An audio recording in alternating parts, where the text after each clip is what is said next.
On the other hand, Rhaegar has the backing of the Kingdom of Suki. His influence in the prime material plane will be even more significant. As long as he can help us settle this matter, I promise that the Alliance will support Rolling Stone Town to become the largest force in the Central South or even the only kingdom. Chen's tone was solemn. It seemed like he was just like Soria, and both of them were optimistic about Rolling Stone Town becoming a Rolling Stone Kingdom. The endorsement of a holy mage and a superior legend. It was enough to make Rolling Stone Town a popular force in the South. Moreover, the foundation of Rolling Stone Town itself was not bad. However, the final outcome of all this depended on Rhaegar's choice. I understand. I will try my best to communicate with Rhaegar. Matthew promised solemnly. Chen looked gratified. It would be great if the mages in the Alliance were as easy to talk to as you. Other than you, I met 4 young mages who could be called rising stars this week.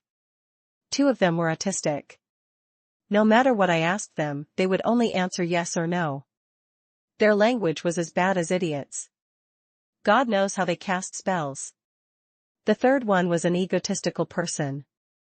Although he was respectful to me on the surface, his words never left himself. He was probably used to being flattered by his subordinates.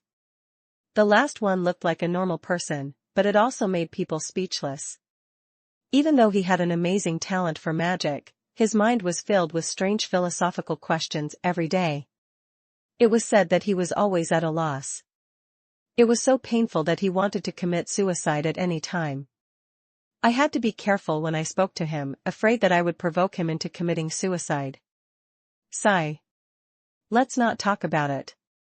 Anyway, you're the only normal mage I've seen this week. Matthew smiled. There's also a possibility that a normal mage is an abnormal phenomenon. Chen heartily laughed. You're right. We mages have to have some problems. You're very much to my liking. You must be careful not to be too mentally healthy. Matthew smiled helplessly. A mentally healthy person like him was indeed an anomaly among mages. Perhaps this was the subtle influence of planting trees on him. Then, the task of providing logistics for Margaret and killing the Naga Queen will be handed over to you. Speaking of which, these are 2 missions. I'll give you another thing. Chen seemed to find Matthew more and more pleasing to the eye. Give me your hand. Matthew did not dare to disobey. He immediately extended his right hand obediently. Chen glanced at it and joked. Change to the left hand. What? Do you want to plot against me? Matthew seemed to have woken up from a dream and adjusted the hand of paleness that he had forgotten to switch to the hand of equilibrium. Then, he extended his left hand. Chen grabbed Matthew's left hand. In the next second, a surge of heat entered Matthew's palm. He felt his entire body warm up. Hint, you have obtained Chen's magic inheritance, Chen's Vajra Fist. Chen's Vajra Fist, you summon a huge fist to attack the enemy. Everything that the fist hits will be shattered into powder. Spell strength, legendary. Usage, 3 times. If you encounter danger, you can try to punch a few times. I can guarantee that it's very useful. Of course, it's definitely not as useful as Lady Isabel's Patronus. But I still hope that you will never need it. Chen smiled and said. Alright, it's about time. I'll get Mrs. C to send you off. By the way, Mrs. C seems to like you a lot. Matthew asked curiously. How do you know? Chen said. Mrs. C usually lets my guests go through her belly button. Only you, she let you directly into her mouth. This is very rare. Matthew nodded, not fully understanding. At this moment. Chapter 699, Chapter 699, Chen's Vajra Fist and Magical Domain. Chapter 699, Chen's Vajra Fist and Magical Domain. Ease reading on Zavel.Omicron. Translator, Lonely Tree. A gentle force swept over his ankle. Matthew knew. It was Mrs. C who was taking him away. Therefore, he did not resist. Relax and enjoy. But at this moment, a terrifying roar came from under his feet. In an instant, the entire Heaven Ascension Tower was spinning. Matthew looked at it. The evil dragon in the sea below was frantically using its head to push against the transparent bottom of the tower. The evil dragon's movements were too big. The entire sea region trembled slightly. Chen didn't say anything and disappeared from where he was. In the next second, Matthew saw Chen appear beside the giant dragon head. He punched his opponent's head. A huge bulge immediately appeared on the dragon's head. But the evil dragon wasn't afraid. Instead, he continued to roar and provoke Chen. Chen did not indulge him. He raised his hand and hit.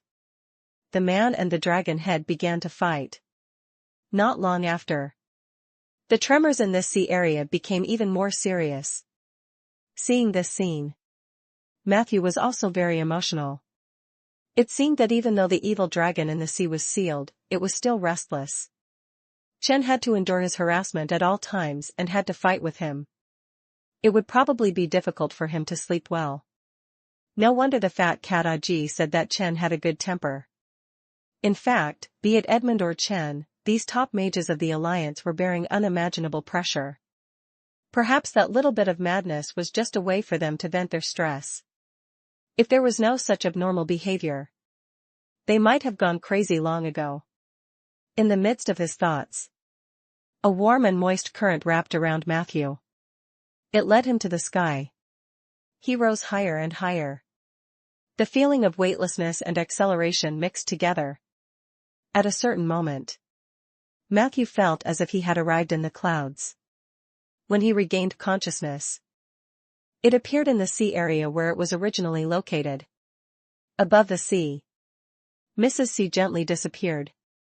On the other side, Soldier stood alone on the small wooden board.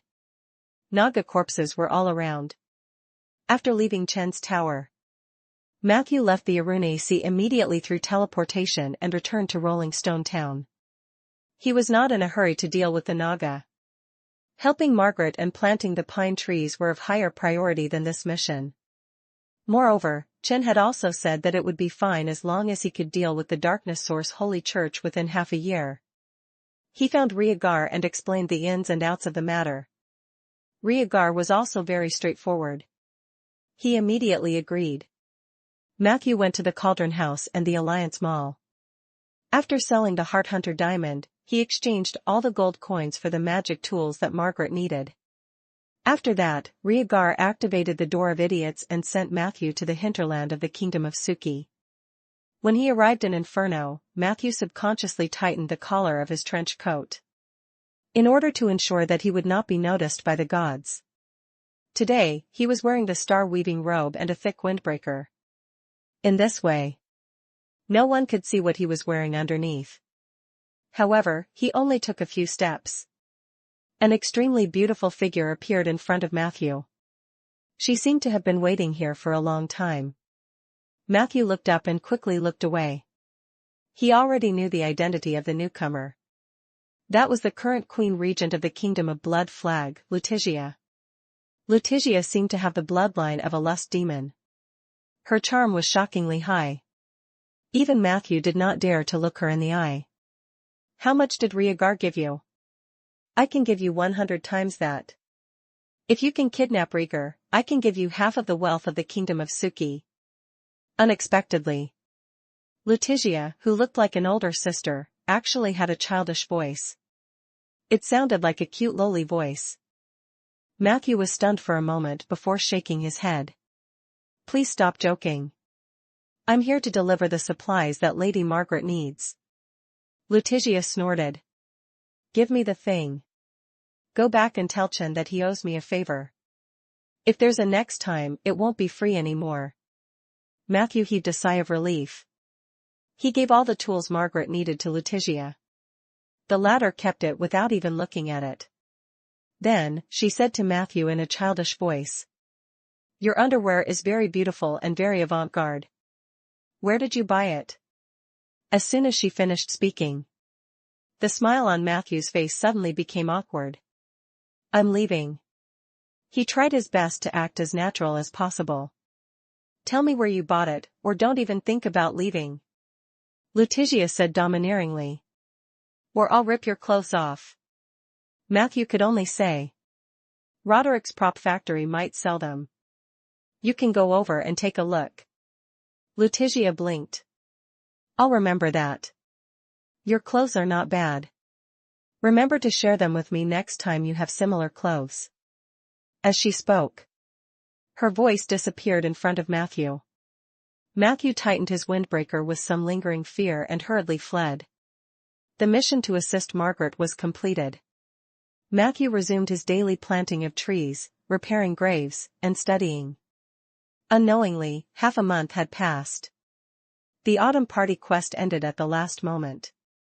The size of the pine forest had already reached 1885 trees. This also meant that Matthew had a total of 25 chances to strengthen his signature spell. The moment the mission ended, Matthew could no longer suppress the urge to increase the power of his signature spell. 25 consecutive shots were fired on the spot. Very quickly. The information provided by the data panel flooded his eyes. Among the 25 enhancements, most of them were hard enhancements in terms of casting speed, charging speed, and 3-segment damage. Although these were just ordinary enhancements. However, it also greatly increased the comprehensive level of his signature spells. However, the additional 6 extraordinary enhancements entered Matthew's eyes immediately. Hint: your signature spell has received the following enhancements. Silencing Aura, rare enhancement. Your signature spell will cause a silencing effect on a specific area when casting. The target silenced will not be able to use spells. Pairs, elite enhancement. Your signature spell will summon 2 symmetrical scissors with the same damage. Blood spheres, elite enhancement. Enemies killed by your signature spell will have a certain chance of producing some blood spheres on the ground. You can touch or hit these spheres to restore a small amount of health for yourself or your summoned creatures. Soul Echo, elite enhancement. Enemies killed by your signature spell will have a certain chance of producing some soul orbs on the ground. You can touch or hit these orbs to obtain the precious memories of the deceased. Wound Infection, elite enhancement. Enemies that are hit by your signature spell but do not die immediately will suffer from serious spore infection. Lord of the Undead, legendary enhancement. Every time your signature spell kills a number of enemies, you will automatically obtain an elite grade undead unit. This unit does not occupy the contract slot and is 100% loyal to you forever. Hint: you have officially completed the creation of a signature spell. You have obtained the opportunity to explore the domain of spells. Do you want to enter immediately? Chapter 700 Sign Language Spellcasting and a Letter from the Watcher's Highland. Chapter 700 Sign Language Spellcasting and a Letter from the Watcher's Highland. Ease reading on Zavel.Omicron. Translator, Lonely Tree. Matthew was not in a hurry to explore the domain of spells. Instead, he carefully interpreted the new special enhancements of his signature spells. Overall, the effects of this batch of enhancements were pretty good. Silence Aura, coupled with the deceleration field, was a little disgusting from the enemy's point of view. Paired, increased the area covered by the spell. Since the newly added pair of scissors could also enjoy the effect of 10 times the size, it was equivalent to doubling the original casting area. Blood Orb could provide a recovery effect. Matthew himself probably wouldn't be able to use it, but it could be used on summoned creatures. It was also a pretty good enhancement. Soul Echo and Wound Infect were both supportive abilities. Their help in battle was relatively average, and it was better than nothing. The Lord of the Undead was even more powerful. Although he did not know how many creatures he had to kill to summon an elite-level undead, as time passed, Matthew would definitely have more and more elite units under him. Most importantly, it didn't take up the contract slot or permanent loyalty. This was something every necromancer dreamed of. With the elite undeads he had obtained from the Lord of Undead and Matthew's contracted partner, he would definitely be able to form an elite team made entirely of undead in time. This team might not be as good as the special operation team from the battle at the Moss Green Hills. However, it was Matthew's influence alone, and it was enough to intimidate a battlefield. It could be said that, as his strength continued to increase, Matthew could clearly feel that he was getting closer and closer to his dream of one person is an army. This feeling made him quite infatuated. He quickly memorized the 6 special enhancements. Matthew turned back to look at his basic attributes. The final version of the Deadly Scissors had the following attributes. Deadly Scissors. Chant, 3s. First stage, cast in 1 second, damage equivalent to level 16 evocation spell. Second stage, charge 1s, damage equivalent to level 20 evocation spell. Third stage, charge 5s, damage equivalent to level 24 evocation spell. Special enhancement, deceleration field / 10 times the size / fake and real / disintegrating armor / legendary power / invisibility casting / silence aura paired blood sphere / soul echo / wound infected / lord of the undead. Without a doubt, this spell could already be described as abnormal. A mere 3 seconds of chanting could turn an entire region into a land of death. The combination of the ability field of Undead and disintegration also made ordinary magic resistance useless in front of Deadly Scissors. This was a spell that was enough to make even dragons tremble in fear. Not to mention ordinary creatures. The key was that the mana consumption of the Deadly Scissors did not increase with the increase in power. With Matthew's current mana, he could throw 4 Deadly Scissors at once without panting. The 5th one would be a little difficult. It wasn't that he couldn't keep up with his mana but that the void would appear for a period of time when he focused. For high-level spellcasters, focus was perhaps an even more important attribute than mana. Every time a spell was cast, a normal person would enter a state of loss of focus. This would require a certain amount of time to make up for, even if he had reached the legendary realm. How to effectively improve one's focus during battle was still a very important topic. But even so, releasing 4 fatal scissors in one go was enough to make most enemy souls scatter. Of course, Matthew was not complacent about this, because he knew that it was still very difficult to dominate the world with one move. Normal monsters, including dragons, would not be able to resist his Deadly Scissors, but the other mages in the Alliance were definitely not something that could be dealt with Deadly Scissors. The confrontation between mages was filled with all sorts of variables, and it could be said to be extremely complicated. Sometimes, a simple spell counter, a sinister spell rebound, or a disgusting spell offset was enough to destroy the signature spell that you had carefully prepared for half a day. Matthew had heard Margaret mention it before. In the north, there was a group of mages who had been specially trained. They were good at nullifying spells. No matter what spell you use, the other side could even offset it. The main point was to disgust the enemy mage. Therefore, when facing a mage, it was more important to be more flexible. Therefore, while Matthew worked hard to plant the trees, he did not forget to study magic day and night. In the past half a month, he had successfully learned Undead Substitute and Clone. As for the 3rd spell, creating a demiplane, there was also some progress. However, he was relatively unfamiliar with the Curse domain. Therefore, he needed more time to study it. With the power I have now, as long as I don't encounter any mages from the Alliance, I can crush anyone below legend. However, it's impossible for me to challenge a legend like Margaret is doing. That's why my foundation is still too shallow compared to the truly powerful mages. I need to work harder to learn. Matthew secretly encouraged himself. He composed himself. He chose to enter the spell domain. He had thought that as a mage, entering the spell domain would be like entering a larger domain, and he would experience a process of daydreaming. However, this process only lasted for a second. At that moment, it was as if his soul had left his body and was pressed into it by a powerful force. Chapter 701 Chapter 701, Sign Language Spellcasting and a Letter from the Watcher Highland. Chapter 701, Sign Language Spellcasting and a Letter from the Watcher Highland. Ease reading on Zavel.Omicron. Translator, Lonely Tree.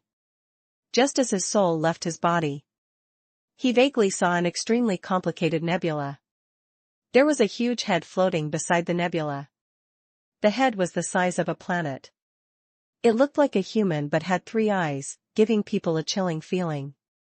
Then, all the images disappeared. Matthew's soul returned to his body. Then, he felt an intense burning sensation on his left forearm. He looked down. He noticed that an extremely tiny magic emblem had appeared on his forearm. Matthew's pupils constricted. He recognized this magic insignia. It was exactly the same as the mark on the corner of the star-weaving robe. It belonged to the goddess of magic of the Age of Enlightenment. Did the goddess of magic leave a mark on him? But didn't she fall a long time ago? Matthew focused his attention on the emblem in confusion. In an instant, the scene he had just seen appeared before his eyes again. Along with the nebula and the huge head, a set of extremely complicated coordinates appeared. Matthew used his superficial knowledge of plane studies to read it seriously. In the end, he confirmed that the coordinates were located in the depths of the astral world. Prompt: You have obtained a nebula map. The destination pointed out in the nebula map contains the secret of the goddess of magic. The secret treasure of the goddess of magic? Matthew had a strange look on his face. Wasn't that thing taken away by Master Ronan a long time ago? Was it after the fall of the goddess of magic? Would everyone who entered the magical domain receive this emblem? But in fact, the place that this thing pointed to was already empty. Matthew wasn't sure. He had to ask the big shots like Chen, Soria, Edmund, or Isabel for information on this level. And even if this thing wasn't taken away by someone else, Matthew wouldn't travel the astral plane now. He knew his limits. Occasionally, he could follow the big shots around the surrounding planes, but it was crazy for him to go deep into the astral plane. He discovered that this magic mark could be hidden. Only then did he feel at ease. He had been wearing the star-weaving robe recently, and the emblem of the goddess of magic had appeared on his arm, making him seem like a celebrity. He did not want to be misunderstood. On the data panel. At this moment, new content appeared. Hint: You have successfully stepped into the domain of magic and have completed a short stay in it. As a reward for stepping into the domain, you can choose one of the following 3 abilities. Transformation specialization: In addition to necromancy, you can set transformation spells as your second specialization. In the future, when you cast or learn transformation spells, you will enjoy various bonuses equivalent to necromancy. Trick Master: After mastering this ability, you will automatically master more than 500 cantrips. In particular, you will not consume any mana when using cantrips, nor will your focus be occupied. Hand sign casting: You can use hand gestures to completely replace chanting, and thus have the second casting method. At the same time, your finger flexibility and hand speed will be greatly improved. After reading it, Matthew hesitated. Most of the time, he hesitated because the 3 abilities were all trash, and there was nothing to choose. But this time was different. He wanted all 3 abilities of the magical domain. There was no need to say much about the transformation specialization. The second specialization was amazing. It could expand the field of spells horizontally, which was very useful for him to advance to legend in the future. Trickmaster was also very tempting. It was equivalent to automatically learning more than 500 new spells, and casting them did not require concentration or mana. It could provide great convenience and surprise effects even in battle. Sign language casting was even more valuable. Mages who had mastered this ability were not so afraid of silent spells. Moreover, many times, you could hide your hands and secretly cast spells. No one else could detect it at all. More importantly, hand sign casting was the prerequisite ability of multitasking. Only by using sign language to cast spells could Matthew have the chance to chant a spell and rub a spell with his hands in the future. These 2 spells were performed at the same time. Under the effect of multitasking, they did not interfere with each other. The only flaw was that they had a higher requirement for concentration. However, mages who could multitask were the most terrifying in battle. This wasn't as simple as 1 + 1 is equal to 2. Sometimes, when they were caught off guard, others didn't even know which spell to counter. Forget it. Although the transformation specialization is very good, after thinking about it, I actually don't have much need for transformation spells or this field. It's the same for Trickmaster. 500 spells may seem powerful, but they're all low-level cantrips. They can't compare to the heaven-defying effects of sign language spells. After thinking about it again and again, Matthew still chose to cast the spell with sign language. After obtaining the ability, he subconsciously gestured with his small hands, and a magical feeling surged into his heart. It was as if his hands had become his mouth. Whatever magic syllables he wanted to chant, his hands would automatically gesture them out. However, during this process, his fingers would involuntarily rub against each other violently, and his skin would definitely dry up over time. Looks like I have to prepare some oil for myself when I use sign language to cast spells in the future. Matthew thought carefully. Other than the ability to choose one out of 3. Chapter 702 Chapter 702, Sign Language Spellcasting and a Letter from the Watcher Highland. Chapter 702, Sign Language Spellcasting and a Letter from the Watcher Highland. Ease reading on Zavel.Omicron. Translator, Lonely Tree. The magical domain also gave Matthew a time-limited status. Fire cover, limited use 3 times after activation, you will automatically receive a random avocation spell. During the duration of fire cover, you will not consume any mana when using this spell, and there will be no cooldown. At the same time, it will not consume any focus. Status lasts for 1 minute. The list of random avocation spells is as follows. Fireball. Frozen Touch. Mayofu's Acid Arrow. Powerful Arcane Missiles. Violent Rock Outburst. Gale Blade. Glass Rays. Although it was called Fire Cover. However, Matthew felt that it might be more appropriate to call it Spells Pouring. This state was better than nothing for him. Perhaps it could be used occasionally to clear monsters in a small area. After all, it could produce the effect of a magic machine gun. However, in front of a truly powerful enemy, it was also difficult for this state to have a decisive effect. In general, the formation of his signature spell and spell domain meant that Matthew's strength had increased by another level. In the past half a month, the pine forest, which was already quite large, quietly opened its domain to him. The pine tree territory was much smaller than the oak tree territory. Therefore, Matthew had no choice. He gained an ability and a permanent status from it, as follows.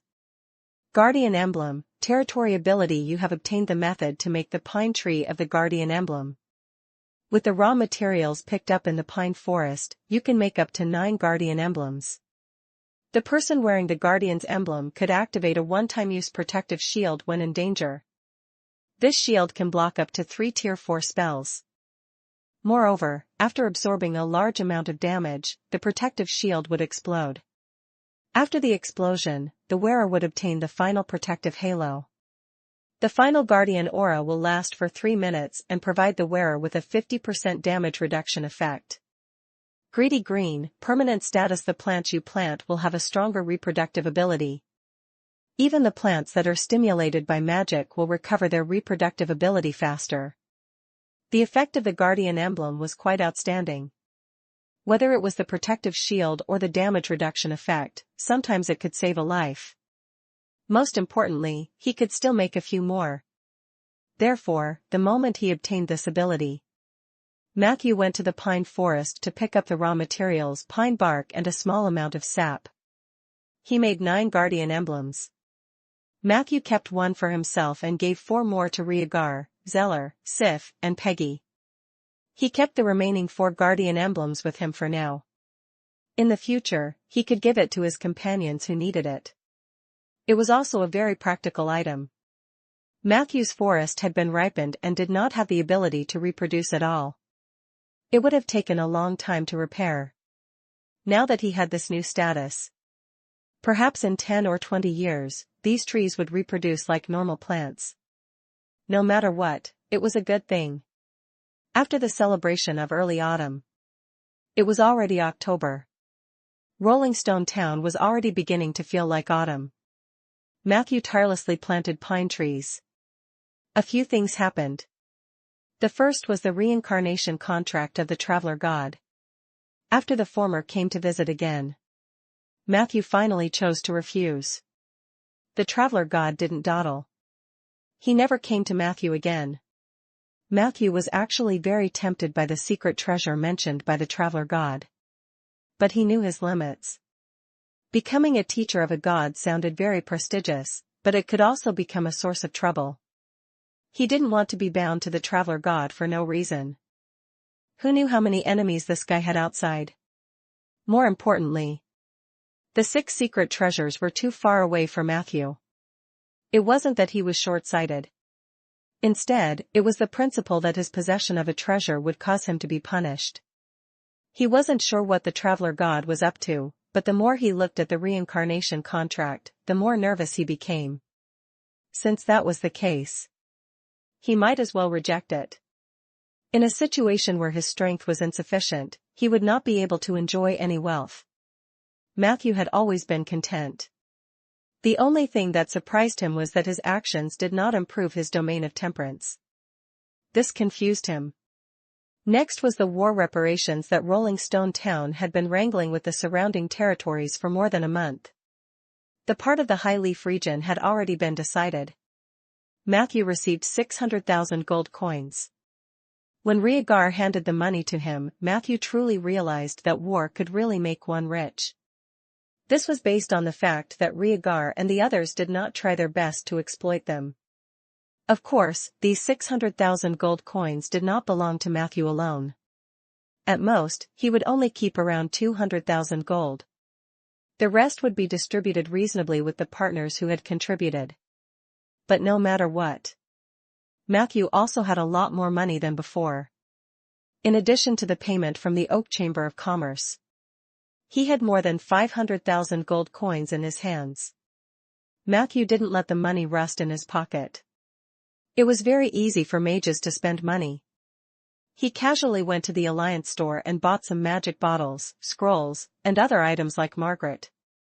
More than half of the money left him like flowing water.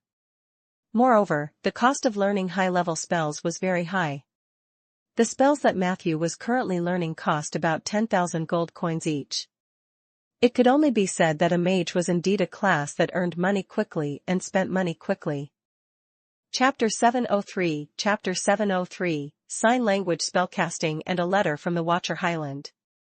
Chapter 703, Sign Language Spellcasting and a Letter from the Watcher Highland. Ease reading on Zavel.omicron. Translator, Lonely Tree. He also planned to save some gold coins. Then, he would look for Soria to strengthen himself. His goal was to accumulate as many basic abilities and spells as possible before becoming a legend. This was in order to make full use of the multiplication effect when advancing to legend. The third matter was about Margaret. After receiving Matthew's secret assistance, he was able to obtain a lot of information. Margaret went all out, killing everyone in Purgatory. Just a week ago, a legendary devil from the Purgatory couldn't hold it in anymore. He sneakily attacked Margaret. In the end, after 3 days and 2 nights of bloody battles, Margaret actually killed the legendary devil. This news caused an uproar in Purgatory. The entire alliance was encouraged. At present, many pairs of eyes were staring at Margaret. There were malicious gazes from the outer planes, and there were also eager looks from the prime material plane.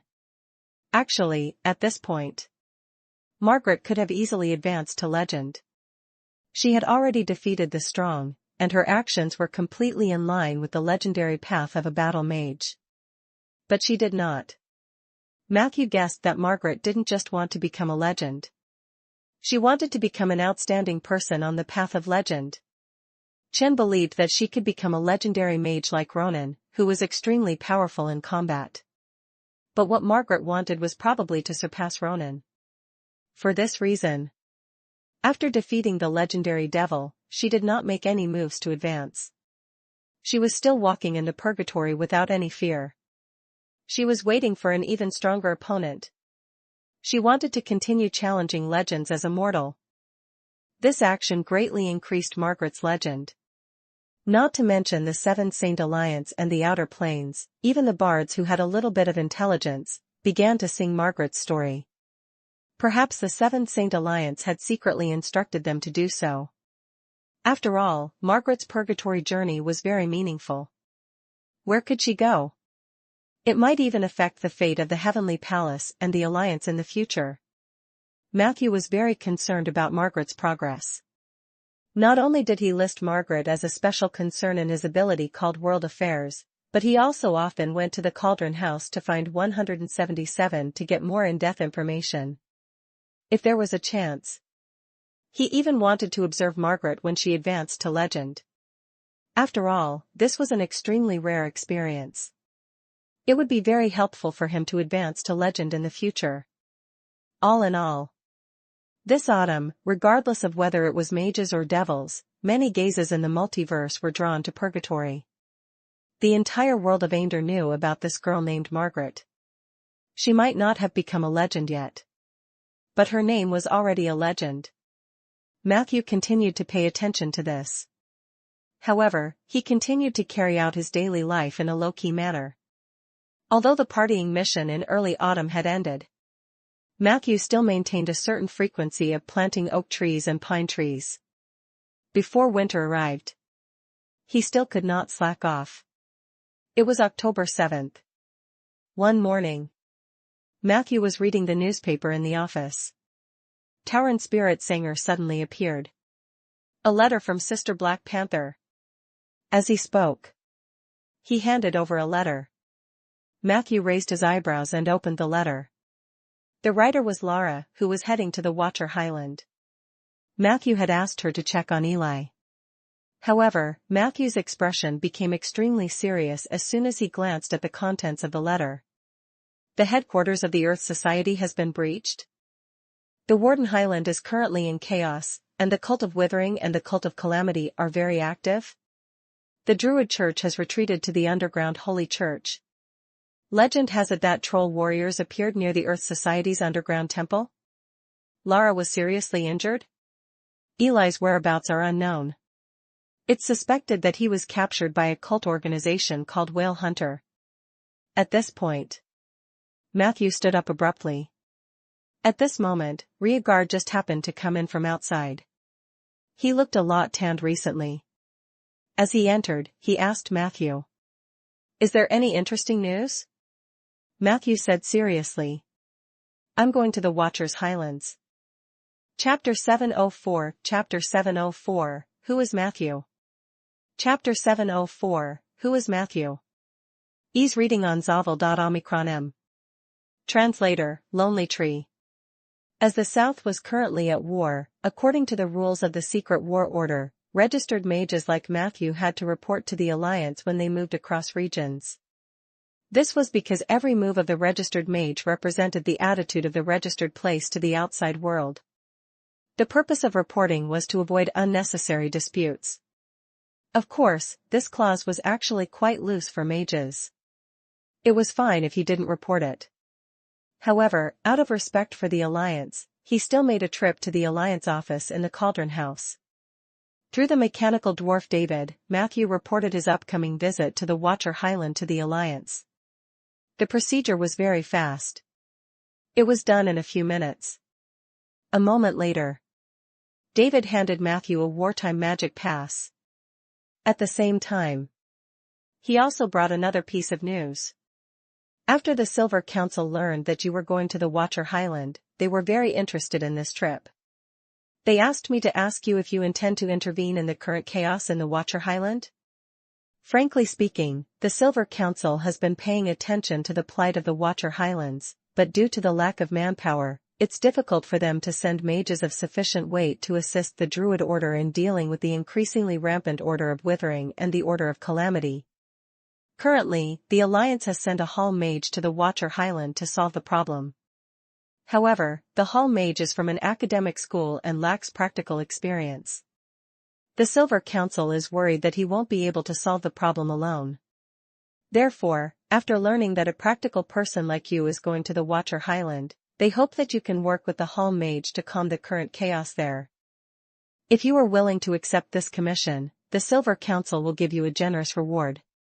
You can choose any settlement method: gold coins or knowledge points. Both are fine. David, the mechanical dwarf, recounted the Silver Council's request in one breath. Matthew's expression remained unchanged. However, he secretly frowned in his heart. He didn't want to get involved. He just wanted to check on Lara and Eli and make sure they were safe. If he was free, he would also check out the remnants of the Scar of the Dead in the Watcher Highland to gain practical experience for the subsequent Umbrella project. Hence, he thought for a moment and tried his best to be tactful. I'm sorry, but I have another purpose for this trip. I'm afraid it'll be difficult for me to divert my attention to solve the current predicament of the Watcher Highland. David blinked. Aren't you willing to hear the reward? Matthew smiled and replied politely. Then tell me. In fact, he had already made up his mind. No matter how much the Silver Council offered, he had to find a way to reject it. 1,000,000 gold coins. You will be paid in cash, David said. Matthew opened his mouth slightly, but no sound came out. Is 1,000,000 all mine? He couldn't believe it. David said calmly. Of course, the Silver Council never plays word games. That Hall Mage belongs to the northernmost floating city and isn't under the jurisdiction of the Silver Council, so theoretically, he can't get the reward from the Silver Council. There's also a little trickery. Compared to all mages, the Silver Council would prefer a registered mage like you to solve the problem. This involves some unpresentable power struggles within the Alliance. But you don't have to worry too much. Although you're a registered mage and theoretically under the jurisdiction of the Silver Council, because of Lady Isabel, the Silver Council is only your nominal superior. So, no matter if you refuse or accept this commission, no one will dare to cause you any trouble. Perhaps it was because he had more dealings with Matthew. David was very honest. Matthew also voiced his doubts. So, is this the reason why the Silver Council chose me? David shook his head. That's not it. I entrusted you to do this because it was a coincidence. Since you were going over, I was sent to ask for your opinion. It's that simple. Matthew asked. What if I don't have any plans to visit the Watcher Highland in the near future? David said. Then we can only count on that mage to save the druids of the Highland Watchers. I know this sounds a little unreasonable, but the Alliance is indeed short of manpower. Before this, when the Earth Society was attacked and asked for help from the Alliance immediately sent 2 mages from the evasion squad over. The 2 mages had killed quite a number of cultists in the Watcher Highland. But the problem was, the number of cultists in the Watcher Highland was a little too much, and the evaporation squad was busy with their business. The 2 mages left after killing a wave. Not long after, the Druid Church was besieged even more severely. The cultists appeared like a tide and attacked the headquarters of the Earth Society like crazy. Cross City was shaken by the storm and fell overnight. After that, according to the principle of proximity, the Alliance wanted to send Good, a registered mage from Jyline City, and Winter Moon, a registered mage from Jade Court, to work together to quell the chaos in the Watcher Highland. But the problem was, Good had been studying the longevity spell and had not come out. The Alliance's commission had no effect on him at all. Lady Wintermoon was also unable to escape due to the Scar of the Dead that was becoming increasingly active in Jadeite Court. This matter dragged on for a long time, and the Silver Council still could not find a suitable candidate. Chapter 705 Chapter 705, Who is Matthew? Chapter 705, Who is Matthew? Ease reading on Zavel.omicron. Translator, Lonely Tree. A while ago, after Lord Edmund learned of this matter, he had specially sent someone from the Humility Palace in the northernmost floating city to transfer a powerful hall mage to solve the problem. But then again, who could expect a young mage with no practical experience to solve the complicated problem of the Watcher Highland? The Silver Council doesn't think highly of that so-called genius. The reason why they agreed to the dispatch of the northernmost floating city is purely because they really don't have any more manpower. Matthew nodded slightly after listening. The Hall Mages were also a transcendent existence within the Seven Saint Alliance. They were the most talented group of mages, the geniuses of mages. Most of the Hall Mages were selected from the major magic academies at a young age and sent to the northernmost floating city to receive the best magic education. The best among them could directly enter the Hall of Humility or the Hall of Wisdom. Within the Alliance, they didn't do anything, but they enjoyed extremely high benefits. The Silver Council was a practical mage who had to worry about all kinds of things, so they naturally looked down on the pure academic mages. This was the first time Matthew had heard the term Hall Mage, and it was from Margaret. Margaret hated the Hall Mages. Because she was eliminated in the first round of selection when she was very young. She had always been dissatisfied with this. In the future, she would also use her hard work to prove that she was not inferior to those talented Hall Mages. In short, in the eyes of registered mages or mages with practical experience. Hall Mages were either nerds who only knew how to study magic theory or mages who were extremely talented and arrogant. Matthew did not have any prejudice against Hall Mages. After all, in the eyes of every mage in the Alliance, he was an unorthodox person. "What's the name of that Hall Mage?" he asked. "Hibbert." David immediately replied. Although the Silver Council is full of doubts about Mr. Hibbert's business ability, they still give him high praise in other aspects. He's a very gentle male mage. He doesn't have the haughty attitude of the other Hall Mages. His magic talent is ranked in the top 3 in the history of the Alliance. He is a true genius. Matthew was a little surprised. Top 3 in history? Then how does Mr. Hibbert compare to Great Mage Ronan? David shook his head. Even among the Seven Saints, Mr. Ronan isn't the most talented. Oh? Matthew's interest was piqued. Who has the highest talent? David said affirmatively. Guardian of the West, Lady Uru. Lady Isabel personally rated her talent as the first of the Seven Saints. The second isn't Ronan, but the Guardian of the North, Roderick. His talent in the field of prophecy is comparable to that of the Sage of the human race. The latter was a fate sorceress blessed by the plane. Great Mage Ronan's talent is only third. Matthew clicked his tongue. The Alliance of Seven Saints was really full of crouching tigers and hidden dragons. Ronan was so talented that he was only ranked third among the Seven Saints. It was a pity that he had no impression of the Western Guardian, Uru. He only knew that she was a mysterious female mage. She was usually at the old site of the Alliance, Breton Sun, the place where natural disasters descended, and was responsible for guarding some of the Alliance's secrets. So you're saying that Mage Hibbert is more talented than the current Seven Saints? Matthew's curiosity was aroused. David nodded. That should be the case. After all, everyone says so. As circumstantial evidence, Mr. Hibbert is the only mage who has been accepted as a student by Lady Uru. Lady Uru has personally admitted that she only has one criterion for choosing students, and that is talent. Only those who are close to her or even higher in talent have the chance to become her student. Currently, only Hibbert has achieved this.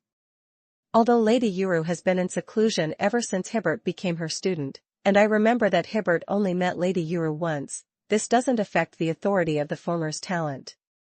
Matthew couldn't help but complain after listening. If you accept a student but don't meet him, what's the difference between that and not accepting him? David chuckled and said. There are also many rumors within the Alliance. One of the more widely accepted ones is that Lady Uru is lazy by nature and is not willing to teach students at all. She chooses the one with the strongest talent. After completing the quota given by the Alliance, she can completely let go and let him become a self-taught person. In any case, she was completely self-taught back then. Matthew was amazed after hearing it. Every time he learned about the secrets of these high-level mages, his eyes would light up. It was no wonder why Edmund was so persistent in gossip. If he had his ability, he would probably read the gossip. Alright, I'll accept this commission for now, but I'll have to make a trip to the Watcher Highlands to know if I'll actually carry it out. Matthew was very interested in that genius called Hibbert. Of course. 1,000,000 gold coins were the most important reason for his decision. I understand. We will inform Mr. Hibbert as soon as possible. He will welcome you at the Horned Horn Guild in the Watcher Highland. I hope the two of you can work together happily. David said skillfully. Matthew hurriedly asked. How does Hibbert look like? Chapter 706, Chapter 706, Who is Matthew? Chapter 706, Who is Matthew? Ease reading on Zavel.omicron. Translator, Lonely Tree. David said calmly. Mr. Hibbert's temperament is very outstanding. You can recognize him in a crowd at a glance. Remember, melancholy and blurred eyes, confusion written all the time on his fair face. The one who fits this condition and has a unique temperament must be him. Matthew thought for a moment. This description sounds a bit like a bard. David clapped his hands hard. Yes, the one who is most like a bard is him. In addition, I also need to remind you that although Mr. Hibbert is a good person, he also has a small problem. Sometimes, he will appear to be confused and lost. It's not that he doesn't respect you, but that he was born with a flaw. I hope you don't mind. Always looking lost? Could it be the mage that Chen had mentioned before? Matthew muttered in his heart. After quickly settling the procedures with David, Matthew returned to Rolling Stone Town. He then packed up and took Soldier and Peggy to the Watcher Highland through the teleportation circle in the Cauldron House. After paying an expensive teleportation fee, the three of them appeared on a high platform in the air. The slight discomfort quickly subsided. The wind in the air made Matthew's spirit rise, and the scene in front of him was even more enlightening. He saw tall mountains towering on the distant horizon. Clouds wrapped around the waist of the mountain. There, heaven and earth seemed to be connected. A faint dragon's roar came from the other side of the mountain. When he arrived on the platform, only a faint majesty was left. Matthew's dragon-slaying domain responded automatically, and he could vaguely tell that it was the singing of a golden dragon. That was the northern part of the Watcher Highland, the Helen Mountains and the Cloud Highlands that dominated the central part of the continent. In that area, there were scattered tribes of Highlanders, trolls, goblins, and other intelligent subspecies. The Helen Mountains were also the territory of the metal dragons. As far as Matthew knew, there were more than 10 metal dragons that built nests in this area, and 2 of them were legendary dragons. He walked out of the teleportation array and looked in another direction. To the southeast was a lush forest that seemed to have no end. The part of the forest closest to the Watcher's Highland had withered and decayed severely. It was the former capital of the Wood Elves, the Court of Fallen Leaves. It was now occupied by the green dragon Fat Tina and some strange spider-like intelligent life forms. To the east of the Court of Fallen Leaves, there was a solemn black forest. It was the Eversong Forest, the habitat of the Night Elves. Further south was the Jade Court, with which human society was most familiar. In the southwest direction, a vast plain stretched quietly to the foot of the Watcher Highland. On the plains, there were 3 rivers that were almost running side by side. This was how the most dazzling city on the Rapids Plains, Juliu City, got its name. The flat terrain extended all the way to the Watcher Highland, forming a violent bulge. The 3 rivers changed their course, one to the north and 2 to the south. This was the Watcher Highland, a land with highly developed forest resources and full of primitive wildness. Matthew admired the scenery. Then, he rode the magic carpet towards the human gathering place. The most prosperous area in the Highland of the Watchers was Cross City. It was the headquarters of the Druid Order and the largest number of mercenaries in the entire south. At the very beginning, there were actually only 2 crossroads that traveled from the south to the north. Merchants set up tents at the crossroads and did small businesses. The Druids came out from the woods in the west and east. They were trying to repair the damage done to the Court of Fallen Leaves and monitor the remnants of the Scar of the Dead. Gradually, the crossroad intersection began to flourish and eventually evolved into the city. Due to the close trade with the plateau, Cross City's commerce was once highly developed. However, as the situation changed, the conservative forces within the Druid Order continued to expand, and the trading atmosphere of Cross City was also affected to a certain extent. Since then, the place had been raided by cultists such as the Church of Withering and the Church of Calamity. For a moment, everyone in Cross City was panicking. Many people fled to other places. Therefore, when Matthew crossed the city wall and arrived at the main street of Cross City, he felt a sense of desolation. The pedestrians on the road were in a hurry. The people passing by had a vigilant look in their eyes. It was only early autumn. The trees on both sides of the street were already covered in leaves. No one cared about these leaves at all. This was obviously not the image of a normal Druid city. Why isn't there even a road sign in this place? Peggy looked around. How do we find the Horn Guild? Matthew pouted. The Horns Guild was originally called the House of Horns. It was an organization for Druids to take in homeless people. However, for some reason, it gradually became a gathering place for adventurers who were trying to head to the Cloud Highlands and the Helen Mountains. In name, it was still the official charity organization of Cross City, but in fact, it already had the embryonic form of an underground guild. That should be the place with the highest flow of people in Cross City. Let's keep going and see where there are more people. The three of them walked along the main road. Halfway. Suddenly, a little girl with a dirty face blocked Matthew's path. She looked at Matthew innocently with her big, clear eyes. Sir, can I have something to eat? I haven't eaten anything for 2 days. At this moment, a young man quickly walked past him, trying to take something from Matthew. But in the next second, he exclaimed. A skeleton's claw pressed down on his hand. Soldier's knife was already on his neck. At that moment, the girl's face turned pale. The young man pleaded. I'm sorry, sir. I'm really hungry. Matthew glanced at the young man and motioned for Soldier to let go. Then, he asked the girl. Are you guys really hungry? The girl was so scared that she couldn't speak. After a while, she stroked her shriveled belly and said. I am very hungry, really very hungry. Matthew didn't say much. He took out a lot of bread and some water from his luggage and handed them to the girl and the teenager, respectively. Then, he waved at them. Go. The young man ran away with the bread in his arms.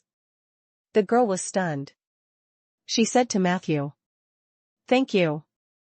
As she spoke, she followed the young man into an alley and disappeared. Should I go and take a look? Peggy said worriedly. Sure. This little episode did not affect Matthew's progress. He watched Peggy leave and continued to move forward with Soldier. Very quickly. In front of them was a tall and ancient mud building. The plaque of the Horns Guild hung on the door.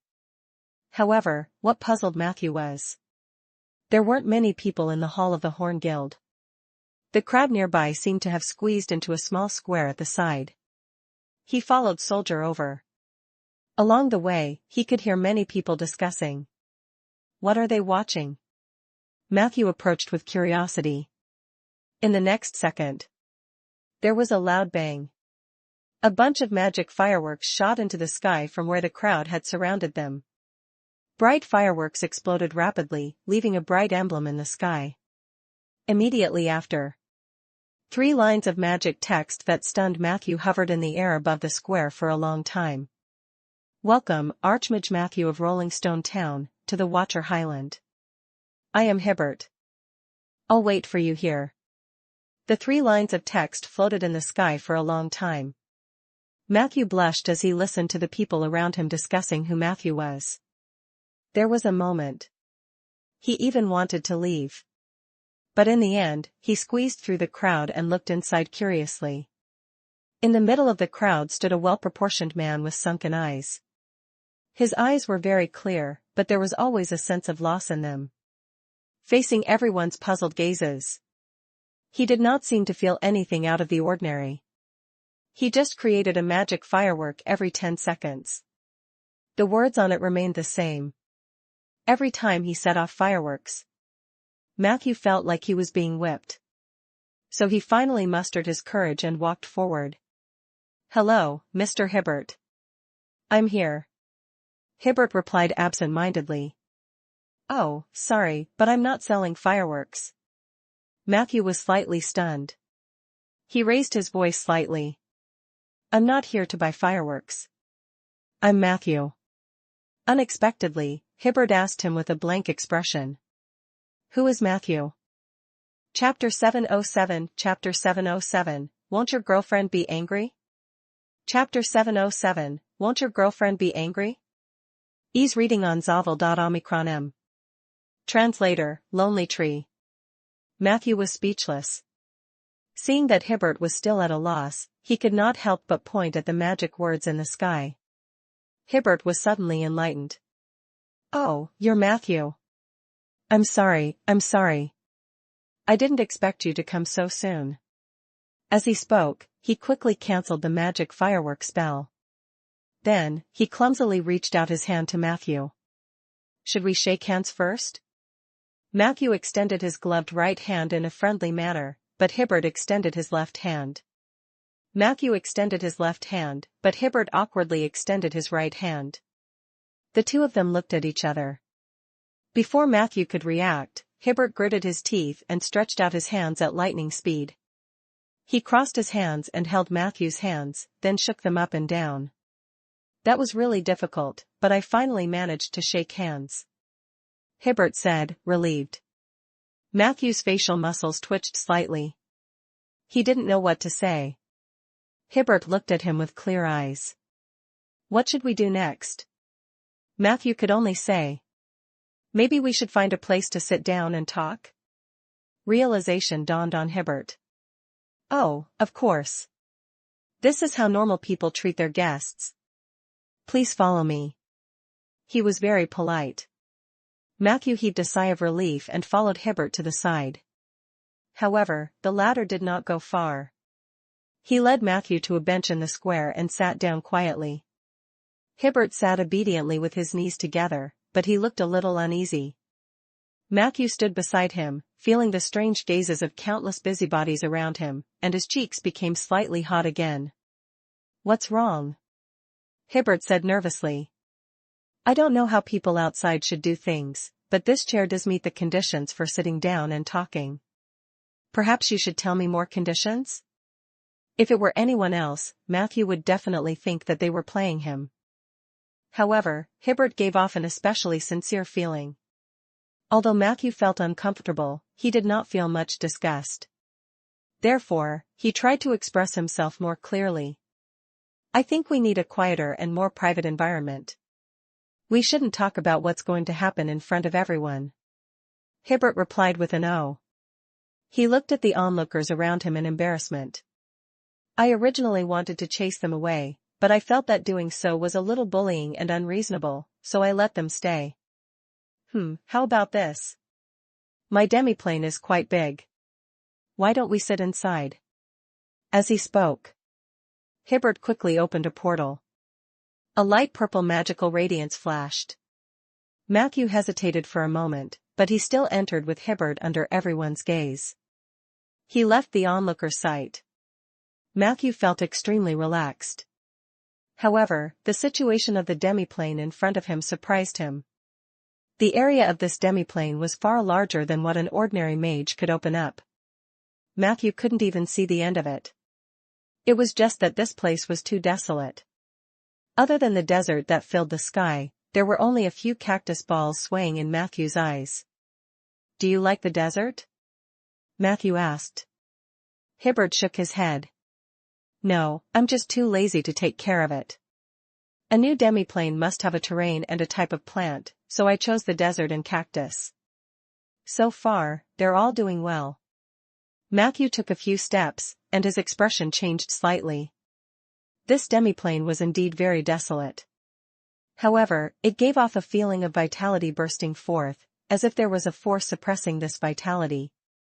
That power was obviously the demiplane's master, Hibbert.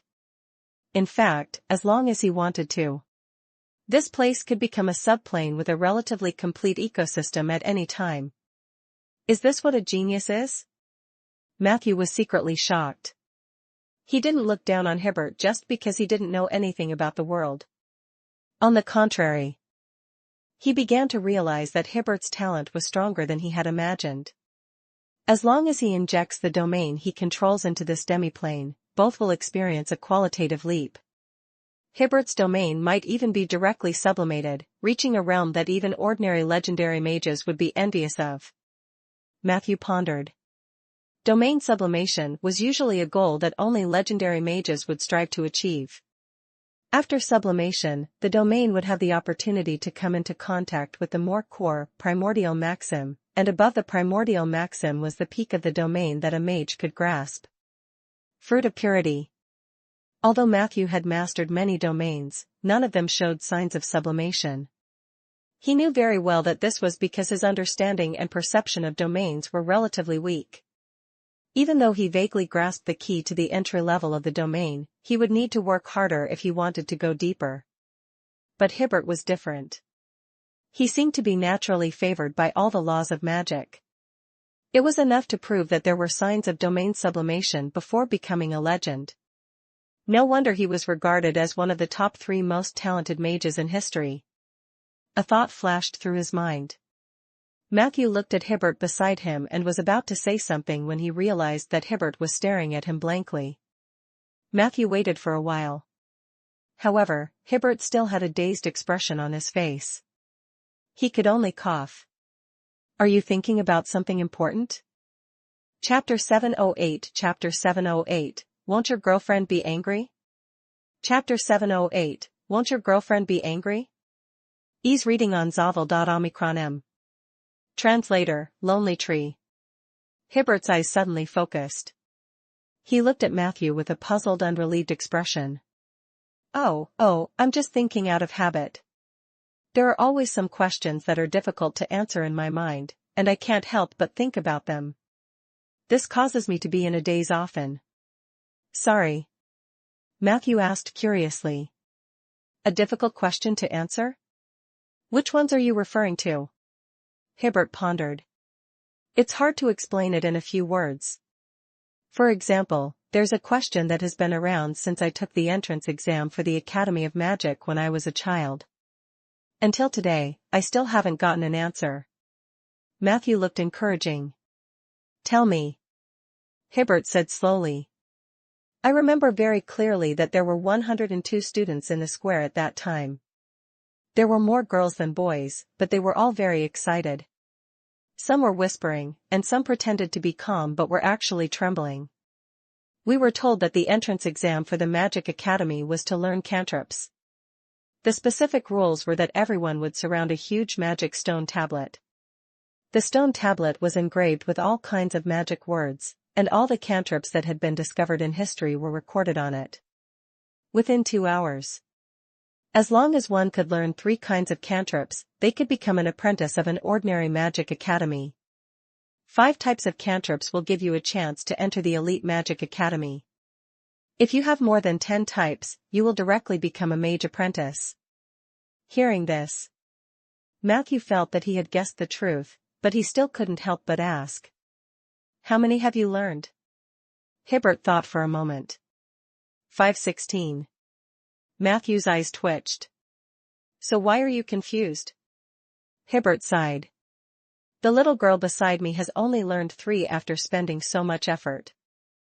And the boy from a noble family in front of me cried for a long time. He couldn't even learn 1.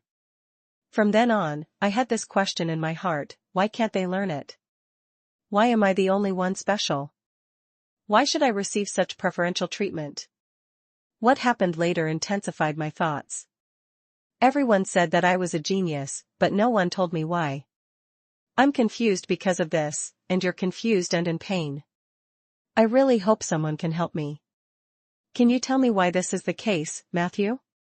He looked at Matthew with a particularly sincere and clear gaze. Matthew resisted the urge to punch him. Sorry, Hibbert. I'm afraid I can't give you an answer. If I had been by your side, I might have been the same as that little girl who only knew 3 kinds of cantrips. Matthew shook his head and sighed. Hibbert sighed heavily. At this moment, Hibbert's body suddenly lit up with a strange light. His expression changed, and his voice trembled. Shit, Matthew. At that moment, Hibbert's face turned extremely pale. What's wrong? Matthew was shocked. On the data panel. Hint, Hibbert, the person you are talking to, has automatically advanced to legendary. His level has increased to level 21. Hibbert is using the legendary law to reconstruct his body. Matthew, give me your hand. Help me. Hibbert revealed a pained expression. Matthew did not hesitate and immediately extended his left hand. Who knew that Hibbert would bite his palm? Matthew's eyelids were twitching from Hibbert's bite. His intuition told him that this guy must have bitten him until his skin was torn. In the next second, a strong heat flow surged into Matthew's left palm. Matthew wanted to slap Hibbert away. However, under the injection of that warm current, he forcefully endured it. A moment later, Hibbert loosened his mouth in relief and looked at Matthew with gratitude. Matthew looked at the data panel silently. Prompt, you have received 10,000 XP from Hibbert. You noticed that Hibbert had forcefully interrupted the legend's automatic advancement. His level has been restored to LV20. Were you just forced to enter the legend rank? Matthew said bitterly.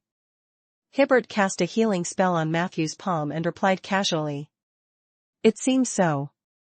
Matthew couldn't help but ask. Does this often happen? Hibbert answered honestly. Once a month. I used to settle it every time, but I've been thinking about the Watcher Highland recently and forgot about the automatic promotion. Thank goodness you're here. Otherwise, it would have caused a huge disaster. Hearing this, Matthew had mixed feelings. Why would advancing to legend be a disaster? Hibbert explained. My mentor's only request for me is that I'm not allowed to enter legend before the age of 30. Matthew asked. Then how old are you this year? Hibbert thought for a moment. 28? Maybe 25, but definitely not 30. Oh no, how old am I this year? But it doesn't matter. I'll find out when I have time to go home and ask Mom. He looked at him, talking to himself. At this moment, Matthew finally understood why Margaret had looked so angry when she mentioned the hall mages. She had risked her life for the path of legend and had to gamble her life to win a chance. But what about Hibbert? He could automatically advance to legend even if he ate, drank, or slept. Matthew felt like he was cheating. But compared to the top geniuses of the Alliance, he was nothing. Fortunately, in the world of mages, talent did not represent everything. Chapter 709, Chapter 709, Won't your girlfriend be angry? Chapter 709, Won't your girlfriend be angry? Ease reading on Zavel.omicron. Translator, Lonely Tree. Matthew quickly calmed himself down. I can only say that your talent in magic is enough to make everyone envious. Hibbert said indifferently. Are you envious? Perhaps, but I'm not happy. Matthew could not help but retort. Unhappy people will never be happy at any time. Which do you think is happier, an unhappy ordinary person or an unhappy magic genius? Hearing this, Hibbert's eyes were stunned, and then he looked apologetic. You're right. Maybe I'm too greedy. Life is filled with unhappiness. With such talent, I should have been more contented. Unfortunately, I can't control my brain. It has been torturing me, ordering me to think about those endless questions. This process really makes me feel pain. Sometimes, I even suspect that I'm not me anymore. Matthew frowned. Why do you say that? Hibbert reminisced. Before I was 12 years old, I was still a carefree and smart child. At that time, I was very happy every day. At that time, I would think about the birds in the sky, the shells on the beach, and why adults made love. But I would never be as confused as I am now. At that time I enjoyed thinking. But after the magic entrance exam when I was 12 years old, my magic talent was completely awakened. After that, my brain seemed to be occupied by someone else. Sometimes, I was muddle-headed, and sometimes, I was extremely awake. Sometimes, I can't help but wonder if a powerful consciousness has awakened in my body. For example, the fallen goddess of magic? Was she the one who gave me such a powerful magic talent and secretly hid it in my body, ready to replace me at any time? The more I thought about it, the more I felt that this possibility was quite reasonable. Did you know? Ever since I awakened my powerful magic talent, everything I do is especially easy. Even when I encounter a difficult problem, I only need to stand in front of the problem, and it will automatically solve itself. Can you feel the pain? Matthew rubbed his temples. Sorry, I only feel a little pain when I can't learn spells. So, have you consulted any more powerful mages about whether there's a powerful existence hidden in your body? Hibbert nodded. I've asked many legendary mages. Mr. Edmund believes that too much meaningless thinking has caused me to lose the ability to distinguish between illusion and reality. He wants me to practice meditation more and clear my mind.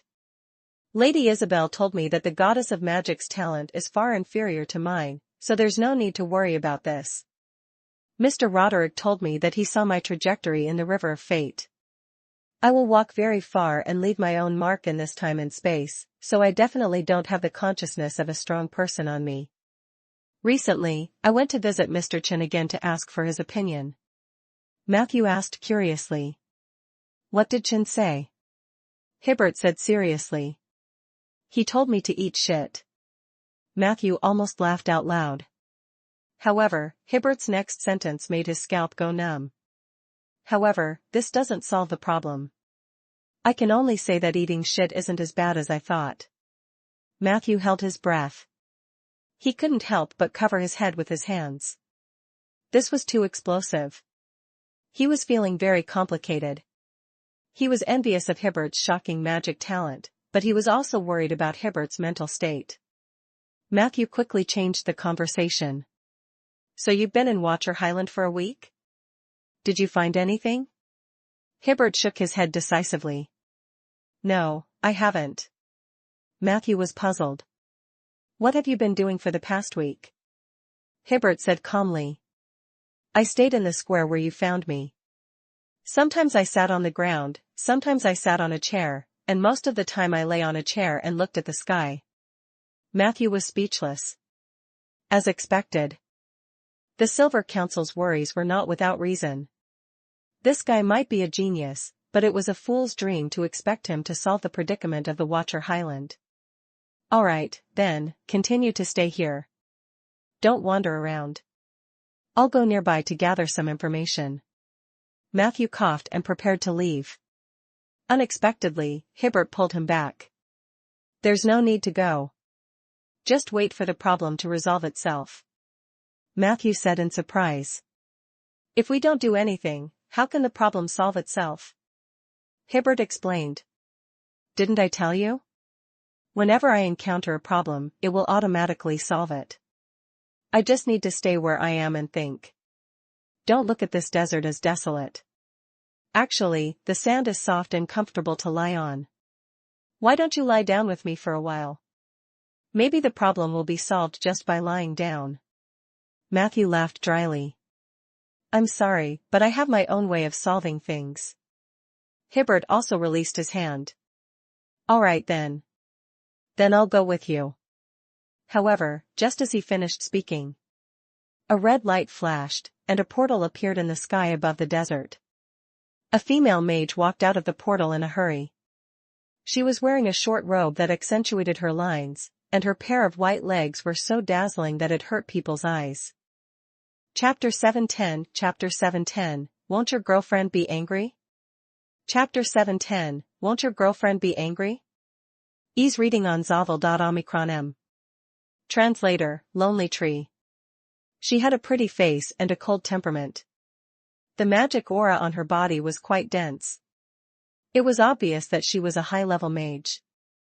I found the hiding place of the Withering King, Hibbert.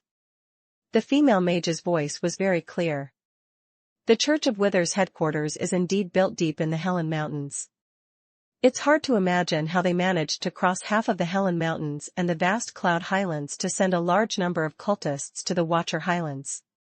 I'm guessing that there must be advanced mages among them, and they must have built long-distance teleportation platforms in many places on the Cloud Highlands.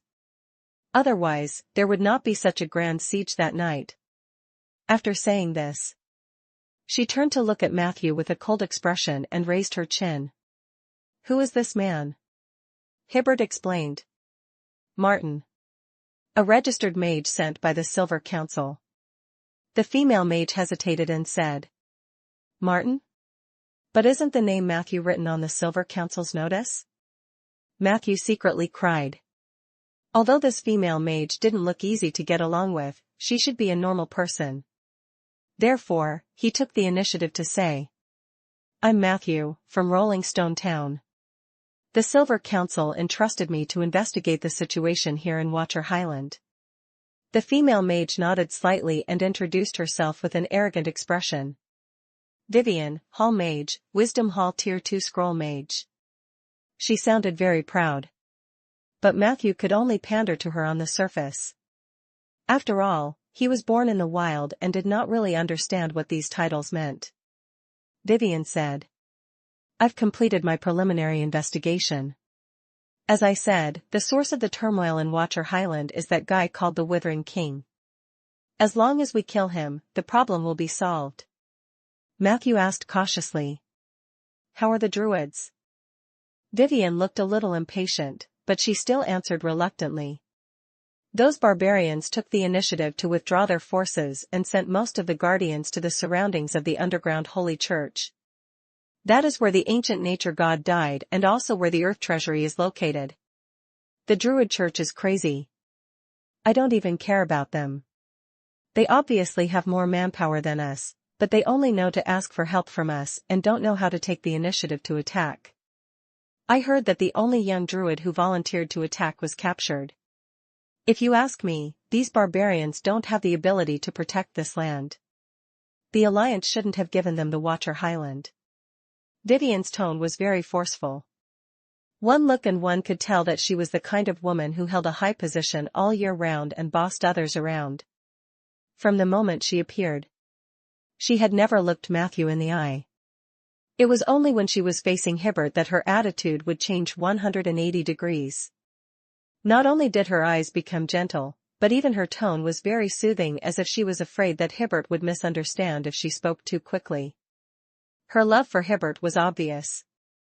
The Silver Council said that the northernmost floating city only sent one palace mage to investigate this matter, and that was Hibbert. If that's the case, then Vivian followed us here on her own accord. Perhaps she's worried that Hibbert won't be able to complete it alone, so she's planning to do it for him? If that's the case, I can get 1,000,000 lying down. It's nothing to endure her bad temper. Matthew looked at Hibbert with a subtle gaze. No wonder this guy said that the problem would be solved by himself. He had a bootlicker at his beck and call. Anyway, Matthew, come with me and kill the Wither King. This matter will be resolved. Vivian said firmly. Matthew asked. What about Hibbert? Vivian replied firmly. He can rest here. A noble like him isn't suitable for fighting and killing. The two of us can do this well. Don't worry, I don't need you to do anything. I'll do it myself. You just need to cooperate with me at the right time. Matthew did not resist too much after hearing it. He said, I can go with you, but before that, I plan to go to the Druid Church to take a look. He was mainly concerned about Eli and Lara's situation. However, Vivian frowned. You don't believe my investigation results? Matthew was already a little disgusted. I need to investigate something else. Vivian said unhappily. Is your matter more important than the Alliance's mission? Must we do it now? If you delay the Alliance mission, who will bear the responsibility? Matthew was amused.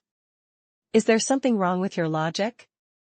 I'm new here, and I'm only being held accountable because I have to conduct a field investigation. Mr. Hibbert has been lying here for a week. Did he delay the Alliance's mission? Vivian said angrily. Don't you dare say that about Hibbert. Besides, with his talent, he should not have to do anything. Who in the Alliance would dare to hold him accountable? The other party had already said so. Matthew was not even in the mood to argue with her. Farewell. He strode towards the exit of the demiplane. I will complain to the Silver Council, Vivian said coldly. Matthew smiled and ignored her. But at this moment, he looked at the figure behind him in surprise. At this moment, Vivian couldn't help but exclaim. Hibbert. Why are you following him? Chapter 711 Chapter 711, Won't your girlfriend be angry? Chapter 711, Won't your girlfriend be angry? Ease reading on Zavel.omicron. Translator, Lonely Tree. Matthew also looked at Hibbert in confusion. Yeah, why are you following me? Hibbert replied. He explained to Vivian. The floating city and the Parliament's orders are for us to cooperate and form an investigation team. If Martin is unwilling to cooperate with us, we can cooperate with Martin. Vivian was furious. Why? He's just a registered mage. Hibbert thought for a moment. Martin just helped me a lot. Vivian's chest heaved up and down violently. She gritted her teeth and said. But I'm your girlfriend. I'm the one helping you. I'm the one who gave you everything without reservation. Unexpectedly, Hibbert said seriously. No, you're just coveting my body and mind. Vivian's face instantly turned red.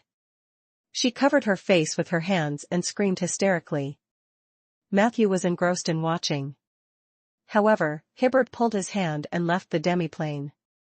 At this moment, the crowd in the square outside had already dispersed. The two of them left quickly. Matthew took a few steps and turned around to see that Vivian was actually following him from afar. However, when she looked at him, it was as if she wanted to swallow him alive. Matthew coughed lightly. I don't think this is a good idea.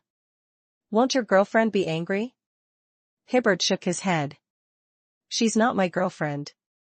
Matthew looked surprised. Really? But I see that you two are acting intimately.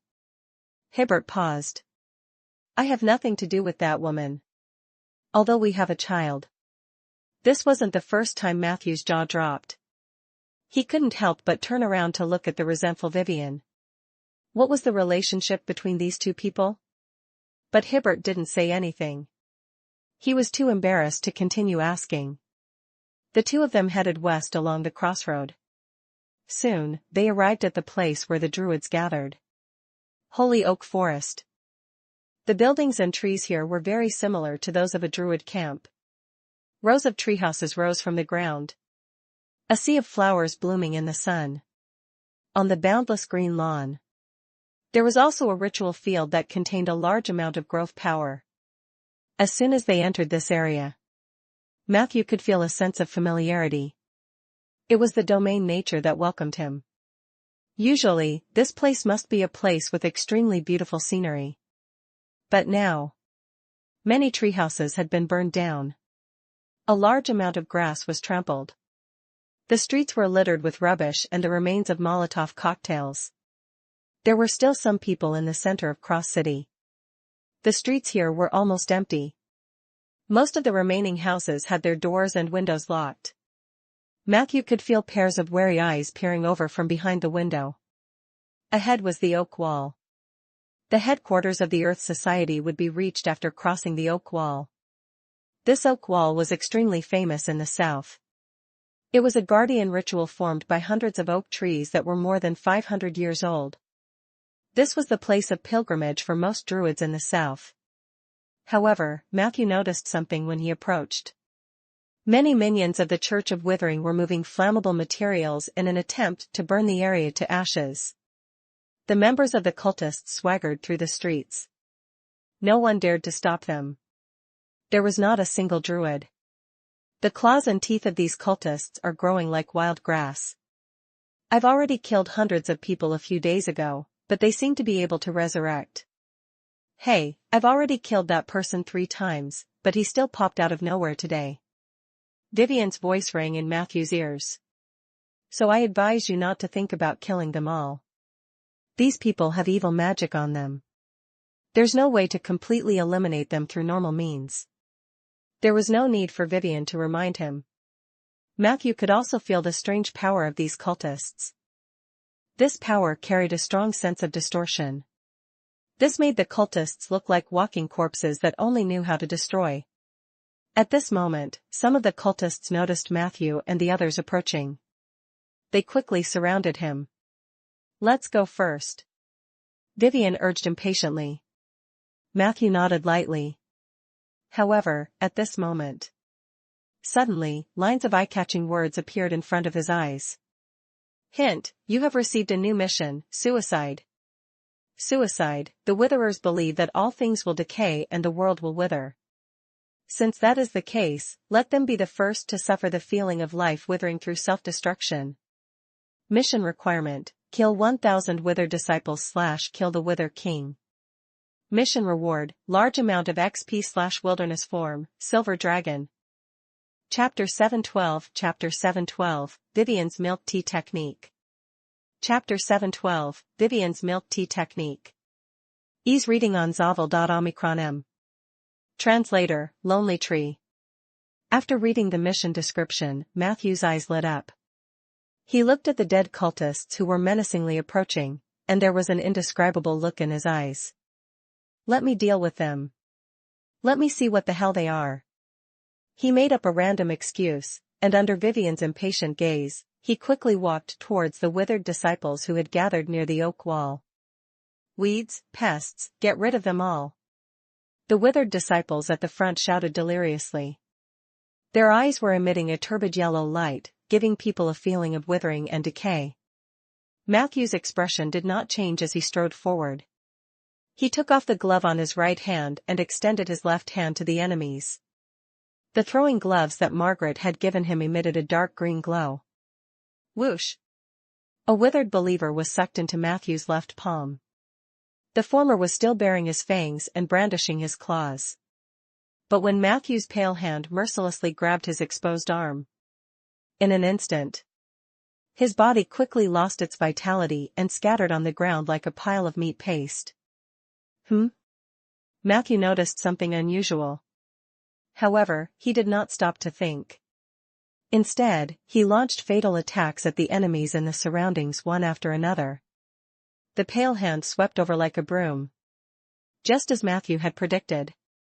The resistance of these withered disciples to instant death was pitifully low, and it might even be negative. The hand of paleness was like the autumn wind sweeping away the fallen leaves, easily taking away the lives of most of the withered disciples. But even so, these cultists still looked fearless. It was accompanied by a beast-like roar. More cultists rushed to the battlefield. They came from all directions and swarmed in front of Matthew. Matthew was also very calm. He maintained a certain frequency of killing enemies, and when he was about to fall into the enemy's group, he quickly opened a portal and arrived behind the cultists. In the next second, facing the dense crowd of withered disciples in front of him, Matthew opened his mouth. Woo-woo. A gust of wind blew. The sharp whistle caused the airflow to tremble violently. Ability, Death Shock Wave. In an instant, the shockwave filled with negative energy attacked a large fan-shaped area in front of Matthew indiscriminately. This time, the effect was even more exaggerated. All the withered disciples who were hit by the shockwave trembled, and then their limbs and torso melted like mud. Very quickly. There was only a very sparse bloody mud left on the ground. Matthew easily used the pale hand to kill the remaining fish that escaped the net. Only then did he spare some energy to check the traces left behind by the withering disciples. It's indeed not a normal life form. It looks more like some kind of puppet spell. Matthew bent down and gently rubbed a ball of meat paste with his thumb and index finger. The life essence in the flesh and blood was almost exhausted. This thing was worse than a body that had been persecuted by vampires. It was not something that could be left behind after a normal life. This was also in line with Matthew's previous judgment. These creatures had negative resistance to instant death spells, which meant that they only had a little bit of life essence, which was far below the standard level. These withering disciples are not humans. They are just puppets in human form. Matthew came to a preliminary conclusion. Do I need you to say that? Vivian sneered. Didn't I tell you long ago? Do you have to waste time? However, Matthew ignored her. He quietly walked among the bloody mud. The data panel showed. In this wave, he had killed a total of 72 withered disciples. This meant that the mission's requirement was to kill these humanoid puppets. Matthew naturally wanted to know more about these puppets. Unfortunately, after this wave of puppets was killed, the area around the oak wall immediately quieted down. Matthew strolled around for a long time but did not encounter the second wave of withered disciples. Hibbert had been following him closely. Naturally, it was the same for Vivian. However, she kept cursing. Matthew also planned to leave. However, at this moment, he suddenly realized that a lot of the bloody mud had disappeared. There were clearly only 3 of them in this area. Where did the flesh and blood go? Thinking of this, Matthew stared at one of the lumps of meat paste. 2 minutes later, he gradually discovered that the meat paste was being disintegrated by an invisible force, and finally seeped into the ground. Matthew asked with a solemn expression. Have you noticed that? Vivian didn't say anything, but her eyes were filled with shock. Obviously, although this woman was long-winded and arrogant, she was not completely brainless. She also noticed this detail. Only Hibbert asked in a daze. What did you find? Matthew pointed at the ground. This land is polluted. In the next second, he squatted down and pressed his hands on the ground. Ability, equalized perception. In an instant, his vision turned into a colorful black and white. Elemental field, ether field, elemental field, and material field. The entire space was divided into 4 levels, clearly displayed in front of Matthew. Everything was normal at the elemental level. The 4 elements were still operating well. There was a slight disturbance in the ether layer, but it was probably related to the ritual field or the scar of the dead that the druid altar had set up here. The elemental field, which was closest to the material level, had collapsed and was riddled with holes. Chapter 713 Chapter 713 Vivian's Milk Tea Technique. Chapter 713 Vivian's Milk Tea Technique. Ease reading on Zavel.omicron. Translator, Lonely Tree. Matthew was shocked. The elements in this place were extremely unbalanced. Not only was the life element almost completely gone, but the other basic elements that constituted life were also in chaos. He calmed himself down to capture the direction of the flow of life essence. One of them left behind a bottomless black hole, which should be the remnant of the scar of the dead in the Watcher Highland. The other direction was behind the oak wall. It was obvious. In order to protect something, the druids also extracted various elements from the earth. This was actually against the usual practice of druids. Matthew did not know what they had encountered. However, it must be a very serious accident that would make the conservative druids take the risk. Why would the Earth Society extract the vitality of this land? Matthew asked Vivian directly. He knew that it would be difficult to get a proper answer from Hibbert. Vivian sneered. Didn't you come here to investigate yourself? Don't tell me you don't have a conclusion in mind. Do you still need to ask me? Matthew shrugged and looked at Hibbert. Hibbert immediately said to Vivian. Answer Martin's question. Vivian gritted her teeth in anger. However, under Hibbert's clear gaze, she could only answer. As you can see, this land has been seriously deteriorated. The source of this is the disappearance of the holy white deer. Holy white deer? Matthew quickly realized the transcendence and holiness of the word she mentioned. Is it the nature soul here? He asked. Vivian nodded. The holy white deer was originally a member of the Earth Society. He was also a powerful druid, but according to my investigation, he disappeared many years ago. It was also from that time that the Earth Society began to transfer manpower from various places, saying that they wanted to strengthen the defense of the underground Holy Church. Who knows what they are doing secretly? But I'm guessing that the Earth Society's continuous shrinking of the defensive line must have something to do with the disappearance of the Holy White Deer. In the end, they even voluntarily gave up on Cross City, leaving only a portion of the Druids to retreat to the Holy Oak District. After that attack, not a single Druid could be seen outside the Oak Wall. They only wanted to protect their own land and completely ignored the order outside. That's why Cross City became the city that we saw. Vivian's tone was filled with contempt for the Druid Church. Matthew pondered and said, "For Druids, this kind of behavior seriously violates the way of nature. This is worse than killing them. The reason why they made such a choice is probably because the situation has really gotten bad to a certain extent." Vivian said indifferently, "It's none of my business. I'm a mage. I just want to complete my mission and go home. By the way, why are you always speaking from the Druid's perspective? Aren't you a mage?" And after saying so much, it's clear that killing the King of Wither will end all of this. Even if you want to follow the clues, you can start with the King of Wither.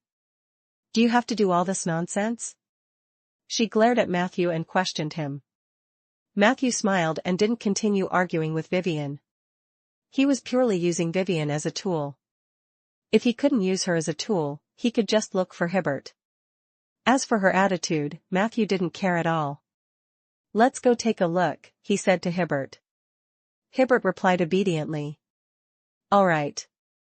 The two men walked forward together. Vivian stomped her feet and followed after them in a huff. The group went around the oak wall. He walked towards the sacred oak tree that symbolized the headquarters of the Earth Society. This holy oak was more than 500 meters tall. Originally, one could clearly see its existence in any corner of Cross City. However, there was a layer of golden veil on the holy oak tree currently. It was hard to see clearly. The three of them advanced about 50 meters. Suddenly, Matthew stopped in his tracks. There was a slight gap in the space in front of him, which was captured by his perception. Matthew looked down. He found a shallow ravine on the ground. The edges of the ravine were filled with burn marks, and in the middle, there was a murderous aura. "I thought you would crash into the ritual field," Vivian sneered. Matthew looked at the data panel quietly. "Warning, you have approached the ritual field of the Earth Society, sword and fire. Saber and fire, defensive ritual ground unless the owner allows it. Anyone who crosses this ravine will be mercilessly attacked by saber and fire." This was a barrier formed by a heavy saber and fire to stop the enemy from continuing to invade. There seemed to be many similar barriers. Matthew found many traces closer to the holy oak tree with his naked eye. At this moment, a fox popped out from the grass nearby. He sat on the ground with his hind legs and his forelimbs closed like a human. He spoke in the standard common language. "Please leave, the three of you. This place does not welcome any outsiders." Matthew realized that this was a druid, so he immediately said, "I'm a mage sent by the Silver Council. I'm here to help the Druid Church." The fox blinked. "I can feel your kindness, but I'm sorry, the Earth Society does not welcome any outsiders, including mages from the Seventh Saint Alliance. In fact, the members of the Society are already extremely disappointed with your alliance. The two mages that were sent last time did not do anything other than put on a show. They even shamelessly told us that the matter had been resolved. This caused us to neglect our defenses and caused an even greater crisis." Chapter 714 Chapter 714 Vivian's Milk Tea Technique. Chapter 714 Vivian's Milk Tea Technique. Ease reading on Zavel.omicron. Translator, Lonely Tree. Perhaps this is a misunderstanding, but the Alliance did not provide us with enough support according to the agreement signed by both parties. They did not make any compensation after the incident. Many members of society have already given up on you, especially at this critical juncture. No one will welcome you, so please leave. The fox spoke rather politely. However, the rejection in his eyes was extremely firm. Vivian coldly snorted. Like I said, these druids can't communicate at all. They messed up everything, but they blame us for not providing enough support. The fox glanced at her but did not speak. Matthew tried another approach. I'm not only a mage sent by the Alliance, but I'm also a friend of the ancient tiger, Eli. Other than investigating those evil cults, the most important reason I'm here is to find out where Eli is. The fox looked at him cautiously. It was as if he was trying to determine if Matthew was lying. Do you have Eli's token? He asked. Matthew thought for a moment. After a moment, he fiddled with his magical technique backpack and hesitantly took out a pair of shorts. He didn't have any of Eli's keepsakes. The shorts were Matthew's. Later on, there was a time when Eli had no clothes to wear, and Matthew had lent them to him. There should be Eli's aura on this. Right? Matthew wasn't too sure either. The fox jumped out of the ritual field, opened its mouth, and sniffed the shorts. Under Vivian's complicated and vigilant gaze, the fox said in a friendly manner, "This is indeed Eli's undergarments. I'm sorry. I was too rude just now. I didn't expect you to be Eli's boyfriend." Matthew quickly waved his hand and said, "It's not like that." The fox gave an understanding look. "It's okay. People always have some prejudice against the Earth Society. They always think that we're very conservative. In fact, we're indeed conservative in some things, but we're also very open-minded in other things. Couples like you and Eli are not uncommon in the Earth Society." Hearing this, Vivian couldn't help but tug at Hibbert's sleeve and whispered into his ear. "Did you hear that? This man is also coveting your body." Hibbert was dumbfounded. "What do you mean?" Matthew hurriedly explained. "I'm just friends with Eli. My sexual orientation is very normal. I like women." The fox narrowed his eyes. "I believe you." Hibbert asked. "What did you mean by that? Can a man crave a man's body?" Matthew immediately interrupted him and asked the fox, "Can you tell me where Eli went? I just want to know this." The fox pondered and said, "Eli has gone missing.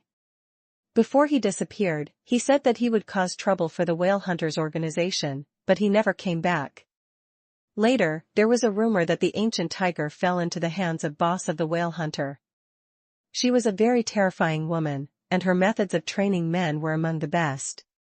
We druids have pursued Eli's trail, but his whereabouts involve a very terrifying underground space. It seems to be within the influence of the Order of Calamity, and there is a construction site called the Dark Temple. That place is too dangerous. We didn't dare to go deeper." Matthew nodded. He knew about the Dark Temple. The drow warrior, Lara, had mentioned it to him before. It was the headquarters of the Order of Calamity, and a blonde man named Father controlled everything there. According to Lara's description, the man's strength was bottomless. He was at least half a step into the legendary realm. He could even talk directly to high-level existences like Yurkus and the Midnight God. He might be the strongest evil art master in the south. Lara's last letter said that she was seriously injured, which seemed to be related to the revival of the Order of Calamity. Unfortunately, she didn't leave too many traces in the Watcher's Highland. She's most likely active underground. Matthew thought to himself.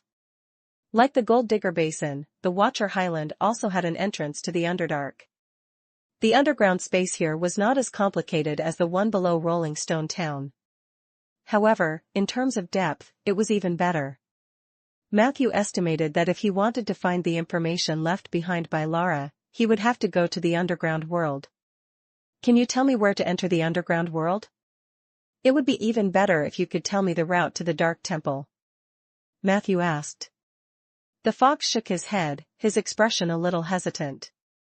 "The dark forces of the underground world are at an unprecedented height. I advise you not to take any risks. The Withering Order, the Order of Calamity, and the whale hunter organization that attacked the Earth Society's headquarters this time are only a drop in the ocean. In the underground world, they have even more terrifying forces. Do not enter their territory, or your life will be in danger. As he spoke, he couldn't help but remind him. You are not the first batch of people who want to go to the underground world to cause trouble for them. The first group was a group of radical druids, including Eli. Half a month ago, a troll warrior and a barbarian human also asked me for information. Then, they went to the Underdark, but there was no news either. I don't want a third batch of victims. Troll warriors and barbarian humans? Matthew's eyes lit up. Chapter 7:15 Chapter 7:15 Vivian's Milk Tea Technique. Chapter 7:15 Vivian's Milk Tea Technique. Ease reading on Zavel.omicron. Translator, Lonely Tree. Lara had also heard of a troll warrior in the letter. Such a combination was rare in the south. It should be the same person. This meant that Lara and Eli were indeed trapped in the underground world of the Watcher Highlands. Thank you for your reminder, but as an investigation team sent by the Alliance, we will enter the underground world no matter what. Even if you don't tell us the exact entrance, we will at most spend more time looking for it. Matthew said. The fox sighed and told the three of them the nearest entrance to the underground world. Then, he briefly mentioned how to get to the Dark Temple. Matthew and Fox exchanged information about other aspects. Only then did he turn around and leave. I plan to go to the Scar of the Dead first. Have either of you been there before? Is it convenient to open a teleportation gate? Matthew asked Hibbert and Vivian. Hibbert shook his head blankly. Vivian sneered. Do you really dare to order us around? Do I need to get you a cup of milk tea while I'm at it? Matthew smiled. Thank you. I'll have a glass then. Vivian glared at him again. Who knew that in the next second? Hibbert scratched his head. I want a cup of sea salt and red date-flavored milk tea. Give me another normal one. Vivian took a deep breath, took out a red rag, and placed it in front of her chest before quickly tearing it open. Faint magic runes flashed. Magic, milk tea. In the next second, 2 cups of steaming milk tea appeared in front of the two of them. Hibbert reached out with both hands and grabbed a cup with each hand. Then, he handed the cup to Matthew. Even though she was mentally prepared, Vivian was still furious. Matthew drank his milk tea gloatingly. Hibbert looked at her. Do you want a cup for yourself? Vivian was instantly flattered. No need. I'm fine. Her eyes suddenly became extremely gentle. Hibbert nodded. Oh, then open the door while we're drinking milk tea. The smile on Vivian's face gradually stiffened. She turned her head and glared at Matthew, but in the end, she could only obediently open the portal. Matthew smiled and drank his milk tea. His eyes wandered between Hibbert and Vivian. He was keenly aware that Hibbert had done this on purpose. Hibbert noticed that Vivian was targeting Matthew. He might have realized that this was not good. Therefore, he wanted to make it up to Matthew in this way. This was Hibbert's naivety. He probably thought that this would be able to balance the three of them. But Matthew knew very well. Hibbert's actions would only intensify Vivian's hatred for him. Once or twice was fine. As time passed, there would be trouble. Thinking of this, Matthew had the idea of breaking up.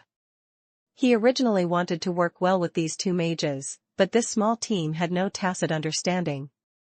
It was better to disperse as soon as possible and do their own things. Milk tea is not bad. Matthew was telling the truth. Vivian's milk tea tasted smooth and mellow. The fragrance of milk overflowed, sweet but not greasy, giving people a very refreshing and warm feeling. It was one of the few drinks that he still wanted to drink. This meant that Vivian had a deep understanding of this cantrip. Considering her background, it was almost impossible for her to invest too much energy into it. There was only one possibility. Vivian's talent was also ridiculously high. This was indeed enviable. he had no choice. People with high magic talent could even make milk tea with cantrips that smelled better than ordinary mages. Vivian was also very efficient. A few seconds later, a portal leading to the Scar of the Dead opened. The three of them walked over one after another.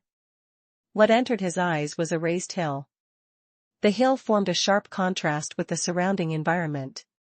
The mountains and plains beside it were lush and green. Only the brown hill was bare and ugly, like a protruding and bumpy baseball bat. This was the remnant of the Scar of the Dead. The main branch of the Scar of the Dead extended from Rolling Stone Town to the south of Jade Court and Eversong Forest all the way to Jewel Bay in the east. The other areas in the south were not affected. Only here in the Watcher Highland, a Scar of the Dead suddenly appeared. Its appearance itself was a puzzling matter. Matthew walked around the bulge. The remnant vein of the Scar of the Dead was an irregular hexagonal area with an area of about 100 acres. The edge of the area was still slowly spreading outwards. However, compared to the Scar of the Dead in Rolling Stone Town, the protruding object did not have sufficient activity. Matthew took a few steps closer and felt a strong sense of sleepiness. Fortunately, his willpower was quite firm, and he quickly avoided this abnormal situation. Warning: you are approaching the ritual venue of the Earth Society, Blue Veil Dream. Blue Veil Dream: all creatures that enter or approach this ritual ground will fall into a long slumber.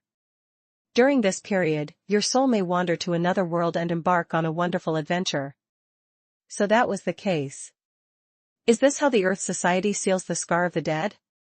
Therefore, the Druid Church has realized that the Scar of the Dead is a form of life or a part of life.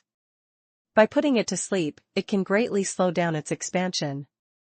Chapter 7:16 Chapter 7:16 Vivian's Milk Tea Technique. Chapter 7:16 Vivian's Milk Tea Technique. Ease reading on Zavel.omicron. Translator: Lonely Tree. Matthew looked impressed. There was no shortage of smart people in this world. The Earth Society's methods were quite reasonable. If the Blue Veil Dream could continue to work, this strategy would even be better than his own umbrella plan. After all, there was no need to destroy the original environment. However, the power of the ritual ground is weakening. Someone threw a large amount of blood and bones in the vicinity. They're trying to awaken the activity of the Scar of the Dead. The group of people soon found small carts at the foot of the hill. Most of these carts were scattered on the ground, with a large number of corpses on them, including humans and other creatures. Did you see that? The Order of Calamity is stepping up its operations.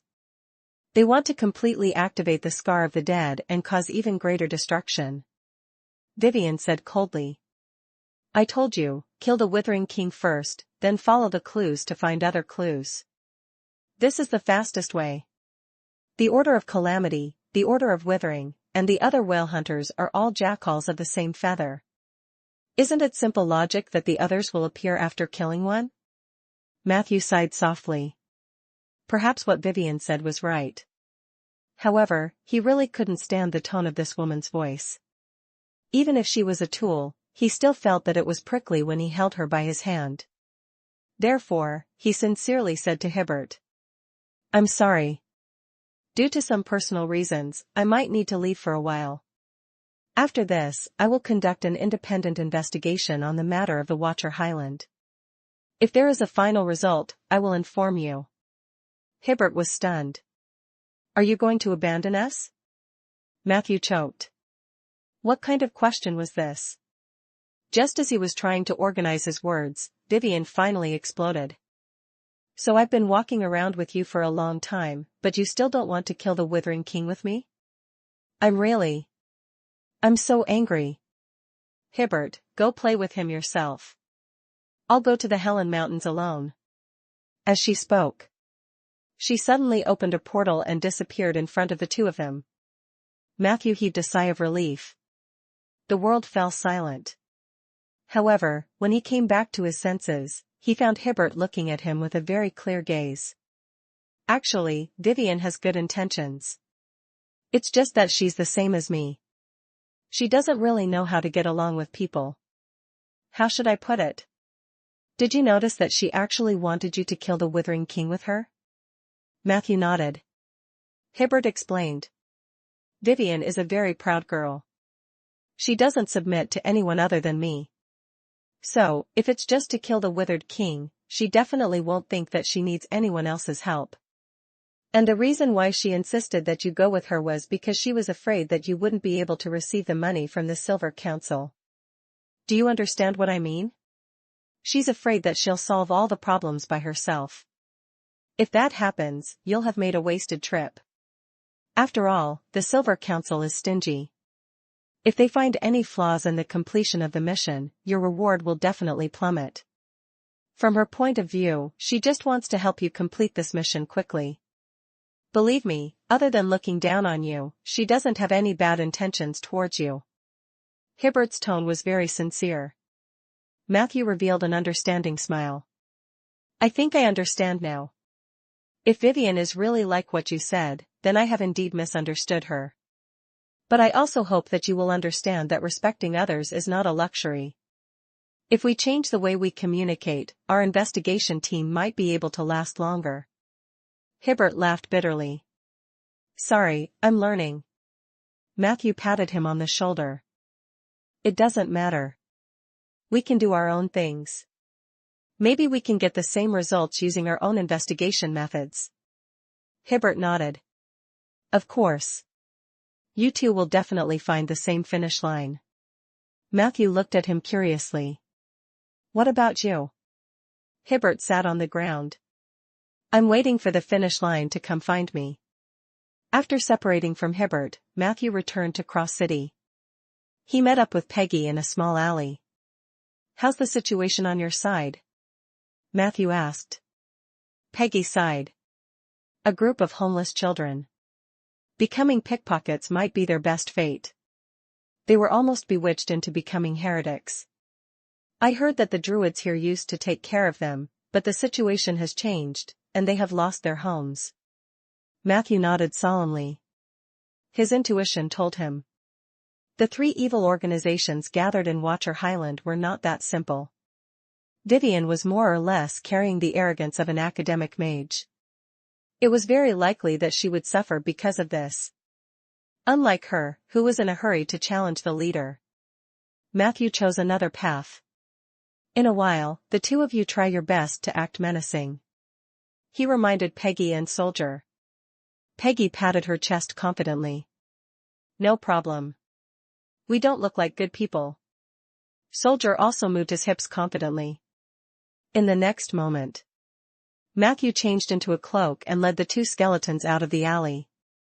They walked along the street for a while.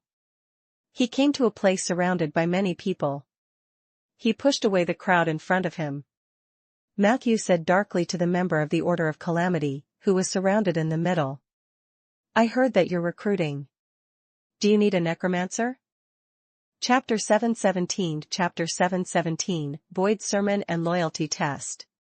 Chapter 717, Boyd's Sermon and Loyalty Test. Ease reading on Zavel.omicron. Translator, Lonely Tree. Walking quietly through a long corridor, Matthew passed by a side hall under the guidance of a member of the church. When he reached the intersection ahead, he was told to wait there. The exterior of the building looked rather old, but the interior had been renovated into a brand new one. There were also a few other professionals dressed in different clothes waiting here. These people all seemed to have some strength. They kept silent and looked extremely vigilant. Matthew swept his gaze across the entire place without any restraint, then snorted coldly and swaggered to sit on a chair beside him. Peggy and Soldier stood behind him. Immediately, it intimidated some of the malicious gazes. There was an open room in front of the intersection. From time to time, low voices could be heard from inside. There was probably sound filtering magic at the door.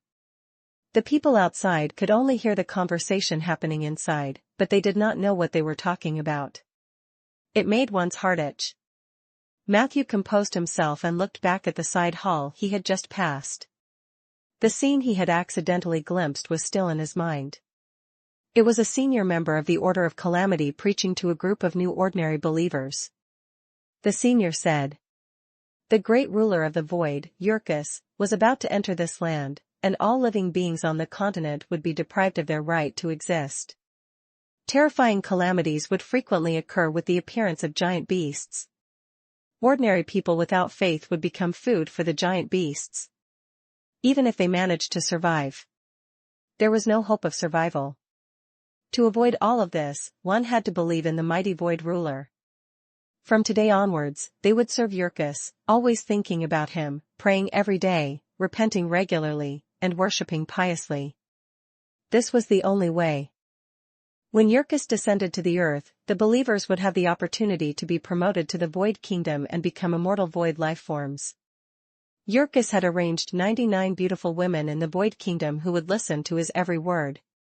69 strong, capable, and considerate men were arranged for the female believers. If you're tired of love, there was a chance to advance to the more powerful high-dimensional overseer. You would jump out of the shackles of time and space and become a ray of starlight beside Yurkus. Until the universe collapsed. You would not die. You would enjoy true eternal life and happiness. The veteran was quite familiar with the above words. It was obvious that it was not his first time preaching. Matthew recalled the fanatical expressions on the believers' faces and could not help but shake his head. One thing was for sure. The Order of Calamity was currently recruiting members on a large scale in the Watcher Highland. The newly recruited members could be divided into 3 categories. The first type was the ordinary believers. The group of people that Matthew had seen in the side hall was a typical example. Ordinary believers only needed to pay the most basic entrance fee, and after joining the church, they would be provided with food and accommodation. What they had to pay was their personal freedom. They had to act in groups at all times and obey orders. However, this group had the most new members.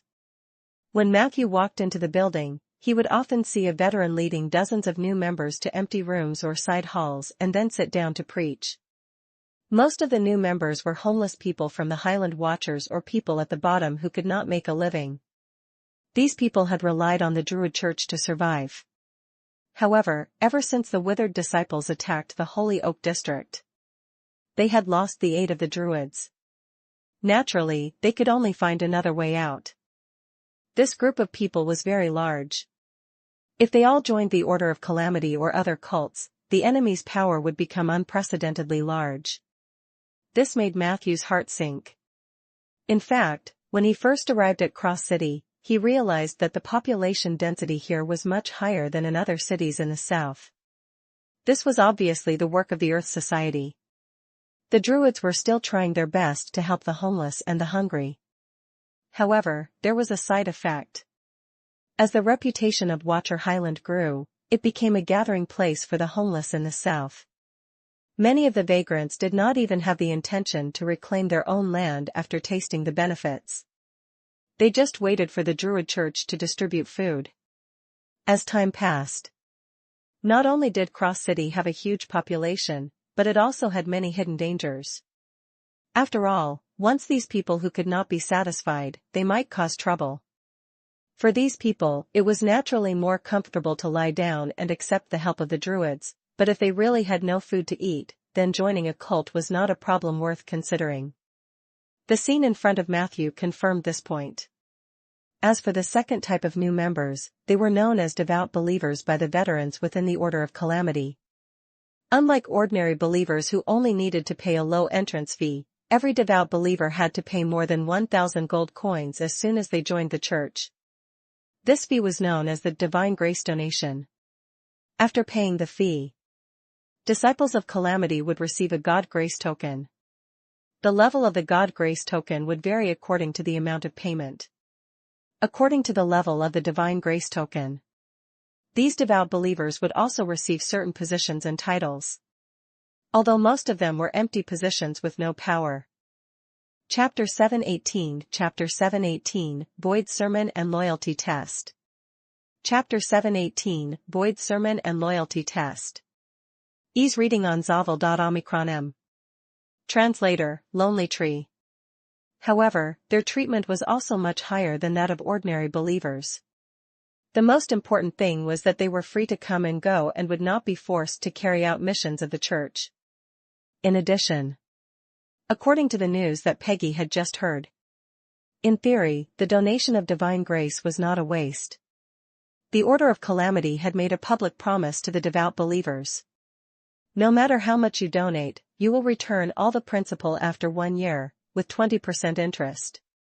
This way, the more you donate, the more interest you can get. In theory, it was also a good investment. In fact, the new members of the church who became devout believers were all merchants from Cross City. And most of them had only paid the minimum standard of 1,000 gold coins. It was obvious. These believers might be even more devout towards gold coins. Matthew could understand this. The merchants had joined the Order of Calamity purely for self-preservation, and it was at most a bet between two parties. After all, the current situation in Cross City was very complicated. The Druids retreated to the Holy Oak district and ignored the other areas. The withered disciples attacked all living beings as if they had gone crazy. In contrast, the new Order of Calamity had no intention of attacking or looting the common people.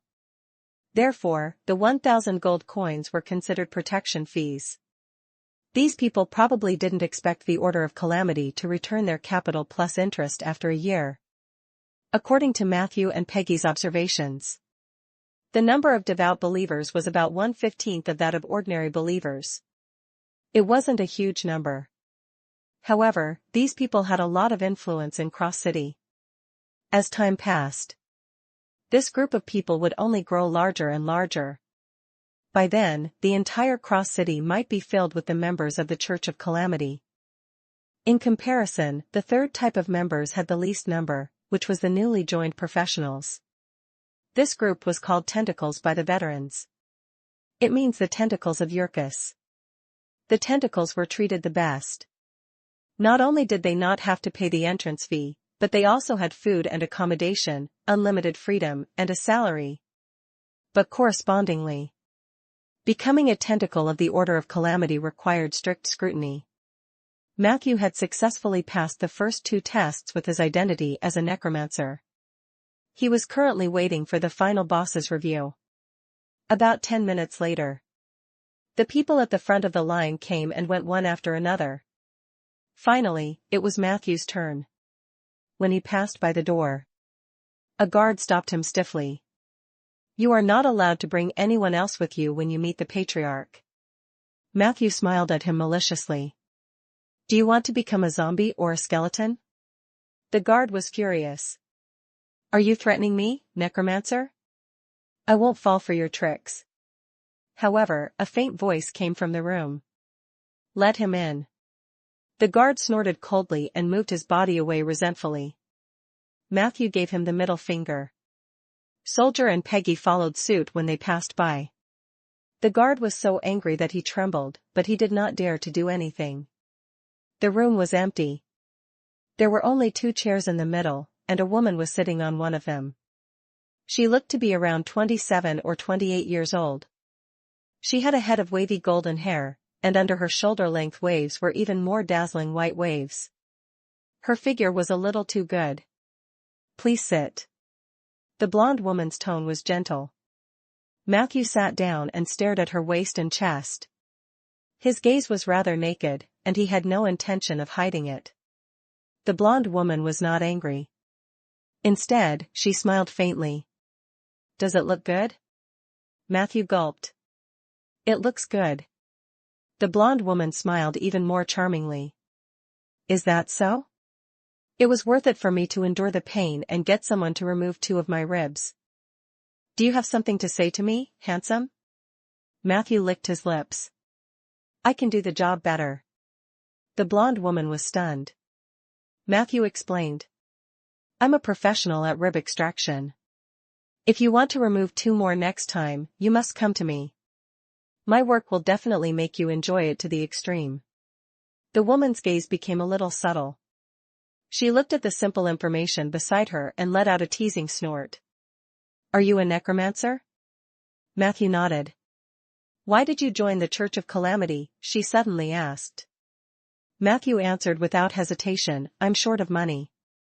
The golden-haired woman nodded slightly, her eyes revealing a trace of satisfaction. It was obvious. Matthew's answer was very much in line with other people's impressions of necromancers. Is there any other reason? She asked again. Matthew rubbed his hands. I lack materials. I hope to get a stable source of corpses. The blonde woman didn't seem surprised. She covered one of her white thighs with the other and hugged her knees with both hands. Her upper body couldn't help but lean forward, and her fair and plump features fiercely hit Matthew's vision. We already have some necromancers in the church, but if you're strong enough, I can give you some corpses regularly, but the premise is that you have to prove that you're worthy of this treatment, the golden-haired woman said. Matthew appeared very confident. Other than Bayan City, in the south, my attainments in necromancy are the best. The golden-haired woman didn't say anything. She looked at Matthew's information again. It says here that you were active near Swampwater City. Why did you come to Watcher Highland? Chapter 719 Chapter 719, Boyd's Sermon and Loyalty Test. Chapter 719, Boyd's Sermon and Loyalty Test. Ease reading on Zavel.omicron. Translator, Lonely Tree. Matthew hesitated for a moment, then answered briefly. Revenge. The blonde woman was interested. Tell me in detail. Matthew was silent for a while before he slowly said. I have a personal grudge with the druids here. In the Earth Society, there is a guy called the Ancient Tiger. He stole my wife. I loved her very much, but she betrayed me and even found a rustic savage. This is unacceptable. The woman showed some sympathy on her face, but it soon turned into a gossipy fire. I heard that druids are very playful. They might be very good at seducing others, so this might not be your wife's fault. She might have just made a mistake that ordinary women would make. May I ask, have you considered why your wife was stolen away by that ancient tiger? Matthew was furious. What did you say? The woman spread her hands.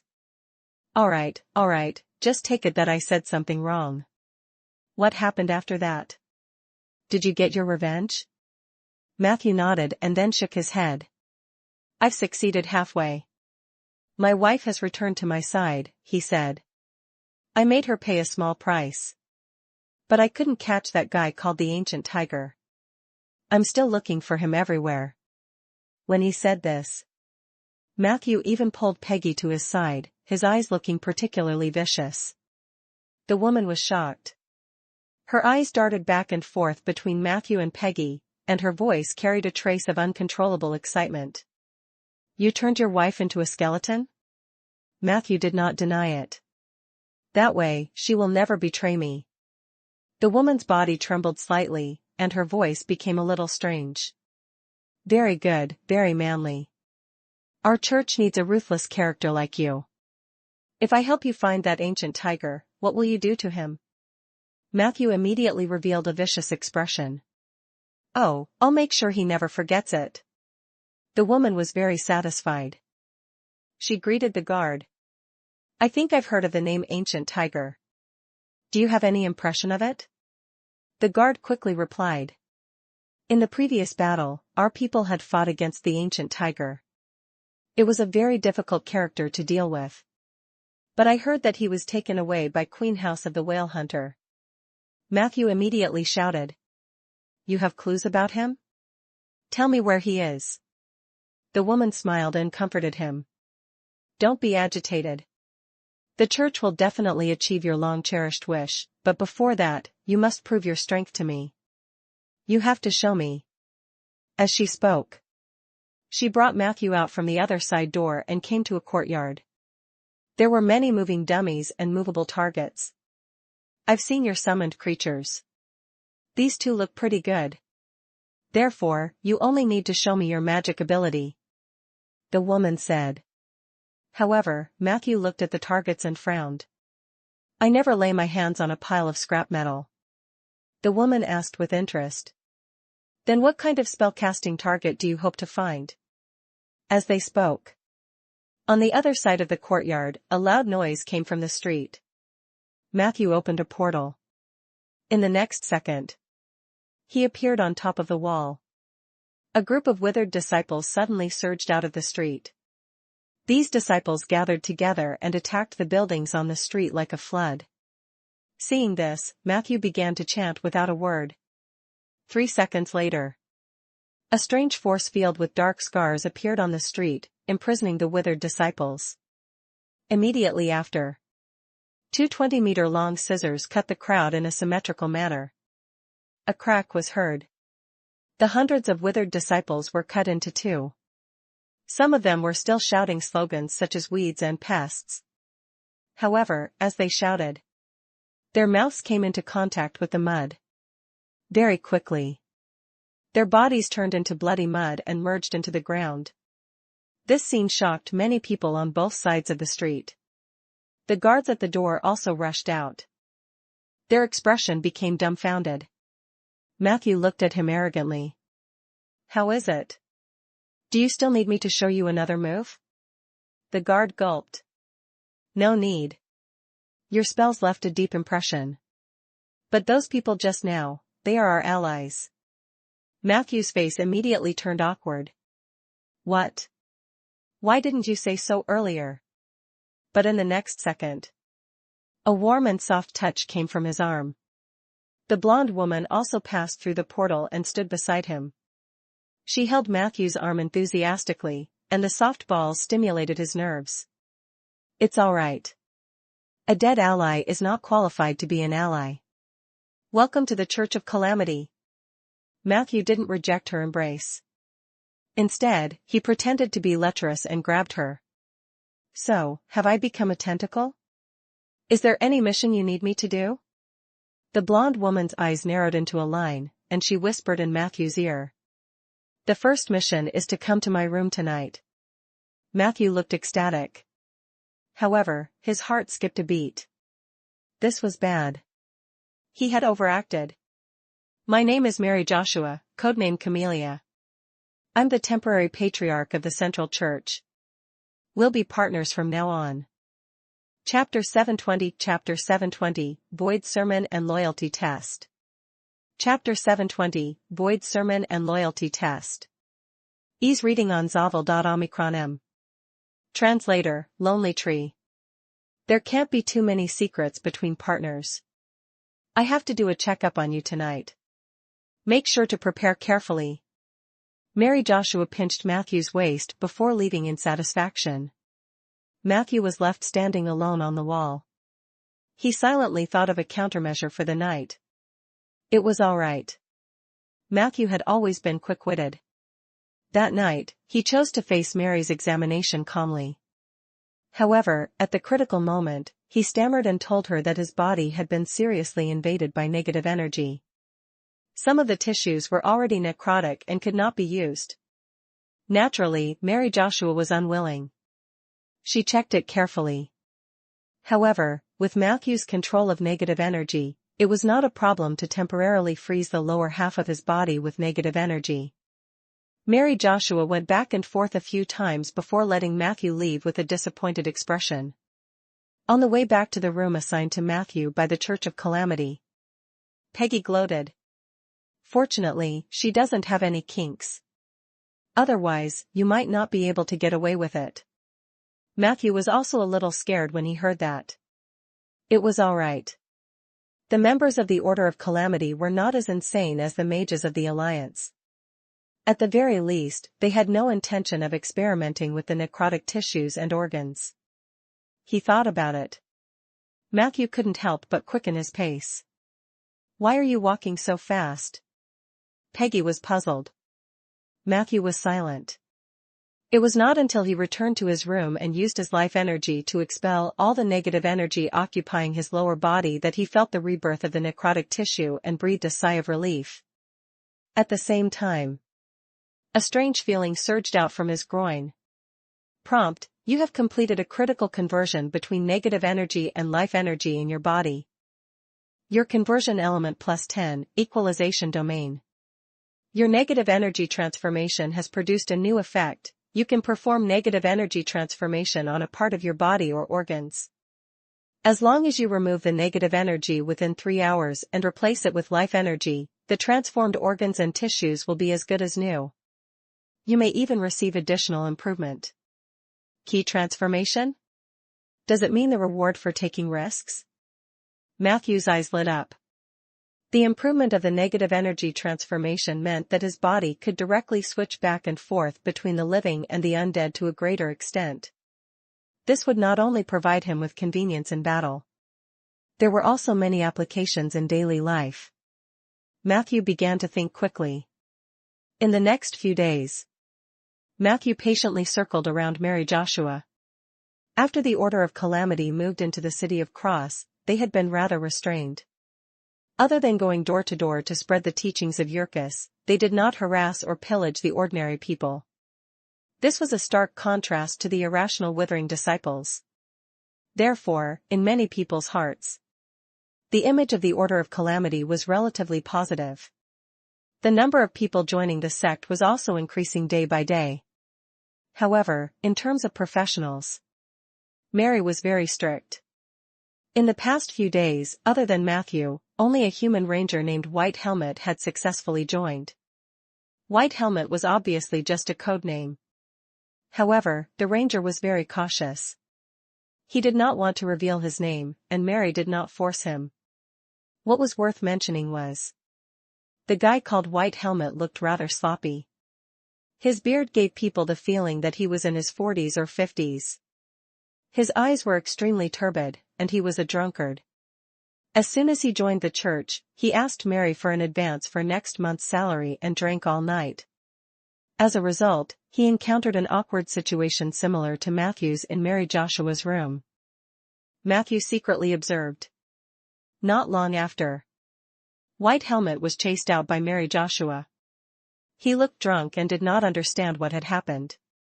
However, he could smell Mary's resentment from the other side of the room. At that moment, Matthew, who was hiding in the dark, and the swaying White Helmet looked at each other in surprise. Both parties had complicated emotions in their eyes. In the blink of an eye, 5 days passed. October 13th. Mary Joshua suddenly summoned Matthew and the White Helmet to her side. She informed the two of them. Tonight, a very important batch of goods would depart from the underground sanctuary and be transported to a secret base built by the 3 major organizations. It was the new stronghold of the Order of Calamity in Cross City. Mary and her people did not need to be responsible for the entire process, nor did they need to send the goods to the secret base. They only needed to escort the convoy on a specific route. The time was set at 10 p.m. Mary Joshua ordered the two of them to follow her. To be honest, Matthew felt that something was wrong when Mary Joshua was describing the mission. If it were a secret escort mission, the Dark Temple would have been able to complete it. Why did they need the members of the Cross City branch to interfere? If there was a lack of manpower, why did they only need to escort them for a short distance? Combined with Mary's nonchalant attitude, Matthew suspected that this was a loyalty test by the Order of Calamity towards him and the White Helmet. This was normal. Since they could not recruit many people, all evil cults would often trick people into joining them first, then conduct loyalty tests in batches. After that, they would allocate authority and directional training according to the test results. For this kind of loyalty test, Matthew had his own understanding. First of all, he definitely couldn't betray them. Secondly, he could not show too much loyalty. He had to show the selfishness and flexibility that a high-level evil person should have. Otherwise, others would be suspicious. Therefore, he had no choice. While waiting for the mission to begin, Matthew had already rehearsed hundreds of unexpected situations in his mind. Night fell. A dozen figures left the stronghold of the Order of Calamity in Cross City. Under the leadership of Mary Joshua, the group arrived at an underground entrance near Cross City. This underground entrance was most likely created by the Order of Calamity itself, and it was different from the one that the Druid Fox had told Matthew about. The group of people walked into the tunnel. They walked for about 10 minutes. The sound of running water could be heard from the underground ahead. It was an underground river. Everyone lit up their torches and searched around the underground river for a while. Soon, Mary Joshua found a deer head statue that was close to the stone wall. She waved her hand, signaling everyone to disperse, but everyone had to look at the deer head statue. The group of people stared at it for half an hour. Suddenly, the stag's eyes lit up. Its eyes emitted a grayish-white radiance. Immediately after, the deer's head fell from the stone wall. A bumpy portal appeared behind the huge deer head. Mary Joshua raised her hand. Everyone perked up. Immediately after, the teleportation gate was getting bigger and bigger until it was big enough to accommodate a carriage. Knock, knock, knock. Following the sound of horse hooves. One by one, a special underground carriage appeared in front of everyone. The horse that was pulled was an underground pony that was unique to the Underdark. They were not tall but had great endurance. They even had a slight ability to pass through walls, making them very suitable for transporting goods underground. Matthew narrowed his eyes. With his dark vision, he saw a rusty cage on the first carriage. Inside the cage was a twisted monster. Its current appearance looked a little like a fried dough twist. "Madam Mary Joshua, your new member looks quite energetic. Then I'll leave the rest of the journey to you." A familiar voice sounded. Matthew's heart trembled. A handsome young man walked out from behind the portal. His gaze casually looked around until it locked onto Matthew, and then it became meaningful. "Warning, you have encountered the projection of the Traveler God." Chapter 721, Chapter 721, I'm his dog. Chapter 721, I'm his dog. Ease reading on Zavel.omicron. Translator, Lonely Tree. Traveler God? Why was he here? Matthew quickly calmed down, and his gaze calmly met the God of Travelers' gaze.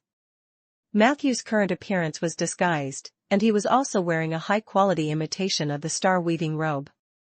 If he did not deliberately distinguish himself, even a god's projection could not recognize him at a close distance. You must not act suspicious. Matthew secretly warned himself that he would not move if the enemy did not move. He maintained a high degree of vigilance. The Traveler God's gaze didn't last long, about 3 to 4 seconds, before he withdrew it peacefully. He did not continue to pay attention to Matthew. This was good news. However, the slight change in Matthew's body was sensed by Mary Joshua, who was beside him. This woman's perception was very shocking. No emotional changes seemed to escape her eyes. "What's wrong, teacher?" Mary Joshua asked softly. Teacher was the title Matthew gave himself. He traveled the Jianghu and joined the evil forces. How could he dare to use his real name? Fortunately, this phenomenon was very common within the Order of Calamity. Even Mary Joshua herself preferred the name Camellia. "Do you know Mr. Jean?" she asked. "Mr. Jean?" Matthew's eyes narrowed slightly. This guy didn't use his real identity either? That was true. At this moment, Matthew noticed that the appearance of the Traveler God was obviously different from the one he had seen before. The reason why Matthew could recognize him immediately was partly because of his keen perception and his relatively special temperament, and partly because he relied on the prompts in the data panel. They hadn't seen each other for a few days. The other party's projection became more solid, and his image looked more like a real human than a high and mighty god. Matthew knew. Such a short period of time was definitely not enough for the God of Traveler to complete his reincarnation. Moreover, there was a high probability that the other party would be a woman after reincarnation. Therefore, the projection of the God of Travelers had most likely gone through some kind of enhancement ritual to have its current image. His strength had also increased by a large margin, and he was at least at the level of a half-legend. This was the fundamental reason why Matthew was extremely vigilant. "Mr. Jean?" "No, I don't know him." Facing Mary Joshua's interrogation, Matthew displayed his ability to react at the last moment. He licked his lips and revealed a teasing smile that suited his character. "I just think he's very sexy." Mary choked. She didn't expect Matthew to answer like that. After hesitating for 2 seconds, she smiled awkwardly. "You're really straightforward." As if he had heard the conversation between Mary Joshua and Matthew, the god of travelers, who was disguised as Mr. Jean, cast a friendly look at them again. "I heard what you said, Necromancer. I think you have good taste. Do you want to exchange contact information?" Mr. Jean smiled and took out a magic name card. Matthew was prepared. He handed over a thin piece of bone. The contact address written on it was in Bayan City, where there was a reception room shared by necromancers. Under Mary Joshua's complicated gaze, the two of them exchanged contact details smoothly. Finally, Mr. Jean suddenly grinned at Matthew. "Remember to look for me. I like your hat very much." Matthew was still smiling on the surface, but his heart sank. On the surface, the other party was only complimenting his clothes. But in reality, the phrase "I like your hat" was a very special slang on the East Coast. On the coastline to the south of the bay, due to the humid and rainy climate, most people needed to wear hats when traveling, and the types of hats worn by different occupations were different. It was said that it was at the pier of Deep Blue Harbor. People could quickly tell what each other was doing by the hats they were wearing. Therefore, it evolved into the extended meaning of "I know your background." This kind of slang originated from the coastal cities in the South. After a long time, even the merchants of Rolling Stone Town would use this slang when they contacted each other. The other party had clearly seen through his identity. This made Matthew a little worried. Fortunately, Mr. Jean didn't do anything else after saying that. Carriages were slowly transported out from the portal behind him. The underground ponies, which were known as the Little Face Horses, lined up in the tunnel and formed a long convoy. Matthew counted. There were a total of 19 carriages, and each carriage carried a cage. Inside the cage were twisted monsters. These monsters were cast with slumber and distortion. There was also a light refraction spell set up around the cage. This made it impossible for outsiders to distinguish the identity of the monster. What made Matthew most curious was that the carriage in the center carried a fully enclosed cage. The other cages were made of iron, but that cage was actually sealed with good oak boards. From time to time, there would be a thumping sound coming from inside. It sounded like someone was asking for help. Mary Joshua and Mr. Jean had a round of handover. Not long after, Mr. Jean smiled and disappeared behind the portal. He didn't say anything to Matthew either. The other party disappeared. Matthew heaved a sigh of relief. At least his identity had not been exposed for the time being, and since the god of travelers had used an alias and concealed his identity, it meant that he and the Order of Calamity were not on the same side, at least on the surface. Chapter 722 Chapter 722, I'm his dog. Chapter 722, I'm his dog. Ease reading on Zavel.Omicron. Translator, Lonely Tree. He still had room to maneuver. Let's go. Mary Joshua called for everyone to set off. The underground ponies in the convoy did not have a driver, but that did not prevent them from transporting the supplies in an orderly manner. In fact, this kind of underground dwarf horse was an underground beast that was second only to the Kuan-Mande great lizard. The reason why they were called Little Face Horses was because they and the materials they were transporting had a very subtle ability to distort and correct the dimensions as they moved through the underground space. They would automatically adjust the space around them according to the changes in the terrain so as to obtain more room for advancement. This was a natural ability to cast spells, and it was very useful. However, the space that the underground pony could affect was relatively limited. It could only be effective on himself and the carriage behind him. And the great phase horses that truly had the ability to shuttle between rocks had long since gone extinct in the long river of history. But even so, in the depths of the Underdark, such as Deep City, there were still legends of the Lava Lord sweeping through the underground cities with 300 phase horse knights. Under the leadership of Mary Joshua, the convoy moved forward in an orderly manner. The tunnel in the underground world was very long, and the surrounding space seemed quiet and dark. It was also because of this environment a little sound could be transmitted a few kilometers away. Therefore, it was common sense for everyone to keep quiet when they were secretly marching underground. This common sense further intensified the dead atmosphere. Everyone could only hear the sound of footsteps, the light sound of hooves, and the heavy sound of ruts. It was a drowsy journey. Matthew sat down on a carriage. The little phase horse stopped for a moment in a daze, then obediently continued to move forward. He yawned. Then, the yawn seemed to be contagious. The few Calamity disciples around him yawned as well. Her alertness is so low. What kind of escort mission is this? Matthew looked relaxed. However, he was alert in his heart. He turned his head to look at White Helmet. The latter's entire face was hidden in the darkness, making it impossible to see his expression and face clearly. And in this sleepy journey, the convoy advanced another 5 kilometers. They passed by an underground stone forest. Suddenly, a group of wild beasts jumped out from the cracks in the rocks. They attacked the carriages. "There's an attacker!" Mary Joshua shouted. "Defensive stance." There were quite a number of people accompanying the convoy. Most of them were from the Dark Temple, and there were more than 10 believers brought by Mary Joshua. There were 60 to 70 of them. The number of creatures in front of him, including the owl beasts, claw-horrifying beasts, and winged birds, was only 30 to 40. The Church of Calamity clearly had the advantage in numbers.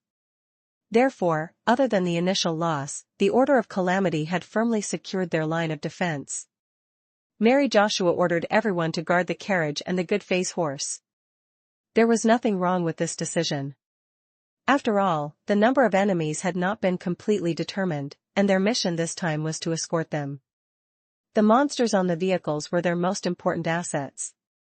Therefore, the members of the Order of Calamity were rather restrained.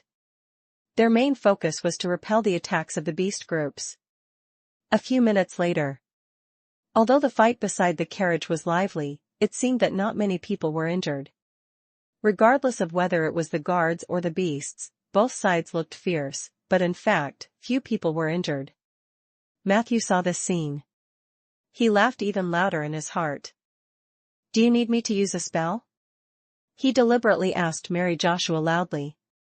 At that moment, he could feel many gazes on him, most of which were from his colleagues. After all, on the day Matthew used his signature spell, many members of the Order of Calamity had seen it. "No need," Mary Joshua said loudly. "You must conserve your mana. What if they have stronger enemies?" Matthew really wanted to say, "But I have a lot of mana. I don't need to save it."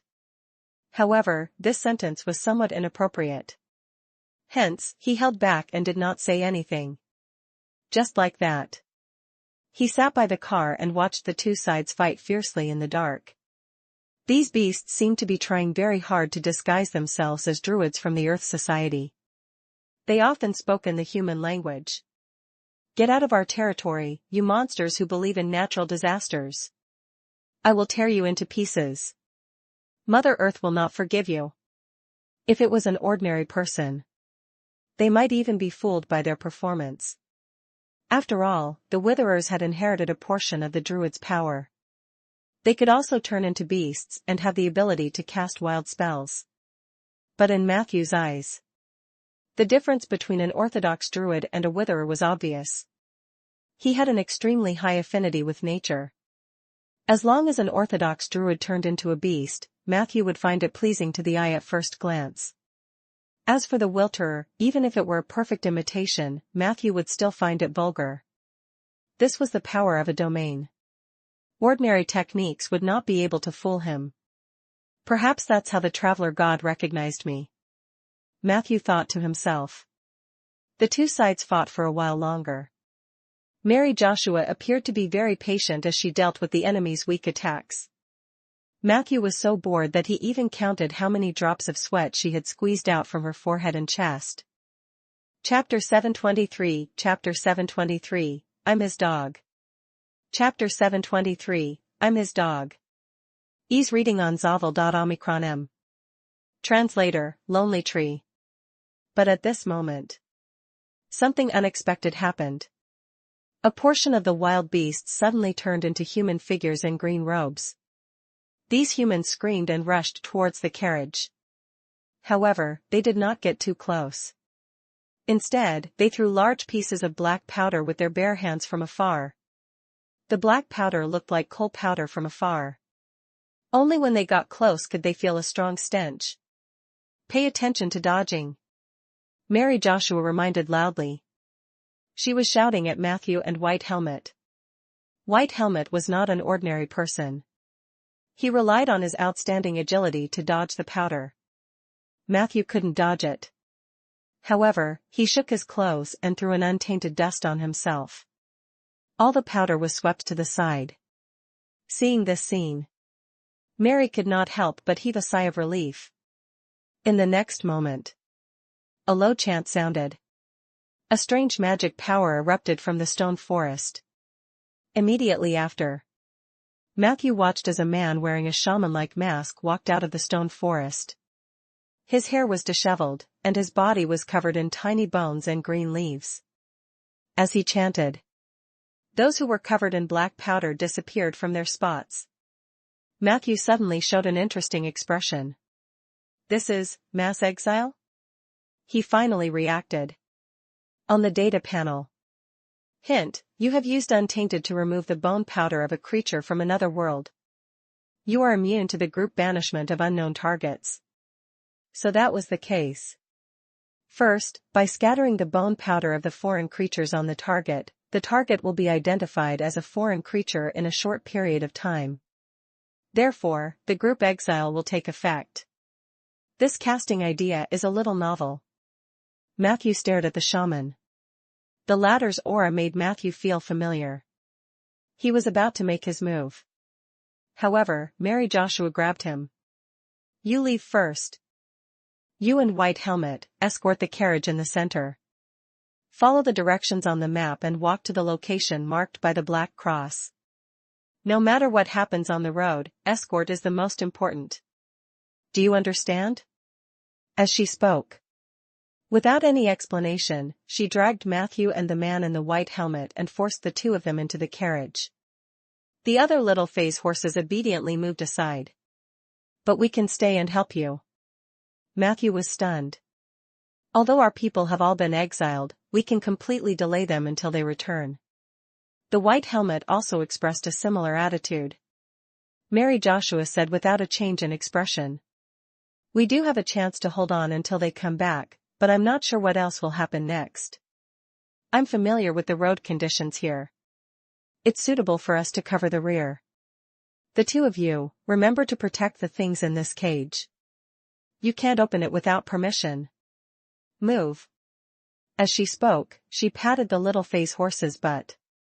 The latter galloped forward, pulling Matthew and the white helmet along as they squeezed past their compatriots and escaped without any obstructions. Behind them, Mary Joshua started fighting with the remaining wild beasts. Very quickly, her tragic figure disappeared into the darkness. In the empty tunnel, only the excited cheers of the beasts were left. Matthew and the white helmet looked at each other, their gazes subtle. The carriage ran for 2 to 3 kilometers.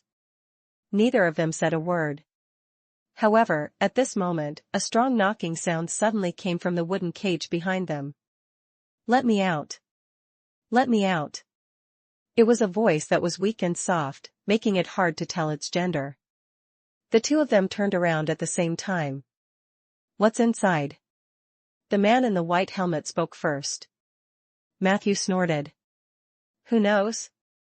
I do want to open it and take a look, but unfortunately, it's better to forget about it at this time. The white helmet looked at him with interest and suddenly laughed softly. I didn't expect us to be so trusted. The most important thing is actually being escorted by us. Matthew also laughed. This shows that Lady Mary values us very much. White Helmet laughed dryly. To be honest, I'm a little flattered. Matthew patted him on the shoulder. That's a good thing. As long as we can complete this mission successfully, we might be able to rise up in the Church of Calamity in the future. White Helmet didn't look so optimistic. Do you really think things are that simple? I've often heard that the businesses of the Church of Calamity are all deadly. Aren't you afraid? Matthew yawned nonchalantly. It doesn't matter. Before I joined the Order of Calamity, I often dealt with life and death. The man in the white helmet looked at him silently. He seemed to be evaluating the truth of this sentence. The carriage continued on for a while.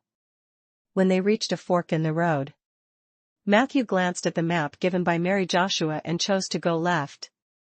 At this moment, White Helmet suddenly said faintly, "I think we should be honest with each other. You are not an ordinary necromancer." Matthew smiled. "Are you going to admit that you're an ordinary ranger?" "As far as I know, even an ordinary ranger can make that thing useful when drunk. It's not a good habit to lie to the patriarch as soon as you join the church." The white-armored man was stunned and immediately retorted, "Didn't you lie to her too? I checked your lower body when it was chaotic just now. It's very healthy." Chapter 724, Chapter 724, I'm his dog. Chapter 724, I'm his dog. Ease reading on Zavel.omicron. Translator, Lonely Tree. Matthew's face stiffened slightly. He glanced at the data panel. Prompt, your companion, the White Helmet, has stolen a bone from your pocket. Your companion, White Helmet, returned the bone. Taking this opportunity, your companion, White Helmet, has used animal diagnosis on your crotch. Animal diagnosis, Ranger advanced ability, commonly seen in special professions such as veterinarians. It can be used to diagnose the reproductive ability of animals. I didn't expect you to be a veterinarian. Matthew angrily covered his pocket. He counted and found that the number of bones had not changed. Only then did his expression become better. These bones were deliberately put in his pocket to fill in the character of a perverted necromancer. However, as time passed, he was quite sentimental about these bones. If someone really stole one, Matthew would be a little unhappy. Fortunately, the White Helmet was only using this action to perform a diagnosis. It had to be said. Nowadays, people who went out had one or two unique skills. White Helmet's movements were concealed. Even Matthew didn't notice. It was enough to show that his technique was superb. No matter where you come from, remember not to steal my things next time. Otherwise, you'll suffer. Matthew warned softly. White Helmet smiled awkwardly. Don't worry, it won't happen again. Matthew's expression softened. How can a ranger like you be so skilled in stealing? White Helmet laughed. Rangers and thieves aren't that distant. The frequency of these two classes overlapping is much higher than you think. Speaking of which, who are you? Matthew looked around. Aren't you afraid that the walls have ears? White Helmet said confidently. If I can't even do this, then I don't need to be a ranger. Matthew snorted. You should introduce yourself before you ask about other people's identities. White Helmet thought for a moment. How about this, let's play a mini-game. If I can steal something from you in front of you, you have to tell me your true identity first. Take note. During this period of time, you can set up perfect defensive measures for yourself, but you cannot attack me. Stealing things in front of people? Was this guy that confident? Matthew wanted to refuse rationally, but he was also very curious about the identity of the White Helmet. Hence, he nodded. Sure. In the next second, he took out the defensive psalm and cast several defensive spells on himself. Then, he covered the pockets with his hands. I'm coming. For some reason, Matthew felt that White Helmet's expression was somewhat wretched. However, he saw the latter quickly flirt with him. In the next second, Matthew felt a chill in his crotch. A pair of shorts appeared in White Helmet's hands. How did you do that? Matthew was extremely shocked. Who knew that White Helmet also revealed an awkward expression? Ah, I stole the wrong one? What I wanted to steal was clearly your belt. Sorry. I'll put it on for you now. Matthew rejected him righteously and snatched back his shorts. He didn't wear this pair of shorts on his body but put it in his wondrous technique backpack. The chill in his crotch just now might have been a stress response from the white helmet when he used the stealing spell on him. He glanced at the data panel. Hint, your companion, White Helmet, has used Void Steel on you. The target of the theft is a daily item. White Helmet aimed at your belt. Void Theft had an error. White Helmet obtained one of your underwear, clean and washed. Void stealing technique? Matthew snorted. White Helmet was surprised. How did you know? Didn't that whale say that not many people in this world know about this skill? Whales? Matthew keenly noticed the keyword mentioned by the other party. How could there be whales on land? Could it be that this White Helmet came from the sea? Wait a minute. A thought flashed through Matthew's mind. Are you Zangila? The guy who passed the void whale test? He remembered a piece of world news he had read a while ago. White Helmet's expression instantly turned extremely serious. He pressed his hands on the weapon at his waist. If you don't tell me your true identity, I'm afraid it won't be easy for us to get along. This sentence was equivalent to tacitly admitting that he was Zangila, the human hero from the north. Matthew naturally had no need to continue hiding. Rolling Stone Town, Matthew. Zangila also reacted quickly. The Tree Master and Dragon Slayer? There was still some doubt in his eyes. Are you mages willing to be undercover? To be honest, I've never seen a mage do such dirty work.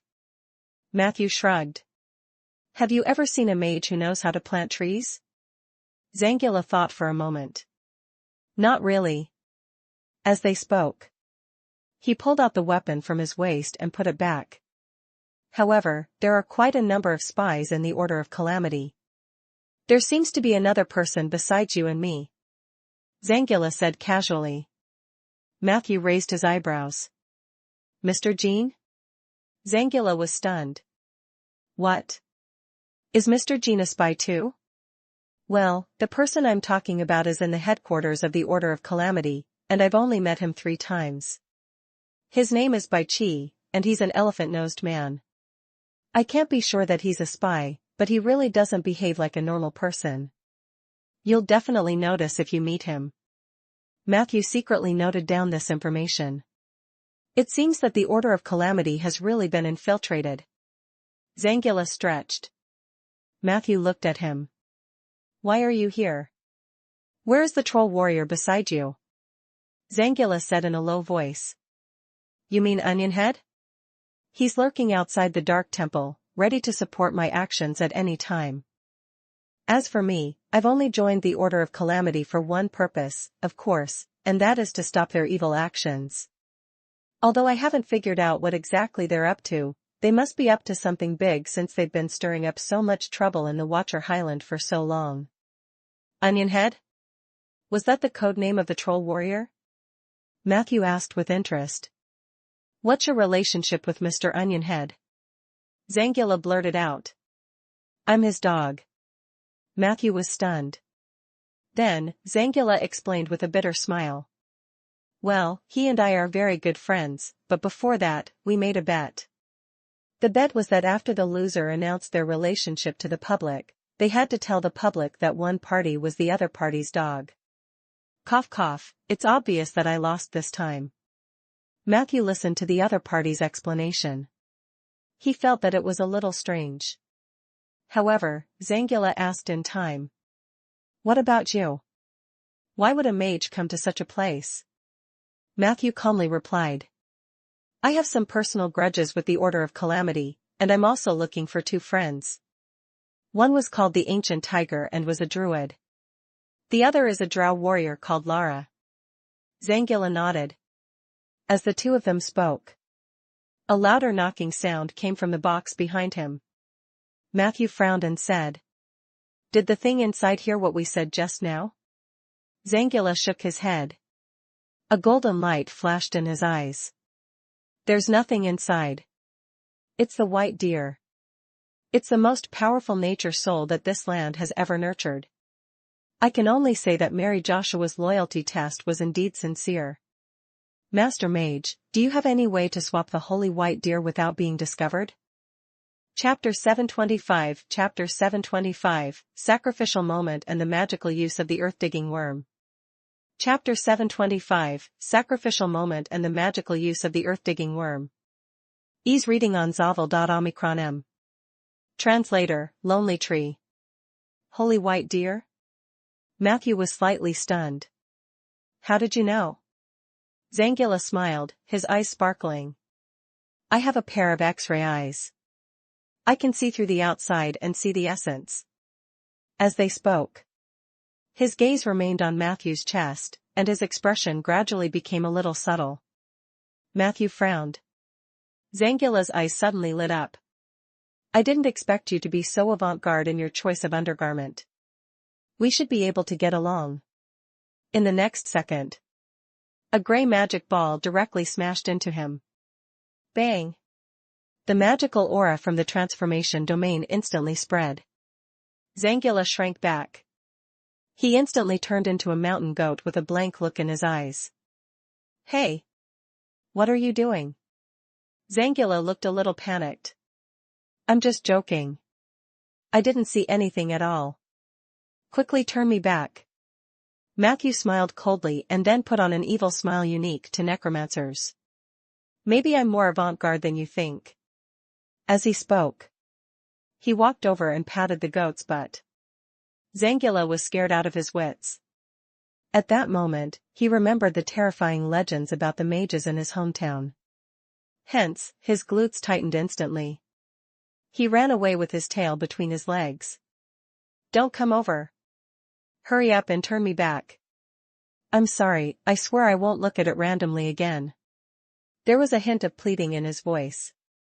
Matthew turned around and got into the car, gently waving the whip. The little phase horse stared blankly at the goat that Zangila had transformed into, then happily ran forward. Zangila could only spread his 4 hooves and barely keep up. Matthew sat on the bumpy carriage, quite calm. Zangila had a lot of bad habits. He liked to look around and touch things. He was most likely born in the marketplace. He was indeed a ranger, but most of the time, he was probably a thief. Matthew did not know what the void whale saw in him that made him a hero. However, this guy should still be kind on the whole. The ability of world affairs basically presents objective facts. Zangila is considered a human hero, so there should be no problem with his integrity. Matthew thought to himself. As for personal morality, come on, even in this world's guardian alliance of the 7 saints, there weren't many who had clean morals. Matthew wouldn't expect too much from others. Therefore, not long after, when Zangila pitifully ran to the same position as him again, Matthew pretended to be angry and scolded. If you continue to do such things, not only will I turn you into a goat, but I will also lock you up with 50 bear gnomes and let you have a deep understanding of what a true avant-garde event is. The goat shivered. Matthew then removed the malicious transfiguration spell. Zangila jumped onto the carriage and sat beside Matthew. This guy was naturally a friendly person. He seemed to have forgotten everything that had just happened. He pointed at the wooden box behind him with a smile and said, Master Mage, let's talk about serious matters. Should we do something about this holy white deer? Matthew shook his head and said calmly, I'm not sure if this is the real holy white deer. I don't have any good plans either. Zangila laughed shamelessly. I have a plan. It won't affect the operation of the spy, but it can also smoothly take away the holy white deer. Matthew looked at him with interest. Tell me. Zangila suggested. You and I can pretend to be enemies.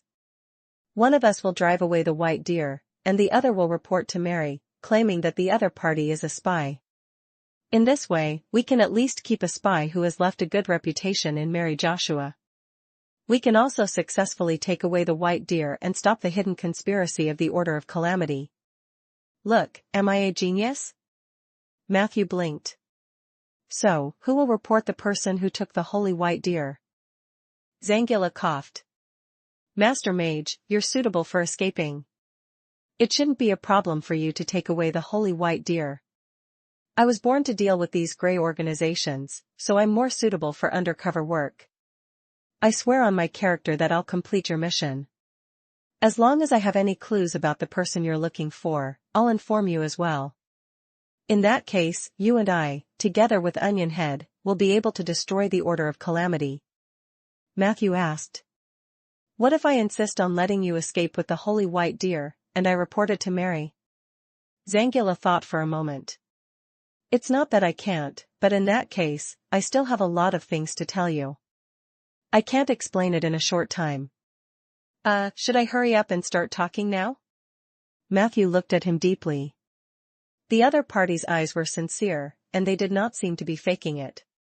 It seemed that he really wanted to save the holy white deer. Matthew thought for a while and finally shook his head. I don't think it's appropriate. Most importantly, the risk is too great. It's not that I don't trust your X-ray vision, but there's a constant black box barrier on this cage. All perception media can be distorted when they pass by the black box barrier. What if the holy white deer you see is just an illusion? Or even other monsters?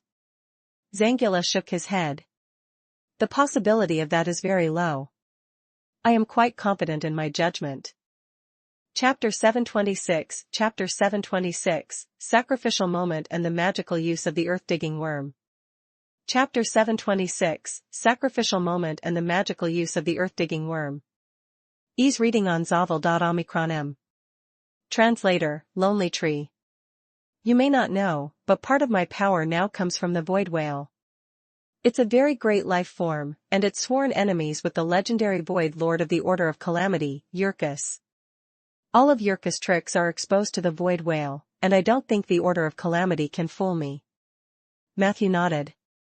Even if the white deer is behind it, do you think the Order of Calamity would be unprepared? You and I both know that this is a loyalty test. The essence of the loyalty test is that any doubts and twists and turns may lead to all previous efforts being wasted. Do you really think that if one person escaped and the other reported it, you would be able to gain Mary Joshua's trust? If she were that stupid, the Order of Calamity would have been paralyzed long ago. Zangila revealed a thoughtful expression. You're right, but this is a rare opportunity. If we don't take this chance, what's the point of sneaking in? He looked unwilling. Matthew said calmly. Aren't you and I hiding here for a greater goal? As the soul of nature, the holy white deer should know what is the best way to repay this land. As a registered mage of the Seven Saint Alliance, I will do my best to ensure his safety. But before that, I suggest we do nothing. Zangila frowned. After a long time. He sighed. All right, I'll listen to you this time, but if there's a chance like this again, I'll rely on my own judgment. Matthew didn't say much. Both of them had their own goals, and borrowing the name of the Seven Saint Alliance could only make Zangila listen to him temporarily. The two of them had a common enemy, so there was room for cooperation. However, friction during communication was inevitable. Matthew secretly made up his mind. After that, he would try his best to reduce his encounters with Zangila, and the best way out would be for the two of them to go their separate ways. In the dark tunnel, the little face horse trotted happily. It seemed to be forever carefree. Even if it bumped into a wall, it could still tilt its neck and forcefully twist it away. The two people in the carriage fell silent. Not long after, there was an even louder knocking sound coming from the wooden box behind him. Dong dong dong. Save me, save me. The cry for help suddenly turned into the voice of a young girl. Zangila looked back. His eyes immediately became a little afraid. What's wrong? Matthew asked lightly. There's a naked girl inside. Zangila's voice was a little low. The holy white deer just disappeared. You're right. The Order of Calamity wouldn't just hand the holy white deer over to us. This is a smokescreen. I actually failed to see through it. But that's not right. What I saw just now was clearly the holy white deer. My eyes can't be wrong. His voice was filled with self-doubt and contradiction. Matthew looked back. His perception was completely blocked by the black box barrier, and he could not see what was inside at all. He could not help but think. If Zangula's vision is affected by the black box enchantment, then he should be unable to see anything like me. If he wasn't affected, then what he saw should be real, or at least on the surface. Could it be that there's actually a shapeshifter inside? Randomly changing into a different form every time? But why did the shapeshifter turn into a holy white deer? Matthew was puzzled. He couldn't think about the significance of this thing from the perspective of the Order of Calamity. After all, the cultists had a different way of thinking than ordinary people. What if they really thought that the loyalty test would require a big bait? In short, Matthew's attitude towards the box became even more cautious. On the way, from time to time, he made Zangula look back. After some time, Zangula would see some changes in the box. The first was the holy white deer. The second time was a naked girl. The third time was a giant jellyfish floating in the air.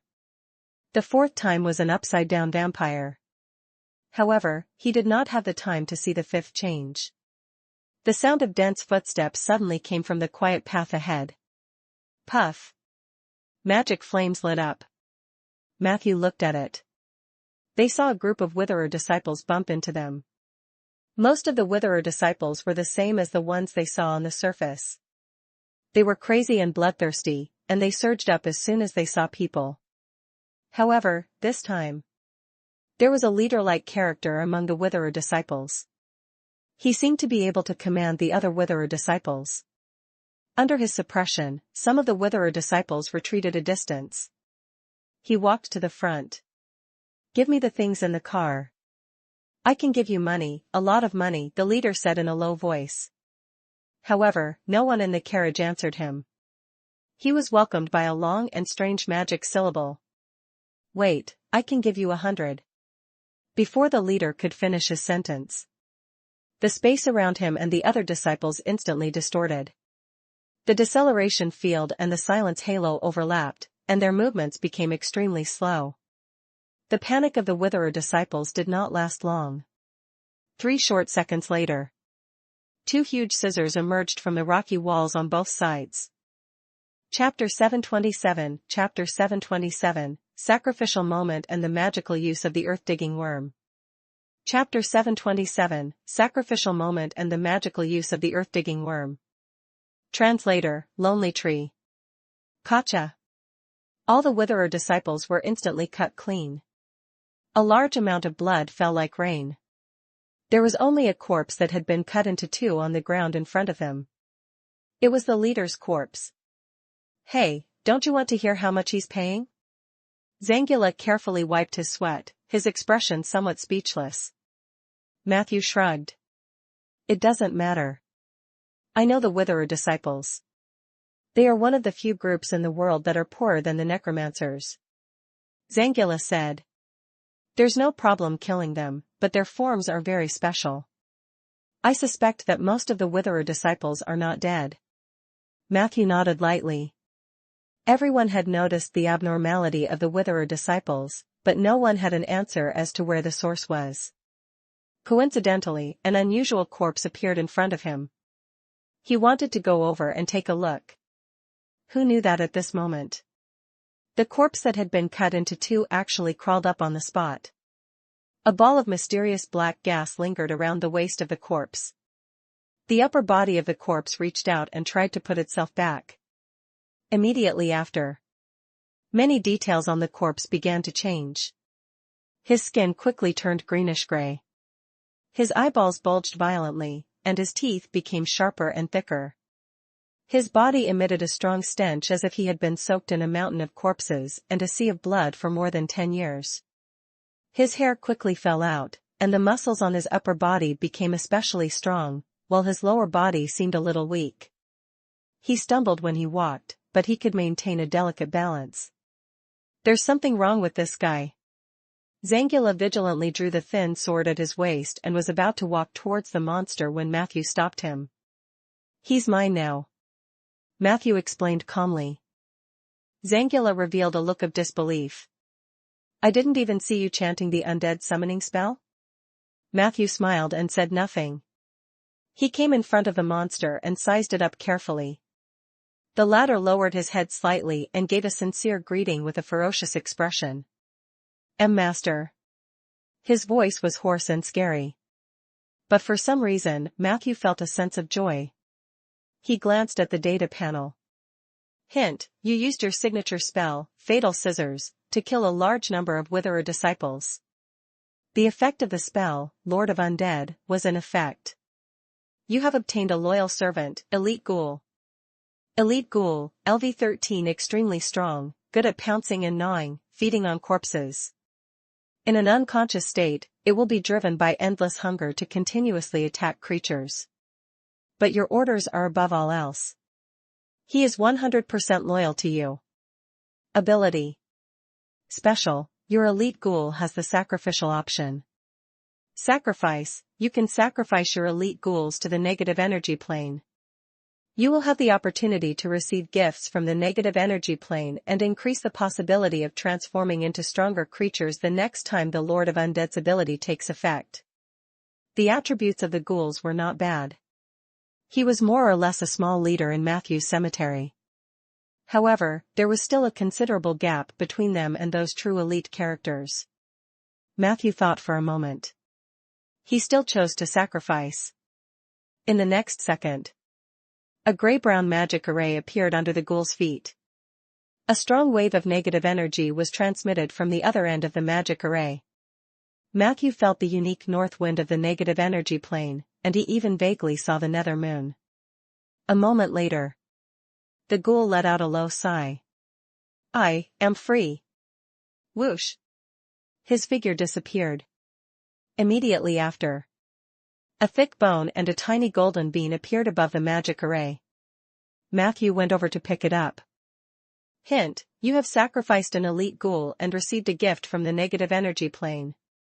Unknown pelvis, the owner of this pelvis must have been very strong when he was alive. Golden bean, it's not worth much, but it's good looking. Lord of the Undead, the next time you summon the undead, the probability of the frost bone dragon being summoned will increase by 1%. Just this? Matthew raised his eyebrows and felt that he had suffered a great loss. Although the ghouls were not that powerful, they had the potential to become centurions if they were to be properly nurtured in the cemetery. The things given by the negative energy plane were too terrible. As for the increased probability, he could only console himself that he was investing in the future. Looks like there's no need to sacrifice often in the future, Matthew thought. But at this moment, his body suddenly trembled. Under Zangula's astonished gaze, a majestic domain power surged from Matthew's body. Immediately after, Matthew was surrounded by a dangerous aura. Fortunately, this situation only lasted for 10 seconds. A moment later, Matthew returned to normal. However, there was still a flash of splendor in his eyes. Did you trigger a domain reaction just now? Zangula asked cautiously. Matthew said vaguely. I guess so. Zangula was even more curious. Are you mages especially prone to triggering domain reactions? With your strength, have you already entered several domains? Is it convenient for you to reveal it? It can't be more than 3, right? He had a gossipy look on his face. Matthew thought for a moment. More or less. Zangula sighed in amazement, then said with envy. Mages are indeed a unique class. Matthew ignored him. Chapter 728 Chapter 728, Sacrificial Moment and the Magical Use of the Earth-Digging Worm. Chapter 728, Sacrificial Moment and the Magical Use of the Earth-Digging Worm. Translator, Lonely Tree. The two of them returned to the carriage and continued to move forward. Only then did Matthew have the time to look at the data panel. Hint, you have completed a real sacrifice. During this process, you have stepped into the domain of sacrifice for the first time. As a reward for stepping into the domain, you will receive a special domain ability, Sacrifice Moment. Sacrifice moment. You can sacrifice all summoned undead that are not in the contract slot within 10 seconds. For the next 3 minutes, you will receive the following attribute bonuses. 3 times the mana. 3 times the power of spells. 3 times the casting speed. Minus 300% lifesteal. Triple spell accuracy correction. In addition, if you do not have any summoned creatures that are not in the contract slot under your name, limited to the undead, you can sacrifice all the undead in your contract slot within 10 seconds. In the next 3 minutes, you will receive the following attribute bonuses. 10x mana / spell power / casting speed lifesteal correct spell hit. In the end, when you are the only one left, you can sacrifice your own life to obtain a more powerful and extremely short-term energy burst. After the explosion, you will be in the form of a ghost for a short period of time.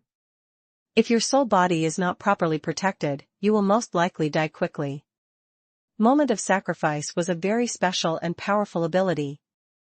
Unless it was absolutely necessary. It was impossible for Matthew to use this ability. The losses were too great. He couldn't bear the loss of every single unit in the contract slot, and he didn't even want to sacrifice ordinary summoned creatures. Therefore, this ability was somewhat useless to Matthew. However, he thought about it. If it really came to the end of the road, he would not think like this.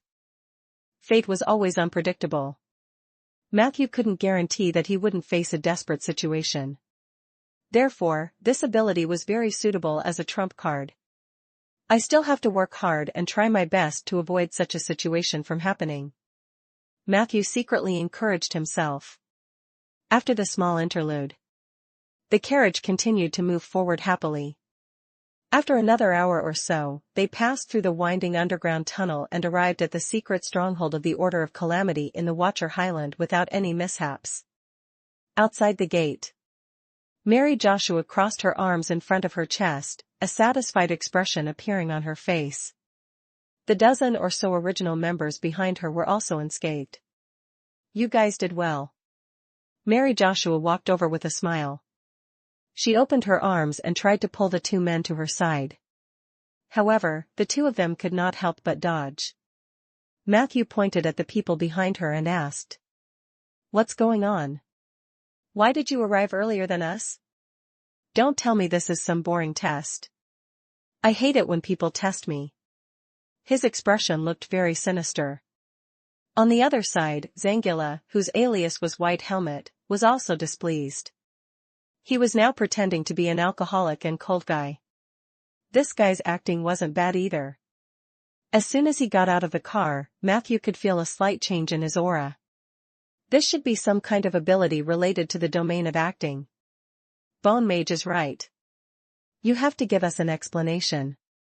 Zangila said coldly. Don't call me Bone Mage, or I'll pull out your bones. You better remember this, kid. Matthew immediately turned around to threaten Zangila.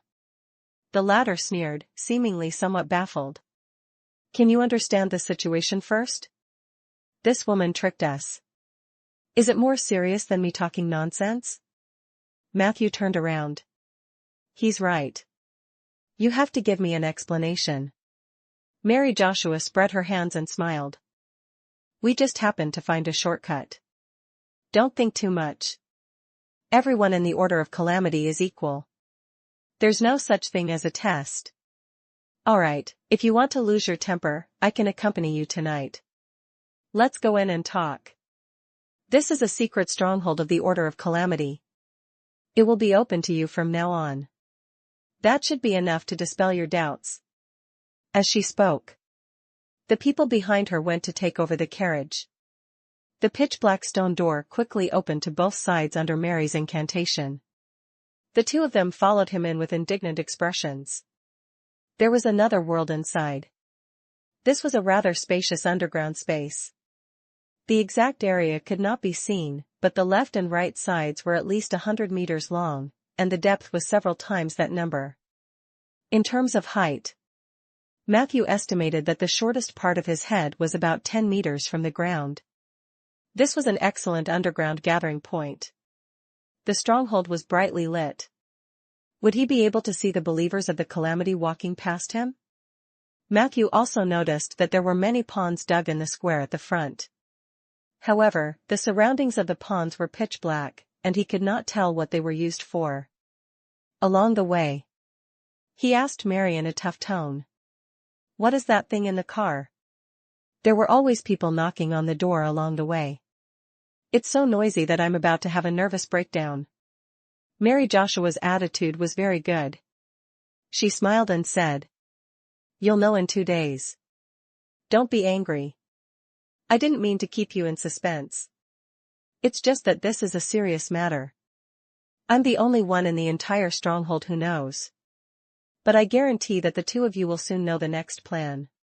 Let me show you around first." A moment later, they passed by the carriage. Chapter 729, Chapter 729, Sacrificial Moment and the Magical Use of the Earth-Digging Worm. Chapter 729, Sacrificial Moment and the Magical Use of the Earth-Digging Worm. Translator, Lonely Tree. At this moment, the cultists of the calamity were moving the cages out from the carriages. However, all of a sudden, a panicked voice sounded. Why did it come out? The three of them focused their eyes. The cage that the 4 calamity disciples were carrying had become empty. The twisted monster had already turned into a black shadow and jumped to the ground beside him. Buzz, buzz, buzz. The monster quickly trembled and returned to its original state. Hint: you have encountered a mutated earth-digging worm. The magical use of the earth-digging worms, divine knowledge. You have realized that some gods and female dragons will capture young earth-digging worms to satisfy themselves. So, it was an earth-digging insect. Matthew felt that the twisted things in the cages were a little familiar. For some reason, the earth-digging worm had left the cage. He looked a little confused and was shaking his sharp head randomly. Seeing this, Matthew took out his withered wood staff and used a monster stop spell on the earth-digging worm. However, he was surprised.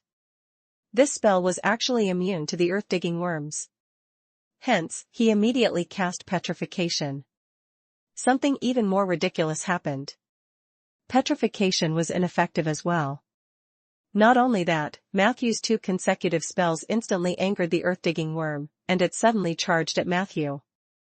The head of the earth-digging worm was quite hard, and it could dig hundreds of meters into the ground.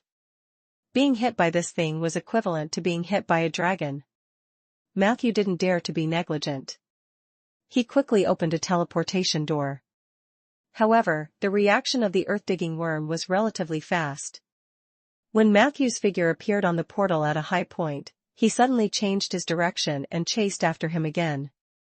Due to the sudden incident, the Church of Calamity lacked organization and had no time to control them. Mary Joshua and Zangila could only try to delay the movement of the earth-digging worm. However, this earth-digging worm was too strange. Not only was he immune to spells, but he was also invulnerable. Clang! Clang!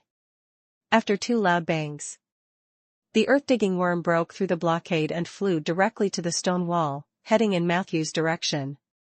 Matthew remained calm in the face of danger. He seized the opportunity and left through the portal again.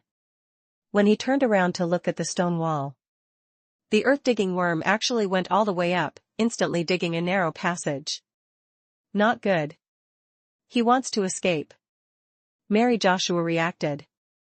However, the adult digging worm's ability to burrow into the ground was very terrifying. Moreover, this guy seemed to have accumulated strength for a long time.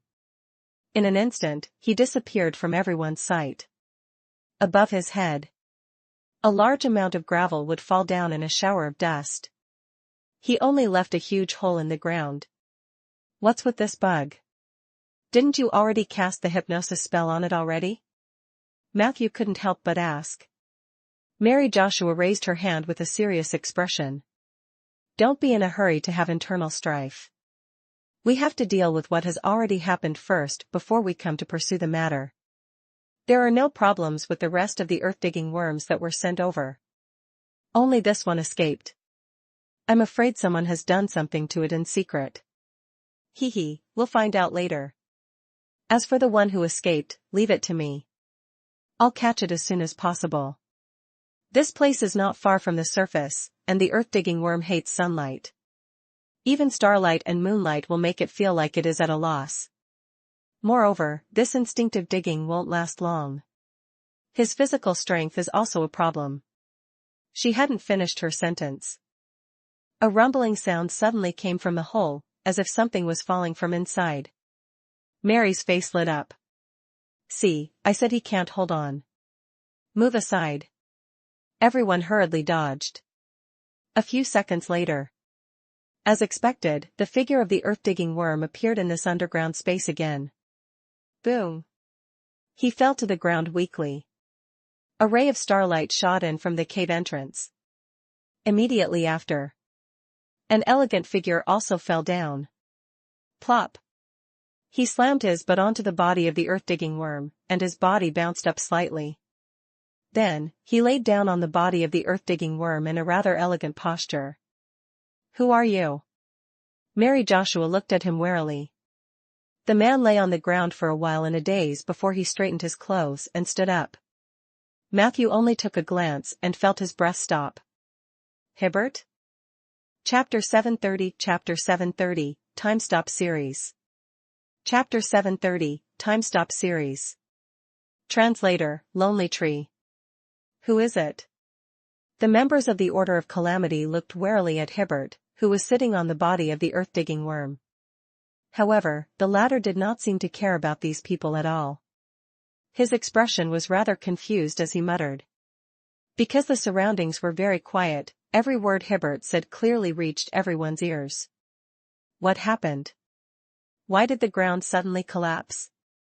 Was it because of the earthquake? Or is it because I've been eating too much recently? What is this place? Why was it pitch black? There are still so many fiendish fellows? How did it die? He said the last sentence. Hibbert looked at the earth-digging worm with a puzzled gaze. After the latter fell to the ground, it indeed quickly lost its vitality. What was more strange was that it didn't seem like the earth-digging worm had fallen to its death.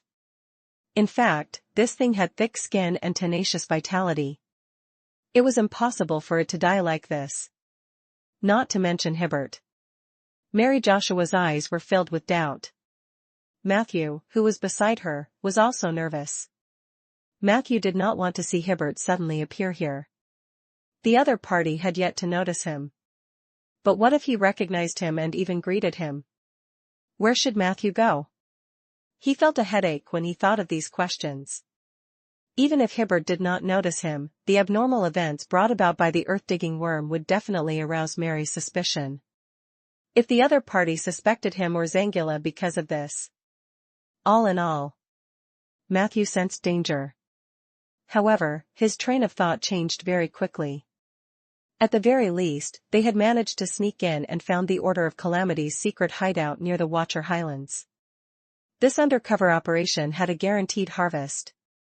If it really couldn't work out, it wouldn't be a loss even if they were discovered. At the very least, they could demolish this stronghold. Thinking of this, Matthew quickly made up his mind to turn hostile. He took the time to glance at Zangula, who was still hiding half of his face in the shadows, so he could not see what Zangula was planning. Hey! I'm asking you a question. Who are you?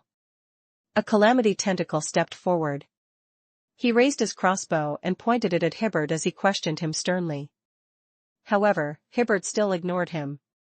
The former bent down and attentively checked the death status of the earth-digging worm.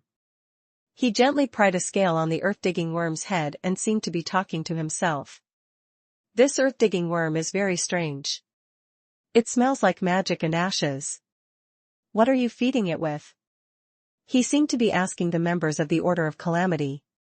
Everyone looked at each other. Everyone looked at Mary. Mary Joshua snorted coldly. Where did this lunatic come from?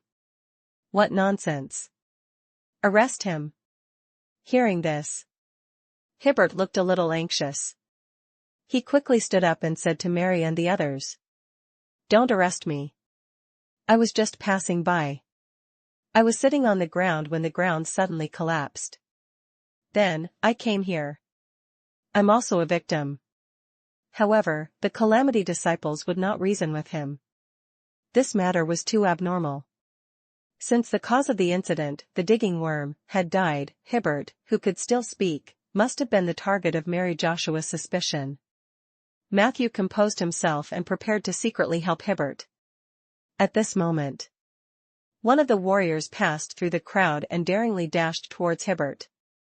As he ran, he pulled out an axe from his waist. His posture was vigorous, and his movements were swift and fierce, giving people the feeling that he was a ferocious beast charging at them. "Don't come over," Hibbert said anxiously. "I don't want to hurt anyone, even if you look like a group of bad people." "Shut up, pretty boy." The warrior leapt high into the air and pounced at Hibbert with a ferocious expression.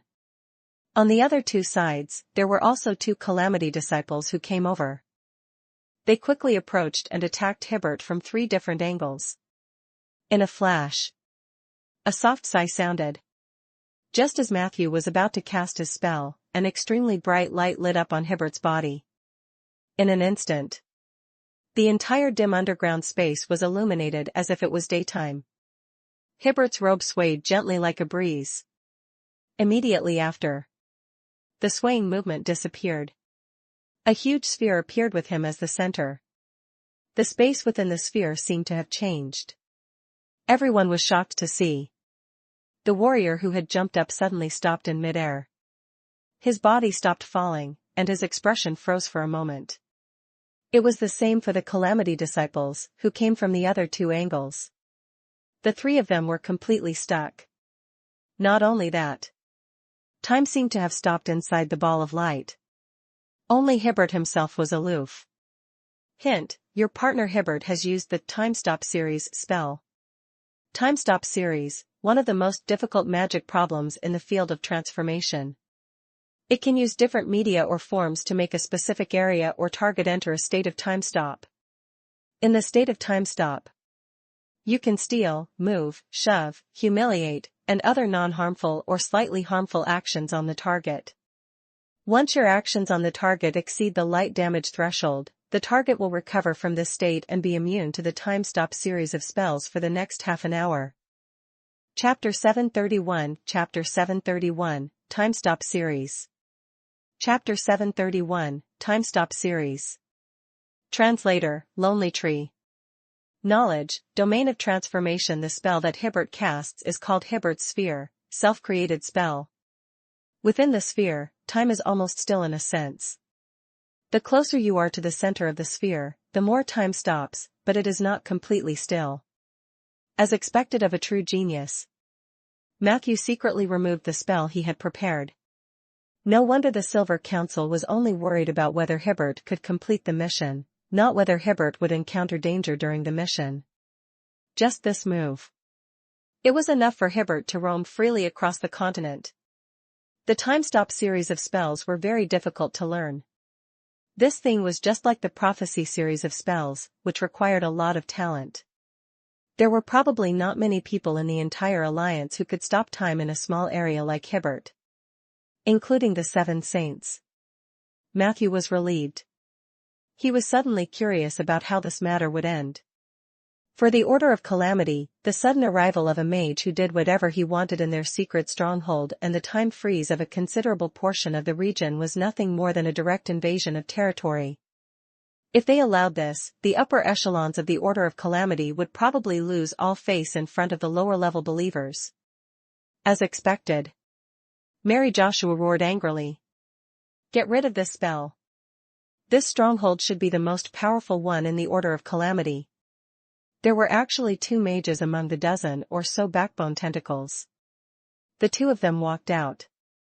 One of them said, "It's useless to cancel it out with spells now. This is a very rare time stop spell. Even the 7 Saint Alliance doesn't have many mages who can do this. I suspect that there's something wrong with this person." Mary's face darkened as she said, "I don't want to know if he has any problems. I just want to know if you can solve this damn ball." The 2 of them looked at each other and discussed in low voices. Mary Joshua looked at Matthew again. The latter shrugged. "I'm a necromancer. You don't think I have a way, do you?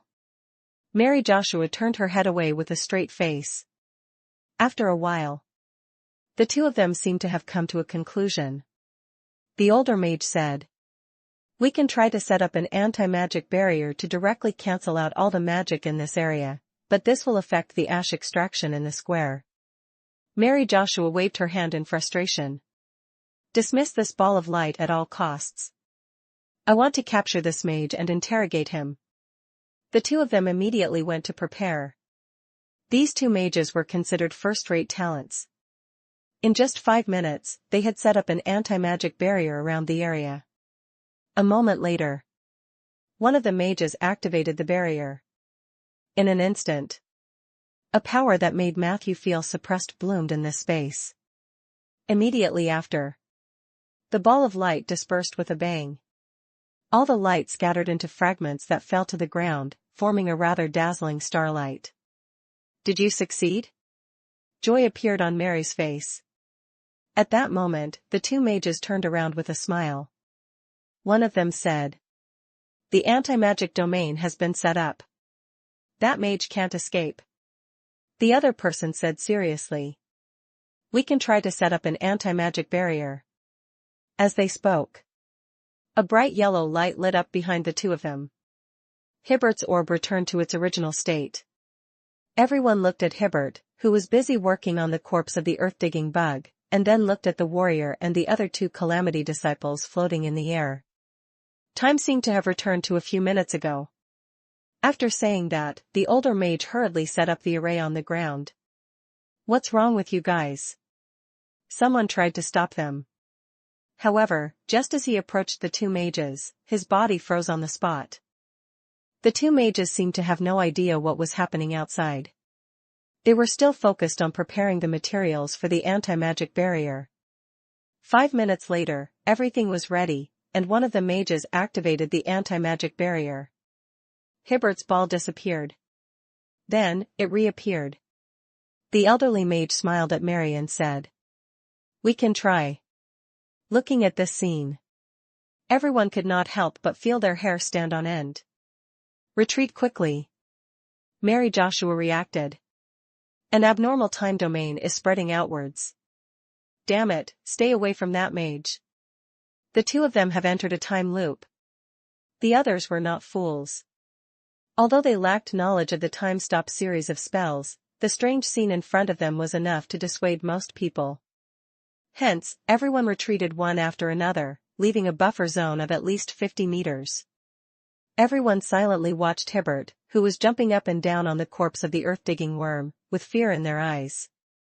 No one knew how to deal with this ball of light. Perhaps they could only wait for it to disappear on its own. What was even more awkward was that, although this stronghold was quite spacious, half of it was occupied by Hibbert and his light orb. The remaining people could only be said to be in the other half of the space. It suddenly seemed a little cramped. Such a terrifying spell definitely won't last long. "The few of you stay here and keep an eye on him. If there's any unusual movement, report it to me immediately. I'll go and ask for the Lord's decree," Mary Joshua ordered. The disciples of the Calamity sect responded. Matthew also stayed at the front line to observe Hibbert's every move. What made him speechless was Chapter 732 Chapter 732, Time Stop Series. Chapter 732, Time Stop Series. Translator, Lonely Tree. This guy was actually studying the corpse of the earth-digging worm. "Matthew, are you really unable to solve this light ball?" Before she left, Mary Joshua came before Matthew again, looking a little unwilling. Matthew quickly realized that asking for God's will, even for a patriarch like Mary Joshua, would require a certain price. He sighed and was about to explain. However, at this moment, a slender and cute voice came from his shoulder. "The time domain is the most difficult domain to decipher. A mage who has mastered time magic is the most terrifying. Even if you can get rid of his spell, he has other similar methods that are enough to drive you crazy. Even the gods respect and fear the power of time. They respect its power and fear its difficulty. But among all the great beings, there is a benevolent twilight creature who holds the authority of time. That is the mad second-hand lord. A little fairy bounced out of the dimensional rift. As she explained, she greeted Matthew intimately. Mary Joshua looked wary. And what are you? Why did you appear here? The little fairy bowed politely to her. My name is Little Stream. I'm sorry, can I take up a little of your time? I want to talk to you about the deeds of the mad second hand. Hearing this, Mary Joshua was almost going crazy. You're going to preach the good words of the mad second hand with a patriarch of the Order of Calamity? Little Stream's expression immediately turned awkward. Can't I? I'm sorry. I'm also a newbie. I don't really understand the rules here. Not even a little? Mary Joshua looked at her with murderous eyes. Matthew coughed lightly. I'm sorry, she's here for me. As he spoke, he took a step forward and whispered to Mary. She's the servant of Mad Secondhand.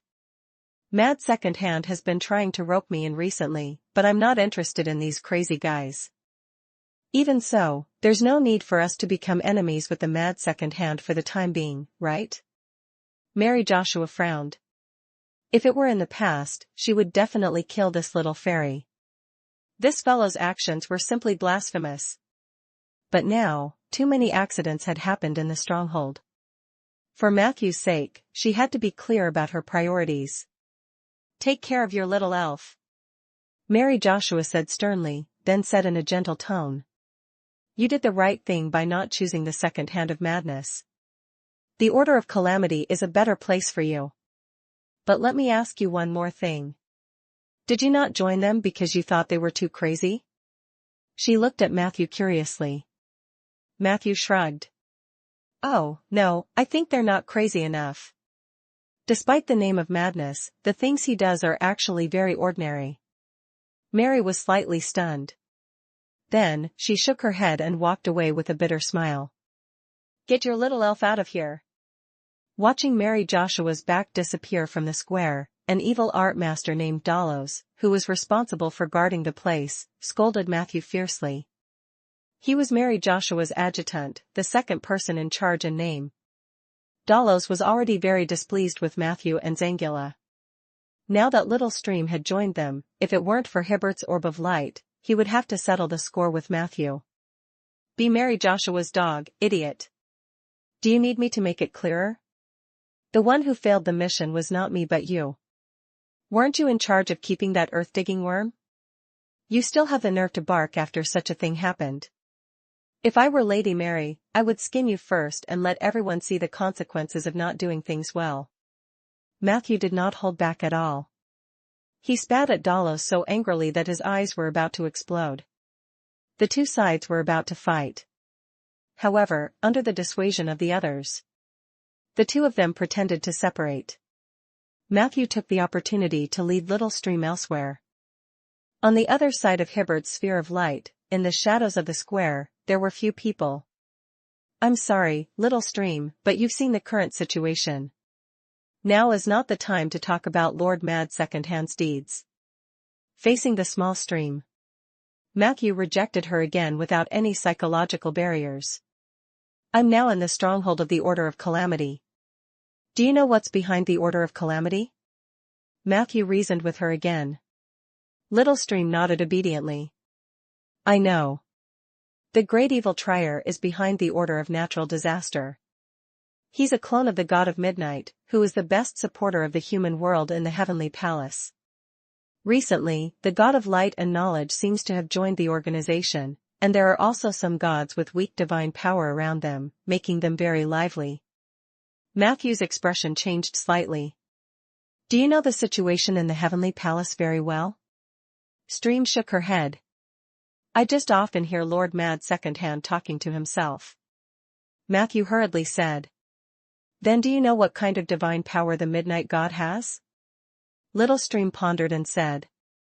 It used to be a strong divine power, but later, in order to avoid the calamity mage above the Heavenly Palace, many gods gave up a part of their power. The God of Midnight was the same, but his situation seemed to be a little special. The mad second-hand master said that the current state of the god of midnight is between a strong divine power and a weak divine power. This may be related to his avatar, Trier. Chapter 733, Chapter 733, Time-Stop Series. Chapter 733, Time-Stop Series.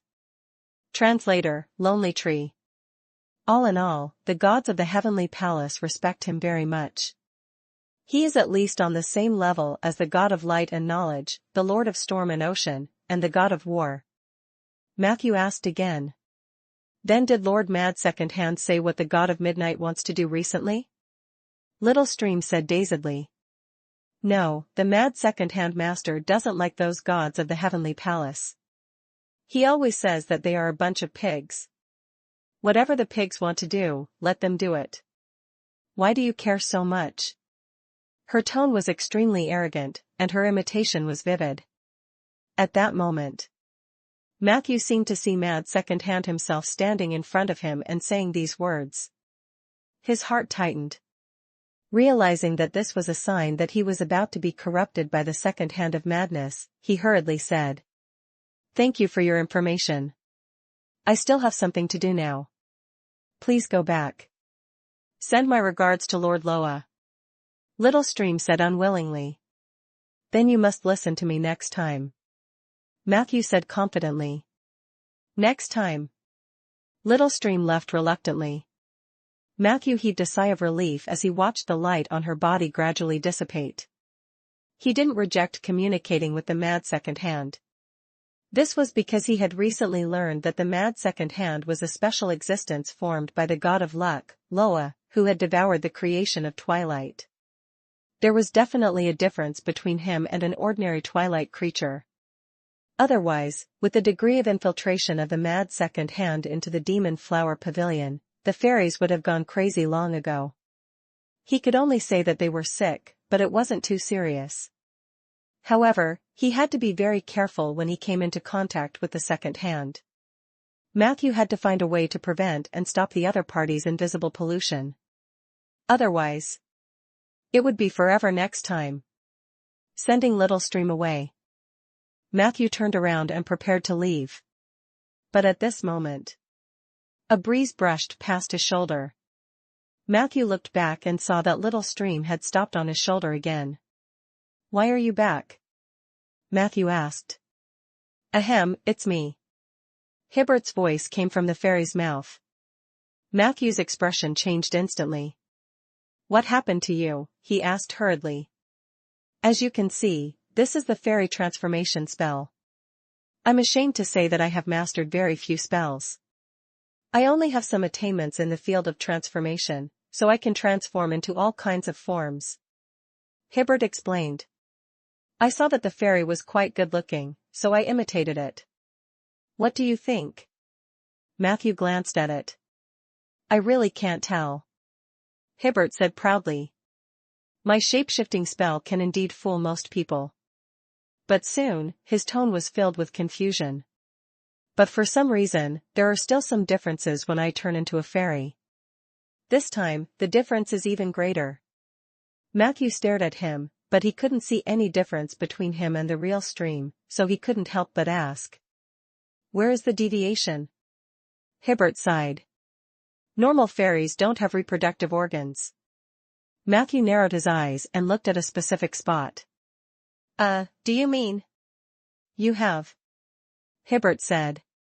Not only that, but there are two of them. I don't understand what went wrong. The field of transformation is really vast. I feel that I have only grasped a little bit of it. Many times, there will be such a deviation in the transformation, which makes people confused. I tried my best to think but couldn't get a standard answer. Sigh, Matthew, why don't you help me take a look? Matthew quickly stopped him. Now is not the time to talk about this. Why did you suddenly come here? Hibbert said gloomily. I don't know. I was just sitting there, and then the ground collapsed, and then I came here. Matthew looked back. Hibbert's figure was still tirelessly studying the earth-digging bugs inside the light ball. The believers of the calamity stared at him as if they were facing a great enemy. Clearly, they did not realize that the real Hibbert had already left the land of time stop. Then what did you find on the body of the digging worm? Matthew asked. Hibbert said. There are obvious signs of modification. Someone injected the power of ashes into the corpse, but that's not the key. I found traces of the Alliance's spell on the corpse. When this digging worm was alive, it was stimulated by a kind of natural domain magic and went berserk. Then, the power of ashes in its body overflowed, causing it to die instantly. Nature domain magic? Matthew was slightly stunned. Could it be that other than himself and Zangula, there were spies from the Druid Church in this small secret stronghold? I also discovered a secret. There are many pools beside the square, and the pools contain the carriers of the power of ashes. I guess these believers of the Calamity plan to further modify the earth-digging worms here. The lifespan of the earth-digging worms modified through this ritual will be very short, but they also have a stronger explosive power. The heads of these earth-digging worms combined with the power of ashes can destroy any protective barrier. Hearing this, a word suddenly appeared in Matthew's mind. Underground sanctuary. They want to use these earth-digging bugs to break through the Druid's oak wall and protective barrier. Matthew quickly made a judgment. Hibbert nodded in agreement. I think so too. Matthew continued. Since we've figured out their purpose, you should retreat first. Hibbert shook his head and said. No, I'll just keep an eye on them here and see what other bad things they can do. As long as they can't break my spell, I'll follow them wherever they go. The members of the Order of Calamity said that Matthew was having a headache. However, he still reminded him. There are capable people in the Order of Calamity. Now that Mary Joshua has left, she might bring back the projection of the God of Midnight or something similar. They might not be afraid of your spells. Hibbert said calmly. Don't worry, I'm already prepared to escape. I just came to say hello to you. I was afraid that you would think that I was very dumb and that I wouldn't even be able to notice you. Actually, I'm quite quick-witted. Matthew smiled. Hibbert wasn't dumb. He was just a little different from ordinary people. He had long known this. However, the other party's magic power still shocked Matthew. Can your time-stop spell last forever? He asked. Hibbert nodded and said. As long as the damage received does not reach a limit, it can continue. Also, my light ball can move after it's activated. Is there anything suspicious in this stronghold? I'll go over and take a look later. Seeing the other party's firm attitude, Matthew quickly explained the abnormality of the oak cage. After that, the two of them secretly made a few more agreements. Not long after, Matthew returned to the position where the Calamity disciples were. Zangula gave him a meaningful look. After a while, Mary Joshua came out of a small dark room with a red face. She tidied her rather messy hair and announced loudly. This mage won't be able to be arrogant for long. My lord is about to send an angel to destroy him. Everyone cheered when they heard that. But at this moment, the ball of light that had enveloped the earth-digging worm suddenly disappeared, and so did Herbert. Everyone looked around nervously. A moment later, the bright ball of light appeared again. Within the sphere of light, all living things were repelled. Stay away from that box. There was something wrong with Mary's expression. However, no one could stop Hibbert from activating the time-stop orb. Just like that, he came to the box under everyone's watchful eyes. Hibbert didn't do anything. The oak planks outside the box shattered, and large pieces of wood fell. Everyone focused their eyes. Inside was a huge crystal ball. Countless bubbles of various sizes floated in the crystal ball. A few of the larger bubbles contained a buck, a girl, a vampire, a giant jellyfish, and a goshawk. The bodies of these living beings were in a subtle illusory state. They seemed to be spirit bodies. You're in trouble, mage. Mary Joshua roared angrily. In the next second, a dark light shone down from the dome and entered the crystal ball.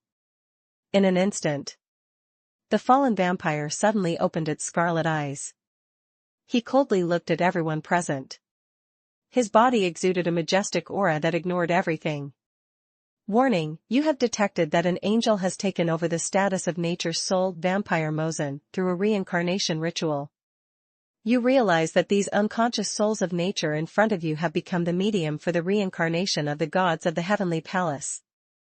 Chapter 734 Chapter 734, A Traitor Among Us. Chapter 734, A Traitor Among Us. Translator, Lonely Tree. As the vampire opened his cold eyes, a strong midnight aura spread. The already gloomy underground stronghold became even darker. At that moment, it was as if the entire space was about to fall into an eternal night, never to be redeemed. Eternal Night Angel Freener. At the crucial moment, Matthew's ability, divine knowledge, took effect again. Knowledge, you have realized that the angel in front of you, who has occupied the level of vampire Mosen, is the first-class angel of the midnight god, Freener. Freener's angel name was called Eternal Night. She was the angel most trusted and loved by the god of midnight. It was rumored that she was also the latter's daughter and lover. Warning, Eternal Night Angel Freener and vampire Mosen's bodies have a very high degree of fusion. Therefore, the former's temporary level has been raised to LV22. Matthew's eyelids twitched. Legend rank. It was a real legendary level and a legendary aura. Fortunately, the only thing that made Matthew feel fortunate was that Freener's reincarnation seemed to have been completed in a hurry, so there were not many breakthroughs in the domain. Other than the eternal night that the god of midnight had given her. Freener didn't carry any territory with her. This kind of single-domain legendary life form still had flaws. Matthew looked at Hibbert nervously. The latter's time-stop spell was indeed powerful, but no matter how powerful a spell was, there was a limit to its rank. Tier 5 spells were easily dispelled by the legendary bodies. Furthermore, Freener seemed to have a trace of divinity bestowed by the god of midnight. This gave her an advantage when fighting against Hibbert. As expected, Hibbert had clearly enveloped the ball of water within the sphere of light. However, the vampire still floated out of the bubble bit by bit. Her body, which seemed to be hanging upside down, rose up bit by bit.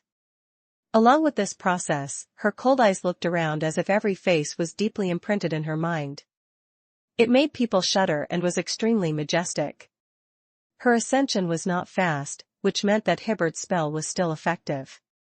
However, under the contrast of that domineering aura, Freener seemed so unstoppable. A drop of sweat appeared on Hibbert's forehead. He muttered to himself. It's actually an angel. Because an angel has descended into the body of a vampire who is the soul of nature. What exactly is her then? His face was filled with confusion. His voice was clear and steady. Everyone present heard it. The others were speechless as if they were all shocked by the arrogance of this mage. Only Matthew believed that this guy was really thinking about this problem. Freener shouldn't be able to cause too much trouble for Hibbert. Although she isn't afraid of Hibbert's spells, no one should be able to stop Hibbert if he wants to run. Matthew composed himself. He had to admit. Hibbert's stroke of genius had successfully solved a huge mystery. Before that, Matthew had never thought that the gods would actually set the goal of reincarnation on the soul of nature. No wonder Suya sensed the danger ahead of time and sealed the Black Banyan dream realm in advance. Her sense of danger is probably the sharpest among the nature souls. Matthew's heart was pounding. At the same time, he also realized the trap the Traveler God had dug for him in the reincarnation contract.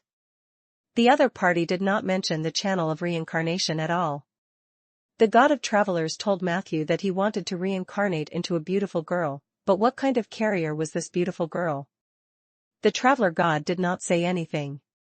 Normal people would automatically imagine a female of their own race, so Matthew subconsciously thought that he would find a pregnant human to reincarnate.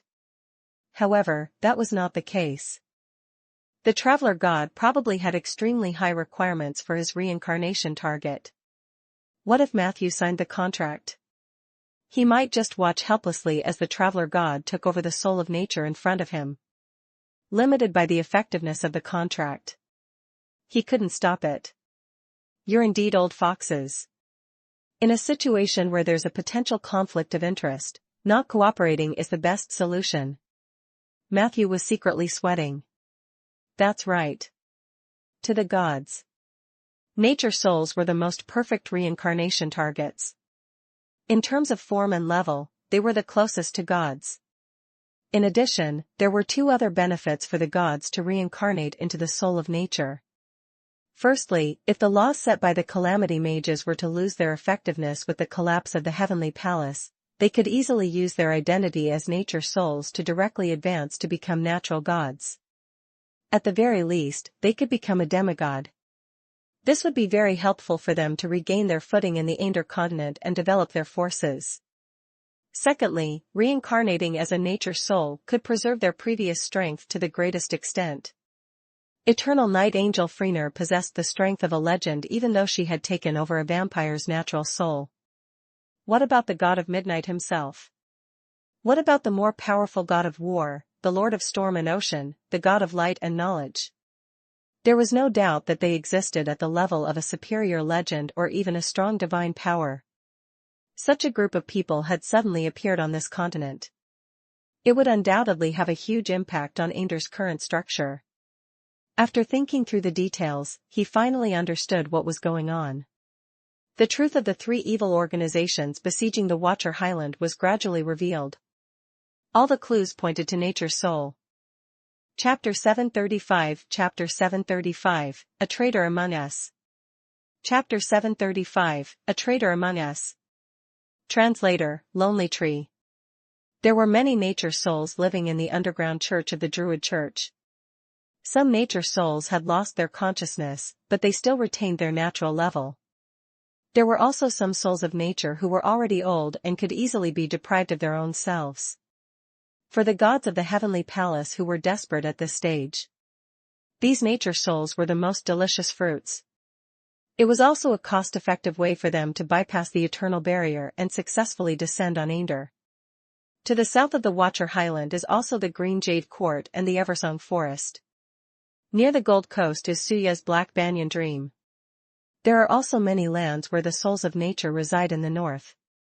No wonder the Druids are so sensitive recently. Their companions are being coveted, and it's even possible that some of the nature souls have been possessed. The possessors are usually angels or divine servants. They can use their identity to create greater chaos. Thinking of this, Matthew's heart was heavy. Currently, the situation in the continent was a mess. The Seven Saint Alliance had internal and external problems. If they were not careful, the gods might really start a big revolution. I have to report this news to the Alliance. At the very least, they have to be prepared. Matthew composed himself.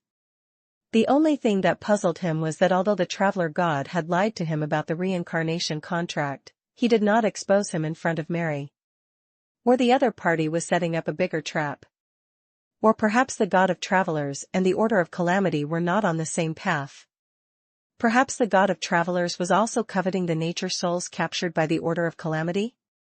The Heavenly Palace had never been that stubborn, so this kind of situation could also happen. At that moment, Matthew thought a lot.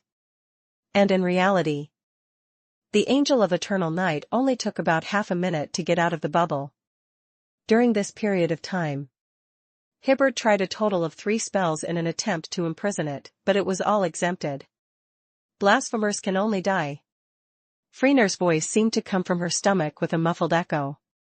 In an instant, her figure appeared behind Hibbert like lightning. Pah! Her claws tore apart Hibbert's back like a beast. Crackling. The sound of glass shattering rang out in this space. Hibbert's body instantly turned into a stream of light that scattered in all directions. So powerful. I couldn't beat her, so I ran away. Hibbert's true body appeared in another place. He muttered to himself as he pulled open a teleportation door and quickly entered. Matthew saw it clearly. This guy didn't open a teleportation door that was very short. Instead, it was a proper medium to long-distance teleportation gate. This kind of teleportation door usually required more than 10 seconds to prepare, but Hibbert opened it casually. It was enough to show how terrifying this person was. Obviously, Freener wasn't willing to let it go. Her figure shot out like a sharp arrow and plunged into the rock wall beside him. At that moment, the vampire's body seemed to have turned into mud and melted into it, and her figure disappeared. Seeing this, Mary heaved a sigh of relief. She called everyone to clean up the mess. However, as time passed, the expression on Mary's face gradually darkened. Half an hour later, Freener returned with a livid face, facing everyone's gazes. She whispered, "I severely injured him. But that kid, he has the patronus of a legendary mage on him. I was afraid of alarming that legendary mage, so I spared his life." Matthew laughed in his heart. Did that mean that even Hibbert's patronus didn't come out? As expected. It was just as he had expected. Ordinary angels couldn't do anything to Hibbert. He completely relaxed and planned to watch a good show from the side. When Mary Joshua heard this, she looked a little displeased. So what if we alarm a legendary mage? Moreover, if we let him go, the legendary mage will still know. You shouldn't have let him go. Freener's expression turned even uglier.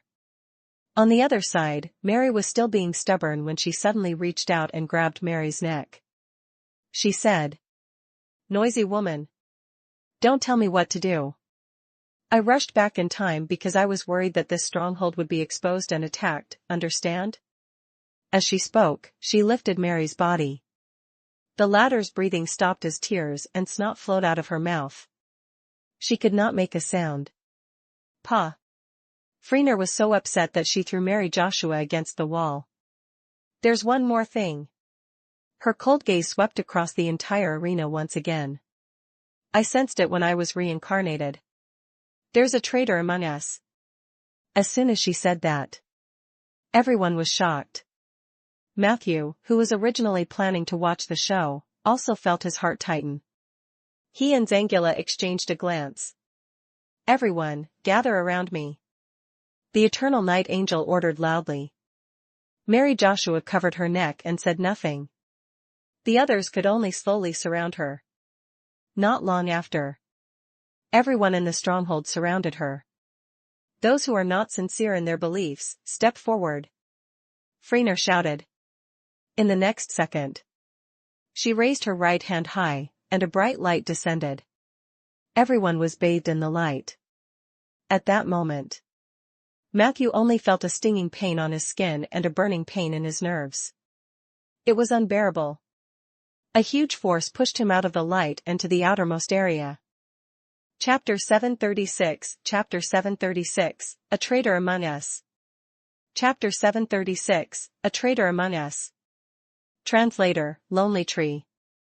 Have I been discovered? Matthew sighed and prepared to attack again. But in the next second, he was shocked to find that 3/4 of the people in the stronghold had been pushed out of Freener's halo. Everyone was grimacing in pain. Matthew almost burst into laughter.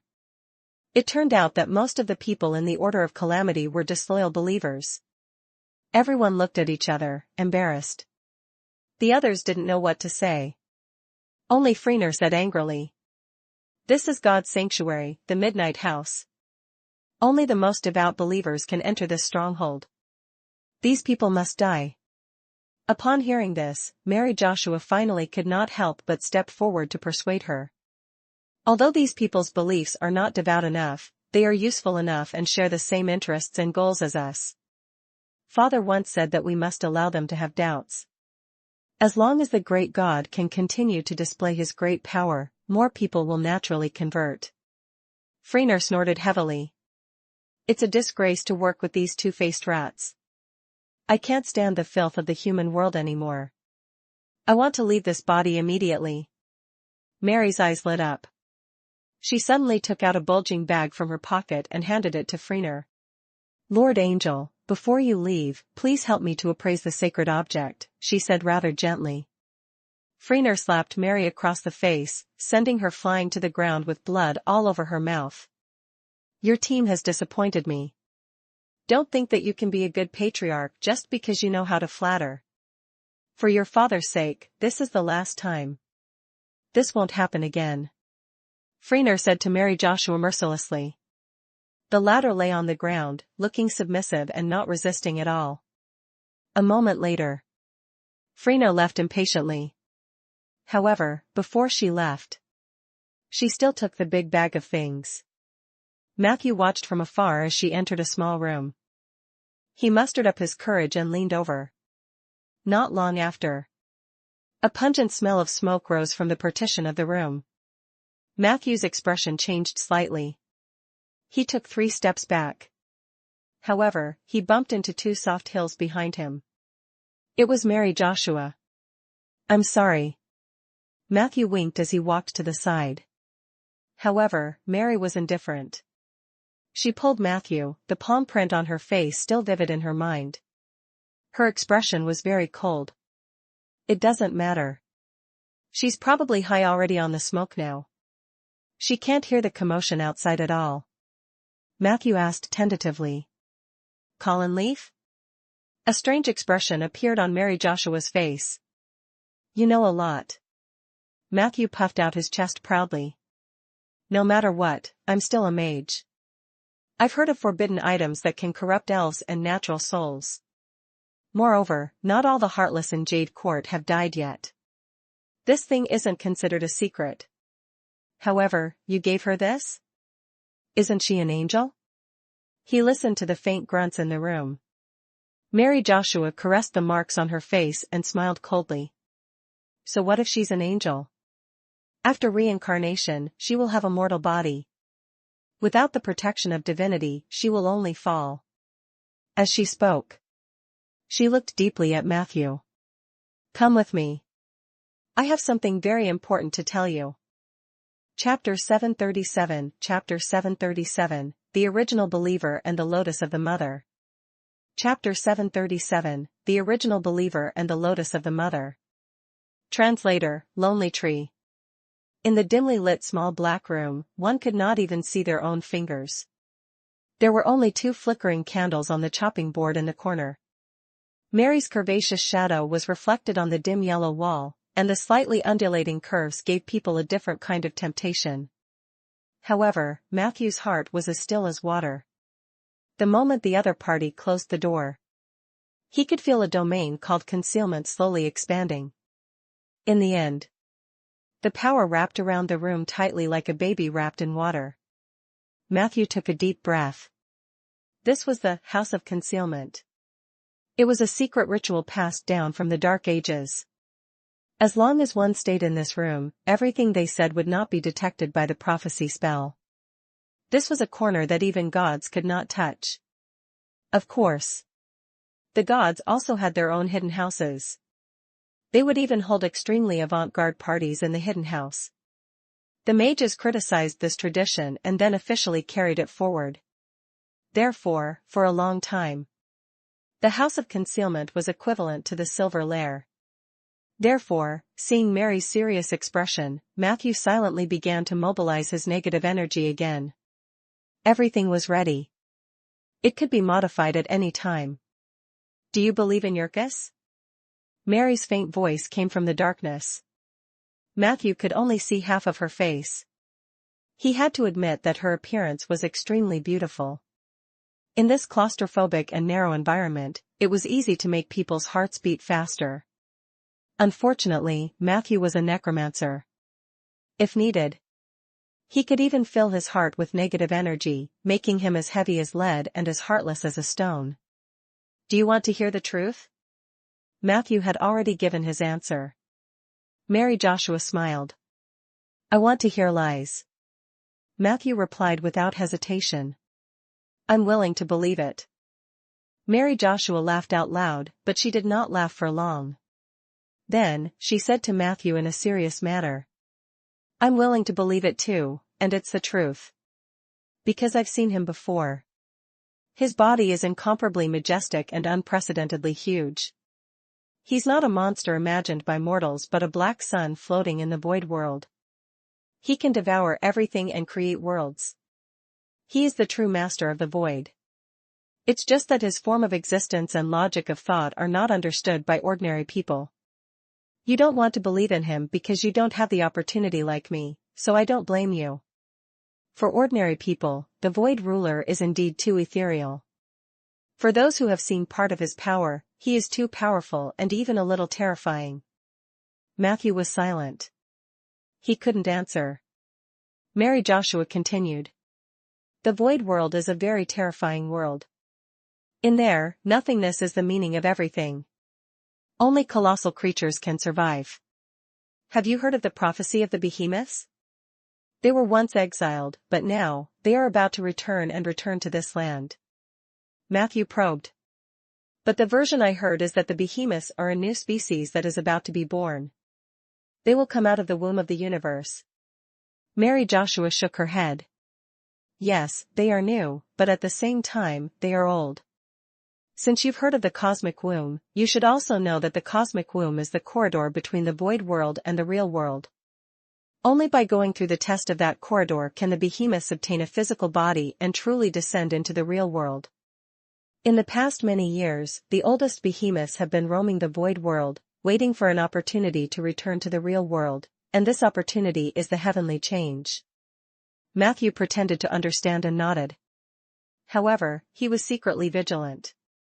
In any case, there was a certain discrepancy between the words of Mary Joshua and the traveler god. Perhaps neither of them was telling the whole truth. He had to compare and verify it. You mean, the reason why the behemoths have always existed but are unable to affect reality is that they are trapped in the void world? Matthew asked. Mary Joshua nodded. The void has given birth to many lives, and most of them are worthy of the title of behemoth. They are indeed unable to affect reality, but there are two exceptions. One is the void whale Fenrir, and the other is the void ruler, Yurkus. Matthew took the opportunity to ask. I've heard of the legend of the void whale, but she often seen it in the Helen Mountains. So it's true. So, is there a relationship between the two of them? Mary Joshua introduced. The void whale and the void ruler are the two most powerful beings in the void world. They are both extremely transcendent existences, but they have fundamental differences in how to treat the real world. Perhaps you think that it's evil for Yurkus to try to completely destroy all things, but the void whale stopped Yurkus' actions by imparting the power of the void to humans. She should naturally be on the side of justice. But this is a big mistake. Mary Joshua's voice suddenly raised an octave. She looked into Matthew's eyes. Looking at the real world from the perspective of the void is a completely different feeling. In that almost static space and time, you will find that the real world is decaying and withering at a speed that is almost visible to the naked eye, and finally heading towards the end of destruction.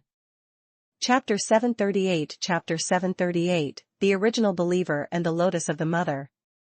Chapter 738, The Original Believer and the Lotus of the Mother. Translator, Lonely Tree.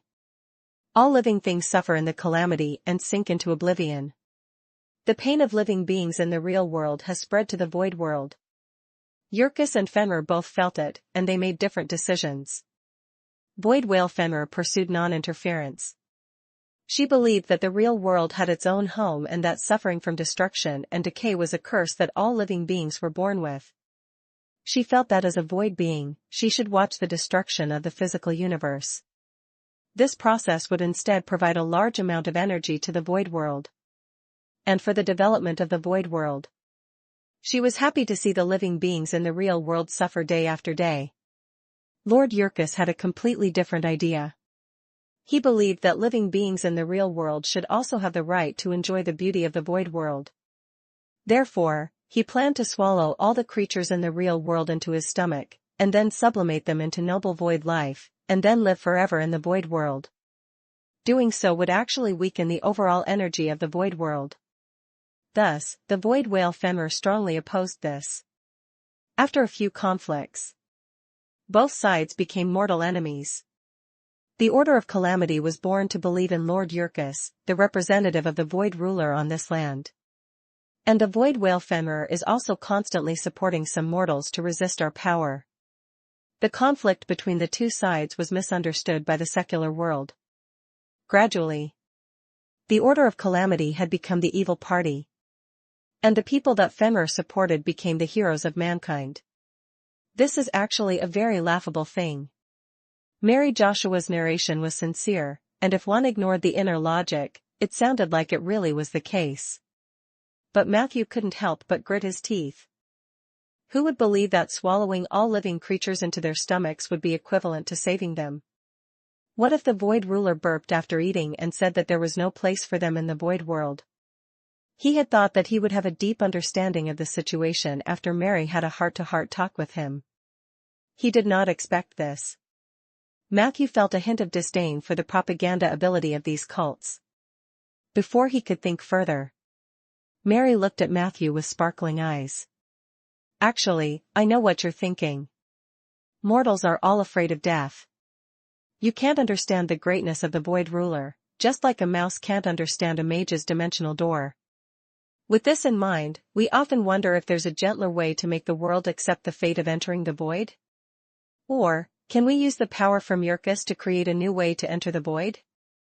It is the true wish of the upper echelons of the Order of Calamity to become a more transcendental void being without going through a ritual that mortals cannot understand, such as being devoured. And in order to achieve this, we serve Yurkus devoutly. At the same time, we control the limits of the execution of his orders. Usually, we only do half of it. Do you understand what I mean? Her eyes shone even brighter. Matthew was slightly stunned, but he immediately reacted. You mean, you didn't really carry out Yurkus' orders seriously? Mary Joshua nodded. I've said it before. Yurkus' decree is too shocking for mortals. Yurkus himself did not care about this, so there was no possibility of reconciliation between the two sides. As a mediator, we believe that there should be a way for both sides to reach an agreement. And that path can only be found by us. During this process, you'll find that the Order of Calamity will always screw up at the critical juncture, that our members will make mistakes, and that things that are about to be completed will always suddenly fail. The Void Whale Fenrir and those self-proclaimed righteous companions must have thought that it was all their credit. In fact, that was not the case. If we hadn't deliberately gone easy on them, many tragedies would have happened. It was us who had stopped this world from truly being destroyed time and time again. At the same time, we are also trying to figure out how to make humans better accept the fate of entering the void. We are the true guardians of this world.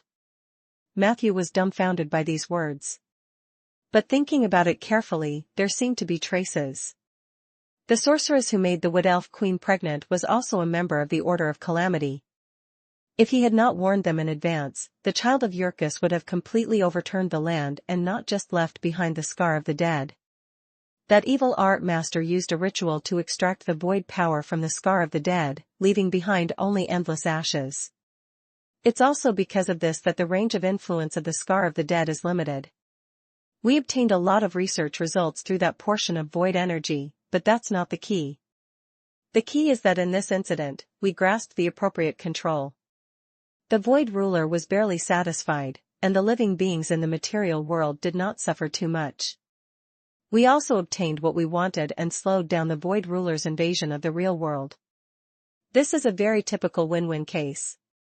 To be honest, I don't expect a simple-minded person to understand our situation and wishes, but I hope you are an exception. Mary Joshua looked at Matthew seriously.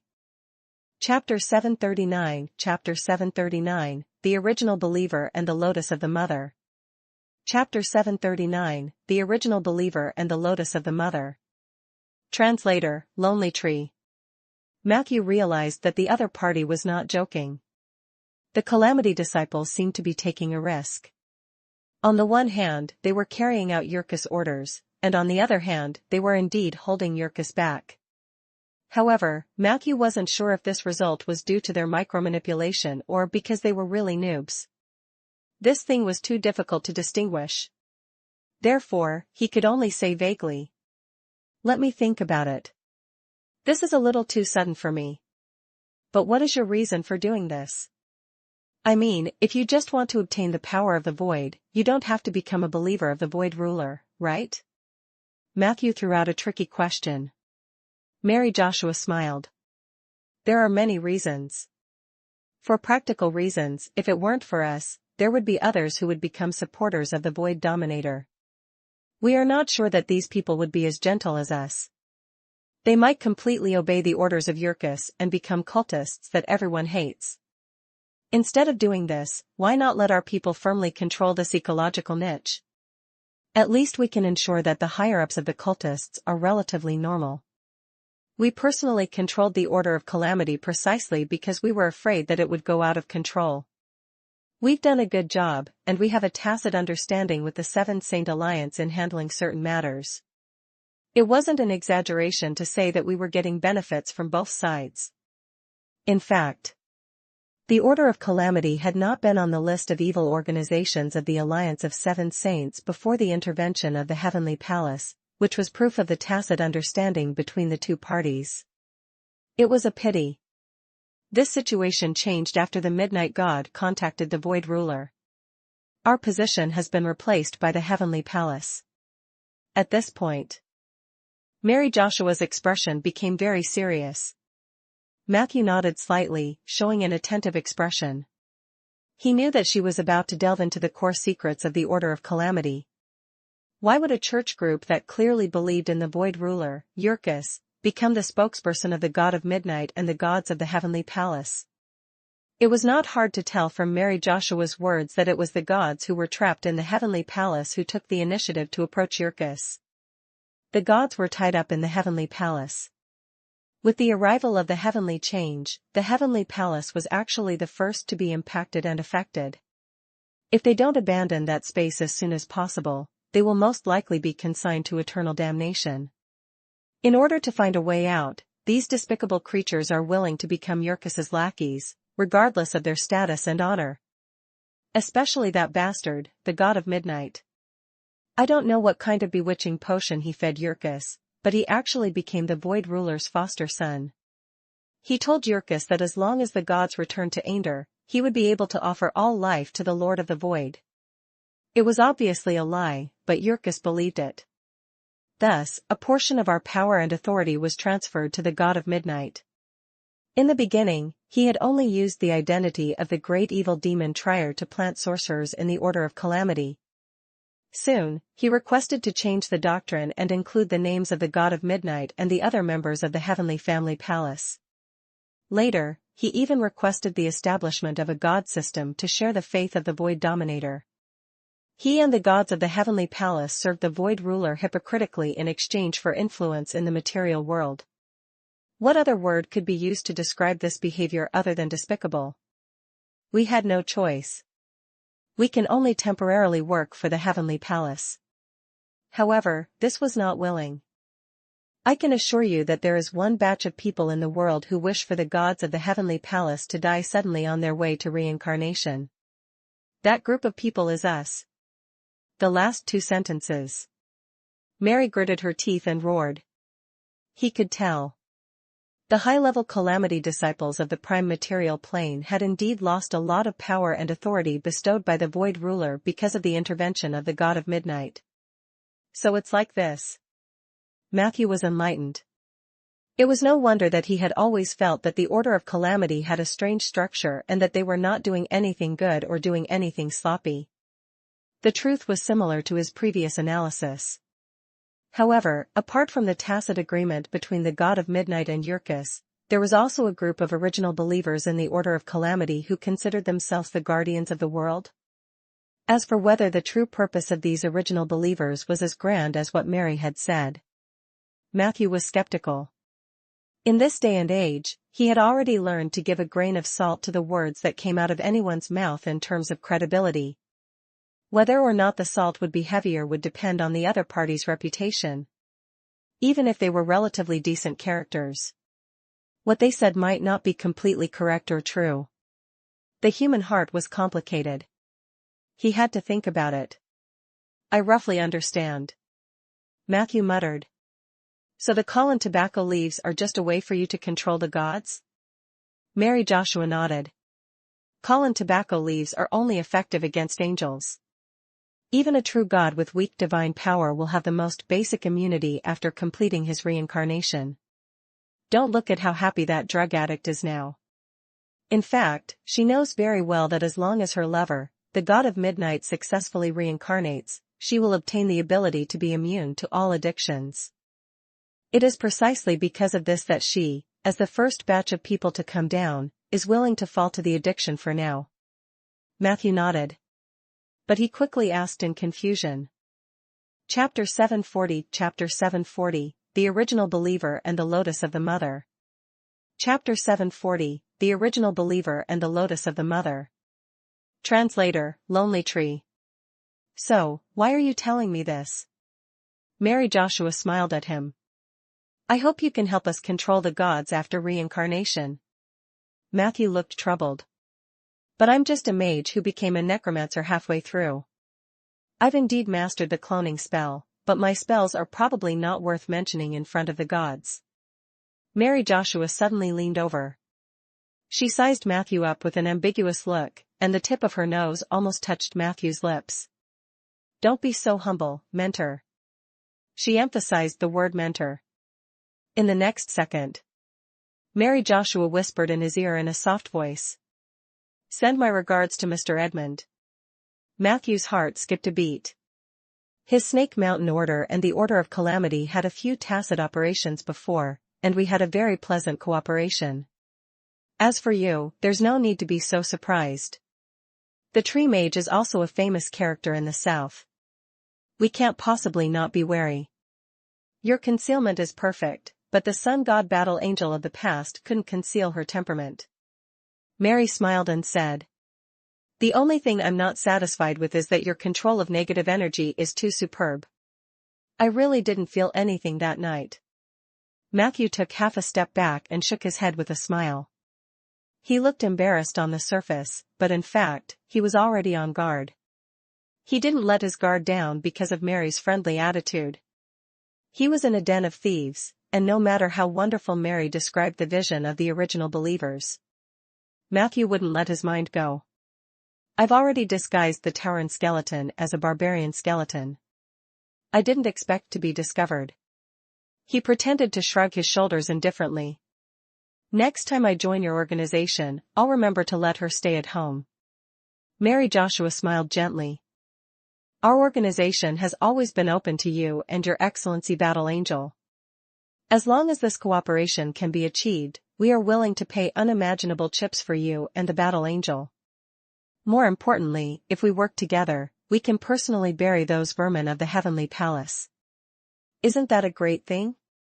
Matthew shook his head. I don't know anything about reincarnation techniques, and I've only grasped the basics of cloning techniques. I'm afraid it's very difficult for me to help. Mary Joshua said without a change in expression. But either Lady Isabel or Lady Surya is fine. Matthew pondered and said. I need to talk to them. Mary Joshua said calmly. We have plenty of time for you to exchange opinions with the two holy masters. We can even offer you a higher level of sincerity. No one knows the source of the chaos in the Watcher Highland better than we do. All the information you want to know is in our hands. Cooperating with us is beneficial to the Alliance. We all hope that the gods will fail in their reincarnation. At this critical juncture, the Seven Saint Alliance also needs a victory to boost their morale. What do you think? Matthew nodded slightly. I will pass on your opinion to them. No matter what, he had to agree first. As for whether or not to cooperate with the Order of Calamity, Matthew himself was definitely inclined to deny it. Who knew how much of the truth these cultists were speaking? However, this did not stop him from putting on a show. Since you're willing to show your sincerity, I want to know why the three evil organizations attacked the Druid Church's sacred land. Matthew took the opportunity to raise his conditions. Mary was quite generous. She immediately said, the mission of the Order of Calamity is to occupy the underground sanctuary and seize the souls of nature sealed inside to be used as vessels for the sea elf reincarnation spell by the gods. Some evil art masters who believe in the gods will risk their lives for this, but we original believers are not interested in it. We are even willing to drag them down. It would be best if we could make the gods fail in their reincarnation. The Church of Wither's goal is even simpler and cruder. They wanted to completely destroy the Druid Order and obtain a change in the legendary path of the natural domain. This was a conflict of collective fate. It was a natural conflict between the Withered and the Druids. The leader of the Witherers is a guy called the Withered King. I don't know much about him, but this guy must have the strength of a legend. Behind the Withering King was the mysterious Mother of Decay. All the Witherers called her Mother. The Mother of Decay is suspected to be the same as the great evil demon Trier that our church believes in. They are both avatars of a certain god of the heavenly palace. The only difference was, the Mother of Corrosion must have used a very extreme method to reincarnate in advance. The reason why she didn't appear in the public eye was that she wanted to exchange for more time to develop. If you want to attack the Witherer, then the King of Wither and the Mother of Decay will be two very troublesome enemies. At this point, Mary Joshua paused and said in a hoarse voice, "I'm a little thirsty. The milk you gave me that night was not bad. Can I have another glass?" Matthew took out a glass of milk and handed it over. Mary's eyes curved as she moistened her throat. As for the last one, the Whale Hunters organization, they have not actually reached a real cooperation with us. The three parties are just acting in tacit agreement. The Whale Hunters are a rather mysterious organization. Their higher-ups are cursed from the astral plane, and they control mysterious and powerful psionic powers. One of the Whale Hunters' goals was to destroy the Void Whale. Their queen, Madame House, believed that there was a warship buried under the Druid Church that could allow them to return to their hometown. They took action because of this. However, the number of whale hunters is small, and their methods are cruel and fierce. Our people have not had much contact with the whale hunters. But according to my observations, the Druids suffered heavy casualties at the hands of the whale hunters. I'm afraid it's because they don't know enough about psionic power. A cursed person from the astral plane? Spiritual energy? And it wasn't the space undead army of the Unto Empire? People of Giza. The name of this proud race appeared in Matthew's mind. Then, he was a little puzzled. If the Order of Withering and the Order of Calamity were acting together under the orders of the gods of the heavenly family, was it really just a coincidence that the Whale Hunters organization had joined? He had a feeling that Mary was hiding something from him. Those things were the fundamental reasons why the Watcher Highlands had fallen into this situation. Matthew was about to continue asking. However, at this moment, there was some movement outside the House of Concealment. Mary Joshua's expression changed. She made a secret gesture to Matthew. Then, she unbuttoned a few buttons on her clothes, twisted her body, and quickly walked out. Outside the house, there was a thick, choking smell. Within the clouds, Eternal Night Angel Freener sneered as she looked at Mary's disheveled appearance. She cursed. "Stinky bitch. Carry my body back." As she spoke, she stumbled and fell. Matthew leaned over to take a look. Freener was already unconscious. Mary Joshua expressionlessly ordered her men to carry Freener's body back into the strange water ball. A moment later, a bubble was automatically formed in the water ball and wrapped around it. After that, they sealed it with oak planks. The matter finally came to an end. After that, Mary was busy. While she ordered the people to repair the tunnel formed by the earth-digging worms, she ordered everyone to continue carrying out the mission. Matthew passed by Zangila and gave him a look that said he had been exposed. Just as the latter was stunned, a hurried voice was heard. "Lotus. The Lotus has appeared in advance." Matthew narrowed his eyes. The person who spoke seemed to be a scout. "What is the lotus flower?" he asked. Mary Joshua's voice came from behind. "The sign of all things withering and crumbling. It's also the time that the cult of Wither and we agreed to launch the joint attack. These bastards, they actually acted ahead of time. Let's go up and take a look." The group left the underground in a hurry. Just as they reached the surface from the exit, Matthew saw a huge yellow lotus flower appear in the center of Cross City, not far away. That lotus blotted out the sky and was continuously spitting out balls of yellow meat. Warning, you have encountered the Mother Lotus. Chapter 741, Chapter 741, Disaster Warning. Chapter 741, Disaster Warning. Translator, Lonely Tree. Cross City was in chaos. The meatballs that spurted out of the Mother Lotus bounced twice before they grew limbs and heads, turning into a witherer with sallow skin that looked like a wild beast. These withered disciples attacked anyone they saw. Their attack methods were also quite primitive. They only used their claws and teeth to tear apart everything in front of them.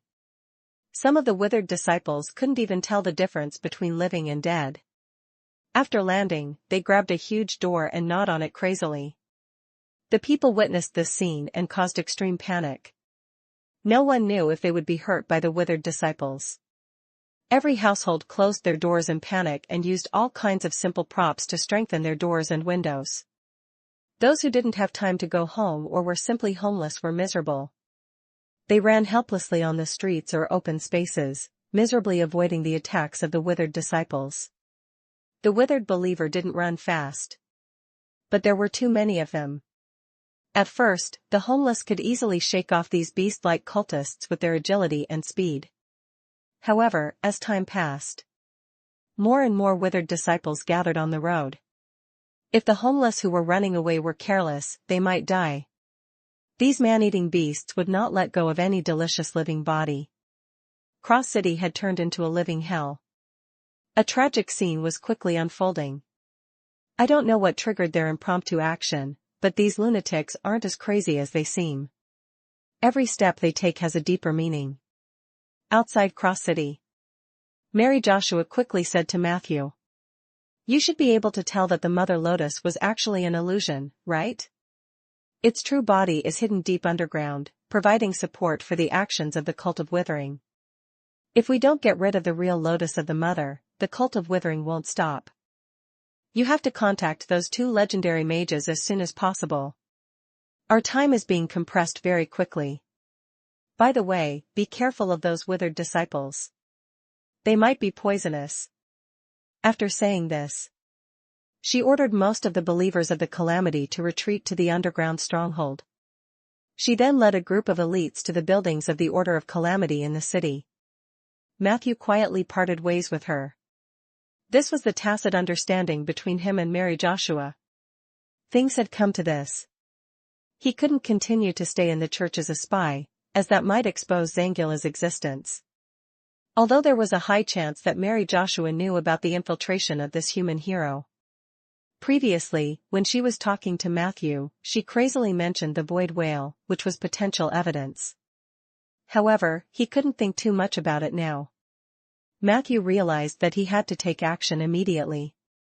Otherwise, Cross City would definitely become a rotten place. He rode the magic carpet and soared into the sky. The miserable scene in the city below made him frown. The destructive power of the withered disciples was not strong. However, they had the advantage in numbers and were like wild beasts. The disaster caused by this group of people gathered together was a little like the zombie tide in his previous life. The only difference was, there was still magic in this world. I can only try my best to kill all these withered disciples. Matthew flew around in the sky. He didn't think of a good solution. However, just as he was about to make his move, a loud magic alarm suddenly sounded in the northeast corner of Cross City. The fireworks carrying the symbol of the Seven Saint Alliance soared into the sky, then turned into sparks and fell down. Disaster warning? Cross City also has an observer from the Alliance? Matthew was slightly stunned.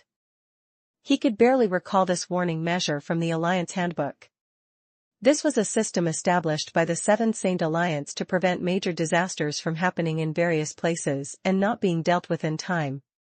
The system was actually very simple.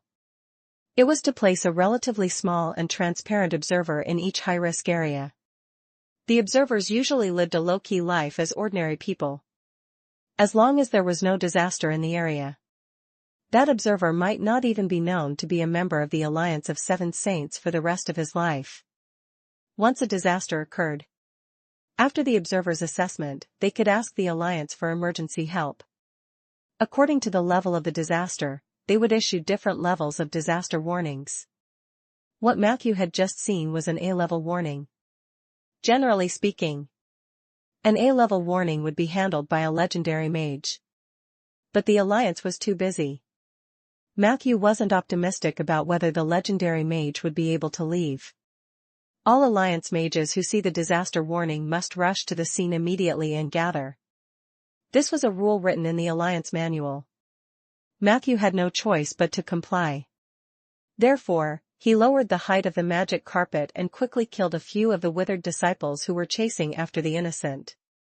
Then, he flew towards the northeast corner of Cross City at an extremely fast speed. East Tower. At the highest point. Hibbert looked at the chaotic situation below with a grave expression, his eyes revealing deep worry. This was the first time since Matthew met him that this genius mage's face was not filled with confusion. Beside him was an old man wearing a red sleeve and two mages, a man and a woman. As expected, there were no legends among the mages who had gathered the fastest. Looks like it's the four of you. The old man's skin was very dry, and the wrinkles on his face were squeezed together. I warned the Silver Council a month ago. At that time, they only sent 2 mages over to pretend to investigate for a while. At that time, the Witherers weren't as crazy as they are now. They were far from the level of a disaster, but now, as you can see, this city has fallen into doomsday. Chapter 742 Chapter 742, Disaster Warning. Chapter 742, Disaster Warning. Translator, Lonely Tree. There was no need for the observer to introduce anything. The scene in front of them moved the 4 mages. The 4 of them quickly introduced themselves. Other than Matthew and Hibbert, the other 2 were Hood and Winter Moon Allen from Jiliu City and Jade Court, respectively. Matthew looked at the beautiful half-elf mage who vaguely looked like the goddess of moon, Asha, in surprise. The latter smiled politely at him. As for the other mage, Hood, he looked to be in his 40s and was bareheaded, but the heavy aura of death on his body made Matthew realize that this person was about to die. No wonder he had been hiding at home to study the art of longevity. But this time, he actually came over. Could it be that he has some progress in the art of immortality? Matthew couldn't help but glance at Hood. The bald mage was expressionless. Our enemy is not only the Lotus of the Mother but also the Withering King behind the Withering Order. As far as I know, he is the reincarnation of the weak god of the family palace, Ikanos the Destroyer. There is also the Mother of Decay, who also comes from the Heavenly Palace. The Mother of Decay was a rare god who ascended from the soul of nature in her previous life. She holds many subdivisions of authority in the land domain and was once known as Taran, the Weaver of all things. Hood spoke clearly and quickly. Although I don't want to waste my time on these things, my intelligence network has never stopped working. As far as the current situation is concerned, I suggest that everyone work together to destroy the Lotus of the Mother first and then join forces to deal with the King of Wither and the Mother of Decay. Matthew nodded. He agreed with Hood's train of thought. However, Hibbert raised his hand. I have a friend called Vivian. She went to find the Wither King alone. Hood frowned and said. Are you sure she can find the true location of the King of Wither? Hibbert nodded vigorously. I'm very sure. Hood sneered. But I'm not sure. I find it hard to believe that academic mages like you can find the enemy's lair so efficiently. Unless you can give me a reason that I can't refute. Hibbert said seriously. She just sent me a distress message. She seems to have been captured by the Withering King.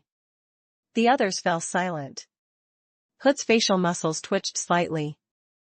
All right, I really can't refute this reason.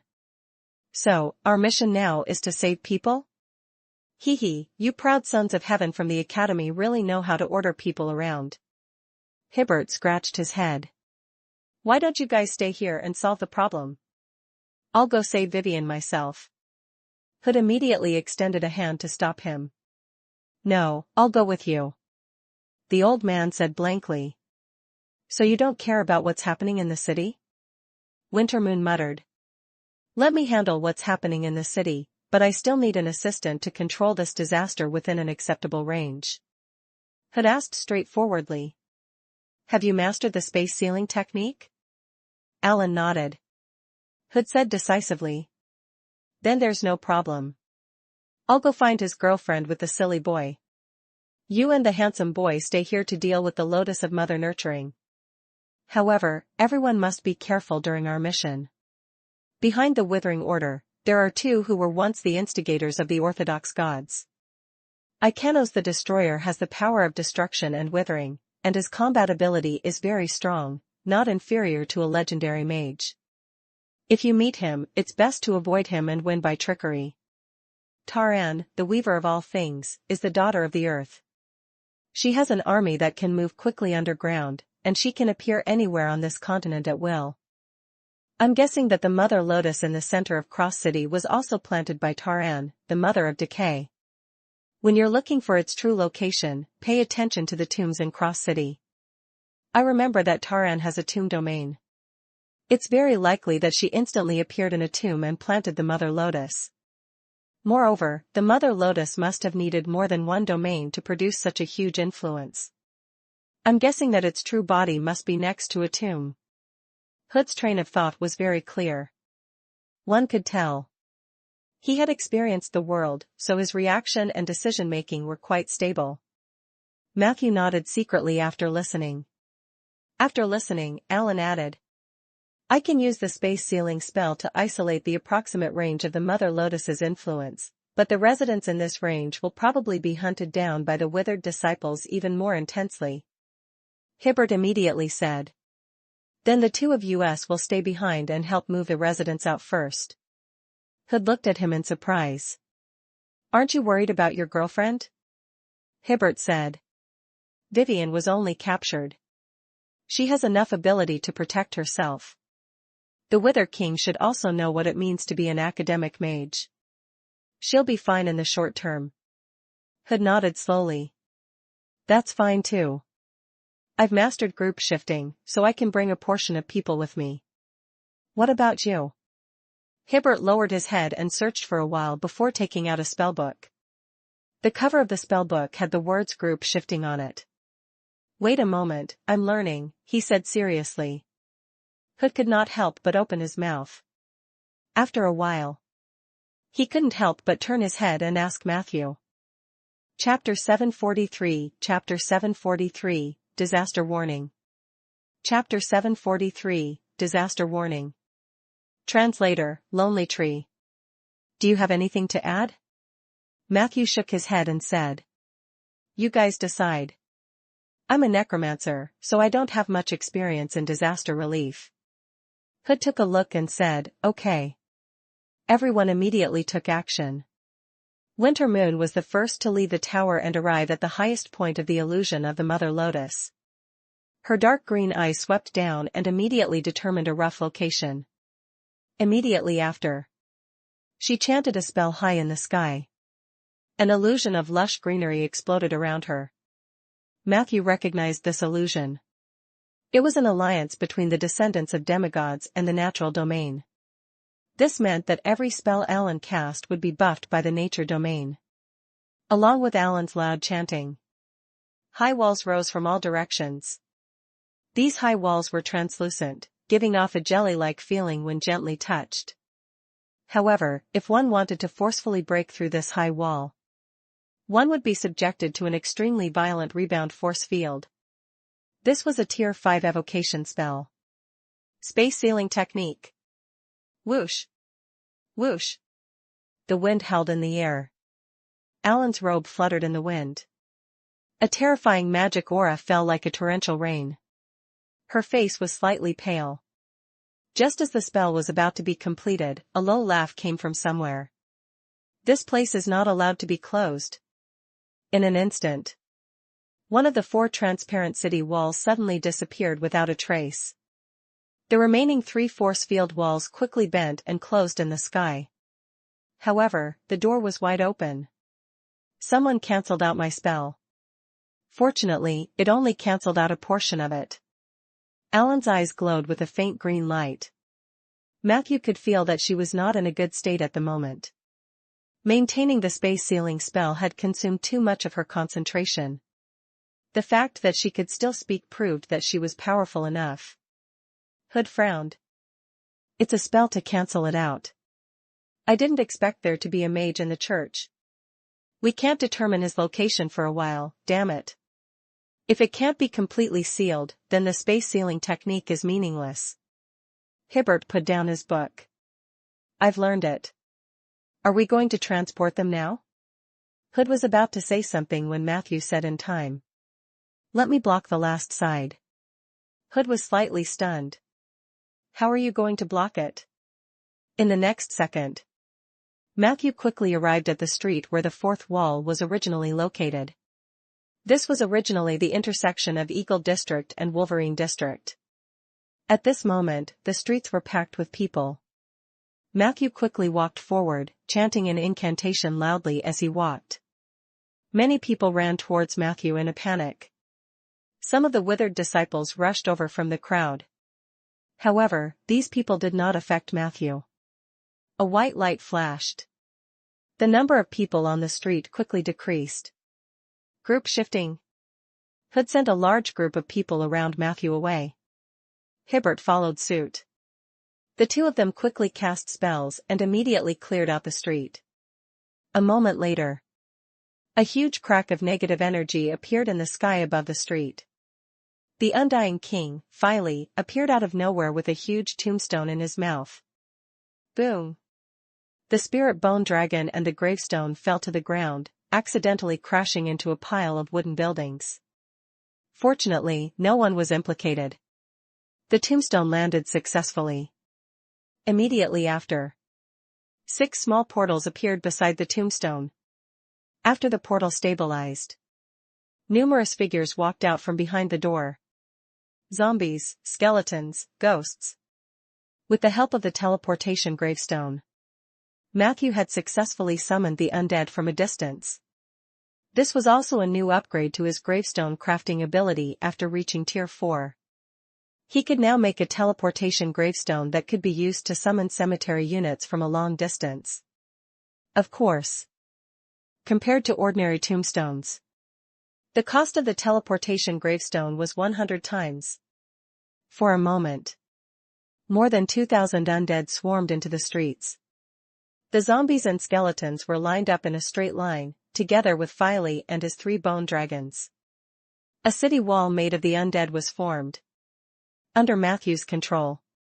This wall worked hard to fit in with Alan's space sealing spell, temporarily isolating the area with the most number of withered disciples.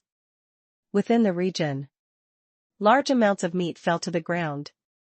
The withered disciples formed by these meatballs charged at the line of defense of the undead. However, their combat power was actually quite limited. This was especially so when Filey was the guard. It would be very difficult for any of the withering disciples to get close to the defense line, let alone break through it. Seeing this, Hood revealed a gratified and surprised expression. Are young people nowadays so exaggerated? They either learn Tier 5 spells on the spot or have Undying Kings as their underlings. When did the alliance develop to this extent? Hibbert came to his side and asked honestly. If I want to separate the withered disciples from the ordinary people, is there any trick to do it? It seemed that he had keenly noticed the difference between Hood and himself when they used group shifting.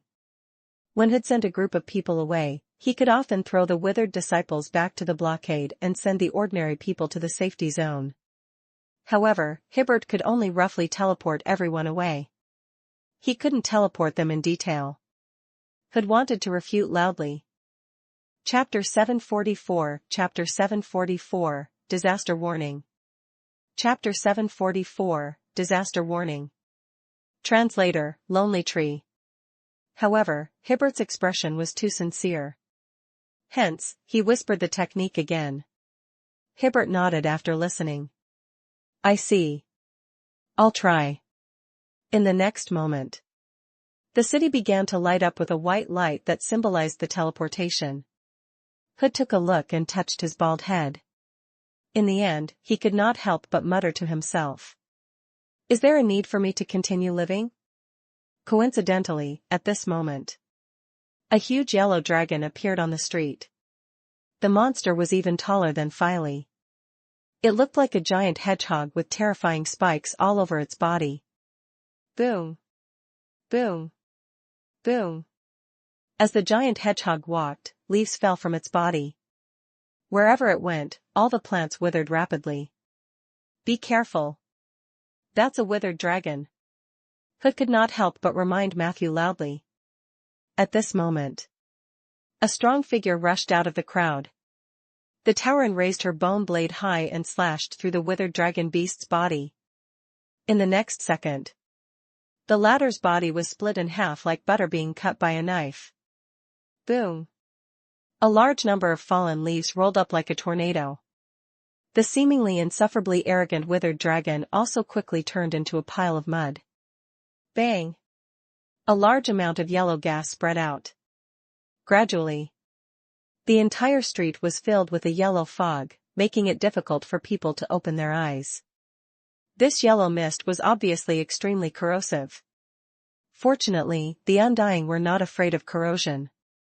After Matthew set up the initial defense line, he handed the command to Peggy. Ever since the awakening of the Battle Angel's memories, Matthew and Peggy had become more equal partners. After that, Matthew realized that Peggy could share some of his commanding pressure. He could give almost all of the 2,000 undead under his command to Peggy. This greatly freed Matthew's focus. It allowed him to do more. However, Peggy's commanding ability could only be described as terrible. This former battle angel did not seem to have much battle experience, and her command method was only one word. Reckless. If not for Matthew's repeated orders, she was probably already leading all the undead into the quarantine zone. The quarantine zone was confirmed to be effective. Only then did Matthew divert his attention to help the residents of the city. Even though the timely rescue of the 4 mages had suppressed the disaster of the brood Mother Lotus within a certain space. However, some of the withered disciples still leaked out. They rampaged through the city. Chaos continued to spread inside and outside the quarantine zone. Wolverine District. A middle-aged woman carried a little boy out of the house, trembling. She didn't seem to realize what had happened, until several withered disciples pounced on them with ferocious expressions. She hugged the child and wanted to escape in panic. At this moment, a white light flashed. She and her child had been moved to a relatively safe area, and the withered disciples were nowhere to be found. The middle-aged woman stared blankly at Hibbert, who had descended from the sky. "You, who are you? Where's my house?" Hibbert thought for a moment and told her honestly. "Your house should be gone." The woman was stunned and immediately burst into tears. The child didn't know what was going on and started crying as well. Their cries immediately attracted the attention of many people. The woman cried and said, "I want my home. I want to go home." Hibbert replied with an "oh." Another white light flashed. The woman found herself back home alone. At this time, the place had already been demolished by a group of crazy withered disciples. They saw her return. The withered disciples pounced over again. "Master Mage, save me!" A voice came from the ruins.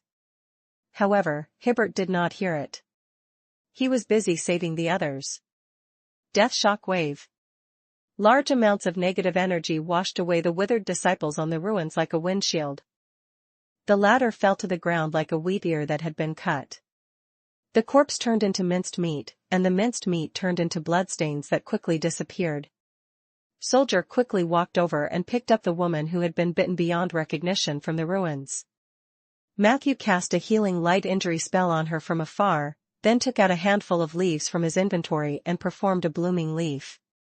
A powerful natural energy surged into her body, and the wounds on her body began to heal at a speed visible to the naked eye.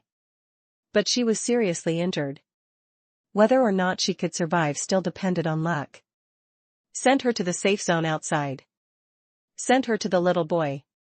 You should be able to find her," Matthew quickly ordered. Soldier left. He couldn't help but shake his head and mutter in his heart. Could Hibbert be doing this on purpose?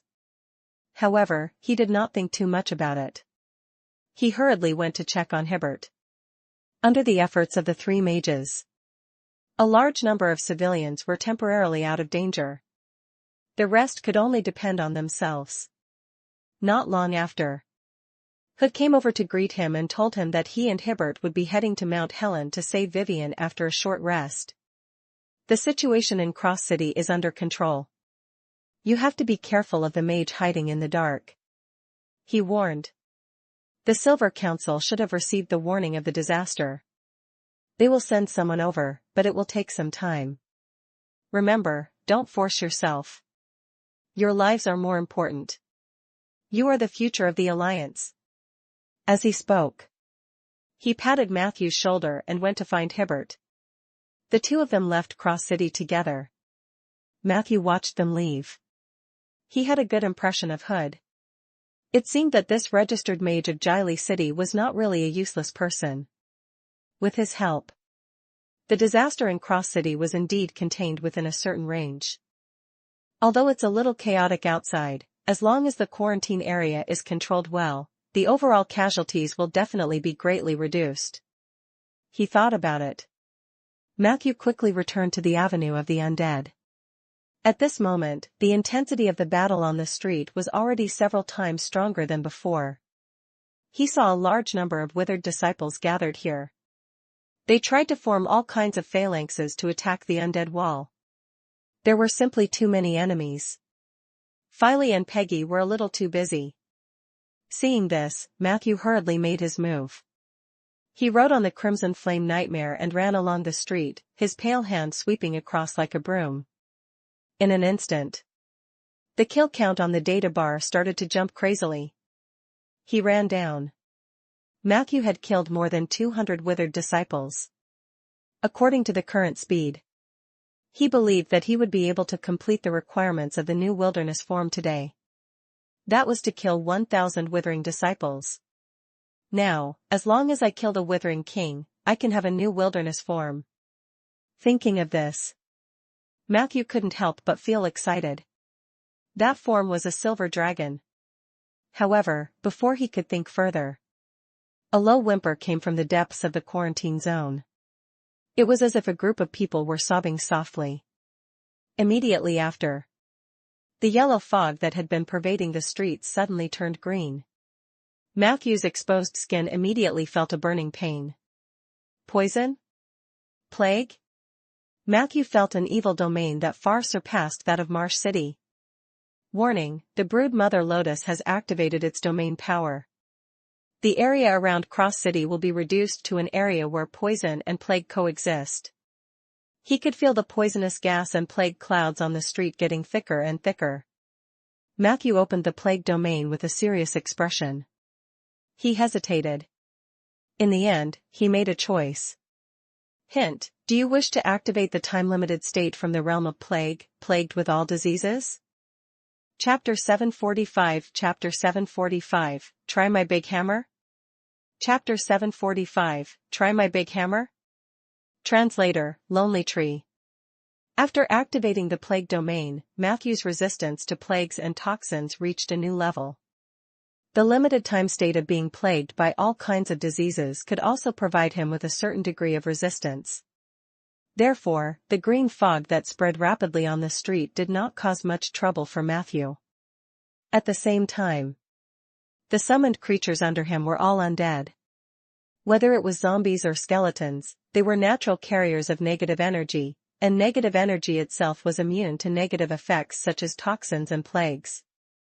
Therefore, the spreading poisonous fog did not affect the stability of the undead wall.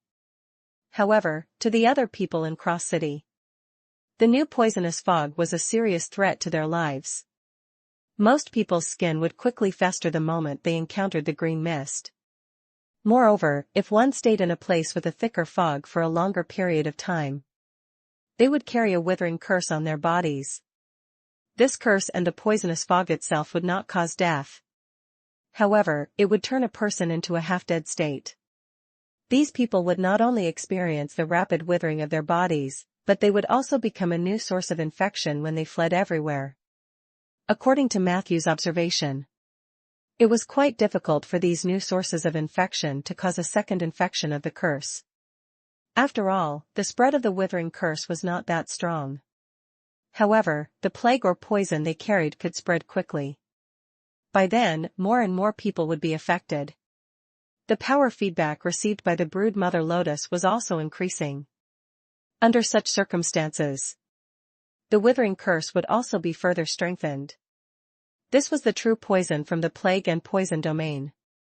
Compared to the current disaster in Cross City, the plague domain that Matthew had felt in Marsh City was child's play. I can confirm that the Lotus of the Mother has mastered at least the two domains of plague and poison. Moreover, it has the strength of a veteran or above. Matthew's mood was a little heavy. He observed.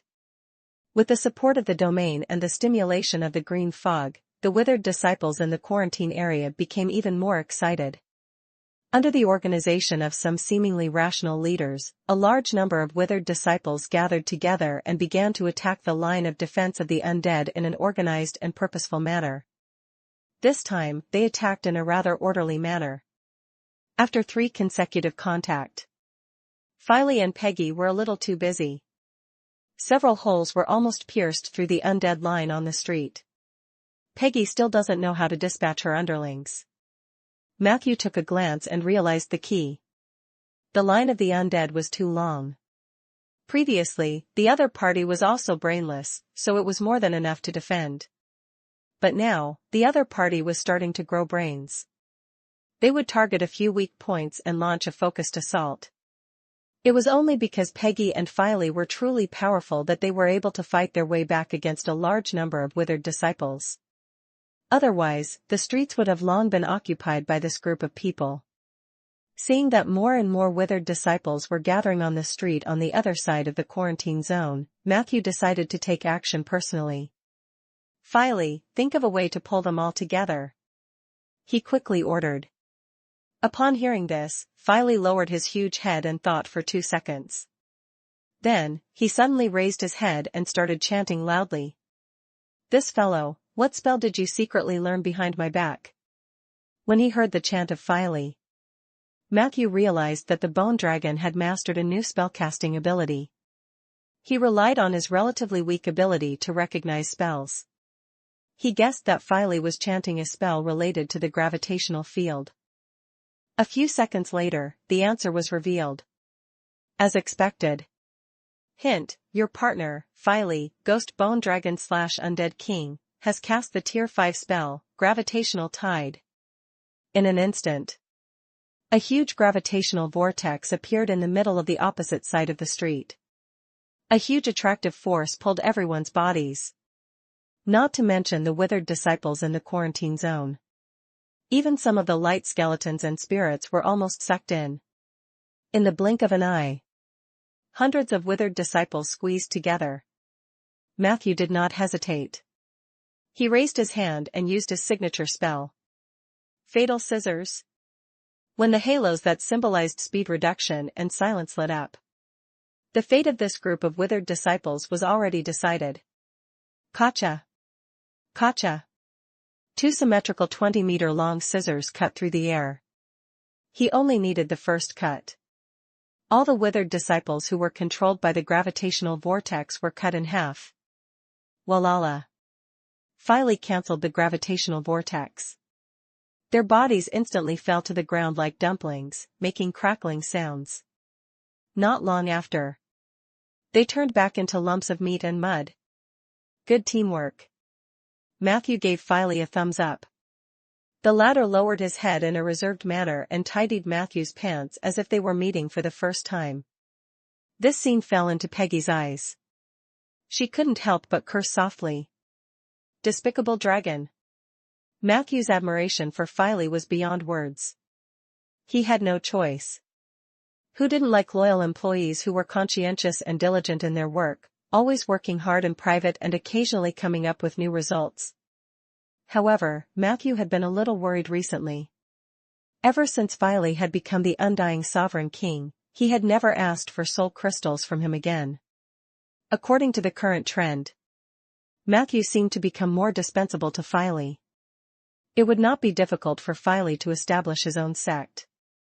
This troubled Matthew a little. Chapter 746, Try my big hammer? Chapter 746, Try my big hammer? Translator, Lonely Tree. Looks like I can only play the emotional card or find him a wife? He thought about it. The gaze he used to look at Filey had become much gentler. However, at this moment, the place where the withered disciples had fallen, a pitch-black portal quickly took shape, and heavy footsteps accompanied by a dense negative energy aura surged over. Filey and Peggy subconsciously entered a state of alert. But in the next second, they saw a heavily armored unit.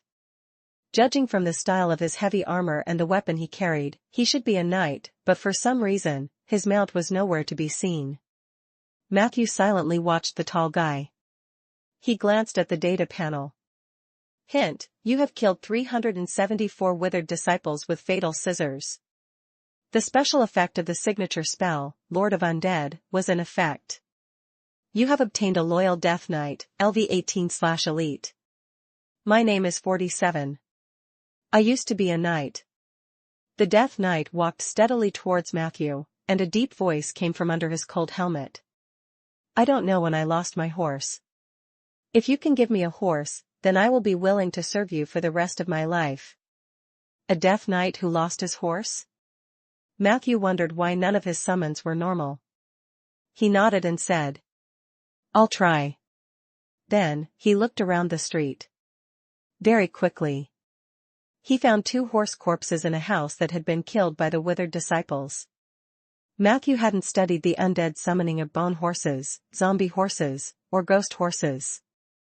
Therefore, he could only try his luck with the universal version of Summon of the Dead. In the next moment, he began to chant. A few seconds later, clouds of black mist rose from the 2 horse corpses in front of him. The first horse corpse twitched for a moment before it stopped moving again. The black mist also disappeared. Matthew shook his head. He looked at the second corpse. The horse's corpse had been chewed up by the withered disciples. Most of its flesh and internal organs had disappeared, leaving only light bones. Under the infiltration of negative energy, these bones slowly reassembled and actually stood up. Hint, you have successfully summoned a lame bone horse with the undead summoning spell, universal spell. Crippled bone horse, LV3. Due to some accidents, this bone horse likes to use 3 feet to travel. It is best to be more cautious when riding it to reduce the number of falls. He had succeeded. However, it was not completely successful. Looking at the trembling bone horse in front of him, Matthew could not help but mutter in his heart. Can this thing be ridden? However, he could not find any other horse corpses on the street, so he turned to the Death Knight and said, Can you try this horse first? I'll get you a better one later. The Death Knight shook his head. No need, he's fine. As he spoke, he happily came to the side of the bone horse and gently patted its head. The horse snorted, and a gust of cold air shot out from the skull of the bone horse, almost freezing the Death Knight's right hand. However, this Death Knight had high resistance. Half a second later, all the ice shattered. He was still happily stroking the bone horse's head. Gradually, the bone horse lowered its guard. The 2 of them quickly formed a contract. I finally have a horse. Thank you for your gift. From now on, you are the master of Death Knight 47 and his companions. I will always be loyal to you until the end of time. The Death Knight knelt down on one knee, clasped his left hand on his chest, and swore allegiance to Matthew. Matthew was also quite satisfied. The cemetery had another general. The effect of the Lord of Undead was too strong. It was a pity. He still couldn't casually use the fatal scissor spell. The previous countless enhancements had made this spell almost perfect. However, there was no improvement in terms of magic power consumption. After entering Tier 4, Matthew's mana did not increase significantly. Ordinary mages would use meditation or special techniques to train their magic power at the 3rd or 4th rank. But Matthew didn't have the time. As a result, his mana was not outstanding among those of the same level. Every time he released Fatal Scissors, he would lose about a quarter of his mana. Moreover, the natural recovery of mana was rather slow. Unless he became a gold warrior like Margaret, under normal circumstances, he could only release 5 deadly scissors a day. In reality, Matthew obviously couldn't squander all his mana. He also had to spare some extra mana to maintain a shocking number of undead. Therefore, when they were exterminating the withering disciples, he still tried his best to use the Pale Hand, which consumed less energy, or simply let Peggy, Filey, and the others kill them.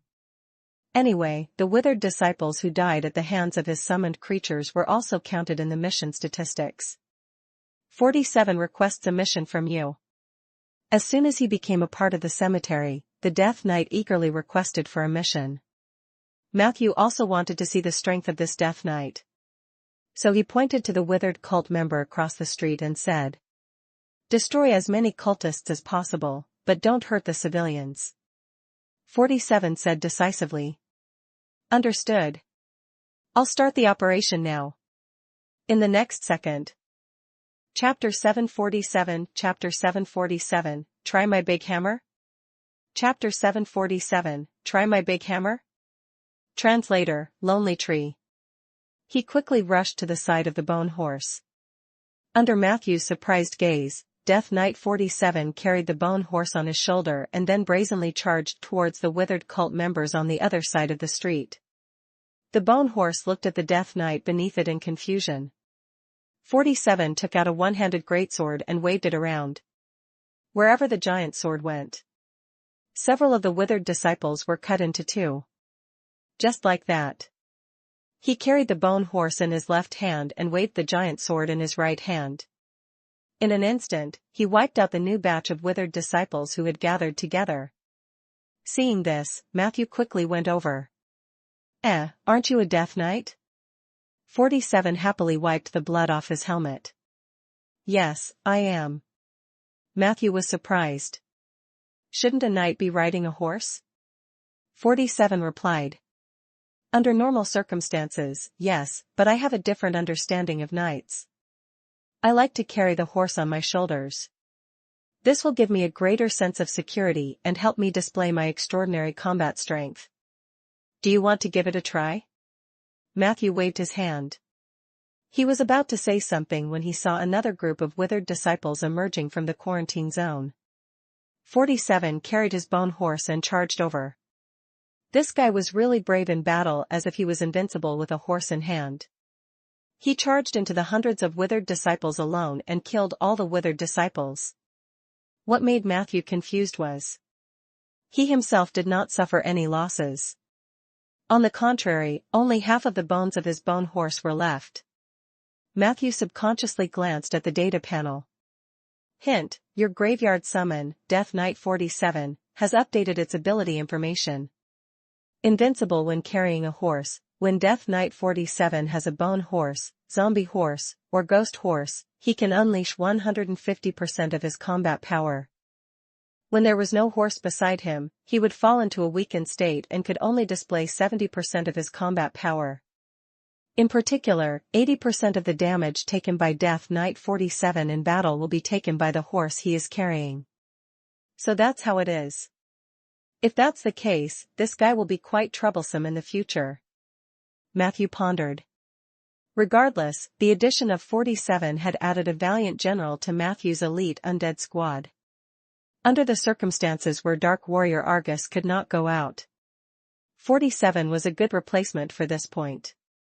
Although this guy would definitely exhaust a lot of horses in the future, it was nothing compared to his powerful combat strength and head-on killing ability. At least, in the future, Matthew wouldn't have to turn into a moon bear to be a tank anymore.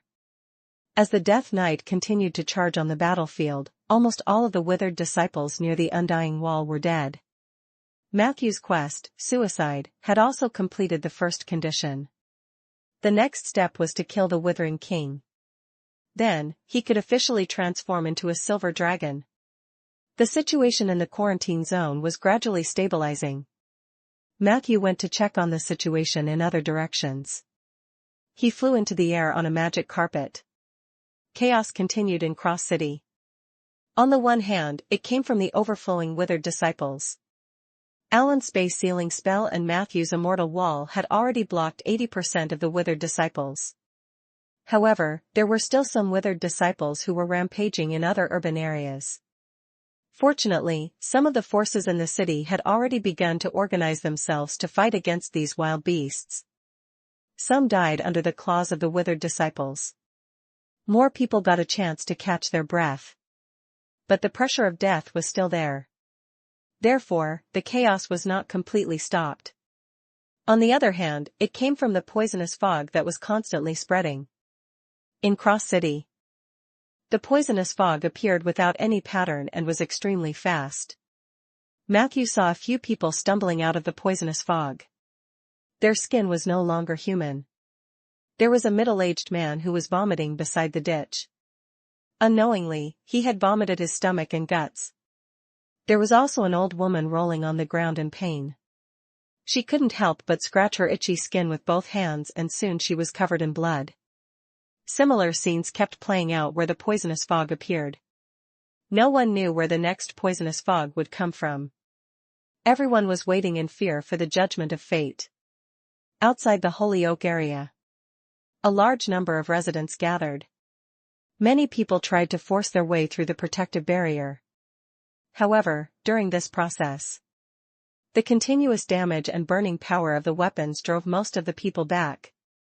Only a little boy broke through the protective barrier of knife and fire while crying. However, under the hopeful gazes of the others, the little boy's body was burning with flames. After he crossed the oak wall and the blade fire barrier, he kept rolling on the ground. The miserable wails scared away the remaining people who wanted to force their way through. At this moment, some animals appeared on the oak wall. They transformed into human forms. One of them cast a spell on the child, and the flames on the latter's body instantly disappeared. "Take him to the hospital for treatment," the man instructed. The others immediately carried the child and walked deeper into the oak tree. Seeing this scene, the people outside the barrier felt a new light in their hearts. They shouted, "Let us in. That terrifying, poisonous fog is coming. Don't turn us into monsters, please. Open the tree wall and let us in. You promised to protect us, but now you have given up on the ideals you have held for so many years. You druids are not worthy of calling yourself the children of nature, nor are you worthy of calling yourself the messengers of peace."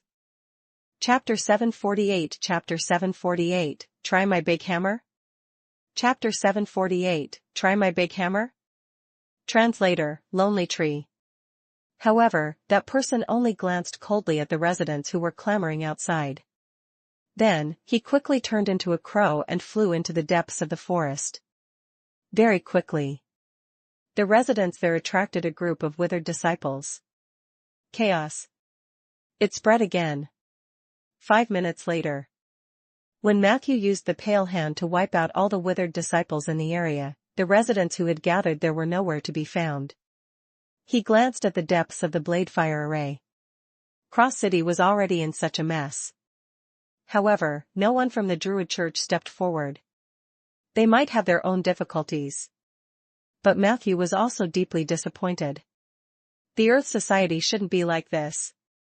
Stop looking. They won't open the oak wall. A familiar voice sounded behind him. Matthew turned around. There was a black fox lying on the roof not far away. "You know how to transform?" Matthew looked at him in surprise. Black Fox said proudly, "The wilderness path isn't exclusive to druids. Doesn't the Witherers also transform into various animals? If you are surprised, I can only say that this is not the only ability that Lord Yurkus has given me." Matthew nodded slightly on the surface. In his perception, the black fox that Mary Joshua had transformed into was indeed the same as the druid's wilderness form. With his affinity with nature, it was very difficult for him to make a wrong judgment when it came to wilderness form. This meant that the Void Ruler's power was indeed beyond imagination. Listen, I only wanted to talk to you about 3 things. Mary Joshua spoke very quickly. First, the Church of Wither launched their operation without informing us. They deployed the plague and poison domain in Cross City. And the one who started all of this, the true form behind the Lotus of the Mother, was actually the god of the destroyed Ikanos, an angel of plague named Marlene.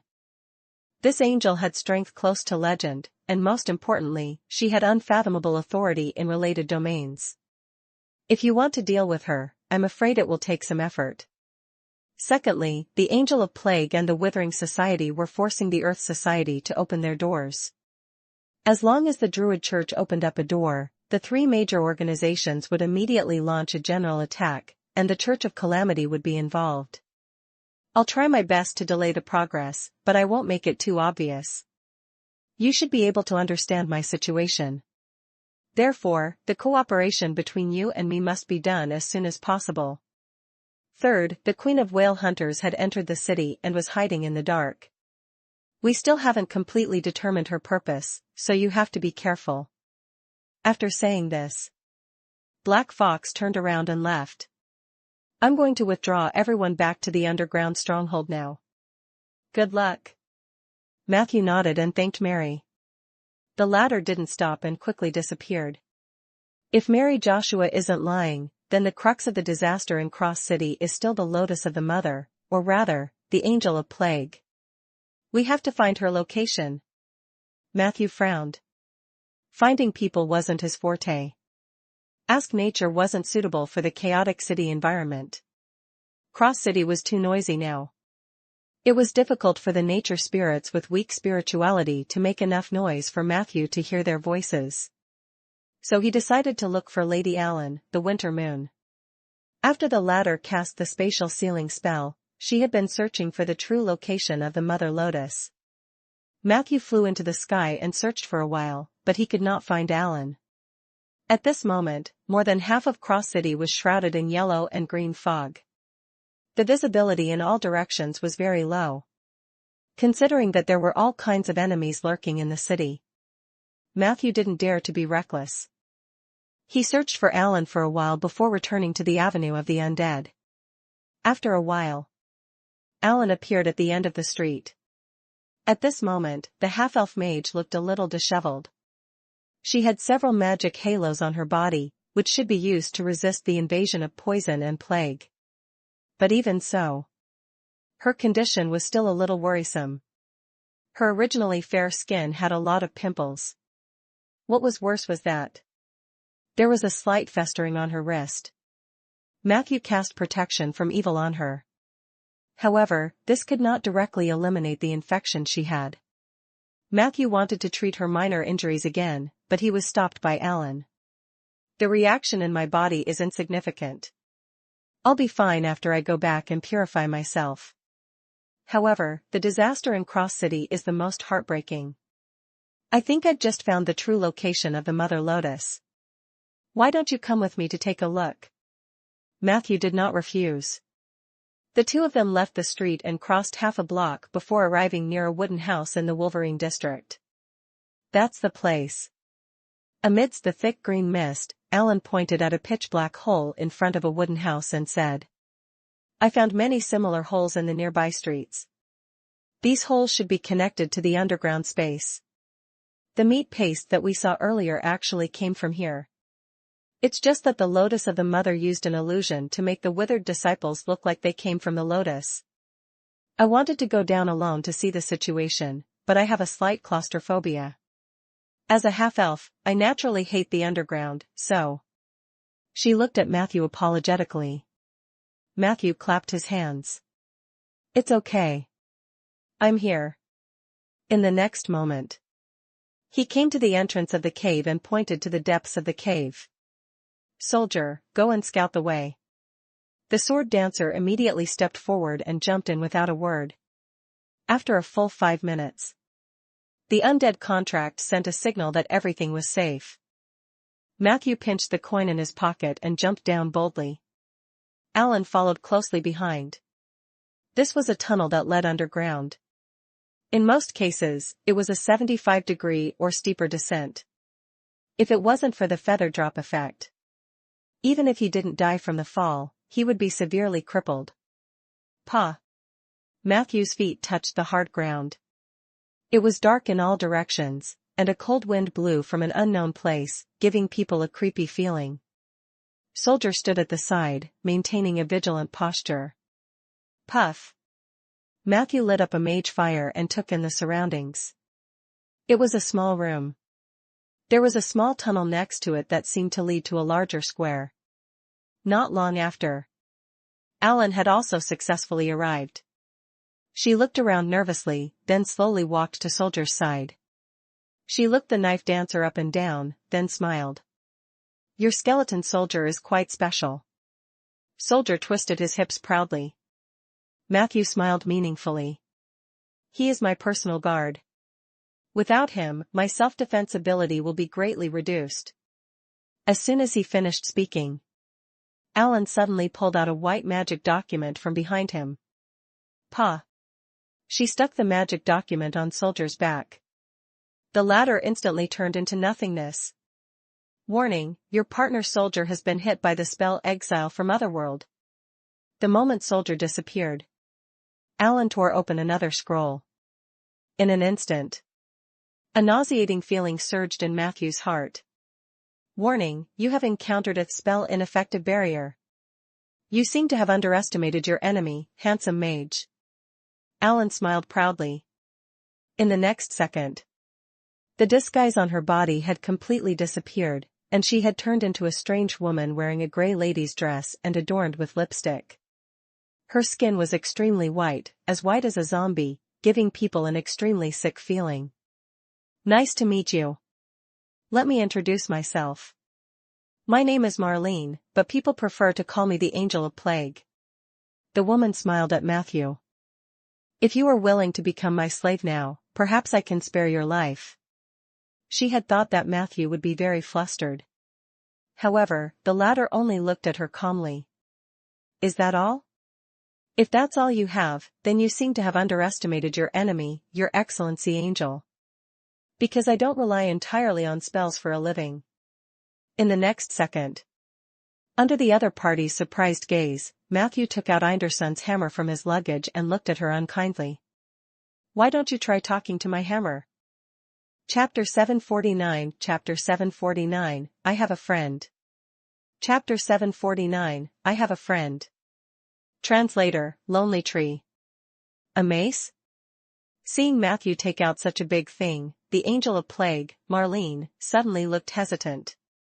Do you actually know how to use such a strange weapon? It was obvious. When she saw Matthew's skillful grip on the hammer, she knew that he was not pretending. Such a heavy weapon was too heavy for an ordinary warrior, let alone a spellcaster. Marlene was naturally shocked. Matthew smiled calmly. I have a friend who taught me how to use this weapon. Of course, he wouldn't say that he had obtained the skill of using the mace by burying his friend Anderson. Marlene frowned. Is it Chen? What's your relationship with Chen? Matthew was happy that the other party was filled with suspicion, so he casually said. We met once or twice. Marlene's expression became even more serious. She took out a slender steel sword. The tip of the sword had a cold glint to it. As it was waved, it made a whistling sound in the air. Magic runes seemed to be dancing on it. This was obviously a good sword that had been enchanted many times. She pointed the tip of her sword at Matthew and slowly paced around him. As a warrior who had been fighting for many years, Marlene's joy from successfully setting up the spell nullification barrier had long dissipated. As long as the opponent still had a weapon, she would always be vigilant. She was well aware of how terrifying the Alliance's mages were. In the eyes of the Heavenly Palace, there were three main types of mages in the Seven Saint Alliance: academic, practical, and unorthodox. Generally speaking, unorthodox mages were the easiest to deal with. Although they also had some strange moves, the lack of basic skills made them suffer in many aspects. Logically speaking, based on her intelligence, Matthew was such an unorthodox mage. However, the short contact between the two sides made Marlene quickly realize that the wild path could also be a practical one. This kid is a little too calm, there might be other trump cards. I have to be careful. Marlene took precise steps. She quickly moved to attract Matthew's attention. Matthew gripped his mace tightly and did not take the initiative to attack. This kind of strange weapon was very easy to avoid. Once the attack was dodged, the situation would become very passive. He was also observing Marlene's condition. However, during this process, Marlene quickly realized that although Matthew knew how to use a mace, he didn't seem to have much melee experience. Even from the way the other party followed his gaze. He was completely a virgin. So he was just pretending. Marlene heaved a sigh of relief. The next second, she clenched the thin sword in her hand and suddenly interrupted. When did you see through my identity? She was trying to distract Matthew. As expected, the latter fell for it, but he replied. The real Ellen doesn't have body odor. Marlene had a furious expression on her face, but in fact, she had stabbed out with her sword when Matthew was gloating. This sword was as fast as lightning. At the same time, an intense energy flow erupted from the Angel of Plague's body. It was the power of a domain. At that moment, all aspects of her condition had been raised to perfection. In the blink of an eye, her rapier was about to pierce Matthew's chest. At the critical moment, a clap of thunder sounded on the ground. Get lost. Celebrity domain, retreat. Buzz. A trembling sound came from the rapier. Marlene's body seemed to have hit a wall. In the next second, a huge force hit her like a wave. She was forced to take a few steps back.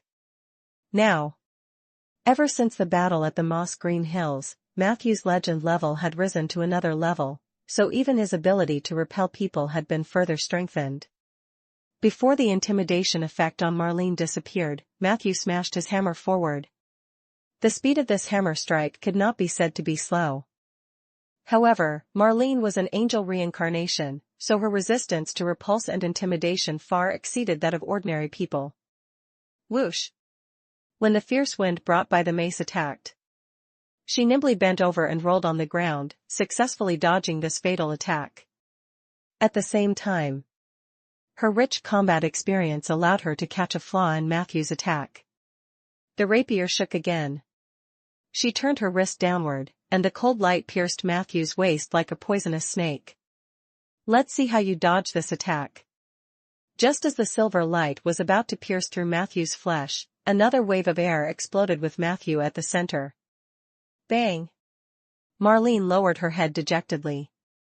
It was as if she had been slapped twice on the face, and her body had been hammered heavily like a sandbag. Puff! She rolled a few times in succession before she managed to dissipate the thrust from the airwave. Ring of resistance? No, the spell nullification barrier is still there. Marlene looked at Matthew in bewilderment. At this moment, a faint green light lit up on the latter's body. It seems that I still have to practice more compared to a real close combat expert.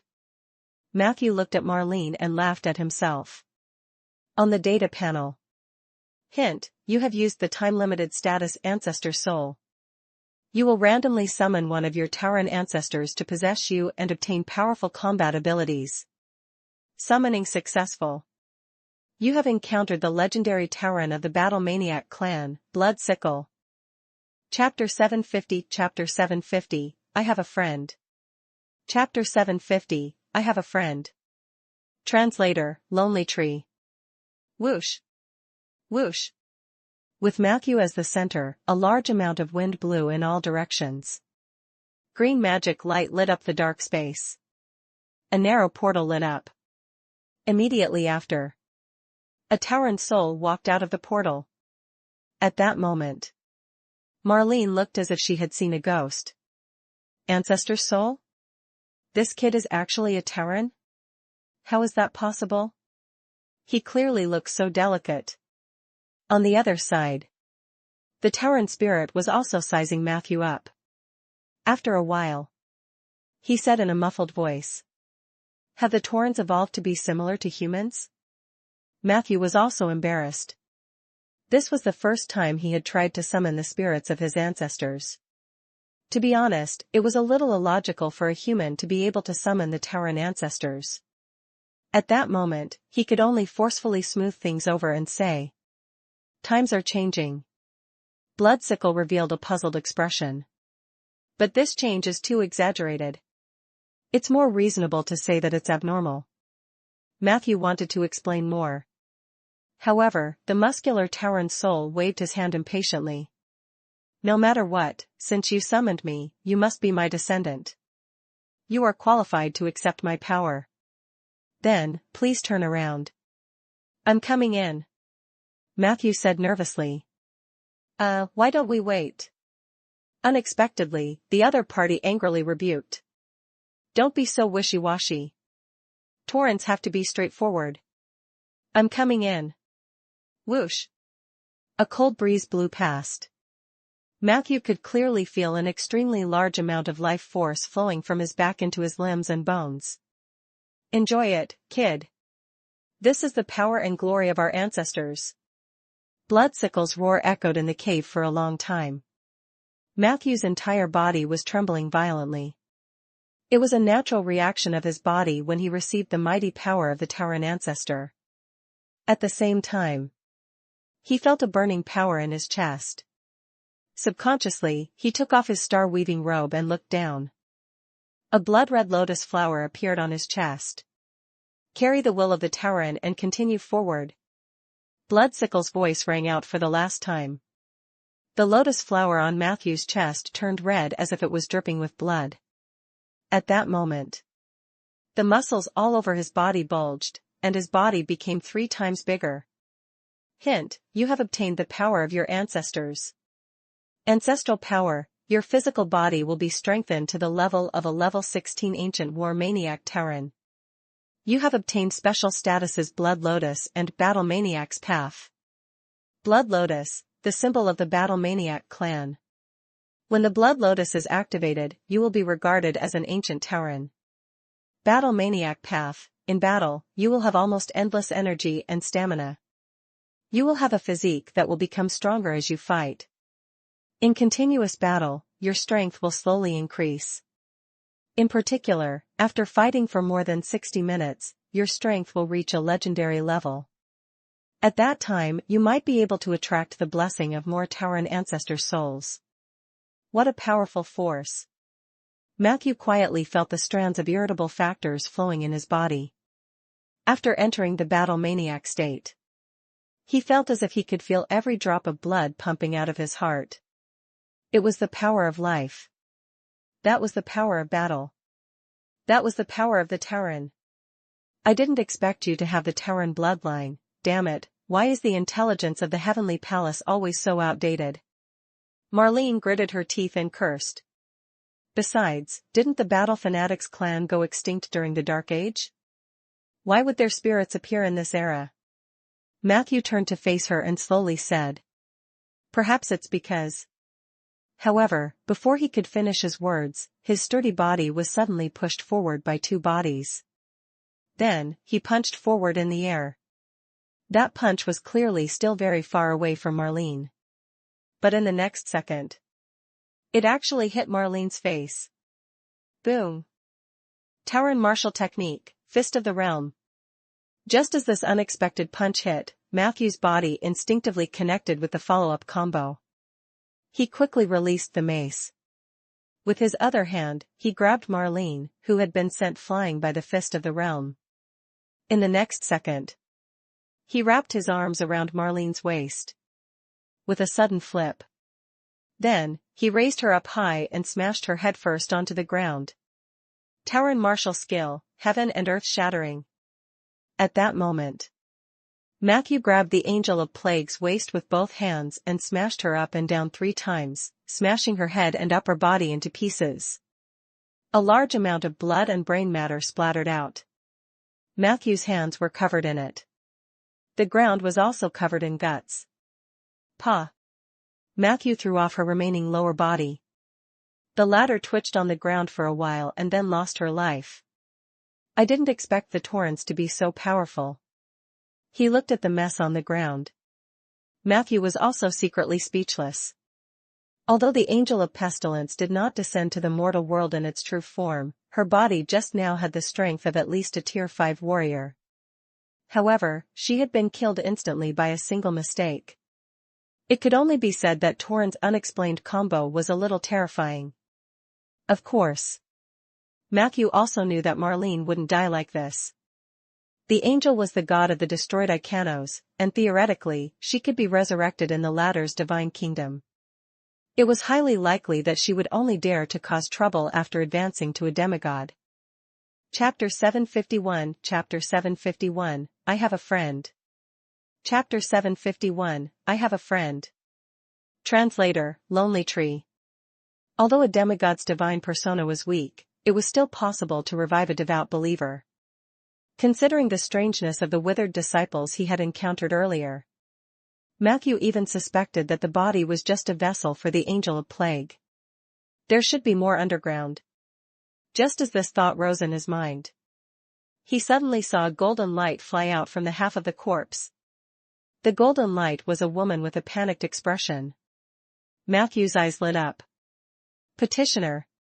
He didn't expect that the so-called angel of plague, Marlene, was actually just a petitioner. Everyone knew. A petitioner was the product of a fanatic soul returning to the divine kingdom after death. This creature was a pure spiritual energy body. At the connate creator level, it was much lower than ordinary angels. Saying that it belonged to a god was even more flattering. Outstanding petitioners were indeed qualified to become angels, but their ranks would not be very high. From this perspective, Ikanos the Destroyed, who was able to send a petitioner to do things under the guise of an angel, probably wasn't doing very well. Perhaps attacking the Druid sacred land is a demigod ritual for Ikanos the Destroyer and Taran the Weaver of all things to advance to the withering or destroyed domain. Perhaps they aren't even demigods now. This speculation flashed through Matthew's mind. Of course, he did not let his guard down because of this. After all, an academic mage like Vivian had already been taken down by Ikanos, who had transformed into the withered king. Immediately, he quickly rushed towards the golden light. Meanwhile, Marlene was desperately fleeing.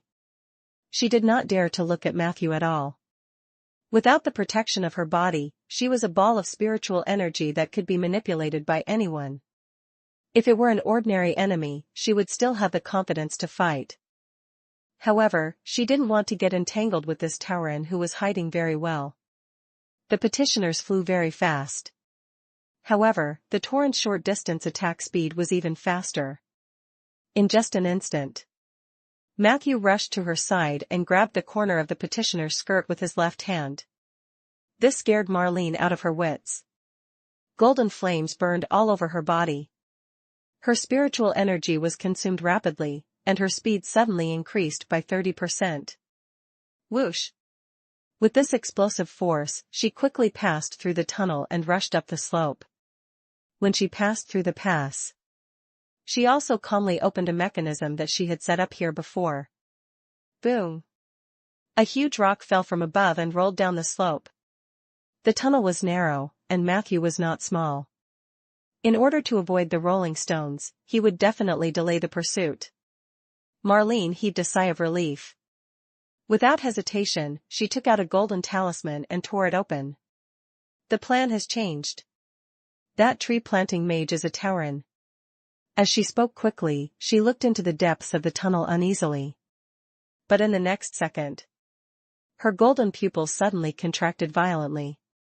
But there was a burst of fire in the tunnel. Boom! It was like a train crossing the border. The Tauren, with astonishing brute force, pushed the rolling stones upward at a terrifying speed. In just an instant, rolling stones and Matthew ran over the petitioners. No! Marlene wailed. However, once the physical body formed by spiritual energy was shattered, it would be difficult to recover. Matthew stopped and walked over quickly. The latter was still busy piecing together her spiritual energy blocks. He looked at the golden light that had shattered on the ground. Matthew asked calmly. So the lotus of the mother of breeds is not your wilderness form, but Ikanos or Terrans. Tell me their location, and I can make your death less painful. Marlene's half-broken face wailed. I can't say. I don't want to die, sob. Matthew sighed and leaned his head over. He blew hard. Walala. The golden light scattered. The so-called angel of plague was reduced to ashes. After that, Matthew finally had the time to look at his surroundings. This was an extremely narrow underground space. In addition to the upward slope, there were 3 other roads that led to different locations. The left and right sides led to the underground of the dark area. Only the end of the road in the middle had some light. Matthew looked at it. The 2 roads on the left and right were a little too narrow. He was now a standard, brawny man and could not squeeze through. Therefore, he chose to take the middle path. Not long after, he passed through the tunnel and arrived at the end of the road. This was a square with sparsely lit candles. The space above the square was very deep, even larger than the secret underground stronghold of the Order of Calamity. Matthew looked around. He confirmed that the space here was enough to accommodate 2 dragons fighting. On the square, there were rows of vertical ovals. Matthew leaned over to take a look. He realized that they were actually glass jars. The glass jar was soaked in a pale yellow turbid liquid. Some of the glass jars were empty. There were also some glass jars floating with some unimaginable spirit body? No, it seems to be a special ghost. Matthew looked around in surprise. The number of glass jars in the square was uncountable. Tubes extended from the back of these glass jars, and these tubes eventually merged into a thick copper tube. Chapter 752 Chapter 752, I Have a Friend. Chapter 752, I Have a Friend. Translator, Lonely Tree. Matthew followed the copper pipe to the end. He discovered that it was connected to a yellow root that was as thick as a tentacle. The tip of the root was like a stamen. The fine yellow and white branches wrapped the copper pipe tightly.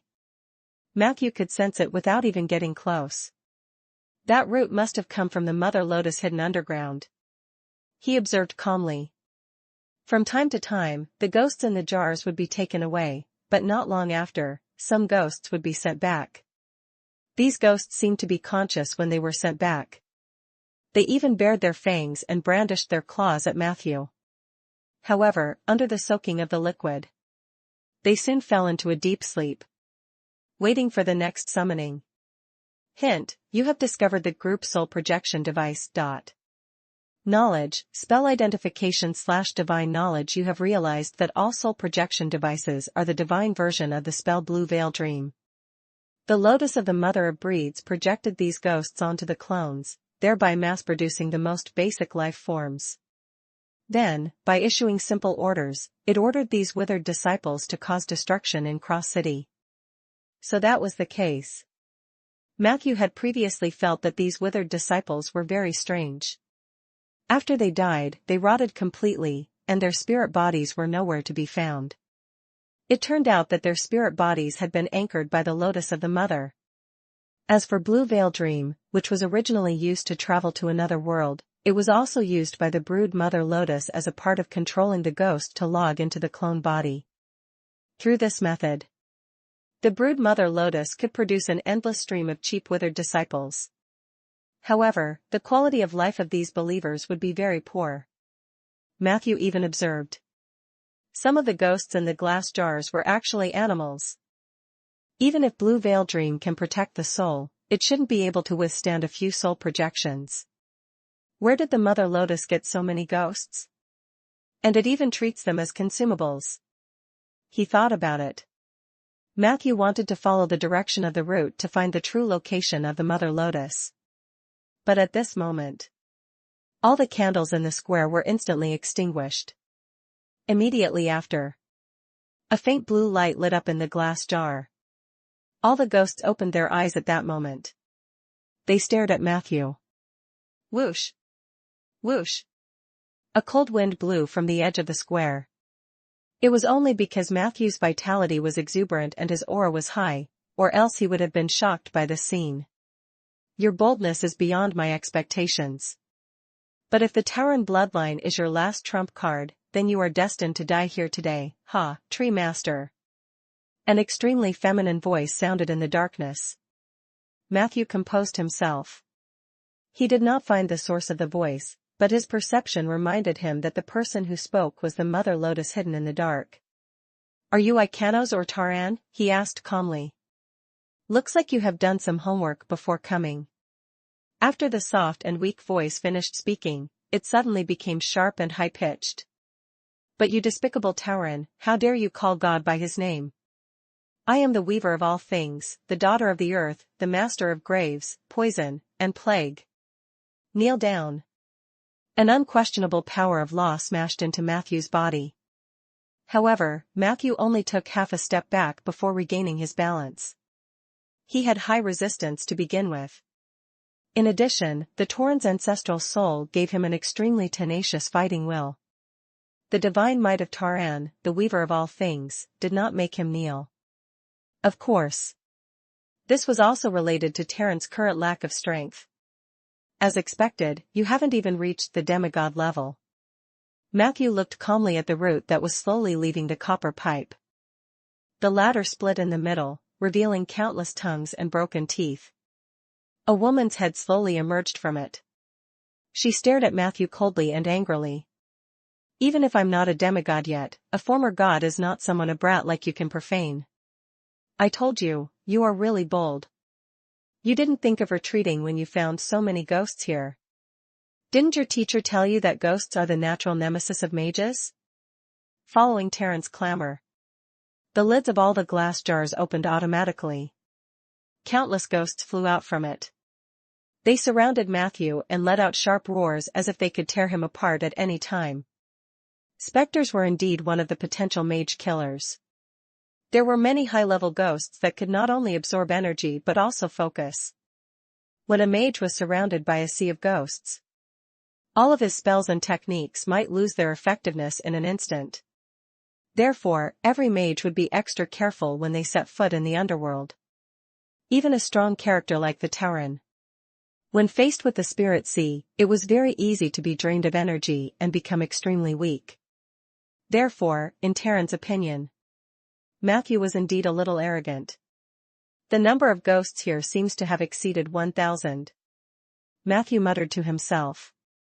And sending you to the underworld only requires 100 spirits. Tauren said coldly. Leave your last words, mage.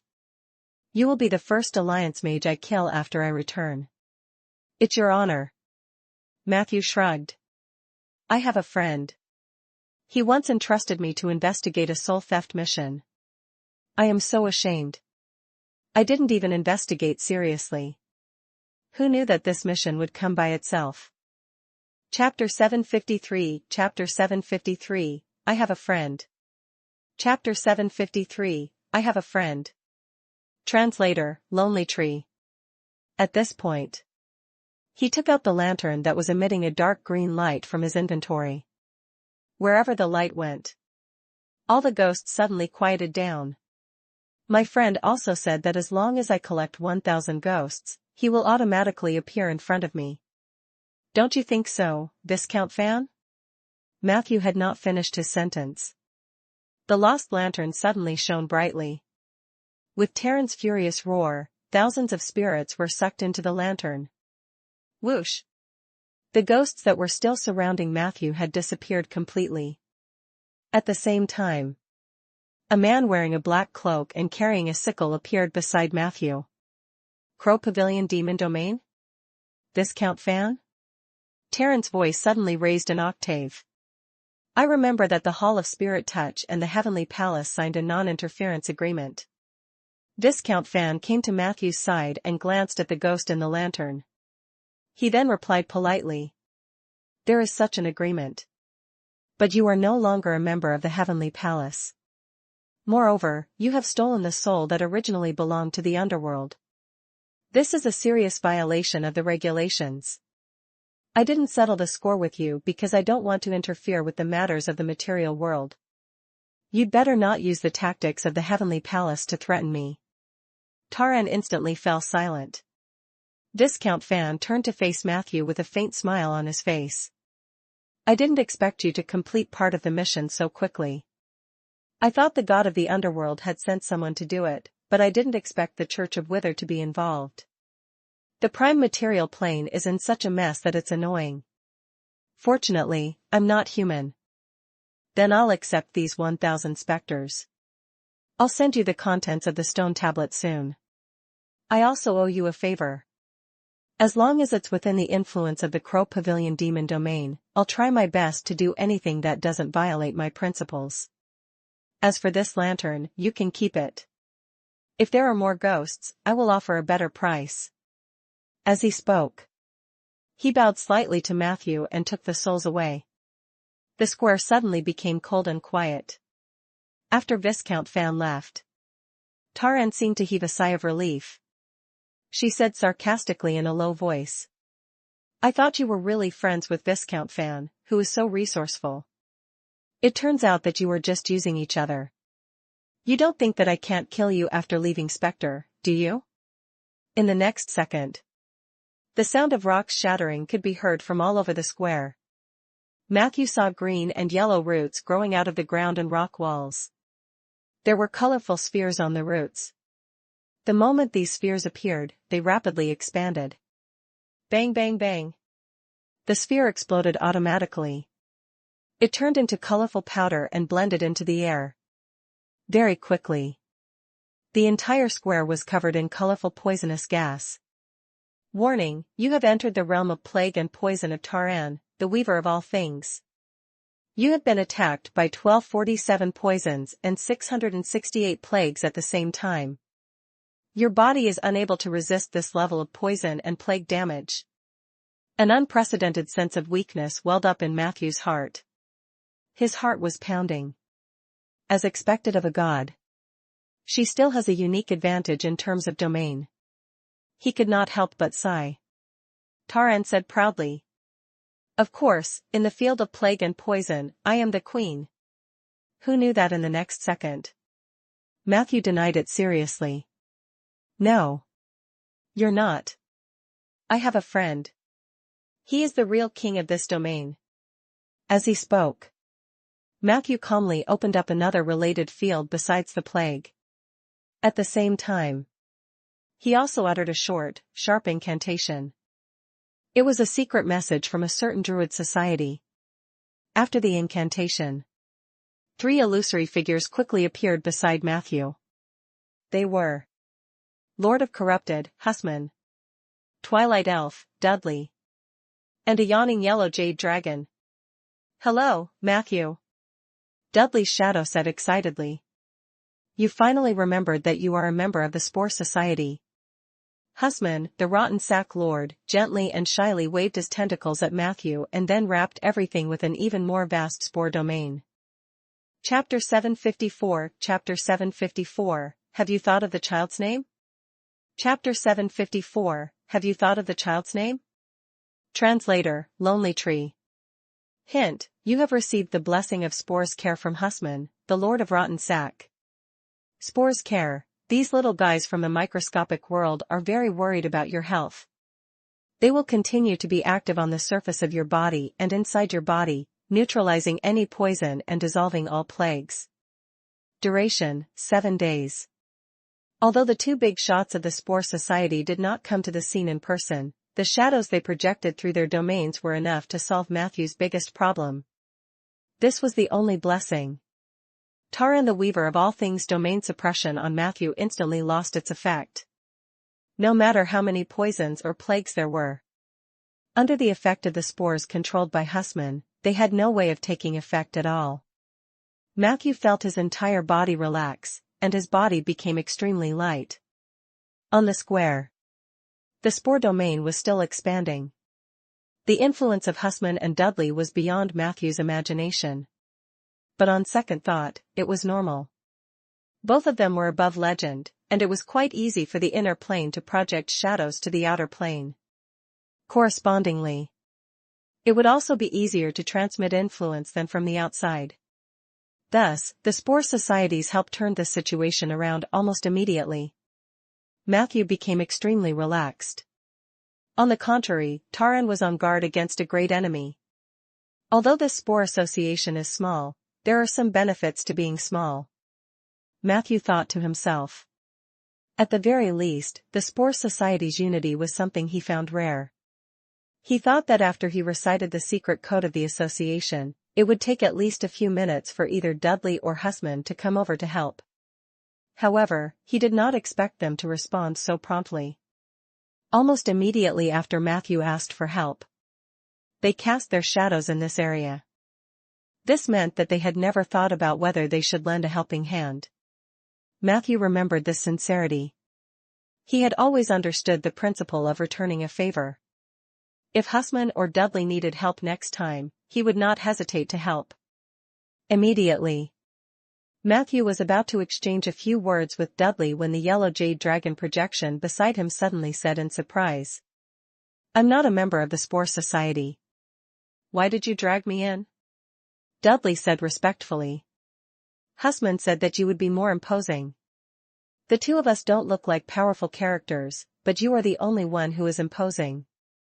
Only in this way can we show the unity and strength of our Spore Society." Yellow Jade Dragon was obviously very pleased with these words. He nodded lazily.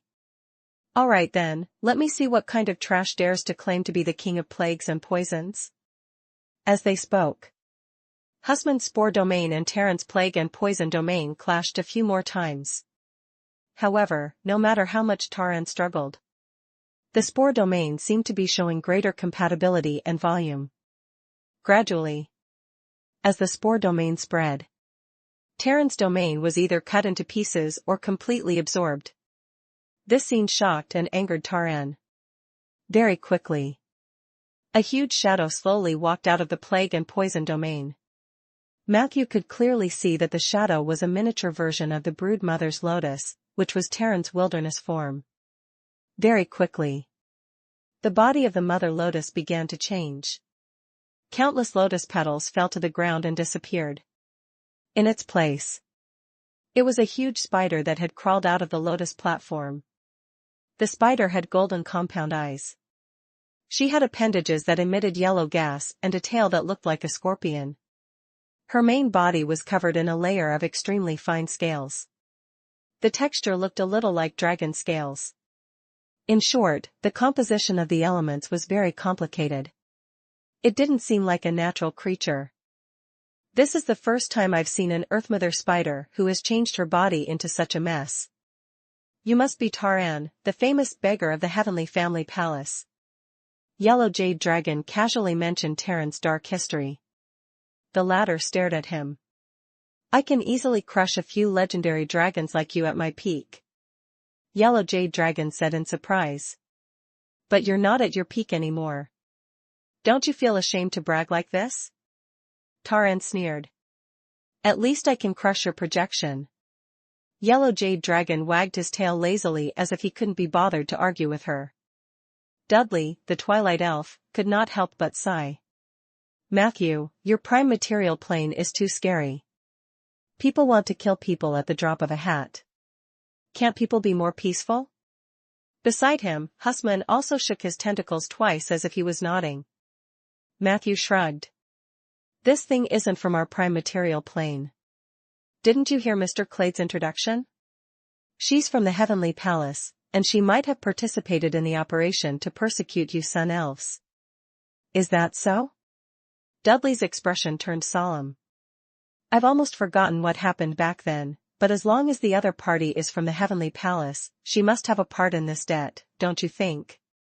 "Husman?" The rotten sack lord waved its white tentacles that looked like flower petals to show its approval. Taran, who had transformed into a mother spider, slowly stepped into the Spore territory. Matthew knew. This was not Taran's real body but a projection of her will in the domain. She was definitely not Husman's match in a head-on clash of domains. Chapter 755 Chapter 755, Have you thought of the child's name? Chapter 755, Have you thought of the child's name? Translator, Lonely Tree. However, the battle between the projections was hard to say. Taran was obviously the most afraid of Husman. From the beginning, her attention was on that beautiful exotic flower, followed by Clade and then Dudley.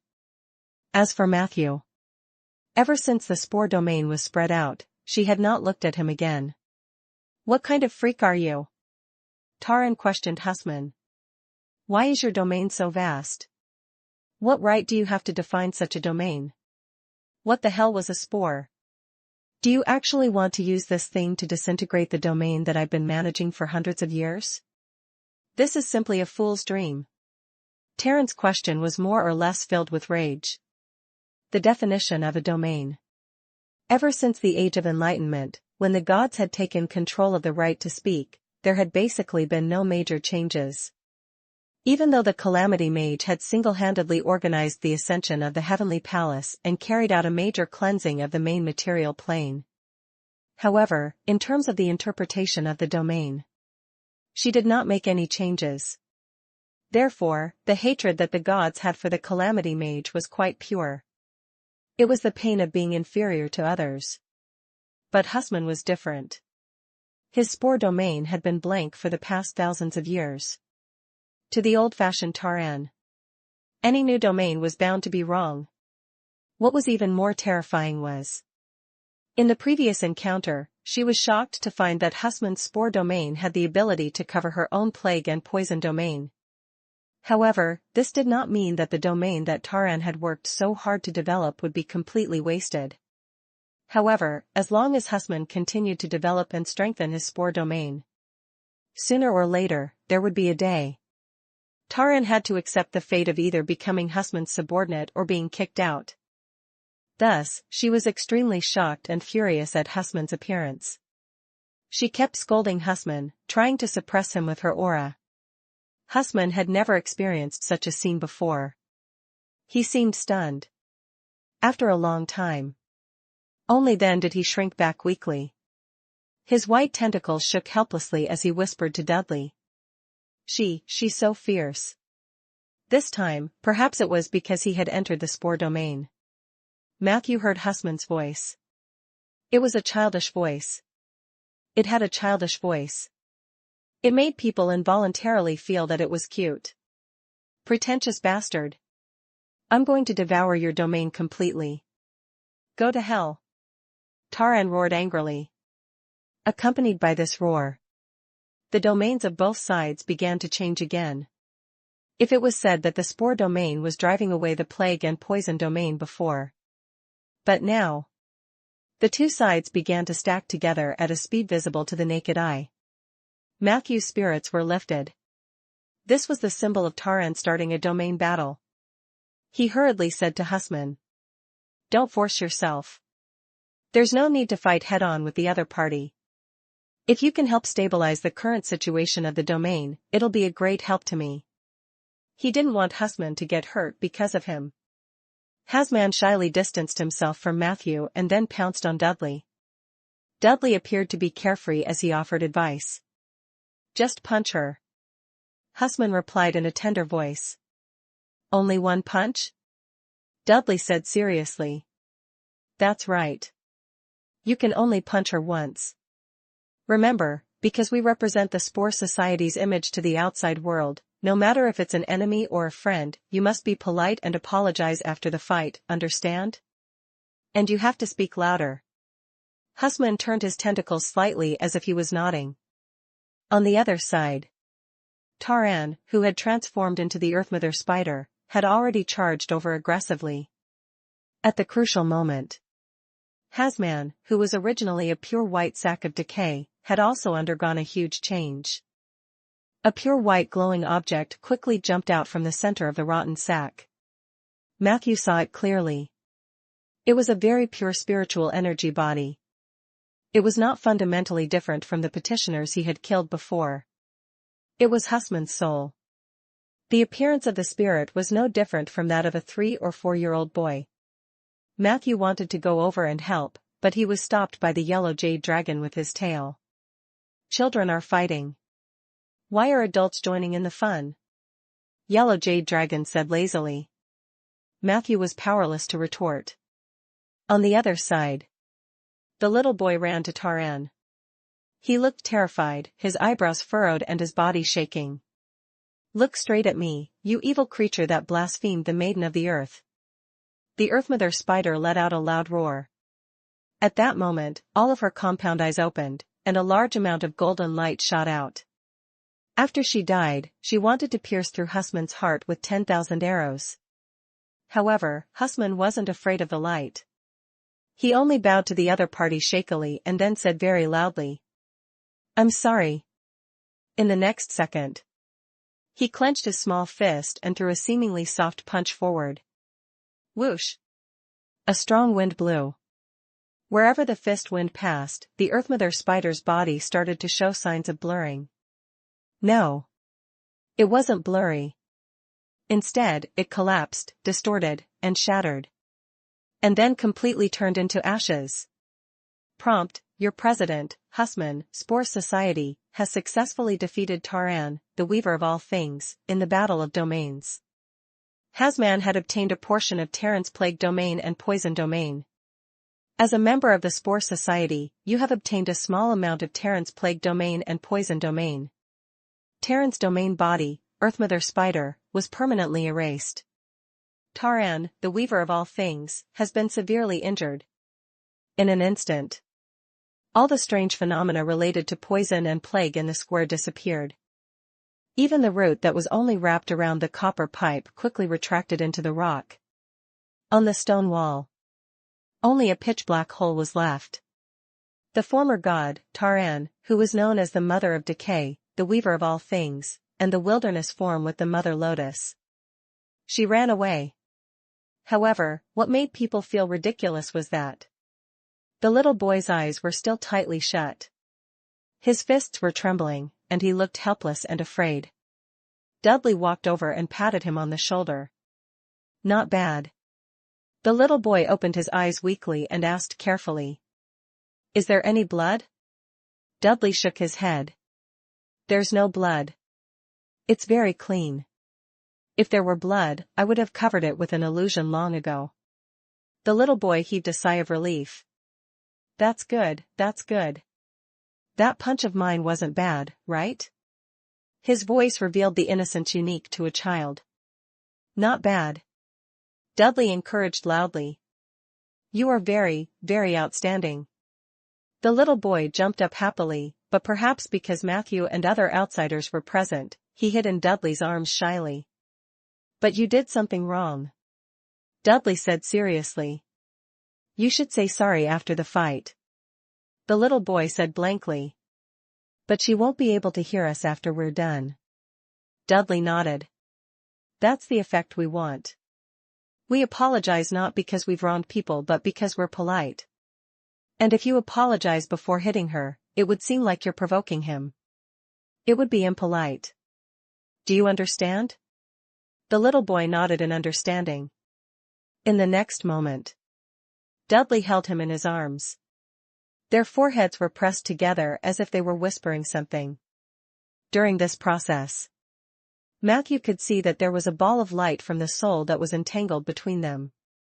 Thus, he said to the yellow jade dragon clade beside him with some emotion, "The two of them are already inseparable, right? Creation is truly miraculous."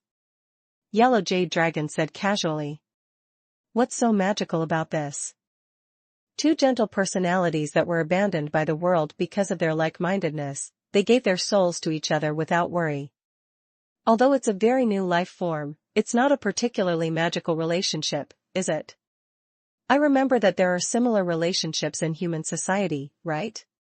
Men and women who had just met each other had entrusted their lives, safety, and property to each other, and then they would reproduce and survive together. What was this relationship called? Oh, marriage. By the way, speaking of marriage, how's your relationship with your wife now?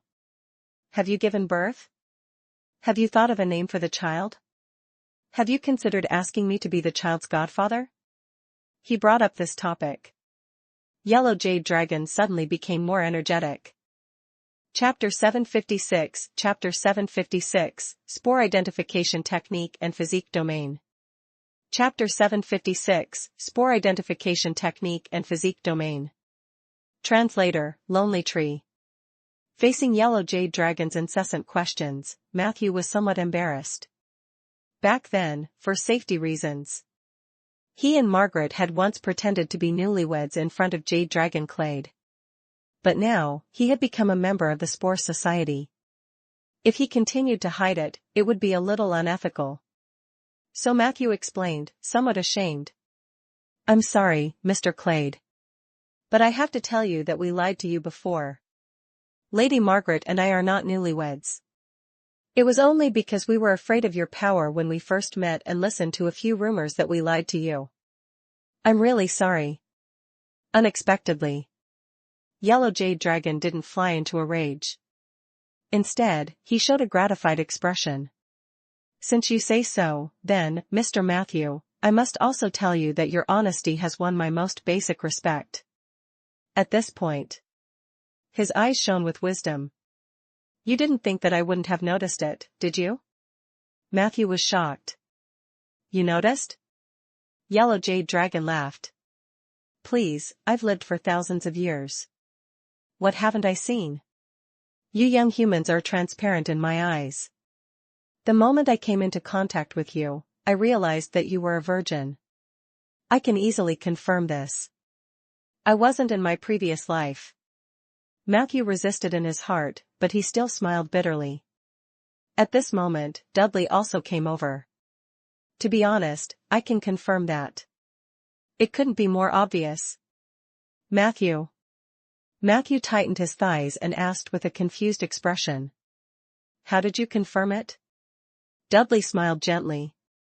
"It's our friends in the Spore realm who told us. Let's put it this way. As long as you have sex with any member of the opposite sex in this world, your penis will carry the special bacteria in the other party's body. This bacteria is as bright as a bonfire in the dark night in the eyes of those of us who have the Spore domain vision. And your penis is too clean. Other than the residual aura of the mage's hand, there was no special bacteria. Don't get me wrong, I didn't look at it or touch it. These are all the contents that my friends in the Spore realm enthusiastically told me. They really care about your health. Oh right, they also wish you to find your beloved half as soon as possible and complete the exchange of bacteria in your body." How could this work? Matthew was completely speechless. It turned out that so many things could be seen in the microscopic domain, and there was so much residual information. In that case, the Spore domain was indeed a rare treasure domain. However, after Dudley's words, no matter how sincere the other party's tone was, Matthew's face was also slightly hot. At this moment, Husman ran over and shyly tugged at Matthew's sleeve, signaling for Matthew to extend his hand. Matthew did as he was told. The little boy suddenly spat on his palm. Matthew was about to stop when the saliva suddenly melted into his palm. A scorching power rushed straight to the top of his head. His skin became extremely itchy. However, he instantly regained his cool. Hint, Husman, the Rotten Sack Lord, has shared his domain ability, Spore Identification. Spore Identification, you can use this ability to observe the bacteria on one or more targets and observe them from a microscopic perspective. Through this ability, you can at least make the following judgments on a specific target. Determine whether a person is a virgin. Identify if a person has insomnia. Identify whether a person is prone to indigestion. Identify whether a person is easily swayed by feelings of love. Identify whether a person frequently picks his nose. Others. Thank you, Husman. The Spore domain is really amazing. Matthew was greatly surprised. Although Husman was a rotten soul, his personality was unexpectedly gentle and shy. After sharing the ability, he quickly hid behind Dudley. Dudley patted his head. The two of them were like father and son. However, from the soul level, they were already firmly bound together. They would rise and fall together. Matthew had heard of Dudley's tragic experience. However, he had no idea what Husman had experienced. But one thing was certain. These two lives must have gone through many hardships to be able to rely on each other without hesitation. It was also because of this coincidence or predestined fate. Matthew had a strong premonition. They might become the true king of fungi.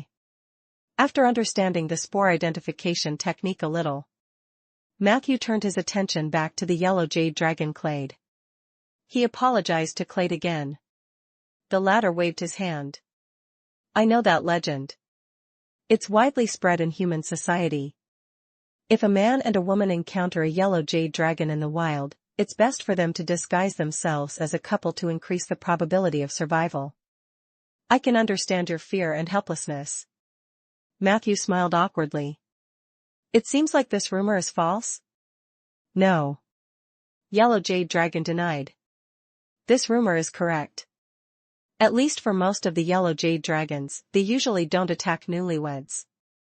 But for me, I don't have so many preferences. I'm more unrestrained. Sometimes, pretending and deceiving make me angry. You guys are lucky. I was in a good mood that day, and I sensed your unique domain, so I didn't lose my temper. Chapter 757 Chapter 757, Spore Identification Technique and Physique Domain. Chapter 757, Spore Identification Technique and Physique Domain. Translator, Lonely Tree. Matthew heaved a sigh of relief. Clade said. Under normal circumstances, if I encounter humans pretending to be a couple, I will let them do what they want. This is my bad taste. Matthew scratched his head. Fortunately, you didn't do that at that time. Clade sighed and said. I'm a little regretful that I didn't do that back then.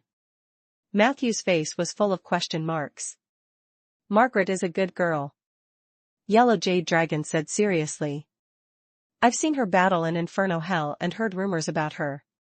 Challenging a legend with a mortal body was something extraordinary in any era. Moreover, she was still challenging them. This was crazy. I bet half of the men in the world know, 90% of the men are not as brave as her. Her will was very firm. She was a born warrior. She was also an excellent spouse. If you like her, missing her is definitely the biggest loss. Matthew nodded in agreement. Margaret is indeed a very powerful girl. Yellow Jade Dragon encouraged. You can't miss this opportunity. Do you need me to open a portal to purgatory for you? Matthew immediately raised his hand to stop him. Thank you, but there's no need. Yellow Jade Dragon asked in puzzlement. Don't you like her? Matthew thought for a moment. I respect her very much. But I have no intention of developing a relationship with anyone for the time being. Similarly, I believe that Lady Margaret is not interested in romance. She is pursuing the path of legend, and I am the same. Yellow Jade Dragon said disdainfully. Who told you to fall in love? I just want you to have a child. Matthew paused awkwardly. After a while, he could only say carefully. Why don't you find someone else? Yellow Jade Dragon snorted heavily. As I said before, I'm very interested in the process of human reproduction. Not only humans but also other humanoid species can do this. However, in the negative energy plane or the air elemental plane, the samples I can observe are too few. How about this? If someone is willing to let me watch the entire process of life being born, I'm willing to give them a generous gift. Can you help me find such a candidate? Matthew asked. What do you mean by generous gifts? Yellow Jade Dragon chuckled. Money, of course. According to the number of times, for every life born, I am willing to give a total of 200,000 gold coins or equivalent magic tools and collectibles to the couple. If they're willing to come to Eternal Island to conduct my observation experiments, then the price can be even higher. 200,000? Matthew was a little tempted when he heard that. He spun around in his mind and found a suitable candidate. Lumiere. At the celebration party, this guy said to Matthew, after getting drunk. I'm the future king of the rainforest. I'm a man who will have 3,000 children in the future. One child would earn 200,000 yuan. He could also receive the blessing of the legendary gem dragon. This was a good deal for the rainforest natives. Thinking of this, Matthew nodded and said, "I will pay attention to the candidates who meet your requirements." Yellow Jade Dragon urged, "Be quick. I can feel that the opportunity for me to touch the life domain is now. If I miss it, my destiny will pass, and I will never advance. How hateful. I'm trapped in the negative energy plane and can never leave." Hearing this, Matthew looked at him in surprise. Clade looked like he didn't want to talk about it, so he didn't dare to ask. He ended his conversation with Yellow Jade Dragon. Matthew turned to Dudley and expressed his gratitude to the Spore Society. Matthew said, "I just saw Husman's soul, and I suddenly thought of something. Do you think Husman is willing to become a nature soul?" As soon as he said that, Dudley was surprised, and then he fell into deep thought. Husman, on the other hand, stuck his head out from behind him, thinking about something. Matthew was not in a hurry. He had actually thought of this suggestion at the last minute. In Matthew's eyes, the corrupted lord, Husman, was the perfect medium between life and death. He was the king of spores and could become the king of microorganisms in the future. And if Matthew wanted to step over life and death, he had to take down this domain. Especially in his ritual field, the corresponding medium could not be missing. But the problem was that this medium was very difficult to produce. It wasn't until just now that Matthew had a sudden idea. Instead of working hard to create it himself, why doesn't he ask for external help? He was a member of the Spore Society anyway. It wasn't too much to set up a special area in the oak forest as a branch of the Spore Society, right? Once there was a branch. It wouldn't be too much for their boss, Husman, to send a clone or a projection over. After that, as long as the time requirement of 7 days was met, Matthew would be able to promote Husman to the most basic nature soul. Don't underestimate this ritual. Although Husman was powerful now, he lacked a title. He had not been recognized by the nature domain, nor had he been accepted by the negative energy domain. The symbiosis between him and Dudley could easily lead to all domains silently isolating them. This was undoubtedly a great hindrance to their advancement. But once the nature domain accepted Husman, then, not only could he rely on the expansion of the spore domain, but he could also seriously take the path of advancing as a nature soul and then get his hands on more authority related to the nature domain. Chapter 758 Chapter 758, Spore Identification Technique and Physique Domain. Chapter 758, Spore Identification Technique and Physique Domain. Translator, Lonely Tree. Of course. This choice was not without its drawbacks for Husman and Dudley. Once he accepted Matthew's promotion ceremony, this meant that Husman had become Matthew's underling in the natural domain. Although this kind of subordinate relationship was not strictly restrictive, it was not a big deal. However, it still existed in reality. Therefore, after Matthew raised this question, he quickly explained the pros and cons of the matter. In short, the choice is yours. If you want to have a foothold in the prime material plane and get a ticket to enter the natural domain, then you can seriously consider my proposal. Matthew said sincerely. He actually only had one nature soul slot, which was very precious. In theory, we have no objections, but Husman and I are still evaluating whether we should intervene in the prime material plane. After all, the chaos here is visible to the naked eye. Dudley's answer was quite honest. Perhaps we still need to think about it for a while. Matthew nodded.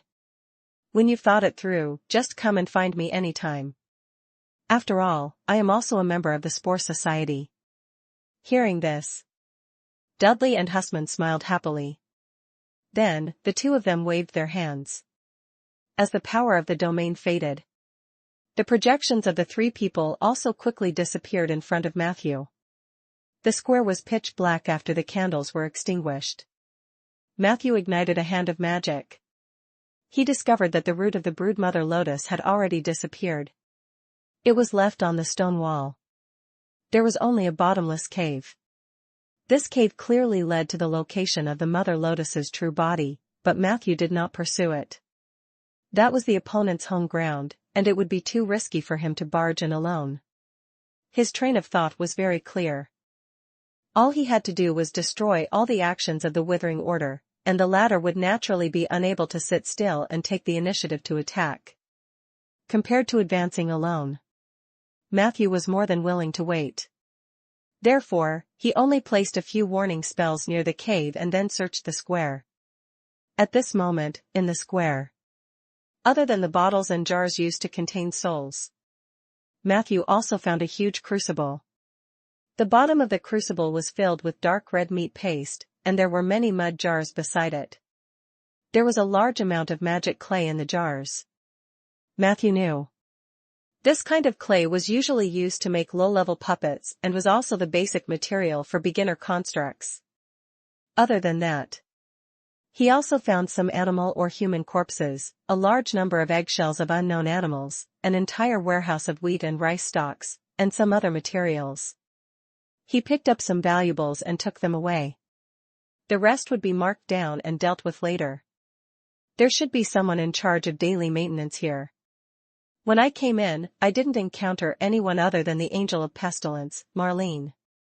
In Cross City, even when the Withering Disciples broke out, I didn't see a large group of Witherers. Where did these people go? Matthew's thoughts were as clear as ever. The Withered Disciples and Witherers were clearly two different groups. The former was a low-level life created by the Lotus of the Mother of Breeds through the soul projection device and mass clone technique. The latter was the fallen druid who truly believed in the path of withering. This group of people had been hiding in the dark until now. They were definitely waiting for an opportunity. Recalling what Mary Joshua said to him, Matthew came to a conclusion. Their target has always been the Druid Sanctuary. They just want to mess up the situation and use morality to kidnap the Earth Society, forcing the Druids to open the enchantment. At that time, the Witherers' general attack will arrive, and the Church of Calamity and the Whale Hunter organization will most likely follow. He figured out the key points. Matthew quickly returned to the surface. He walked around Cross City and found that the situation had greatly improved. Although there were still some withered disciples wandering on the streets. However, the poisonous fog that had forced people to flee had disappeared. This meant that the damage that Husman had dealt to Taran was effective. The latter had suffered a huge setback in terms of domain, and could no longer maintain the previous form of plague and poison. At the same time, Matthew noticed that the illusion of the Mother Lotus in the quarantine zone had become much more dispirited. This might be Taran's way of showing weakness. However, it was more likely that her influence had really declined sharply. If this continued, the chaos in Cross City would naturally calm down. Under the efforts of Matthew and the other mages of the Alliance, the Withering Church was doomed to fail. You must do something. You must be burning with anxiety right now. This is your demigod ritual. Once you take this step, you will be ahead of your colleagues in the Heavenly Palace and gain a foothold in the prime material plane. You definitely didn't expect the mages of the Alliance to come so quickly. You must be filled with regret now. Have you considered bowing to me and seeking a possibility of reconciliation? Matthew kept thinking about this. He was not talking to himself. Instead, he was transmitting his voice through the power of the spore domain. He was provoking Taran, the weaver of all things, who was hiding in the dark. He believed the other party must have heard it. This was because the spore domain and the opponent's domain overlapped too much. Both sides were in a life-and-death relationship. Taran would have carefully tried to intercept every fluctuation and every syllable that appeared out of thin air in the spore domain. Chapter 759, Chapter 759, Spore Identification Technique and Physique Domain. Chapter 759, Spore Identification Technique and Physique Domain. Translator, Lonely Tree. Matthew was happy that she did so. Therefore, he did not stop it. As expected, an angry voice came from underground and fell clearly into Matthew's ears. Despicable necromancer. Other than relying on the strength of others, do you dare to face me alone? Taryn's tone was still calm, but the grievance in her tone could not be hidden. I'm already a despicable necromancer. Why should I face you alone? Have you been in the heavenly palace for too long, and your brain has become rusty? You actually asked such an illogical question. You've disappointed me with the gods' ability to express themselves. Matthew did his best to provoke the other party. Unfortunately, he was not very satisfied with his provocative words. He had no choice. Who asked him to be naturally kind to others? If only Rhaegar was here. Matthew sighed. As soon as he said that, Taran fell into a long silence. No matter how Matthew provoked her, she did not even respond. This made Matthew a little disappointed. The other party still had some brains. She did not rush out to fight him on impulse. Thinking about it carefully, it made sense. Out of the 10 gods in the heavenly palace, 9 were old turtles. Each of them cherished their lives more than the other. How could they risk their lives so easily? Even if Matthew scolded her harshly. As long as the situation was not right. She probably didn't do anything. Of course. If Taran were to go from head to toe, Matthew would be able to accept it. He was just loitering around Cross City and sending more withered disciples back to their lair. After a while, Matthew returned to the Avenue of the Undead and suddenly found that the quarantine zone had been completely sealed. Matthew looked up. At some point in time, Alan's space sealing spell had completed its sealing. The side that had been replaced by the Undead had a curved energy wall. The core area that was surrounded by a large number of withered disciples was completely sealed off. Next, he just needed to deal with some of the leaked withered disciples. It seemed that this disaster was coming to an end. Matthew flew around the space sealing spell and finally found Alan, who was casting the spell at full force. You reconstructed the spell? Matthew was a little surprised. It was very difficult to recreate a spell that had been nullified and deconstructed. This difficulty was much higher than casting a new spell. Based on Alan's previous performance, she was still able to control the situation. Alan shook her head at Matthew's question. I don't know what's going on either. Just now, I suddenly felt that the portion of the space sealing spell that was cancelled out earlier had automatically recovered. It seems that the owner of the spell cancelled out his focus. Matthew said thoughtfully. It's also possible that the one who cast the spell to cancel it out isn't a mage. Alan was puzzled. Why do you say that? Matthew quickly recounted what he had just encountered. And when he talked about seeing through the Angel of Plagues disguise as Alan, the half-elf mage looked at Matthew curiously. How did you tell that it wasn't the real me? Matthew subconsciously replied. She doesn't smell good. Of course, this was the truth. Matthew had an extremely high affinity with nature, and as the daughter of the forest demigod, Winter Moon Alan also had a high affinity with nature. When the two of them first came into contact, they could sense the sweet scent on each other's bodies. This was a friendly signal from nature. Alan smiled generously. This means that we are all blessed by nature. Especially for a necromancer, this is too rare. To be honest, based on the impression that the letter showed, I thought that you would be a very reserved and serious man. Matthew smiled. I'll take it as a compliment. Alan fixed her hair. Her movements were very gentle, with the unique beauty of the elves. Her eyes were very bright. Although she did not have a high charm like Lulu, this lady of the winter moon always reminded Matthew of her mother, the goddess of moon, Asha. These two women were surprisingly similar in terms of charm. Of course, I have a good impression of you. You might be the only necromancer in my life who I am willing to talk to. Alan didn't hide his disgust for necromancers. She chuckled and said, by the way, so the person who used a spell to cancel out the space sealing spell that affected me was Taran, the weaver of all things? However, she must have used the divine version of the spell to cancel it out. Therefore, after her domain power was affected, my spell automatically recovered. Well, this makes sense in theory. After all, divine spells are far inferior to real spells in terms of changing the state. Matthew nodded in agreement. He thought so too.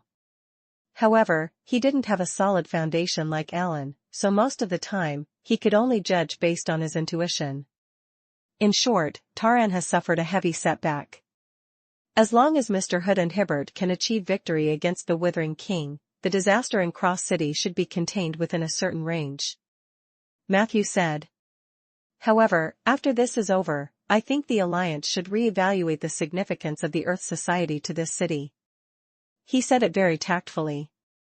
However, the Druid Church's performance in the face of this disaster was terrible. Even if the enemy was really targeting their holy church. Chapter 760 Spore Identification Technique and Physique Domain. Chapter 760 Spore Identification Technique and Physique Domain. Translator, Lonely Tree. They should at least do something. They abandoned the people in the city at the moment of disaster. Then, people would abandon them. She understood Matthew's meaning. Alan sighed. I have a friend in the Earth Society. He just told me that the Earth Society is also in a heated argument. A large portion of the militants believe that protecting the Holy Church is the most important thing and that everything else can be sacrificed or abandoned. But there are also quite a number of Druids who think that opening the barrier and helping the civilians is more important. They're still discussing it now. I believe they'll have a result soon. Matthew blinked. Hopefully. However, before he could finish his sentence, the underground of the entire city suddenly trembled slightly. A minute later, Matthew suddenly noticed a dark green vine growing at the base of the wall in the alley opposite him. A tumor-like green poison sac quickly grew out of the vine. Once the poison sac appeared, they would spray out poisonous powder with all their might. At the same time, many rats appeared on the streets and alleys. He did not know where these rats came from. However, their bodies were emitting a strange red light. If a human approached them, they would involuntarily tremble. Warning, Taran, the Weaver of all things, has sent out poison sacs and plague rats. She will continue to pollute the city's environment through this relatively primitive method. The poison sac represented poison. The plague rat represented the plague. Matthew looked down from above and found a large number of similar objects in the nearby streets. These objects replaced the effects of the poisonous fog. It began to push the city into the abyss of poison and plague. Damn it. Her domain has clearly been weakened, but she still prepared such a primitive and sinister move. Seeing this scene, the half-elf mage was furious. I'm afraid we really need the help of the Great Druid. Without the Great Purification spell of the Earth Society, we won't be able to deal with these poison sacs and plague rats. Matthew thought for a moment. That might not be the case. As he spoke, he flew down, and under Alan's astonished gaze, he grabbed a huge poison sac and stuffed it into his mouth. Crack! Crack! Crack! Matthew chewed with great enthusiasm. Warning, you have consumed a poison sac. Your body is suffering from the poison. Your blessing, Spore's Care, is in effect. You have neutralized all the poison attacks. Your time-limited status, plagued with all illnesses, is in effect. You have been infected with a poison and have been stimulated to a certain extent. Your physique has received a slight increase. Hint, you have entered the Constitution domain. As a reward for entering the domain, you will receive one of the following 4 abilities. Bodybuilding form, you will directly obtain a body of beautiful muscles. Attraction to the opposite sex increases by 20%, attraction to the same sex increases by 100%. Night Owl, at night, your energy and body are often more vigorous than during the day, at least twice as strong. You will also improve on the judgment of your constitution. Strong absorption, the efficiency of your digestive system in absorbing food has been greatly improved. You will only need a small amount of food to replenish your physical strength and energy. However, the price is that your feces will become extremely rare. Tree form, domain resonance, oak tree, you can turn your whole body or part of your body into an oak tree. After that, you can replenish your energy through photosynthesis and reproduce as the descendants of the oak tree. Chapter 761 Chapter 761, Necromancer bleeding from his 7 apertures. Chapter 761, Necromancer bleeding from his 7 apertures. Translator, Lonely Tree. Matthew quickly glanced at it and used the elimination method as usual. Bodybuilding form was definitely the first to be eliminated. Matthew didn't need to attract the opposite sex, much less the same sex. His charm was already so high that he did not look like a mage. There was no need to continue expanding in this area. Moreover, beautiful muscles were useless except for being good-looking. They were worthless to Matthew, who had always been pragmatic. Night Owl was actually a pretty good ability. It was naturally suitable for necromancers who often worked overnight. Moreover, the effect of strengthening the physique was also very good. Strong absorption was the same. This ability could give Matthew a chance to recover quickly. In a prolonged battle, this ability might come in handy. In other situations, Matthew could choose both options. But when he saw the last item, he quickly forgot about the first 2 solid abilities. Because tree form was an even rarer and more precious ability. For druids, wilderness forms were common, but most of them existed in the form of animals. Transforming into plants was extremely rare. From one perspective, turning into a plant was indeed not helpful in battle. In terms of lifestyle, not many druids were willing to experience the life of plants. After all, compared to the excitement of the animal world, the plant world seemed much more desolate and lonely. Therefore, such abilities were not only rare but also of little value to most people. It was different from Matthew. He was determined to walk the path of life and death. Plants were the majority in nature. This was something that was easily overlooked. This was because trees and grass could not speak on their own. Matthew decisively took this ability. After that, he could become a real oak tree and experience the life of a plant. This process would help him explore and improve in the domain of nature. Even if the experience of turning into a plant was of no benefit to Matthew's cultivation, at the very least, he could produce some oak seeds himself. His imagination went wild. If he could not leave his descendants on this planet in the form of an animal, then he would leave some plant descendants. Matthew's thoughts gradually became a little scattered. However, very quickly, his attention was once again focused on the data panel. My physique has really become stronger. Matthew was pleasantly surprised. Plagued with illness was a heaven-defying time-limited ability. No matter how dangerous the process was, it could directly improve one's physique. This was an opportunity that most people dreamed of. After all, it was not easy to increase the 6 attributes. Take Matthew as an example. It was easier for him to improve his intelligence and perception. However, the enhancement of other attributes was very difficult.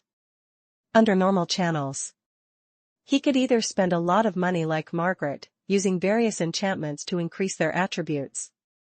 The key was that this kind of training might not be able to truly increase his attributes. Sometimes, it was just a kind of psychological comfort. Matthew only needed to be poisoned to stimulate the growth of his physique. It was simply a shortcut to heaven. However, he was also very clear. The reason why this ability seemed so powerful was because he had the concern of the spores on his body. If it weren't for the spore domain that Husman had shared with him, Matthew would never have dared to take poison so recklessly. Taran wasn't someone to be trifled with. The poison sacs she created were extremely toxic. Even a high-level druid had to be careful. Only Matthew, who had received the spore blessing, could be so reckless. That's why I have to go out more often and make more strange friends. There will always be times when I can borrow some strength. Matthew thought to himself. His constitution was now at 13 points, far beyond that of ordinary people and inferior to warriors of the same level. However, he could be considered extremely strong among mages. Moreover, he had the negative energy modification and the life force that could be released at any time. This made Matthew's physique a warrior among mages. If he continued to improve. When he changed into a warrior's attire, those who did not know better might really mistake him for a warrior. Thinking of this, Matthew couldn't help but be moved. Plague rats and poison sacs are the sources of plague and poison, respectively. As long as we cut them off, Terran's final counterattack will fail, he said to Ellen firmly. Ellen was still in shock. She asked Matthew with a slight stutter. Are you all right? Did you use a trick just now? No, I can feel that you really ate that poison sac. Did you prepare the antidote beforehand? Wintermoon's eyes were filled with curiosity. Matthew smiled and joked. Maybe we necromancers have a better appetite. I'll leave this to you. I'll be in charge of cutting off the new source of infection. As he spoke, he immediately transformed into a raven and flew into the air to search crazily. Poison sacs were easy to find. Most of these plants grew on the walls of the streets and alleys. It looked like a Boston ivy. However, there were no small white flowers on their bodies. Only the tips or upper ends were decorated with poison sacs of various sizes. The poison sac would expand on its own. When it expanded to a certain extent, it would automatically explode, polluting the nearby air and water and filling the space with poison. Chapter 762 Chapter 762, Necromancer bleeding from his 7 apertures. Chapter 762, Necromancer bleeding from his 7 apertures. Translator, Lonely Tree. If it dragged out a little longer, the entire Cross City would probably become a city of poison and plague. Matthew naturally wouldn't sit idly by. The raven flew over the wall and tried his best to find the poison sacs. Every time he saw one, he would fly over and swallow it. Crack. Thrust. The chewing sounds of the poison sacs and the tearing sounds of the raven rang out continuously. One poison sac after another was swallowed by Matthew. Gradually, his stomach seemed to be burning with raging flames. Waves of heat surged wildly in his body. Matthew could sense it. During this process, the spores became even more active, and the spore domain was actually slowly growing. In comparison, the increase in his poison resistance was not as obvious. The increase in poison resistance requires me to withstand the poison's damage. Only in this way can my attributes be greatly increased. However, my current situation is that the poison sac has just entered my stomach and was broken down and neutralized by the spores.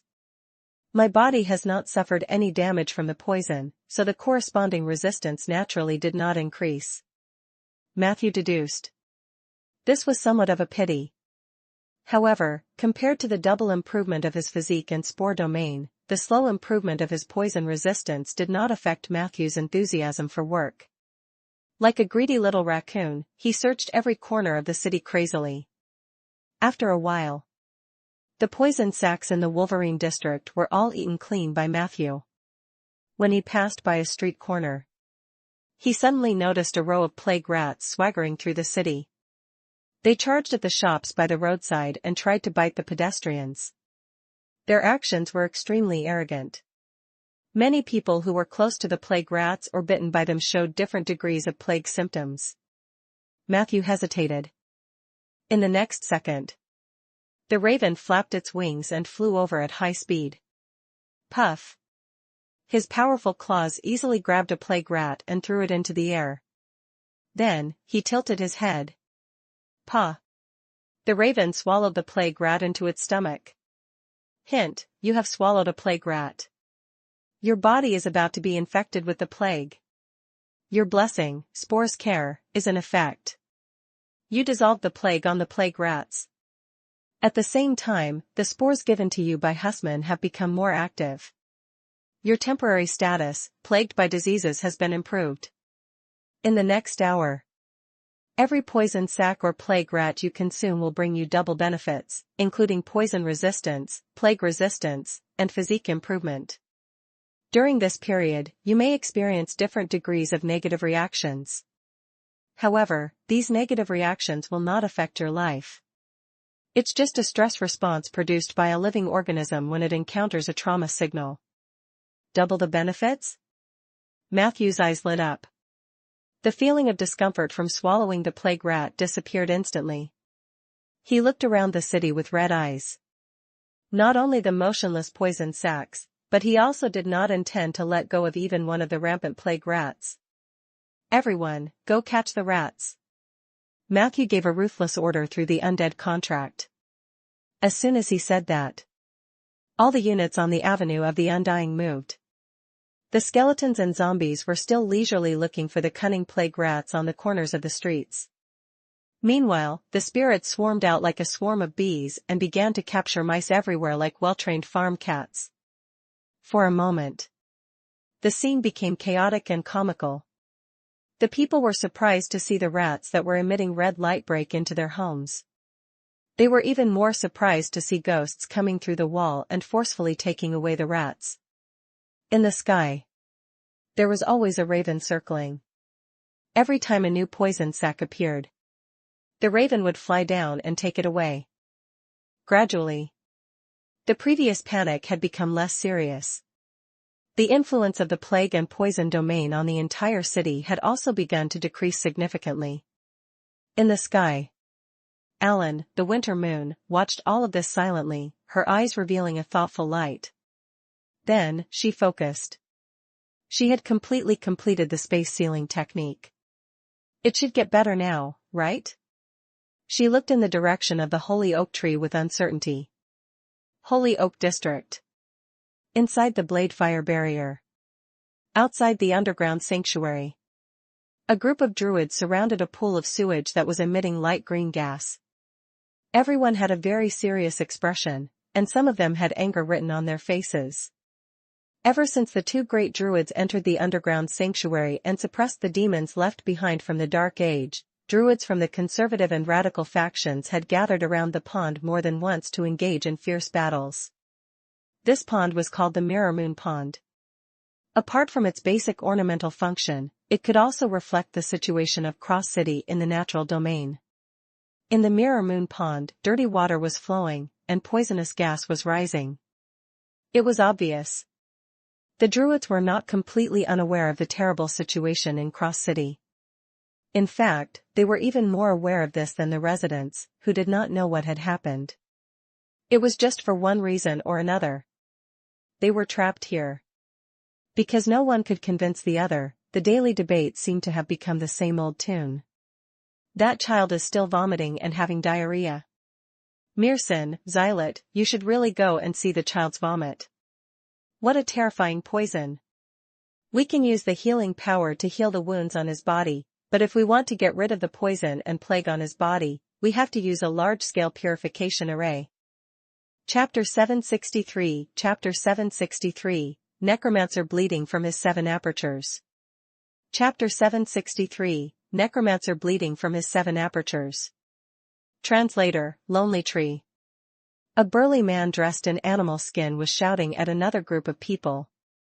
Without our help, the civilians of Cross City wouldn't have survived this disaster. I never expect you to have the most basic kindness, but can you fucking open that fucking barrier and let us go out and help? He cursed with a red face. Many people behind him echoed his words. Open the barrier and let us go. The conservative druids protested. The leader of the radical druids was a man with slender eyebrows and eyes. His expression was a little cold, and his eyes were vertical pupils.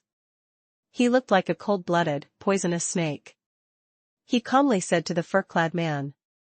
Calm down, DeLong. Where did you put that child? DeLong said angrily. According to your orders, I locked him in the tree cage after I finished the basic treatment. You can rest assured that he won't be able to escape. Fuck you, Meerson. You're not suspecting that child as a spy, are you? Meerson replied indifferently. We can't rule out this possibility, so you have to keep an eye on him. You brought him back. You have to do this. Otherwise, if anything happens, you won't be able to bear the responsibility. DeLong had had enough. I know that the underground sanctuary is above everything else. The dying state of the soul of nature since the establishment of the Earth Society resides there. Mearson interrupted. These nature souls have made great contributions to the Earth Society in history. They have sacrificed everything for us. Now that they have become the targets of the gods, we should protect them. This mission is of higher priority than everything else. I thought you should understand. DeLong took a step forward. Don't use the soul of nature to suppress me. I believe that if the dying souls of nature knew about this, they would support my choice. Besides, I've always felt that it's against the laws of nature to forcefully imprison a soul that's about to return to nature in a dying state in the underground church. If you're really worried that they'll become vessels for the gods to reincarnate, why don't you let them go? Let them leave, let them return to nature. Hearing this, everyone fell silent. Because within the Earth Society, the dying nature soul was a topic that could not be brought up. DeLong had obviously broken this taboo. Even if you're a maple leaf druid, you're not qualified to violate the taboo. Mearson's eyes turned even colder. Do you still want to continue talking about this topic? DeLong seemed to be a little afraid. He was silent for a while and shook his head. I'm sorry, I didn't mean to question the Earth Spirit's decision. I just want to tell you that we should protect this city, not let it be destroyed. The mages of the Seven Saint Alliance have arrived. They are fighting to the death to protect this city, but what about us? We once swore an oath to the earth that we should not abandon those mortals. Mearson said coldly. Do you still have hope for the mages of the Seven Saint Alliance after what happened last time? In the name of eliminating the withered disciples, they secretly want to sneak into our holy church to steal things. DeLong interrupted him. There's no evidence to prove that the two mages from the evasion squad appeared near the holy church to steal something. Mearson seemed to laugh out of anger. Is that so? Then they might be nostalgic for the scenery of the holy church. DeLong sighed. Mages are a very complicated group. At least the group of mages that came today are very sincere. One of them is Lady Allen of the Winter Moon. You should know her reputation. Mearson nodded slightly. The Winter Moon can indeed be trusted, but what about the others? DeLong said. There's also a Necromancer. He summoned a large number of undead to protect our civilians. Hearing this, all the druids grumbled. What? Necromancer? Since when did Cross City allow necromancers to enter? Are you sure the undead he summoned isn't taking advantage of the situation? Facing these rumors, DeLong replied angrily. At least he's saving people, but you can only mock him here. Do you know why I'm so angry? That's because even a necromancer is more concerned about the lives of the citizens of One Cross City than we druids who claim to be kind. That necromancer Matthew is doing his best to save this city. Go out and see what they've done, Mearson. Winter Moon Allen has sealed the core area of Terran's power with space sealing, while Necromancer Matthew is commanding his skeleton soldiers to help the people being pursued by the withered disciples. Yes, a damned necromancer is saving Cross City, the druids' holy city. Don't you feel a little ashamed? Are we not even as good as a necromancer? He shouted at the top of his lungs. Mearson's expression became complicated when he heard DeLong's impassioned question. I don't believe that a necromancer would be so kind. He said stubbornly. Then let's go out and take a look. Let's stand on the oak tree and take a look. Chapter 764, Chapter 764, Necromancer bleeding from his 7 apertures. Chapter 764, Necromancer bleeding from his 7 apertures. Translator, Lonely Tree.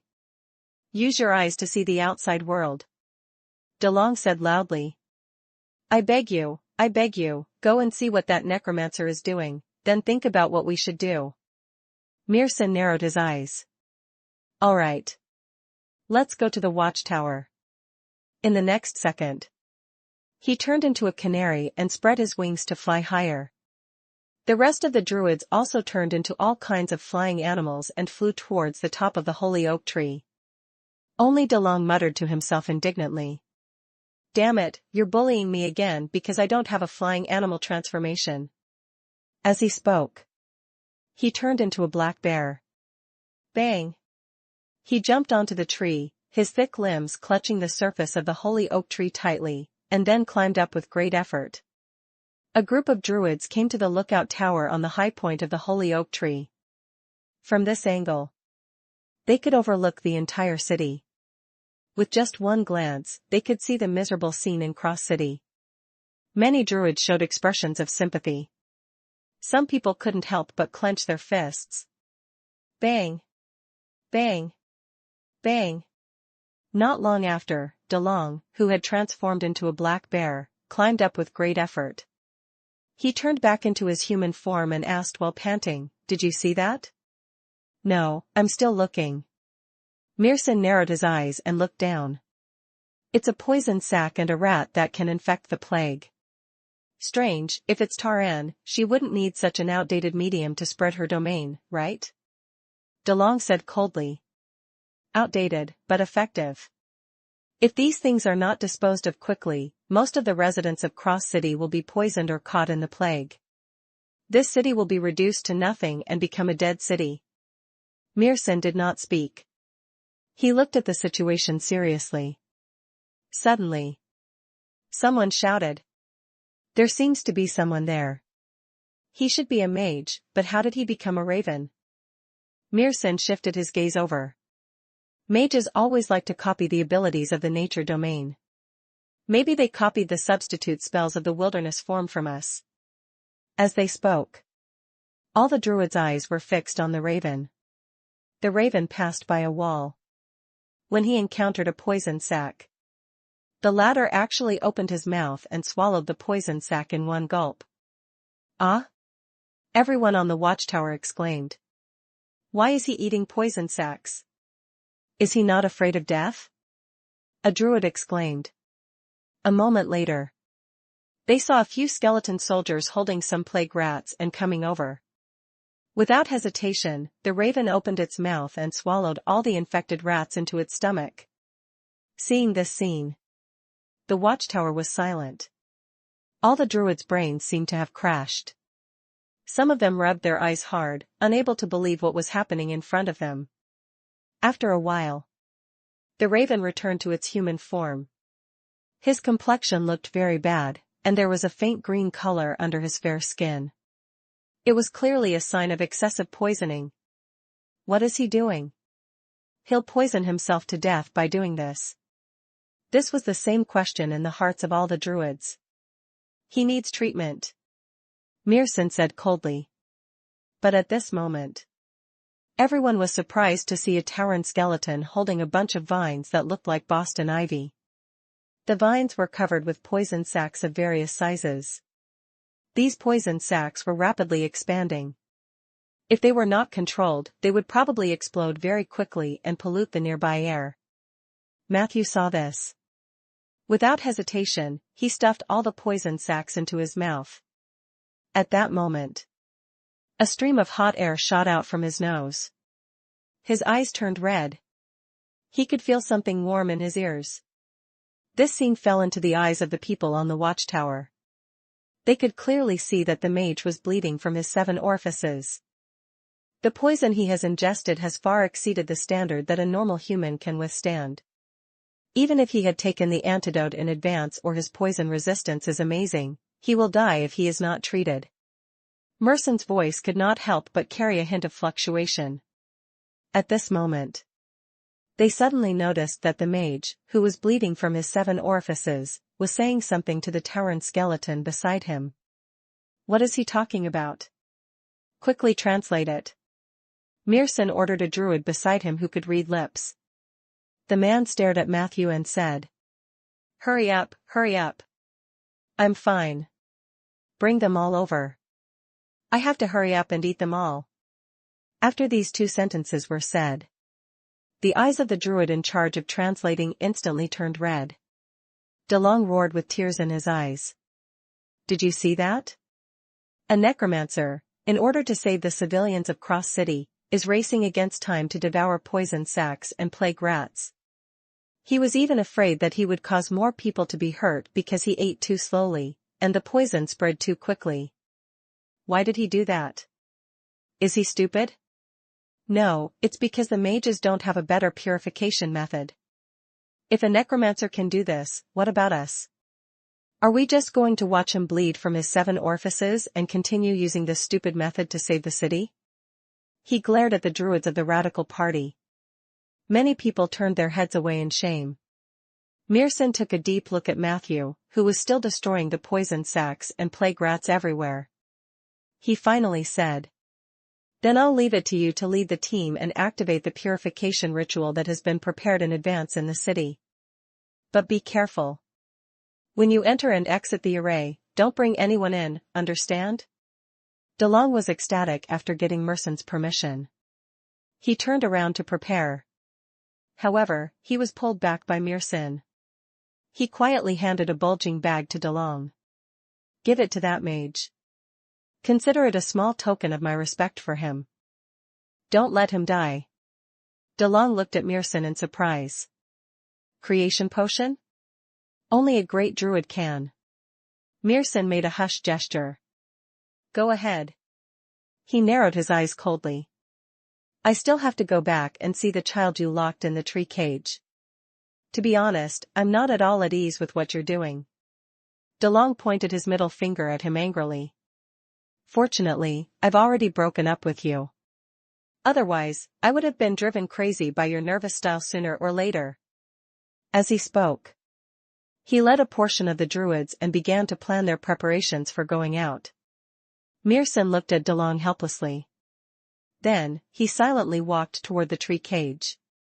A few minutes later, Meerson looked at the unconscious guard and the empty tree cage. His vertical pupils suddenly constricted. Hint, you have been continuously stimulated by a large amount of poison and plague within an hour.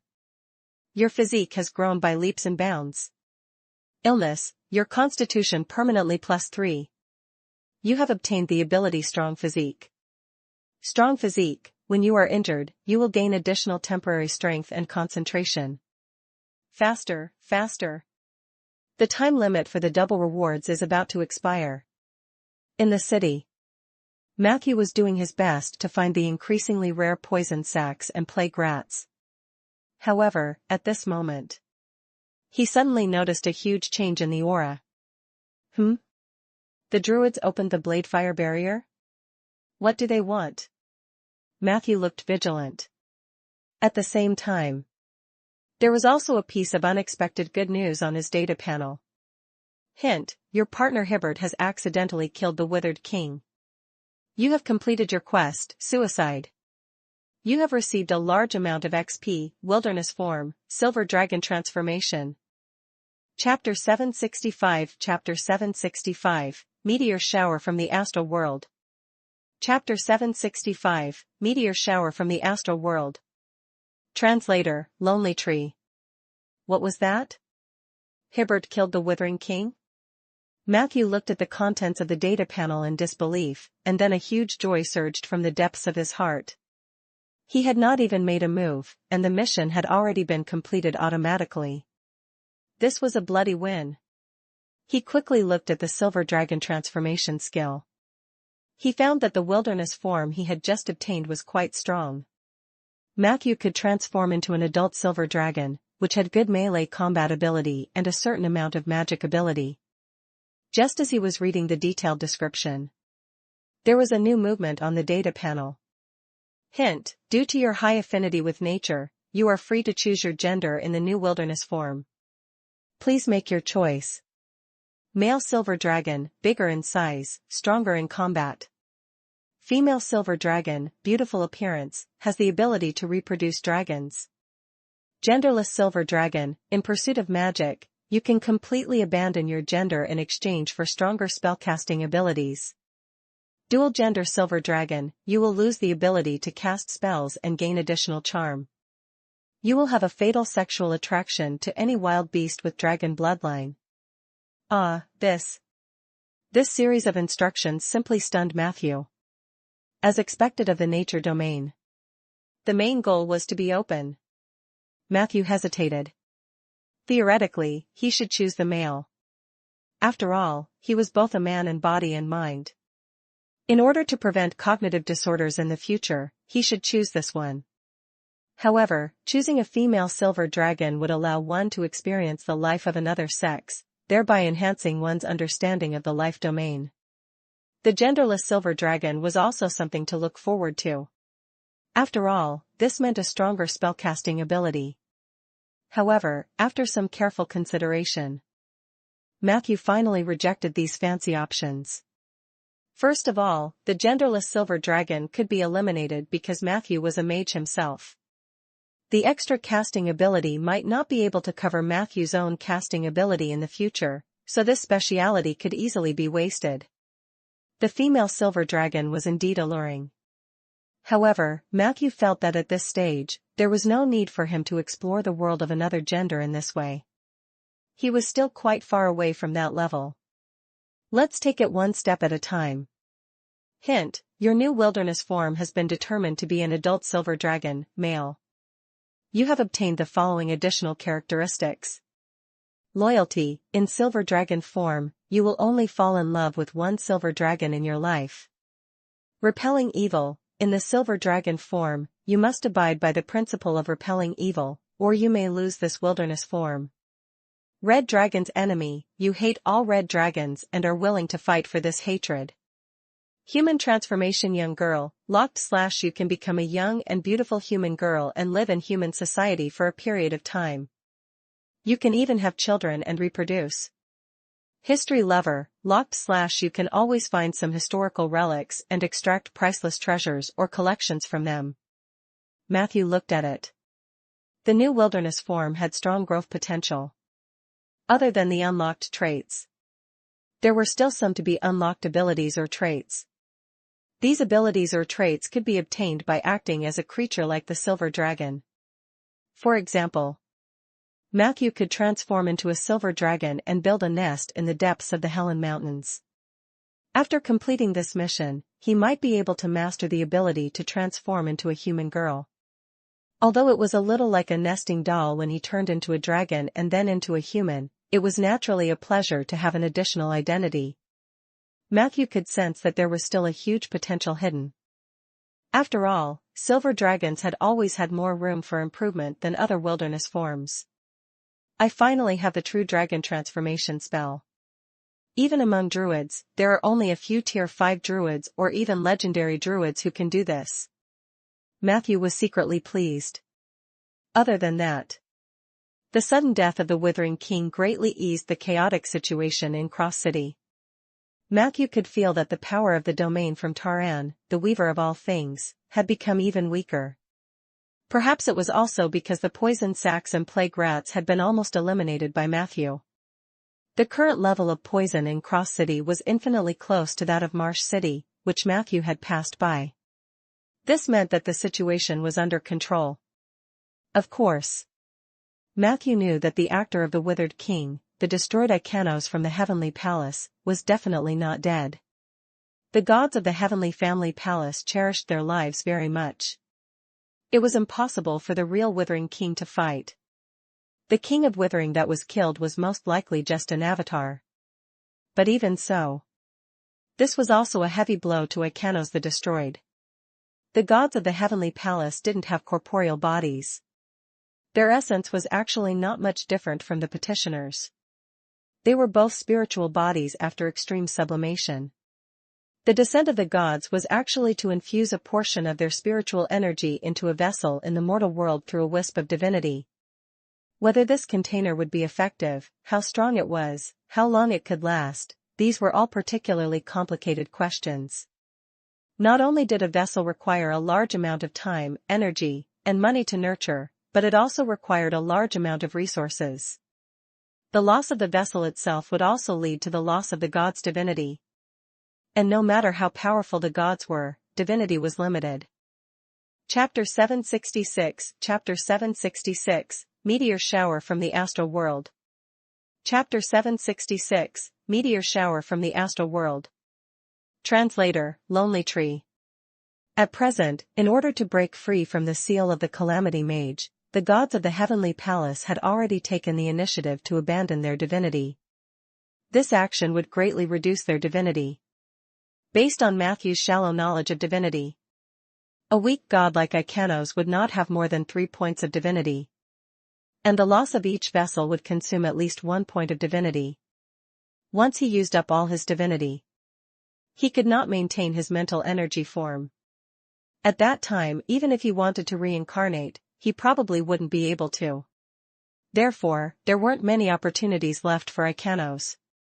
The King of Wither is dead, but the Church of Wither's demigod ritual hasn't ended. This means that they haven't given up yet. The battle is still continuing.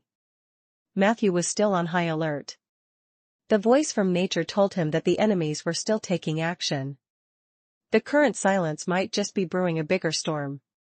However, dragging this out would definitely be beneficial to their side. Matthew was full of confidence. After all, this was the prime material plane, not the astral plane or the heavenly palace. As time passed, the follow-up support from the Seventh Saint Alliance would also arrive. At that time, if the enemy wanted to cause any trouble in the Watcher Highland, they would probably have to pay a very heavy price. It might even be fight to the death. We still have to be fully prepared to prevent them from acting out of desperation. Thinking of this, Matthew was ready to speed up his work. After clearing Cross City one last time, he would go to Alan to discuss the follow-up matters. However, before he could continue working, a stocky druid appeared in front of him. He pressed one hand to his chest and bowed to Matthew. "We've all seen what you've done. Please rest now and leave Cross City to us. I'm DeLong, one of the Tiger Heads of the Earth Society. I'm in charge of this area now. You can rest assured that my men will do their best to purify everything and save the civilians." DeLong spoke passionately, his eyes filled with tears. Matthew felt that something was wrong. No, no, no. Saving people is more important. We can move together. Let me go first. However, DeLong hugged him. His voice sounded like he was about to cry. "Please don't put yourself in danger again, Mr. Mage. Your spirit of sacrifice is indeed worthy of being touched, but only by living can you better save this beautiful world, right? I have a lot of antidotes here. Do you want me to feed you?" Matthew hurriedly refused. He realized that the other party had misunderstood, so he hurriedly said, "I'm fine." However, everything was unfortunate. In the next second, Matthew's nostrils suddenly felt hot, and a torrent shot out. Walala!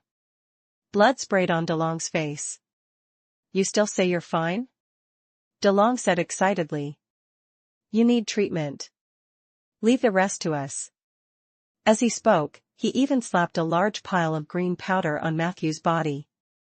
Matthew choked. He covered his nose and tried to explain. "I'm really fine. I've had nosebleeds since I was young." However, as he spoke, 2 streams of warmth flowed out from the corners of his eyes. Matthew sighed in his heart. He didn't even need to look. From DeLong's terrified and admiring gaze, he naturally knew that he was bleeding from his 7 orifices again. The problem was that this was just a natural reaction of the body.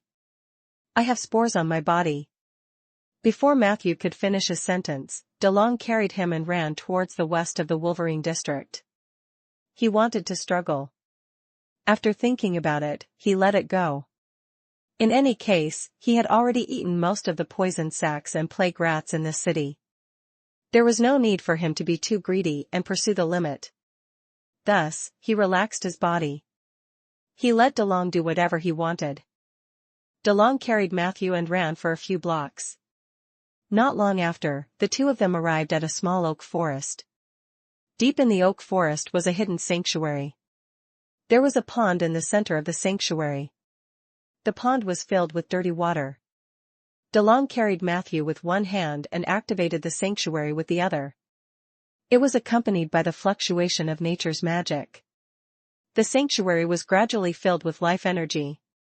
Gradually, the water in the pond also became clean. DeLong carefully placed Matthew into the pool. In an instant, Matthew felt a huge healing power. The source of this healing power was very clear. This is the strength of the earth. Matthew was deep in thought. May the spirit of the earth bless you. DeLong said seriously. This pool will purify all the injuries, toxins, plagues, and even accumulated internal injuries on your body. Don't worry. The spirit of the earth will not reject the negative energy in your body. In fact, true nature is more tolerant than most people imagine. As he spoke, a few druids came over. They stood in pentagons and chanted along with DeLong. Matthew sat quietly in the pool, feeling the rich power of the earth. A moment later, a water column suddenly emerged from the center of the pool. The water column shot high into the sky. As this scene appeared, more and more holy lights lit up in Cross City. Water pillars shot out from different streets and rushed into the sky. Gradually, a fine curtain of rain formed above Cross City. The rain brought with it the power of purification. Under the pattering of the rain, the poison and plague elements in the air were diluted to an extremely low level. Chapter 767, Chapter 767, Meteor Shower from the Astral World. Chapter 767, Meteor Shower from the Astral World. Translator, Lonely Tree. 2 hours later, the entire Cross City seemed to have taken on a new look. Other than the collapsed houses and the bodies strewn all over the streets, it was as if the attack from the cult of Withering had never happened. Even the terrifying phenomenon of the Mother Lotus. It also disappeared after the Withering King died. With the cooperation of Alan and the Druids, the withered disciples in the quarantine zone were also wiped out. The city seemed to be temporarily out of danger. The civilians walked out of the cellar or the darkroom in shock. Some began to look for their family members, some began to sob softly, and some sat silently on the street in a daze. Crying, shouting, helpless muttering to himself, these disturbing voices sounded so heavy and melancholic in the fresh air after the rain. A flock of crows flew over from the mountains in the north. They hovered above the high point for a long time, then landed on the top of the oak wall, quietly watching the scenery in the city. In the sanctuary of purification, Matthew walked out with heavy steps. His body was wet. So he cast a magic trick to dry his clothes. During this process, his body had also received the most perfect nourishment. The Earth Society was indeed something. At least, this sanctuary of purification was very effective. Although Matthew himself did not suffer too much damage, the power of the earth still gave him a fierce boost. He now felt that his entire body was filled with strength. Hint, you have received the blessings of the Earth Spirit, Ground on Earth and Super Self-Healing. Ground on Earth, as long as your feet are on the ground, your energy and stamina will recover twice as fast. Duration, 72 hours. Super Self-Healing, your self-healing ability is increased by 5 times. Duration, 48 hours. It seems that as long as I enter the sanctuary once, I can receive the blessing of being grounded. As for super self-healing, I need to soak in the pool for a while. Matthew reluctantly turned around to take a look.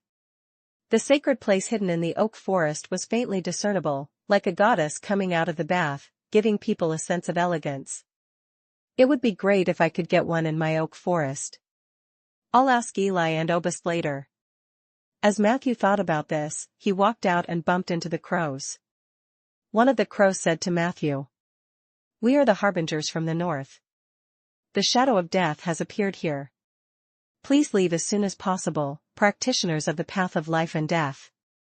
Matthew was slightly shocked. What surprised him was not that there was a greater danger in Cross City but that the other party could actually see through his legendary path at a glance.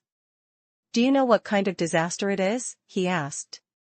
Crow shook its head. "We only sing praises for the dead. We will never say a word for the living.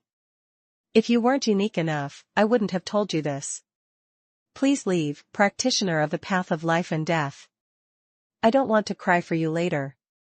After saying this, it flapped its wings and flew away without looking back. Matthew's heart was extremely solemn. The harbingers were a very special group. They pursued the shadow of death as their duty. Where did death go? they would appear there and sing their praises. In this aspect, Lorraine was a little similar to them. After all, the dusk chant was also a kind of song that praised the end of the world. However, the Harbingers' attitude towards death was even more enthusiastic. On the other hand, the dusk chant was full of negativity from the perspective of the living. The former was a derivative profession of druids, while the latter was an advanced profession of bards. There was a lot of overlap in related fields. Since the Harbingers are here, the subsequent disaster in Cross City will definitely not be small. Matthew threw out the magic carpet and quickly flew northwest. Not long after, he found Alan outside the Sanctuary of Purification. At this moment, she had a blessing effect similar to Matthew's. She was probably pressed into the pool by DeLong for a while. When Matthew bumped into her, she was talking to 3 mages in black. Matthew's eyes lit up. It seemed like reinforcements were coming.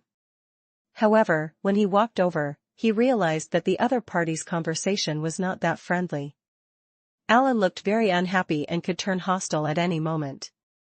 I have emphasized many times, madam, that we are the elites of the evacuation squad. We do not need the advice of outsiders. Yes, you have a great figure and a perfect face. So please be quiet and be a vase, okay? Don't try to tell us what to do. Disaster warning regulations? Yes, according to the regulations, you and that guy called Matthew do have the right to command us, but I'm sorry, we're the evasion squad, and we're from Mount Black Suah. Other than Alexander, no one can give us orders directly, not even a legendary mage. Alright, woman, get lost. Leave the rest to us. We will kill the source of all disasters. Leave professional matters to professionals, understand? The person who spoke was a black-robed mage who was holding his head high. There were a few scars on his face, and his eyes looked particularly sinister and fierce. As he spoke, he didn't hide his contempt and discrimination towards Alan. At this moment, Matthew walked over with a serious expression. The black-robed mage glanced at him. You're Matthew? I've heard of your name before. You seem to have some background, but unfortunately, Cross City has been taken over by our evasion squad. I'm Captain Combs and all the Alliance mages will have to listen to my orders from now on. Chapter 768 Chapter 768, Meteor Shower from the Astral World. Chapter 768, Meteor Shower from the Astral World.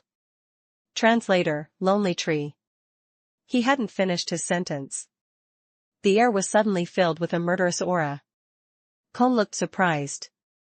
However, before he could do anything, a translucent sphere appeared beside Matthew. Spell ineffective barrier. Immediately after, an unusually ferocious straight punch landed on Comb's right cheek. Face fist. Bang. Combe was sent flying.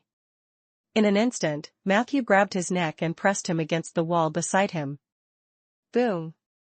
The wall that had suffered a round of disasters rumbled. A large amount of dust fell from the side. He buried his face in Combe. Just as the other 2 mages from the evasion squad were about to make a move, Alan suddenly kicked one of the mages in the crotch, causing the latter to bend over in pain. The other mage did not dare to move at all. He didn't know when it happened, but a pair of daggers had been placed on his neck. The owner of the daggers was a skeleton soldier who was twisting and turning on the spot, looking a little crazy. He had suffered a sudden blow. The 3 members of the evasion team were a little dumbfounded. Combe looked at Matthew with a dull gaze. The latter calmly said to him, "If Alexander sent you here to cause trouble, then I don't mind killing you and the cultists. I know the name of your evacuation squad. Unfortunately, I'm just a lowly mage from the remote Rolling Stone town. However, according to the disaster warning regulations, you have to listen to our commands when you come. Don't bring the way you treated the prisoners in Mount Black Suah to us, okay? If you can't do it, perhaps I can help you contact a very experienced psychological healer." At this point, Matthew punched Combe in the head again, just as the latter was seeing stars. He then said leisurely, "The name of the psychiatrist is Hera. Hearing this name, the three members of the evasion team suddenly shivered. Even Combe, who had fainted, seemed to have completely woken up. He asked while his nose was bleeding. You know Hera? Matthew chuckled. I don't really know her. I've only met her once. When these words fell into the ears of Combe and the other two, it was as if Matthew was being sarcastic. Hera's name was even more useful than Alexander's in Mount Baksua prison. Even though they were trying their best to hide it, the thighs of the three people hidden under the black robes were trembling violently. Pa! Matthew released his grip and threw Combe on the ground.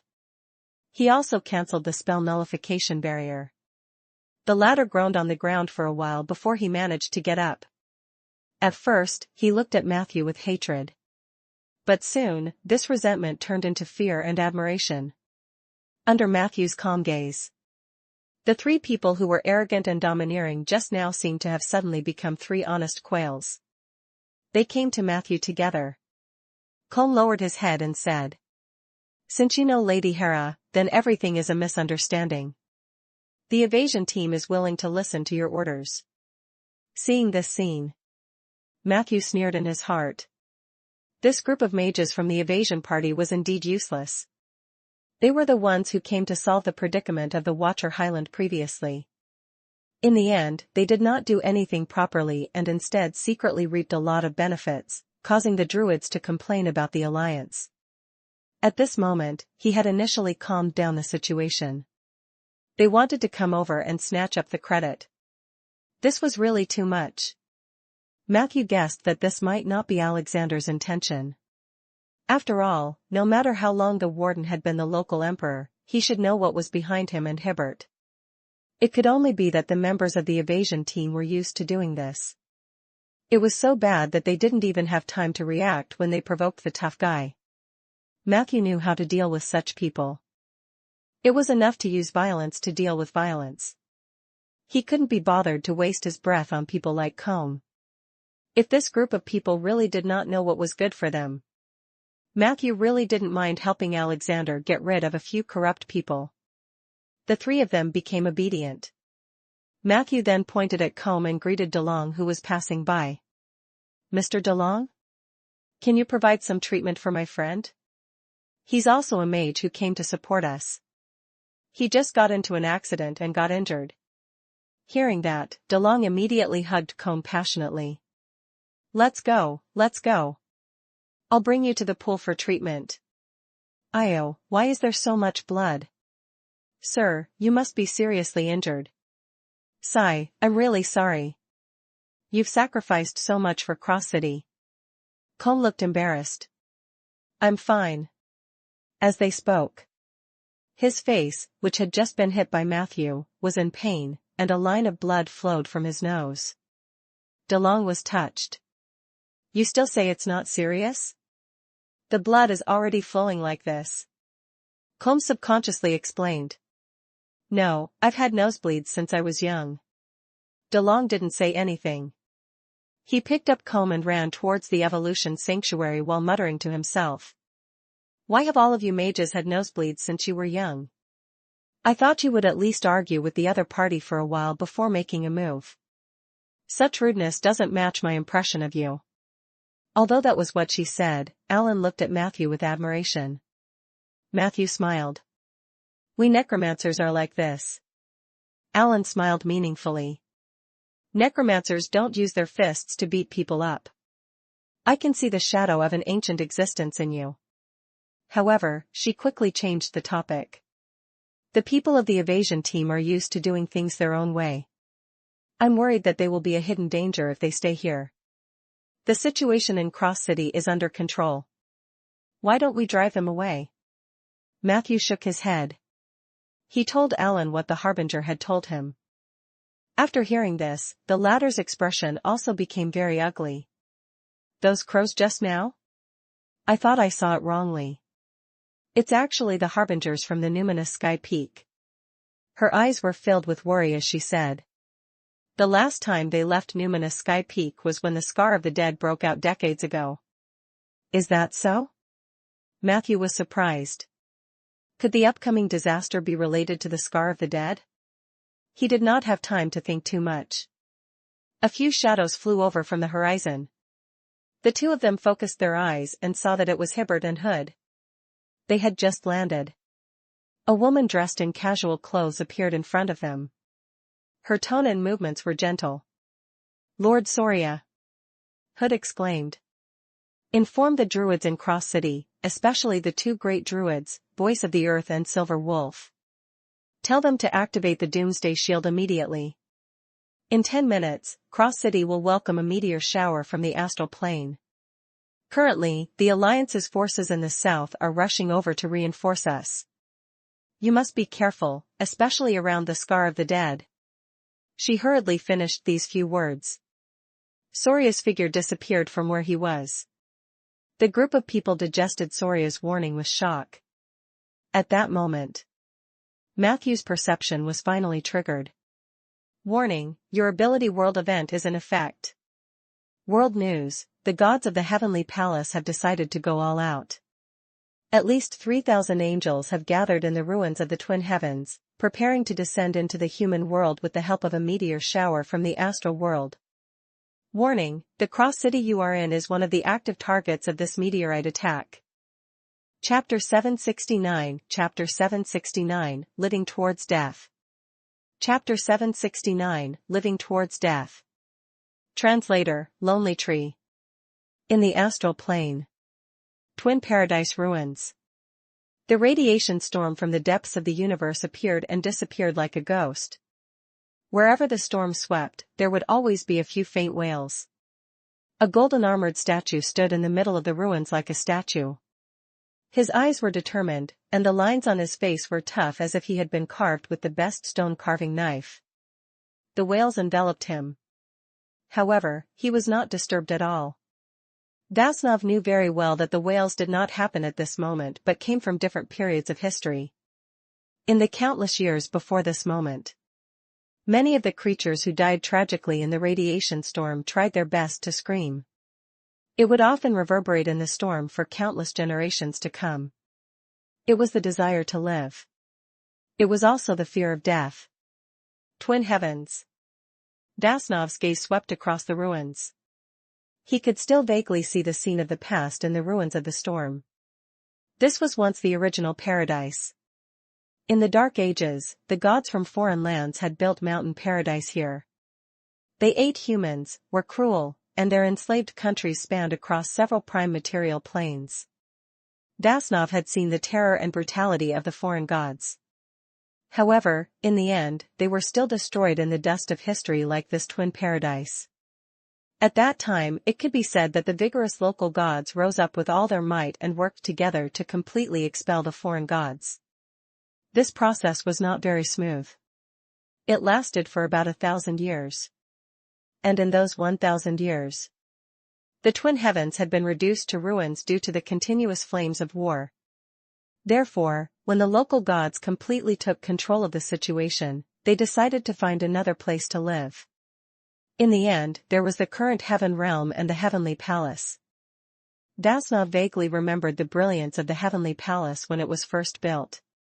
However, who would have thought that many years later, the Heavenly Palace had actually become a land of exile?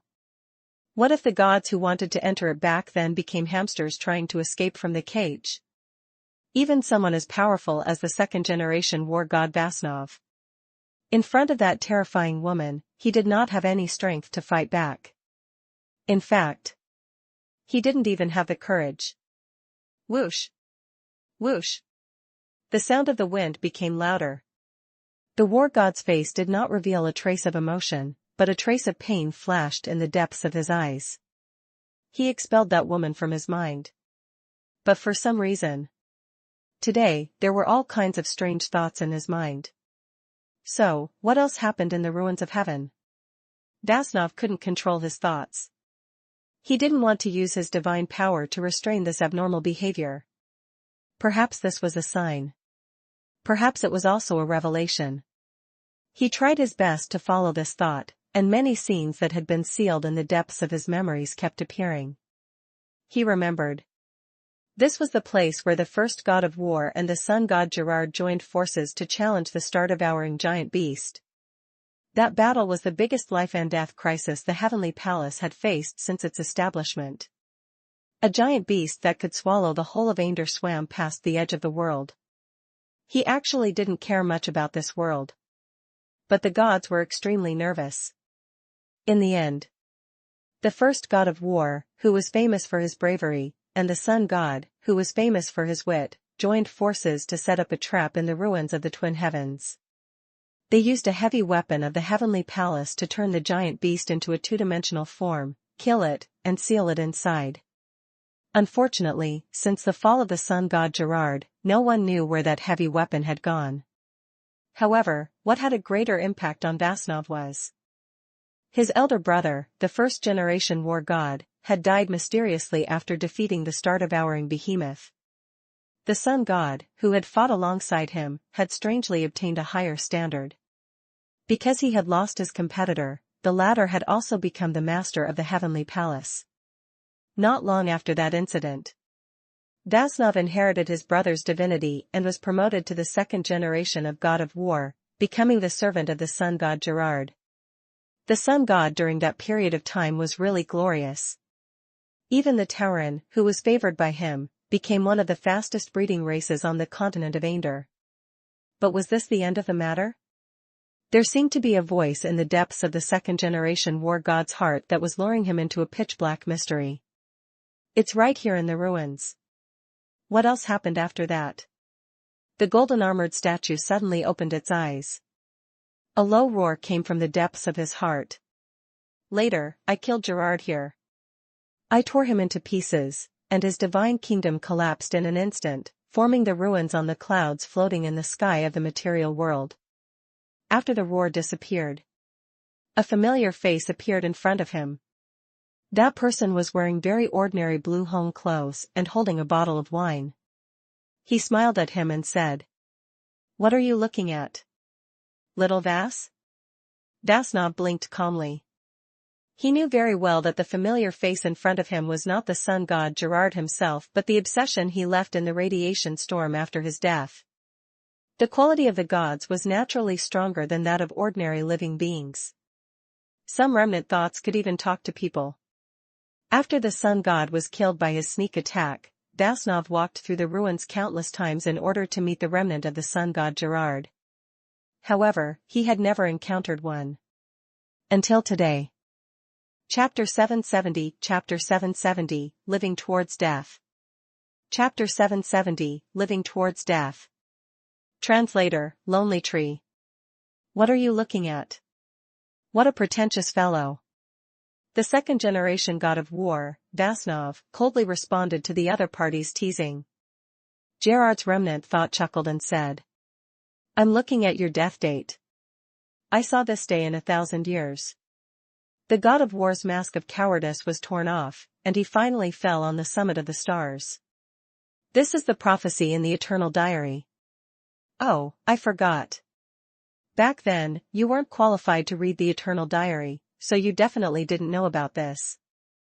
Vasnov was unmoved. I never believe in any prophecy. If the prophecy was true, how could you have died in my hands? Gerard's lingering thoughts were still smiling. How did you know that I died in your hands? How did you even know I was dead? Maybe the real me is just a cicada shedding its shell and ascending to another dimension? Vasnov burst into laughter and then showed a disgusted expression. You know what? I've always hated your smile.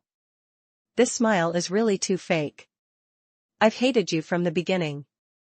You're like a sunflower, always showing off to the sun proudly.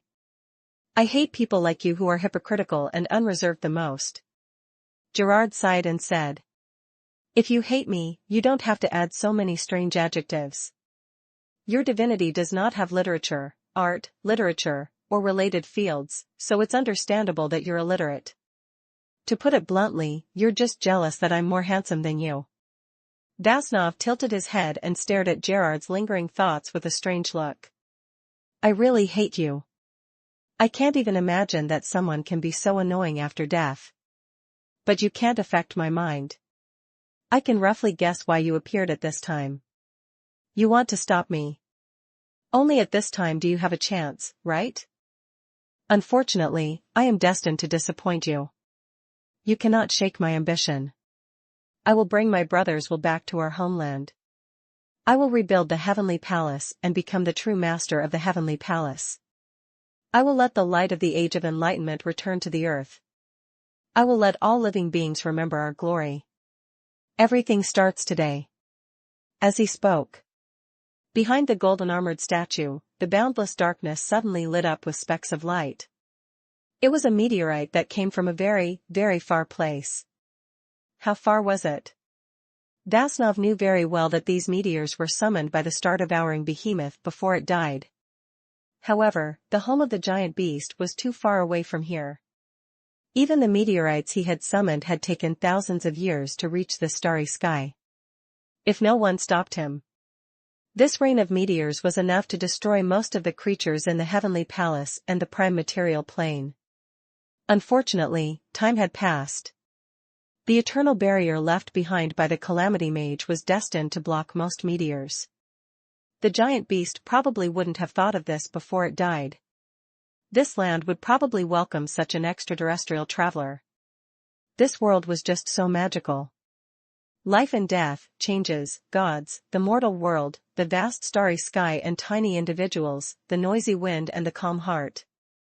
When all these thoughts crazily disturbed Vasnov's heart, he suddenly calmed down.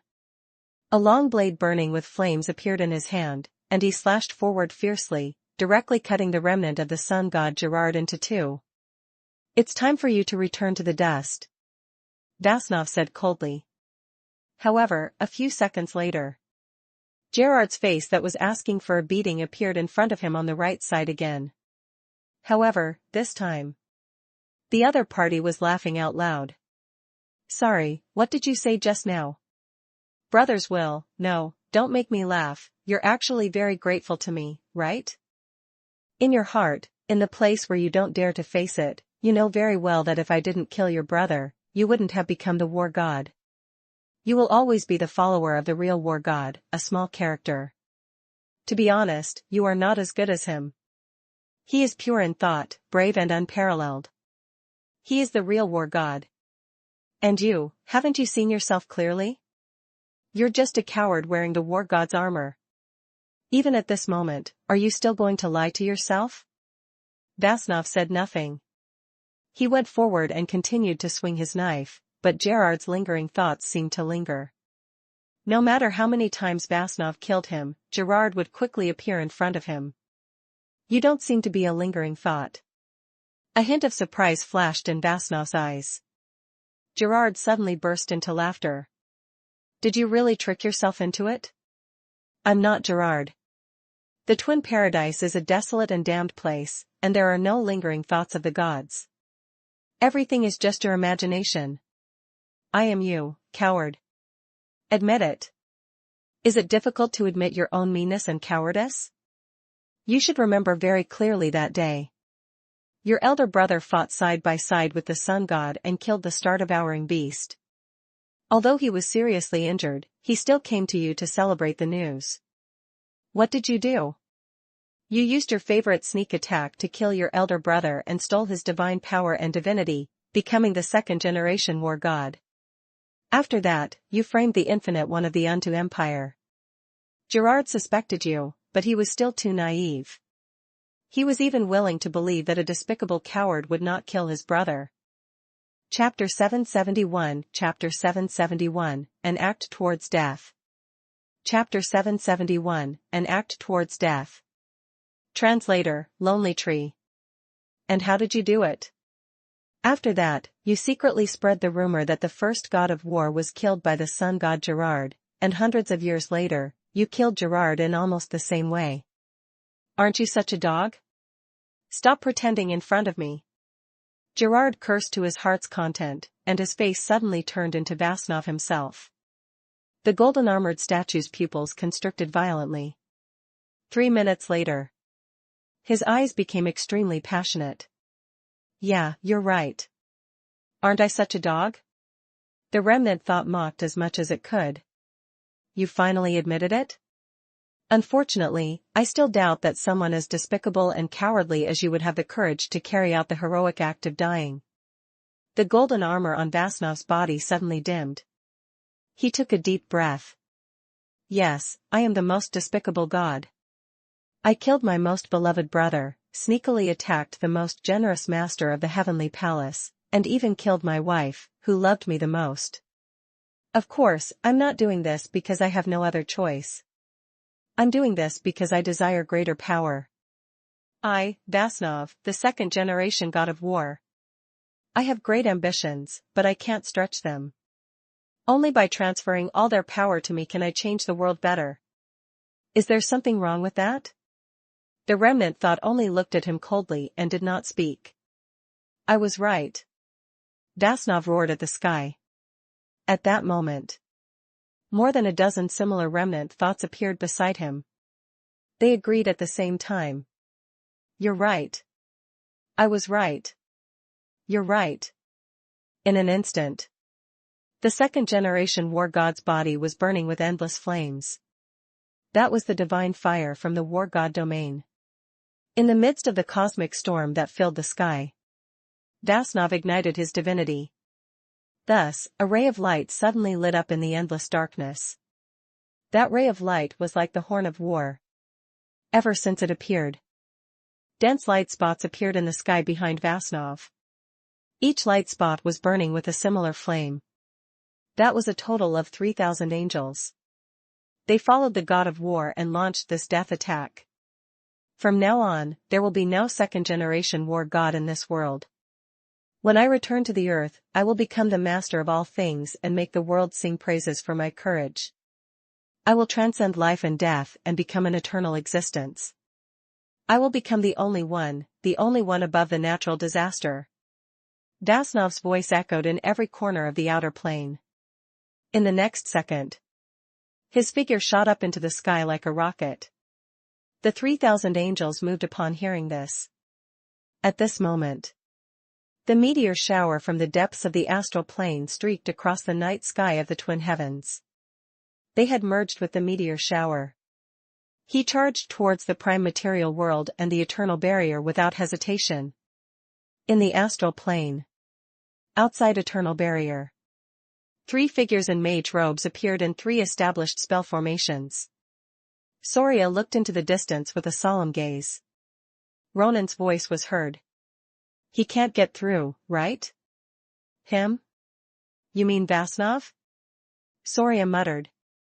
If there's a small chance that those angels can survive the hunting cross, then Vasnov, the god of war, will definitely not survive. The eternal barrier left behind by the Calamity Mage has a terrifying binding force on the stronger life forms. According to his charging method, he will definitely die. Link sounded tired. I tried to guide the meteor shower, but it failed as expected.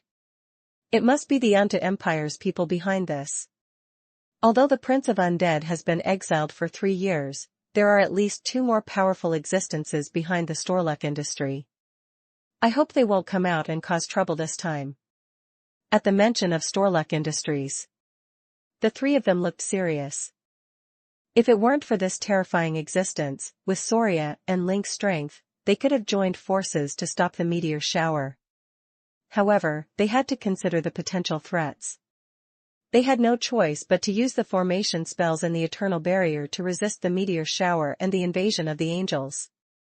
The good news was, this wave of people, other than the war god, were all angels.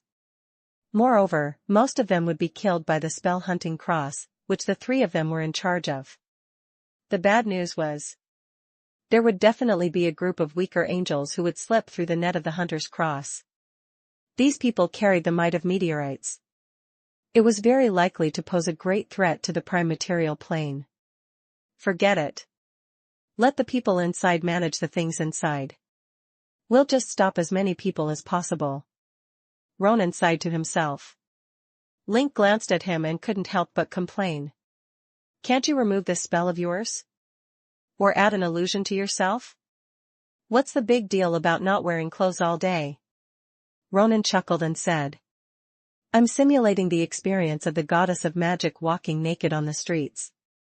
This is an indispensable part of digesting the secret treasures she left behind. Mr. Link, I suggest that you try it when you have time. It's actually quite relaxing. Link rolled his eyes. At this moment, another voice sounded. Is this the reason why you run around naked in the astral world every day? Saria turned around in surprise. Chapter 772 Chapter 772, The Move Towards Death. Chapter 772, The Move Towards Death. Translator, Lonely Tree. A familiar face appeared on another spell formation. Edmund? The trio from the astral world was very surprised. I came to help. Edmund smiled. Link frowned. Then what about Floating City and Watcher Highland? Roderick and Chen are too busy, right? Did you invite Yuru out? Edmund shook his head. She wanted to come out for some fresh air. He said casually. I saw that she was in a good mental state recently, so I agreed. As soon as he said that, the other three immediately became nervous. They all looked at Edmund with strange gazes, but there was no time for the three of them to comment on Edmund's actions. That was because the meteor shower from the astral plane had already arrived in front of them. Inside Cross City, the four mages who had just met did not have time to exchange pleasantries. They immediately brought Soria's order to the Earth Society's druids. They passed the news of the meteor shower to DeLong. The latter immediately found the leader of the radical faction, Mirsin. After a short conversation, Mirsin looked troubled. Now, the two great druids have to guard the Earth Spirit in the Holy Church. They gave us orders that we can't leave, and they don't allow us to disturb them. Everyone frowned. DeLong wanted to say something, but Mirsin spoke first. That's why we have to make this decision. If all the Tiger-level druids agree, we can activate the Doomsday Shield. Then, he looked at DeLong and said, I can agree on behalf of my people. What about you? DeLong reacted quickly. Of course, I agree. Then, he looked at Mirsin in surprise. I thought that you would do your best to oppose it. After all, activating the Doomsday Shield will almost drain the power of the Earth Spirit and the Spirit Pool. At that time, the Bladefire barrier in the Holy Oak District will be useless. Mirsin said calmly. It doesn't matter. The moment you brought that child in, our defenses were already breached. We can only hope that the defenses around the sanctuary are strong enough. DeLong was slightly startled. What are you talking about? Mirsin blinked. The child you saved has disappeared. The tree cage can't trap him. I guess he's either from the three evil sects or an incarnation of a god in the heavenly palace. So, our barrier has been infiltrated. DeLong stood there in a daze. He scratched his head and looked apologetic. I'm sorry, I thought. Mirsin interrupted him rudely. Don't be a sissy. Now is not the time to talk about this. I'll bring some people to activate the Doomsday Shield. You organize people to send as many civilians as possible to the underground cave in the north. I'm worried that the shield won't be able to completely stop the meteor shower. If you want to take responsibility for your mistakes, then use your life to protect the spirit of the earth. DeLong said with a serious face. I've always done this. Mirsin pursed his lips and looked at DeLong deeply, then quickly turned around and left. The druids quickly got busy. 3 minutes later, bright light burst out from all the purification sanctuaries in Cross City. Beams of light shot into the sky. Under the astonished gazes of countless people, these pillars of light propped up the sky and formed a huge protective barrier around Cross City. Unsettling rumors began to spread. The druids also began to organize the residents to take refuge in the northern caves. The survivors in the city didn't have time to grieve for the dead and rushed to the next panic. A feeling of despair quickly spread. In midair, Matthew sat on the magic carpet and slowly dispatched the undead army to the vicinity of the northern cave. Under the arrangement and cooperation of the druids, the undead army did not cause a large-scale panic. Led by Peggy, they surrounded the cave and were responsible for the civilians' safety. Matthew was with the other mages. Compared to the busy druids. At this moment, the mages seemed to have a rare moment of free time. After all, a great battle was imminent. Hood and Hibbert didn't dare to use a large amount of magic power to teleport the civilians. They were well aware of the huge challenge they were about to face. Can this protective shield really hold on? Hood sat on Matthew's magic carpet and muttered. According to my experience, any spell with such a large defensive area is usually very ineffective. This thing is like a man. You can only choose size or hardness. Hibbert looked at him blankly. What is the meaning of this? Alan couldn't help but roll her eyes. Matthew changed the topic. How did you kill the Withering King? Hibbert said. I guess it was pure luck. When I was analyzing his ability with a spell marker, I accidentally discovered that the Withering King has an ability called Withering Ghost. The speciality of this ability is that the closer you are to the end of your life, the more powerful you will be. So, I gave it a try and stole a few seconds of the Withering King's lifespan with a spell. I didn't expect him to die. Oh, in a sense, he can be considered to have died of old age. Hearing Hibbert's calm description, Matthew and Alan were dumbfounded. Chapter 773, Chapter 773, An Act Towards Death. Chapter 773, An Act Towards Death. Translator, Lonely Tree. Hood, who had personally experienced all of this, said unhappily. This kid is a freak. I still can't believe that there's really someone in this world who dares to lock their lifespan at the moment of death. What's even more ridiculous is that this kid's spell can actually break the other party's constant effect. This isn't something an ordinary person can do. Hibbert smiled modestly. I was just trying.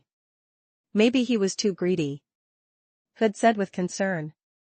It's also possible that he's not greedy but that his body doesn't have much time left. Hibbert thought for a moment. Like you? I've observed that you don't have many days left to live. Hood said unhappily. I don't need you to remind me. I'm already prepared to face death this time. It's better to be able to do something on the battlefield than to die in a dark room in a mage tower. Hibbert hesitated for a moment before saying. I can simply extend your life, but it won't last long. Or you can try looking for Matthew? He's a necromancer, so he might have a unique life-prolonging technique. He looked at Hood's hopeful gaze. Matthew said truthfully. If you're willing to transform into a lich, I can try to host this ritual. Hood spat. I don't want to become that dirty thing. The other three fell silent. Hood said to Matthew somewhat awkwardly. I'm sorry. I didn't mean to target you, young man. Matthew waved his hand, indicating that he didn't mind. Becoming a lich meant losing humanity. Many mages would rather die than walk this path. He could understand Hood's thoughts. Look. At this moment, Alan suddenly pointed at the sky. Above the sky, countless light spots appeared faintly. The light dots formed a beautiful meteor shower. So beautiful. The half-elf mage sighed in a low voice. But it's also very cruel. Matthew sighed. Hibbert was at a loss as if he was deep in thought. Hood said faintly. Do you think the angels who descended with the meteor shower are as desperate as I am? They seem to only want a chance of survival. From the perspective of wanting to live, they aren't wrong? No one could answer him. Because very quickly, the meteors that were wrapped in flames began to smash into the outer protective shield one after another. A low wail came from the depths of the earth. Matthew flew into the sky. He saw a huge airship floating over from the northern mountain range. The deck of the airship was densely packed with warriors in silver armor. The most eye-catching one among them was a woman wearing an eye patch. She stood on the highest observation deck and looked down at everything valiantly. Whale Hunter Organization. Matthew looked to the southeast. The sunlight at noon was extremely good. This allowed him to easily see a large number of natural calamity disciples walking out of the underground and into the countryside outside Cross City. They were waiting for an opportunity to take action. In the northeast direction, a group of real withered ones was driving a large number of wild beasts towards them at high speed. The mighty beast horde swept through the plains in the northeast. Go straight to the east gate of Cross City. What's so good about the Earth Society's holy church that it can make these people go completely crazy? Matthew was puzzled. At this moment, DeLong's voice sounded behind him. Matthew, can you come over for a moment? I just received a very important order. The Spirit of the Earth wants to see you. Chapter 774, Chapter 774, The God of War Fallen. Chapter 774, The God of War Fallen. Translator, Lonely Tree. Earth Spirit? Matthew felt a little baffled. Wasn't this thing treated like a treasure by the Druid Church? Why would it suddenly summon him? He had never interacted with the spirit of the earth. Could it be because of his high affinity with nature? With such doubts, Matthew said to DeLong with some difficulty. Must it be now? I'm afraid not now. I have to stay with my colleagues. Even though Soria did not explicitly order the first batch of Alliance mages to help protect Cross City, in theory, the four of them had already repelled the disaster of the Lotus of the Mother of God created by the Church of Wither. They didn't have to contribute to the defense of the meteor shower. But even if it was out of the most basic moral principles in his heart, Matthew had no reason to stand by and watch. Moreover, Alan and the other two were planning to continue protecting Cross City. At this moment, every additional mage would provide an additional aid. Moreover, Matthew had the Undead army. He was confident that he could provide more help in the upcoming battle to defend Cross City. Therefore, he decisively rejected Delana's request. DeLong was surprised, and then he said seriously, Mr. Matthew, the Spirit of the Earth must have summoned you for something very important. One had to know that in the past few years, the Spirit of the Earth had almost never appeared. He was very wary of outsiders. Although I don't know why he wants to see you, I think he must have a very important reason. I hope you can make a trip there. Maybe it won't take much time. Matthew hesitated. If there were more mages guarding the city, he wouldn't mind making a trip. However, retreating at this critical moment was more or less betraying his teammates. Moreover, the sudden summoning of the Spirit of the Earth was also very strange.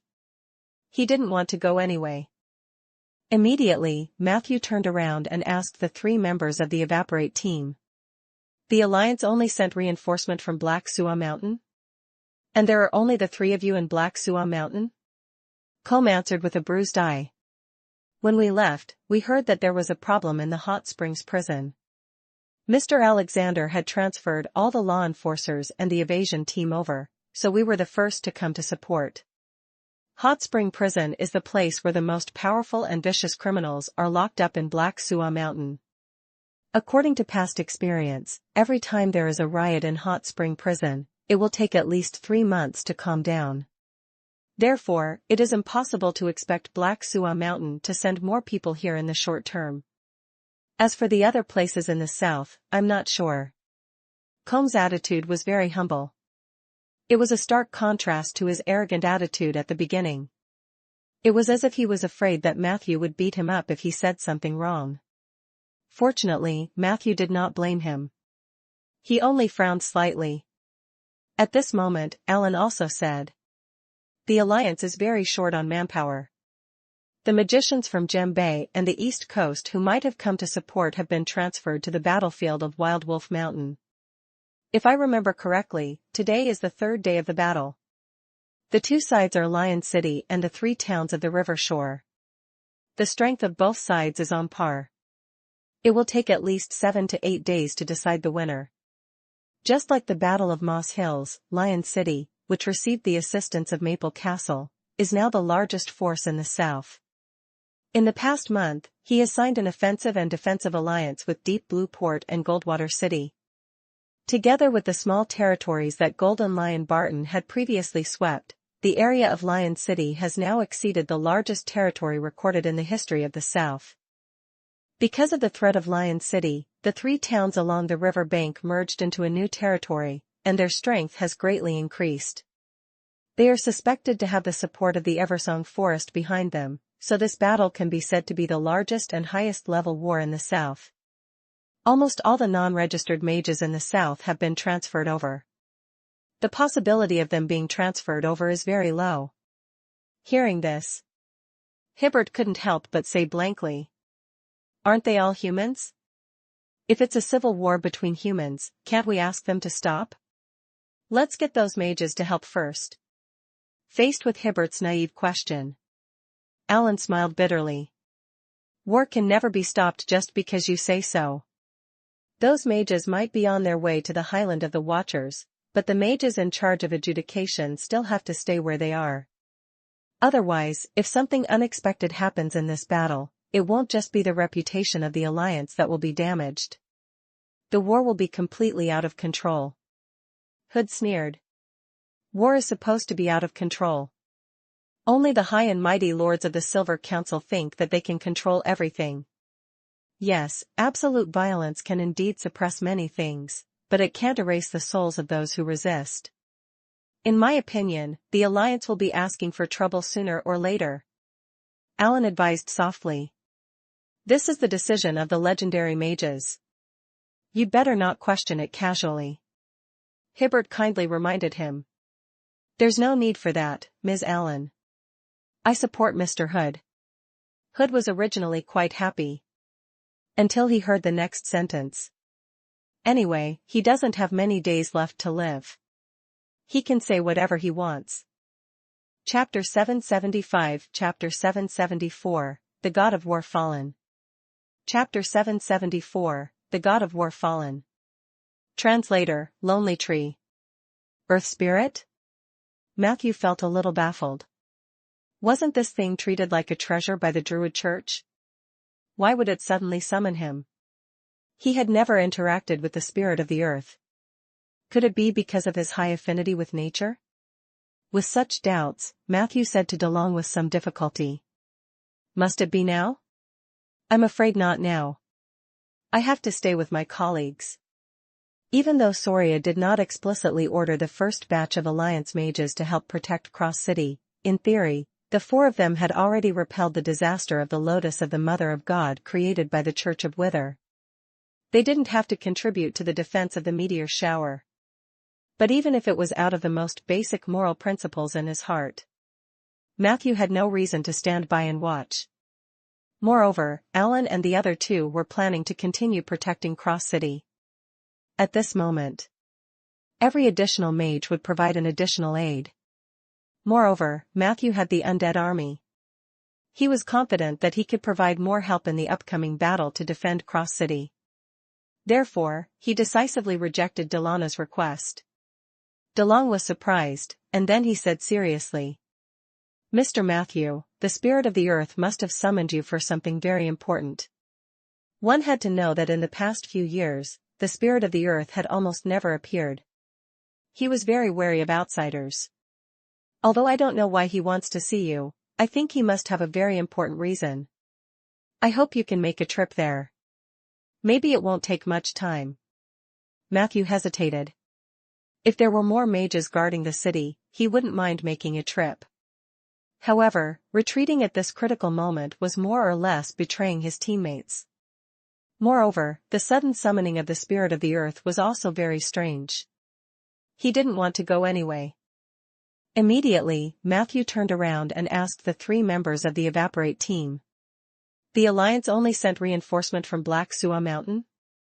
And there are only the 3 of you in Black Suwa Mountain?" Combe answered with a bruised eye. "When we left, we heard that there was a problem in the Hot Springs prison. Mr. Alexander had transferred all the law enforcers and the evasion team over, so we were the first to come to support. Hot Spring Prison is the place where the most powerful and vicious criminals are locked up in Black Suwa Mountain. According to past experience, every time there is a riot in Hot Spring Prison, it will take at least 3 months to calm down. Therefore, it is impossible to expect Black Suwa Mountain to send more people here in the short term. As for the other places in the south, I'm not sure. Combs' attitude was very humble. It was a stark contrast to his arrogant attitude at the beginning. It was as if he was afraid that Matthew would beat him up if he said something wrong. Fortunately, Matthew did not blame him. He only frowned slightly. At this moment, Alan also said, "The Alliance is very short on manpower. The magicians from Gem Bay and the East Coast who might have come to support have been transferred to the battlefield of Wild Wolf Mountain. If I remember correctly, today is the third day of the battle. The two sides are Lion City and the 3 towns of the river shore. The strength of both sides is on par. It will take at least 7 to 8 days to decide the winner. Just like the Battle of Moss Hills, Lion City, which received the assistance of Maple Castle, is now the largest force in the south. In the past month, he has signed an offensive and defensive alliance with Deep Blue Port and Goldwater City.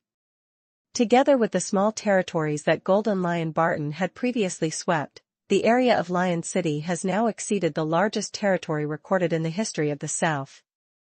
Because of the threat of Lion City, the 3 towns along the river bank merged into a new territory, and their strength has greatly increased.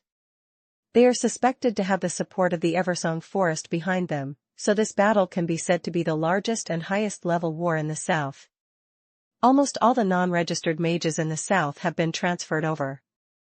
The possibility of them being transferred over is very low." Hearing this, Hibbert couldn't help but say blankly, "Aren't they all humans? If it's a civil war between humans, can't we ask them to stop?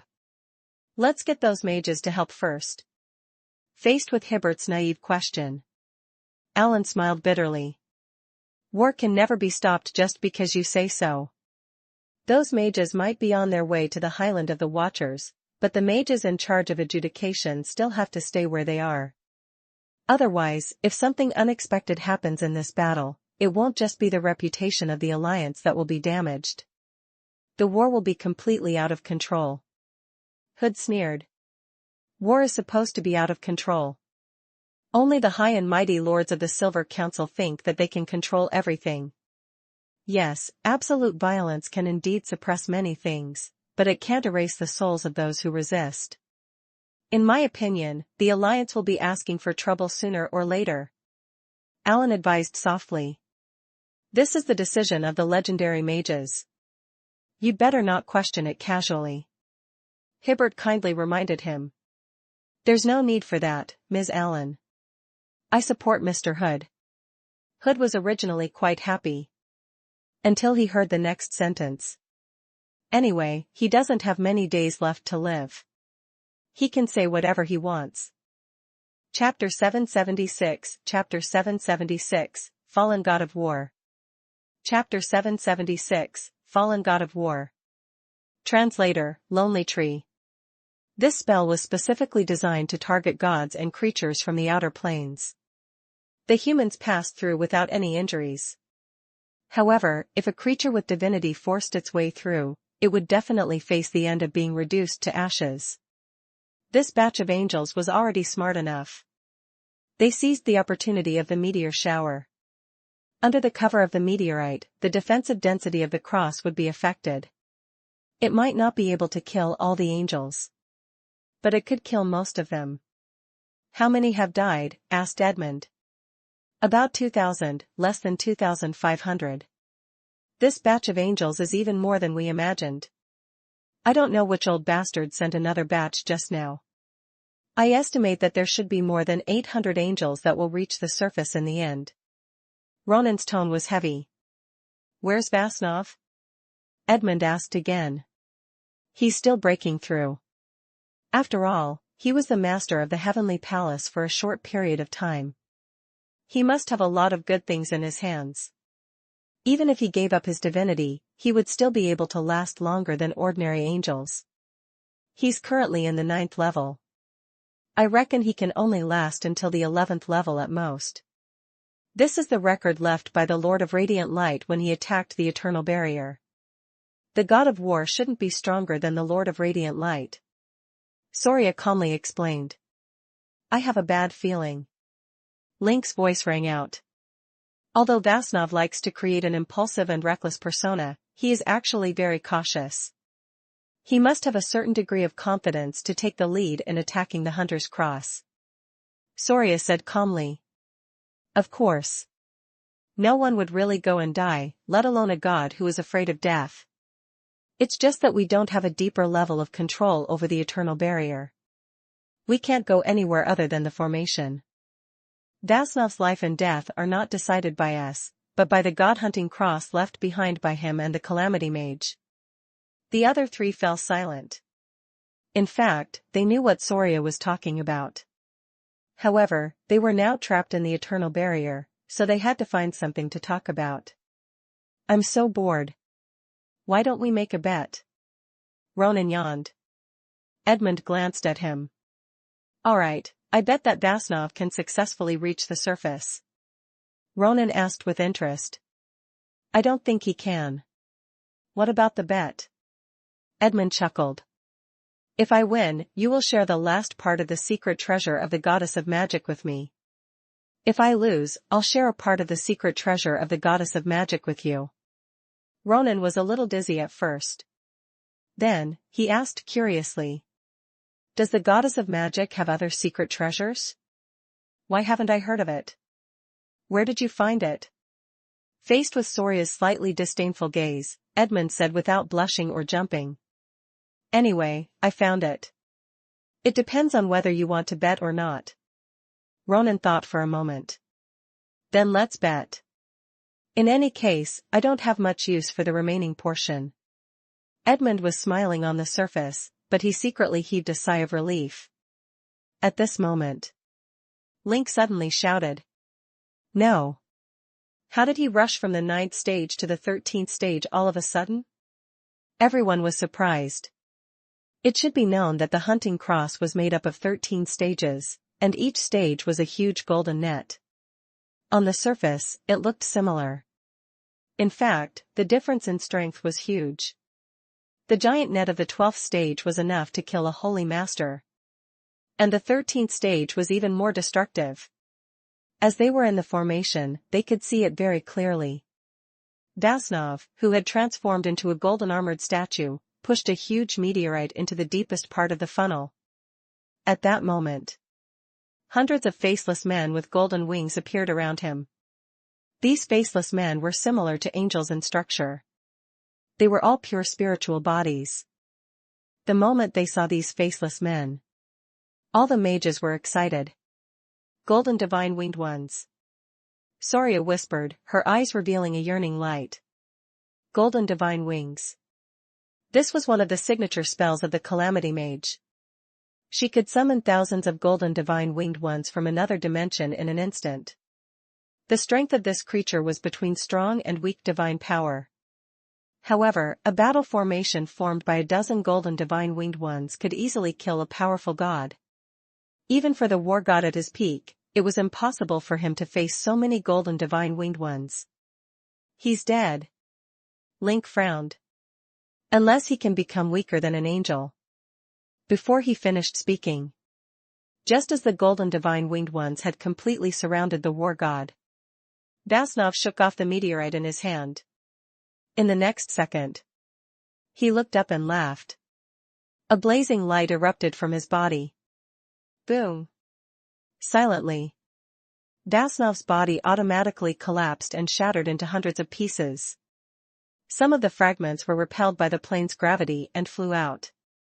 Some of them were sinking rapidly towards the prime material plane. What was surprising was that, when the golden divine winged ones who had been surrounding them saw this scene, they actually chose to stand by and watch. They did not stop the fragments that fell to the mortal world at all.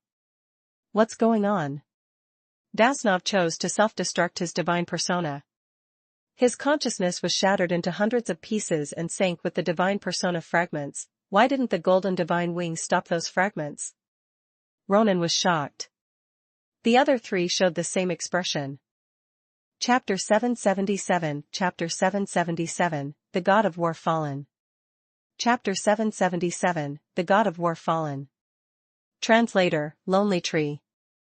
Saria immediately mobilized his authority in the formation and asked the leader of the Golden Divine Wings. The latter merely glanced at the mages and replied coldly. He has already chosen to face death and live. Why must we kill him? Moreover, his consciousness will become an idiot for a long time after he exposed himself. Do you think you're afraid of an idiot?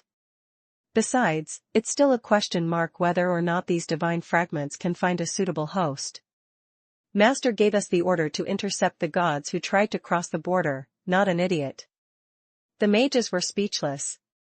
In fact, at their level, they could vaguely guess the Calamity Mage's intentions.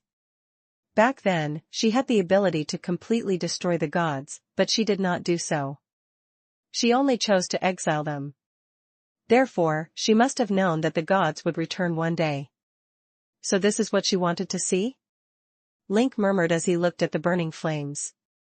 Ronan was puzzled. Do you think Vasnov knew about this situation in advance, or did he really take a gamble and unexpectedly succeed? No one could answer his question. Link lowered his head and looked at the golden light that was pouring down from the funnel. With so many angels dead and supernatural energy falling into the mortal world, Ander will probably have another batch of powerhouses. I hope that these people can give birth to the main force that will resist the gods and the monsters in the outer plane in the future. Saria said softly. There will be. I've just predicted the trajectory of the God of War's divine persona fragments. Most of them will follow the meteor shower to the Guardian Highland and the northernmost floating city. We don't need to worry about these two places for the time being. At this moment, outside the multidimensional surface, a large number of white spots of light appeared in the endless darkness. There were also some silhouettes of whales or flying elephants that appeared and disappeared in the light spots. The mages' expressions became very serious. Because they knew. These creatures were astral scavengers attracted by the dying angels. Among them were the notorious astral termites, the greedy baleen whales, and the legendary creature skeletal flying elephants. These monsters were not difficult to deal with individually. However, it would take some effort to clean them up. The mages raised their spirits and began to control the outer spell formation of the eternal barrier. Death continued. Cross City. Holy Oak District. They crossed the lush oak wall, and the scorched earth smell of the sword fire enchantment. Matthew passed through an ancient building called the Atrium. This was the temple of the Earth Spirit. The Druids of the Earth Society were similar to the Moonlight Society. They followed the way of nature and worshipped gods related to nature. At first, they worshipped the god of Earth. Ever since the death of the Earth God, the Earth Society's target of worship had changed to a nature soul who had followed the Earth Society back then. It was the current Earth Spirit. At the end of the path ahead is the entrance to the underground sanctuary. This is the last guard. Even within the Earth Society, only 2 great druids are allowed to enter that area. Of course, you are an exception. DeLong pointed at the path ahead and said. I can only follow you here. I wish you a pleasant conversation with the spirit of the earth. Matthew nodded. After verifying his identity with the 2 guards in front of him, he came to a deep garden alone. Countless exotic flowers and plants grew in the garden. There were no gardeners here to trim the plants, so all kinds of plants grew very wantonly. However, they seemed to follow a certain tacit understanding and pattern and did not encroach on each other's living space. Therefore, Matthew could barely find the path leading to the depths of the garden among the weeds. He walked for a while. He suddenly stopped. In front of him was a crooked old locust tree. The roots of the locust tree were very thick, like a huge millstone. The branches on it seemed to be dotted with stars and did not look very prosperous. However, it was not the old locust tree that made Matthew stop. It was the shadow under the locust tree. Although the shadow itself did not move, Matthew was still keenly aware that there was a beast-like life hidden in it. He slowed down and walked over silently. A moment later. The moment he stepped into the shadows. A familiar voice sounded in his ear. Don't go any further, Mr. Matthew. The silhouette of a humanoid creature appeared in the shadows. Matthew was surprised. Even if it was just an outline, He could also recognize the other party's identity. Lara? Why are you here? Shadow Oathbreaker Lara. It was Matthew who had sent her to the Warden Highlands to find Eli's whereabouts. In the letter that followed, Lara said that she was seriously injured and needed to find a place to recuperate. Matthew had also tried to contact her when he came to Cross City, but in the end, he had failed. He did not expect this drow warrior to actually come to the depths of the underground temple. I am not here physically. I only used the power of the shadows to warn you of the trap ahead. Lara's voice was very anxious, as if she was afraid that she wouldn't be able to finish her words. Listen to me first. Don't go in that door. Don't go in. Matthew looked up. Not far away from the path was the entrance to the underground sanctuary that DeLong had mentioned. It was the door that Lara had mentioned. Chapter 778 Chapter 778, The God of War Fallen. Chapter 778, The God of War Fallen. Translator, Lonely Tree. What's going on? Take your time. Matthew realized that something was wrong. When I was investigating the Order of Calamity, I accidentally bumped into Mr. Eli. He was fighting the Queen of the Whale Hunters at the time, so I went over to help. However, that woman was too powerful. Mr. Eli and I were no match for her. That woman seemed to be very interested in Mr. Eli. She knocked him out and took him away. She was full of hostility towards me. I was almost killed by her. At the critical moment, the power of the Twilight Creator, Galen, protected me. He cast me into the shadows, and I was spared because of that. However, as a condition, I would either become Galen's slave forever or do a few things for him. Before that, I won't be able to leave the Shadow Realm. Lara's voice was very calm.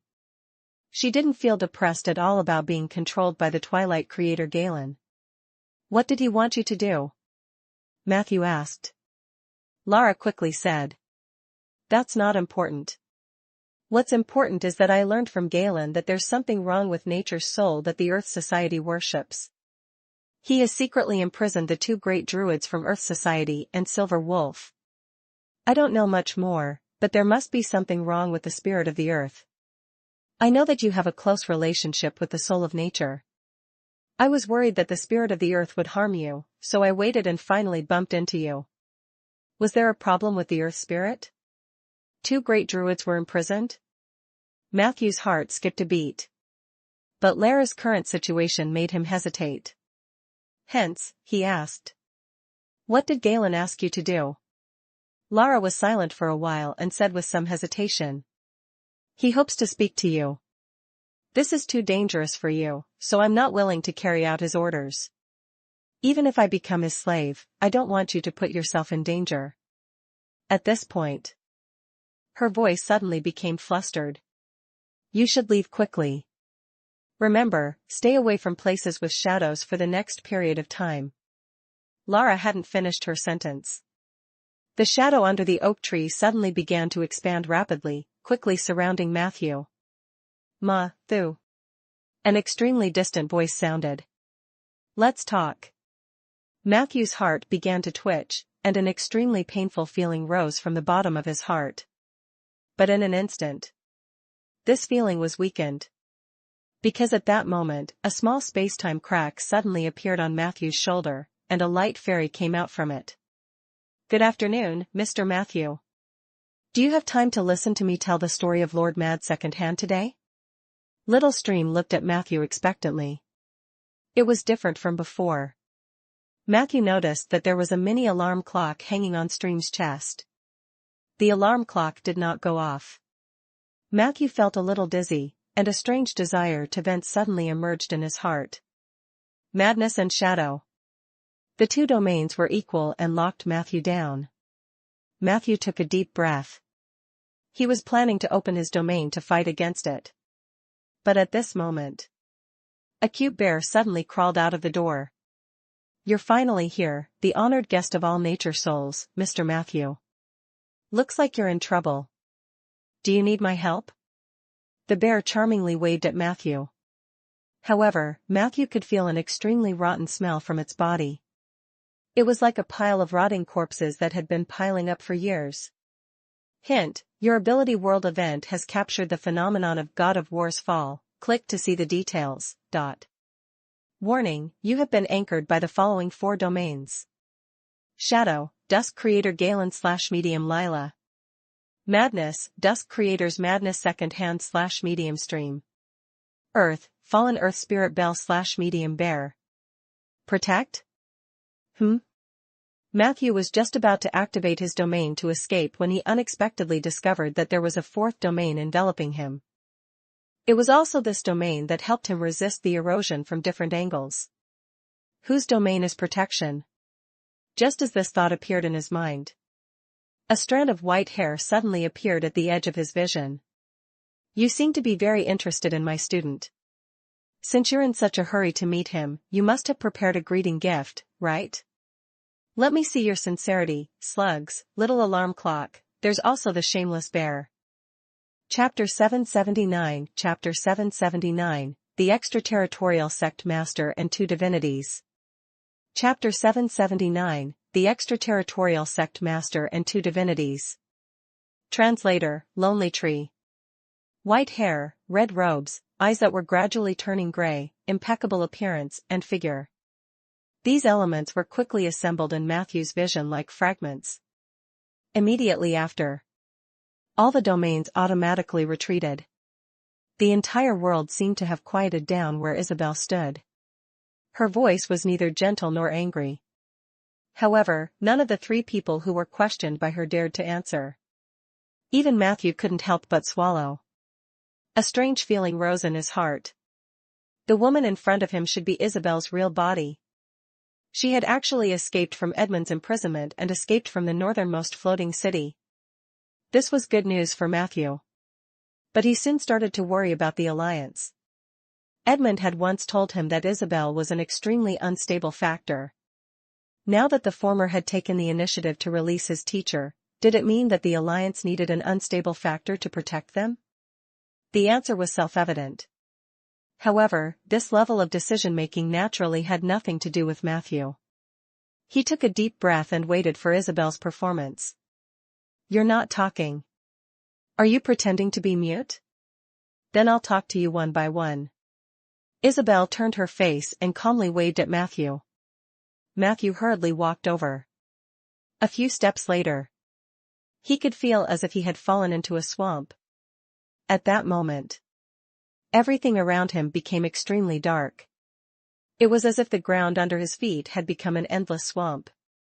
The pitch-black color swallowed everything. The deepest black, the coldest shadow, and the pale fragments that were active in the shadow constituted everything in the world before him. This was the shadow plane. Matthew immediately reacted. Moreover, it was not the shallow plane that he had been to a few times. This was probably the core of the shadow plane, a forbidden place that even legendary mages would be afraid of. However, he had walked in out of thin air without any obstruction, without a trace of restraint, and without even fear. Is this teacher's guardian domain? Matthew could feel the protective power on his body slowly taking effect. In the deep darkness, there were countless beasts and monsters hiding in the shadows. They were gritting their teeth and spitting blood in low voices. Their terrifying gazes were locked on Matthew's back and neck as if they could choose to devour him at any time. If it weren't for Isabel's protective domain, Matthew couldn't imagine how helpless he would be in such a gloomy and terrifying atmosphere.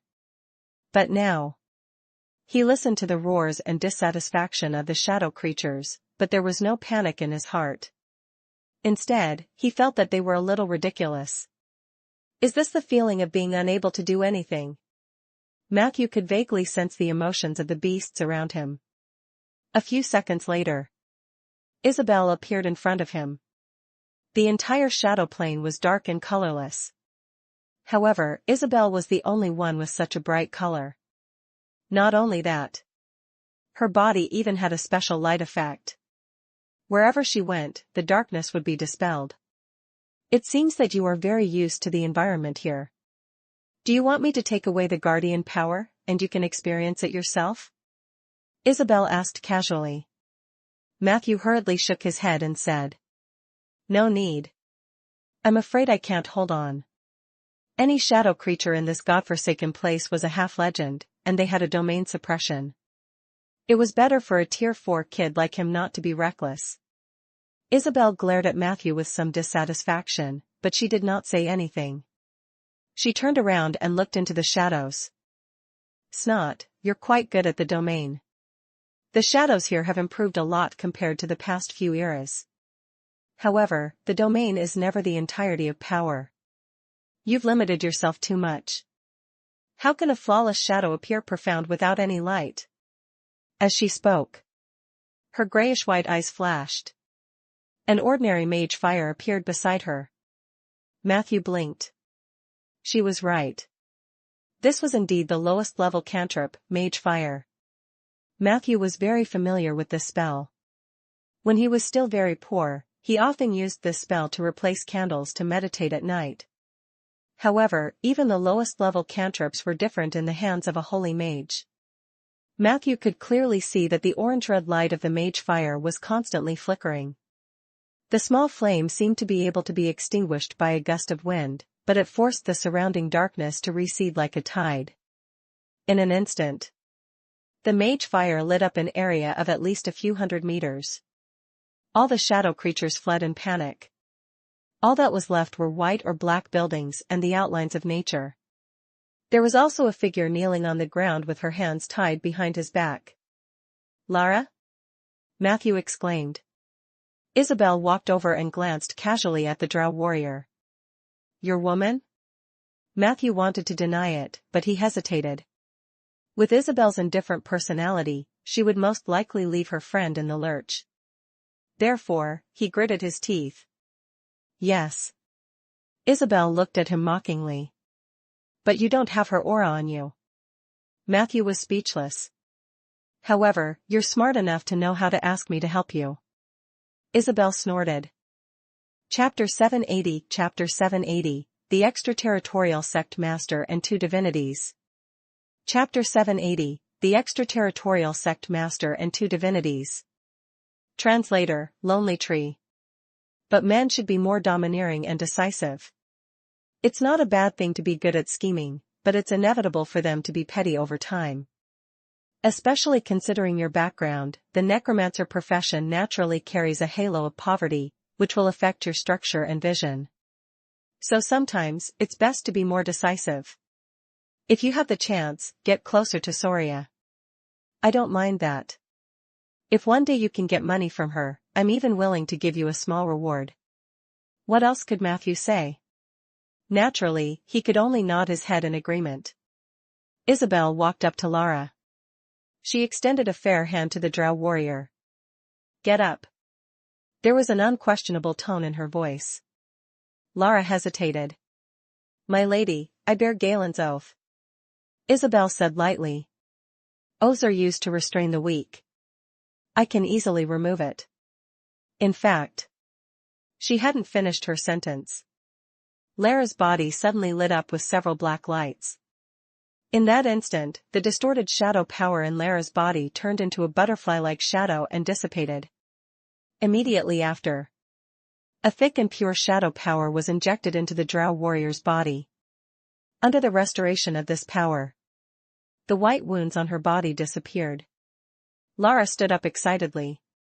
She touched her smooth and flawless skin helplessly, so surprised that she couldn't even speak. "You're pretty fast," Isabel chuckled. Matthew glanced at the data panel. Hint, your mentor Isabel tried to use her sublimation ability turn the tables on Galen and took the initiative to cancel Lara's oath. Turn the table, this sublimation ability can reverse the host and guest of an oath or contract. You realized that if Galen hadn't broken the oath in time, he would have become Lara's servant. To make a twilight creature a servant of a mortal?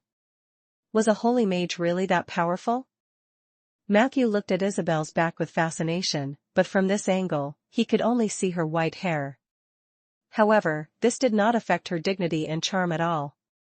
In Matthew's eyes, every strand of her white hair seemed to be shining with the brilliance of arcane magic. Your aptitude is not bad. I'll give you a profession. Isabel waved her hand. A scroll quickly appeared in front of her. Under her gaze, Lara obediently took the scroll, bit open her thumb with her teeth, and then pressed her thumb on the blank space of the scroll. Read this document, and you will be promoted to a Shadow Walker. You will have the abilities of a Drow Warrior and a Shadow Mage. But you need to serve a master. This is the fate of the Shadow Walker. That person must have magic power and enough domains. Isabel had made it so obvious. Lara, who was well versed in the ways of the world, naturally understood. In a flash, she appeared in front of Matthew, knelt on both knees and began to read the document on the scroll loudly. Lara was chanting in a language that Matthew could not understand. It seemed to be related to the shadow domain. However, this did not affect Matthew's acceptance of the other party's service ritual. 2 minutes later, the scroll was burned to ashes. Under Lara's expectant gaze, Matthew also bit his left thumb and pressed his bloody fingerprint between Lara's eyebrows. At that moment, an invisible link connected the two of them together. Matthew could also feel the power of the shadow domain in his body. Hint: you have obtained a part-time profession, External Domain Sect Master. Your current level is LV1, the part-time extraterritorial Sect Master is not included in the total level, but the upgrade of the part-time job requires an XP penalty. External Domain Sect Master, you can accept a certain number of special professionals who are not in your main domain as your disciples. After that, you can choose some of the domain abilities that you have mastered and give them to the other party. Unless a traitor ritual is held, the other party will remain absolutely loyal to you. You also have the chance to obtain random abilities from the other party's domain. Requirements for part-time jobs: possess more than 6 domains. Requirements for taking in disciples: consumes 1 disciple scroll. You have obtained the first disciple, Shadowstalker Lara. Please bestow at least 1 domain ability to your disciple within the next 60 days. You have obtained the ability Fuse from the Shadow Domain and the ability Moon Shadow Slash from Lara. Fuse: in places with dense shadows, you can slowly fuse into the shadow world. Moon Shadow Slash: when you are in the shadow world and hold a blade-type weapon in your hand, you can charge up power jump out of it, and quickly attack creatures in the prime material world. During this period, you can launch a maximum of 3 slashes, dealing a large amount of damage to the opponent. Requirements: the blade in your hand must be sharpened, and it cannot be a short weapon or a strange weapon. Did a new part-time profession suddenly appear out of nowhere? Matthew looked at Isabel curiously. The latter said impatiently, "You can go back and think about what ability to bestow on her.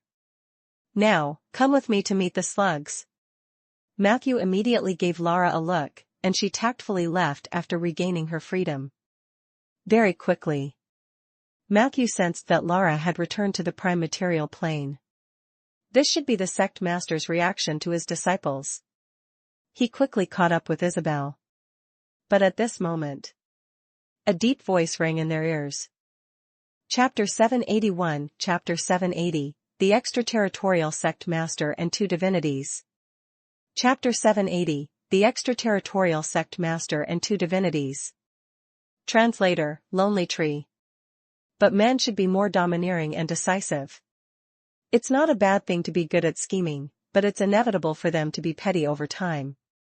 Especially considering your background, the necromancer profession naturally carries a halo of poverty, which will affect your structure and vision. So sometimes, it's best to be more decisive. If you have the chance, get closer to Soria. I don't mind that. If one day you can get money from her, I'm even willing to give you a small reward. What else could Matthew say? Naturally, he could only nod his head in agreement. Isabel walked up to Lara.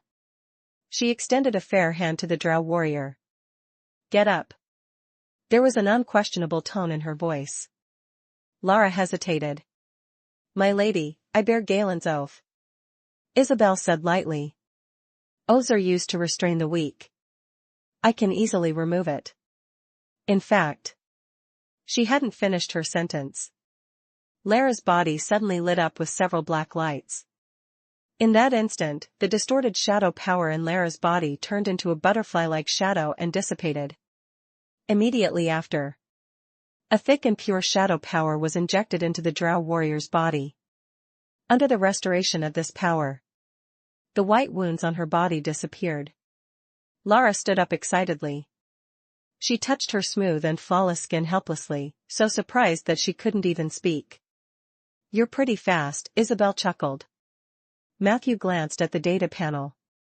Hint: your mentor Isabel tried to use her sublimation ability turn the tables on Galen and took the initiative to cancel Lara's oath.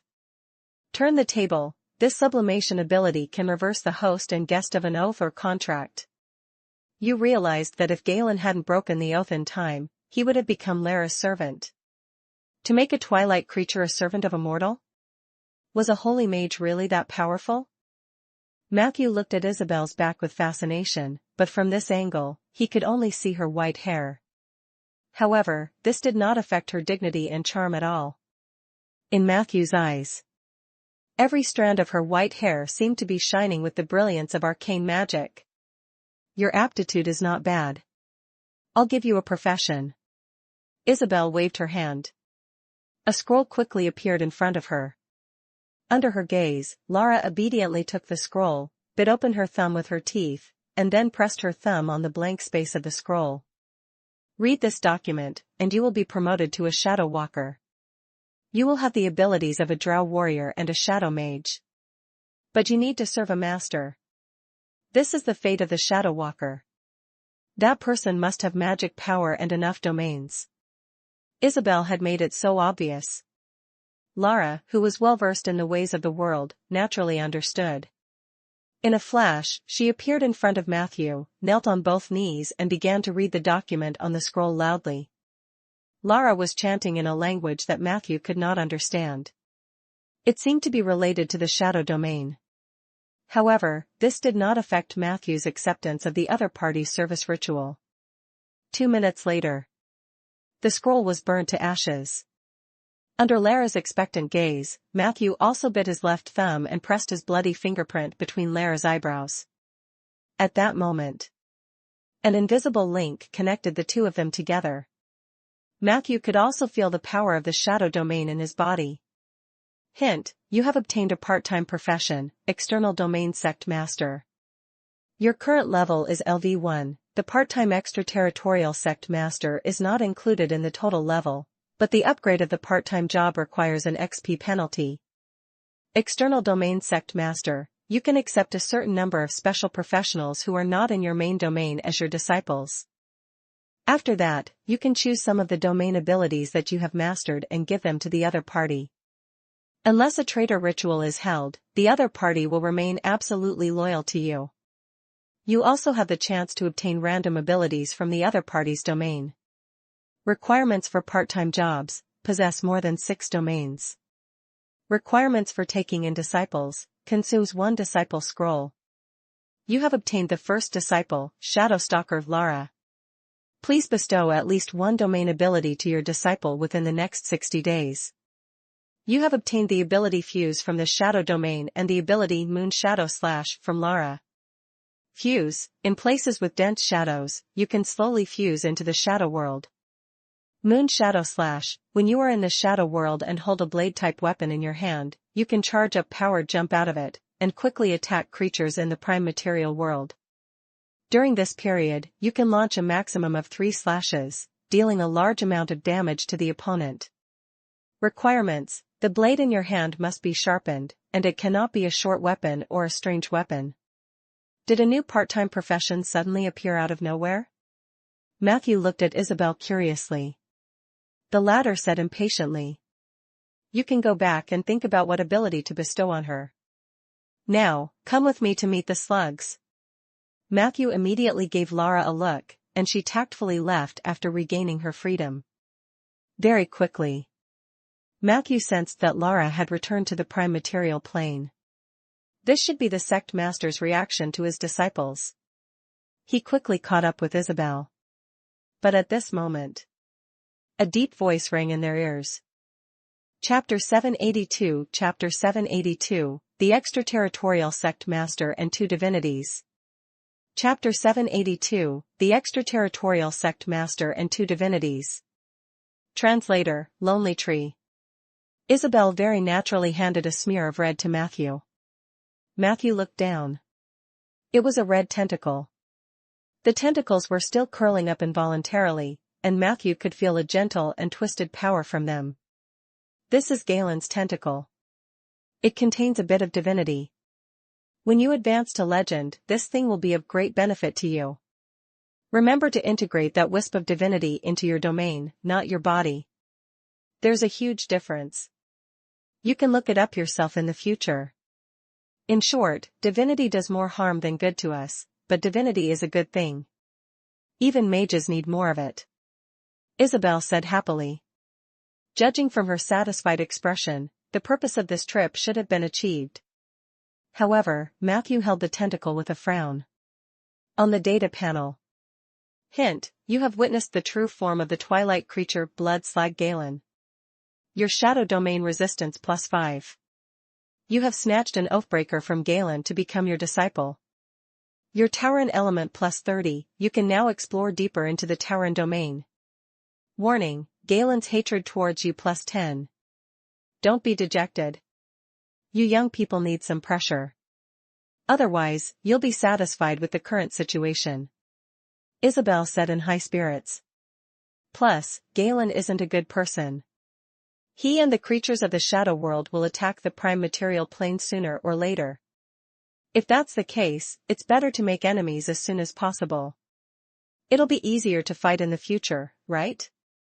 After saying this, she took Matthew away from the shadow world. The moment the two of them left, an extremely angry voice sounded in the endless shadows. The entire shadow world fell into a volcanic panic. In the garden of the Holy Oak, Lara waited respectfully at the side. The shadow power under the old locust tree had long disappeared. Matthew turned around. The little light fairy was still holding an alarm clock. However, her face was filled with a stiff fake smile. It was as if someone had used a freezing spell to freeze her. Isabel walked over. With a light tap, she released the stop spell on Little Stream. However, Isabel's aura was too strong. It was even more terrifying for creatures like the Light Fairy. As soon as the stop spell was removed, Matthew could clearly hear the sound of dripping. Good heavens. I. Little Stream was so scared that she stuttered. Didn't you say that you wanted to tell me the story of second-hand madness? Isabel said calmly, I'm listening. Little Stream's eyes rolled back, and she fainted. At this moment, the alarm clock in her hand floated up automatically, and a magnetic voice sounded. Don't make things difficult for her. She's just an ignorant little fairy. Isabel suddenly showed an expression that she had never shown before. She snorted heavily and said, It's going to be difficult for her. What's wrong? Does your heart ache? Mad Secondhand sighed.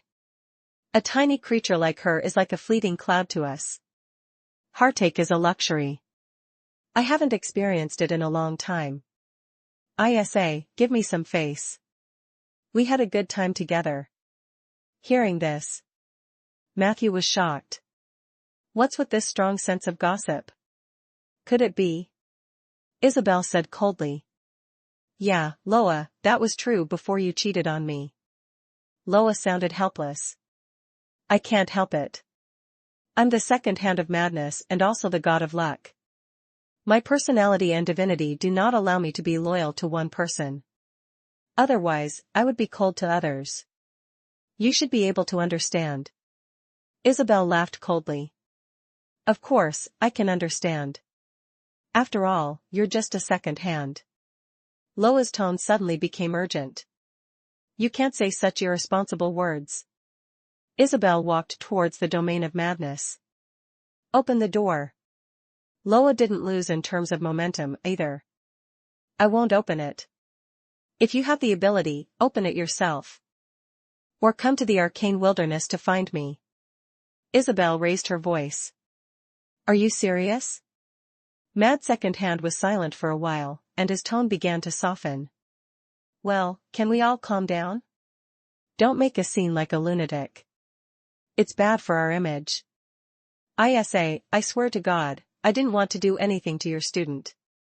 I just felt like I've seen him before. Isabel turned to Matthew and said, "Remember this.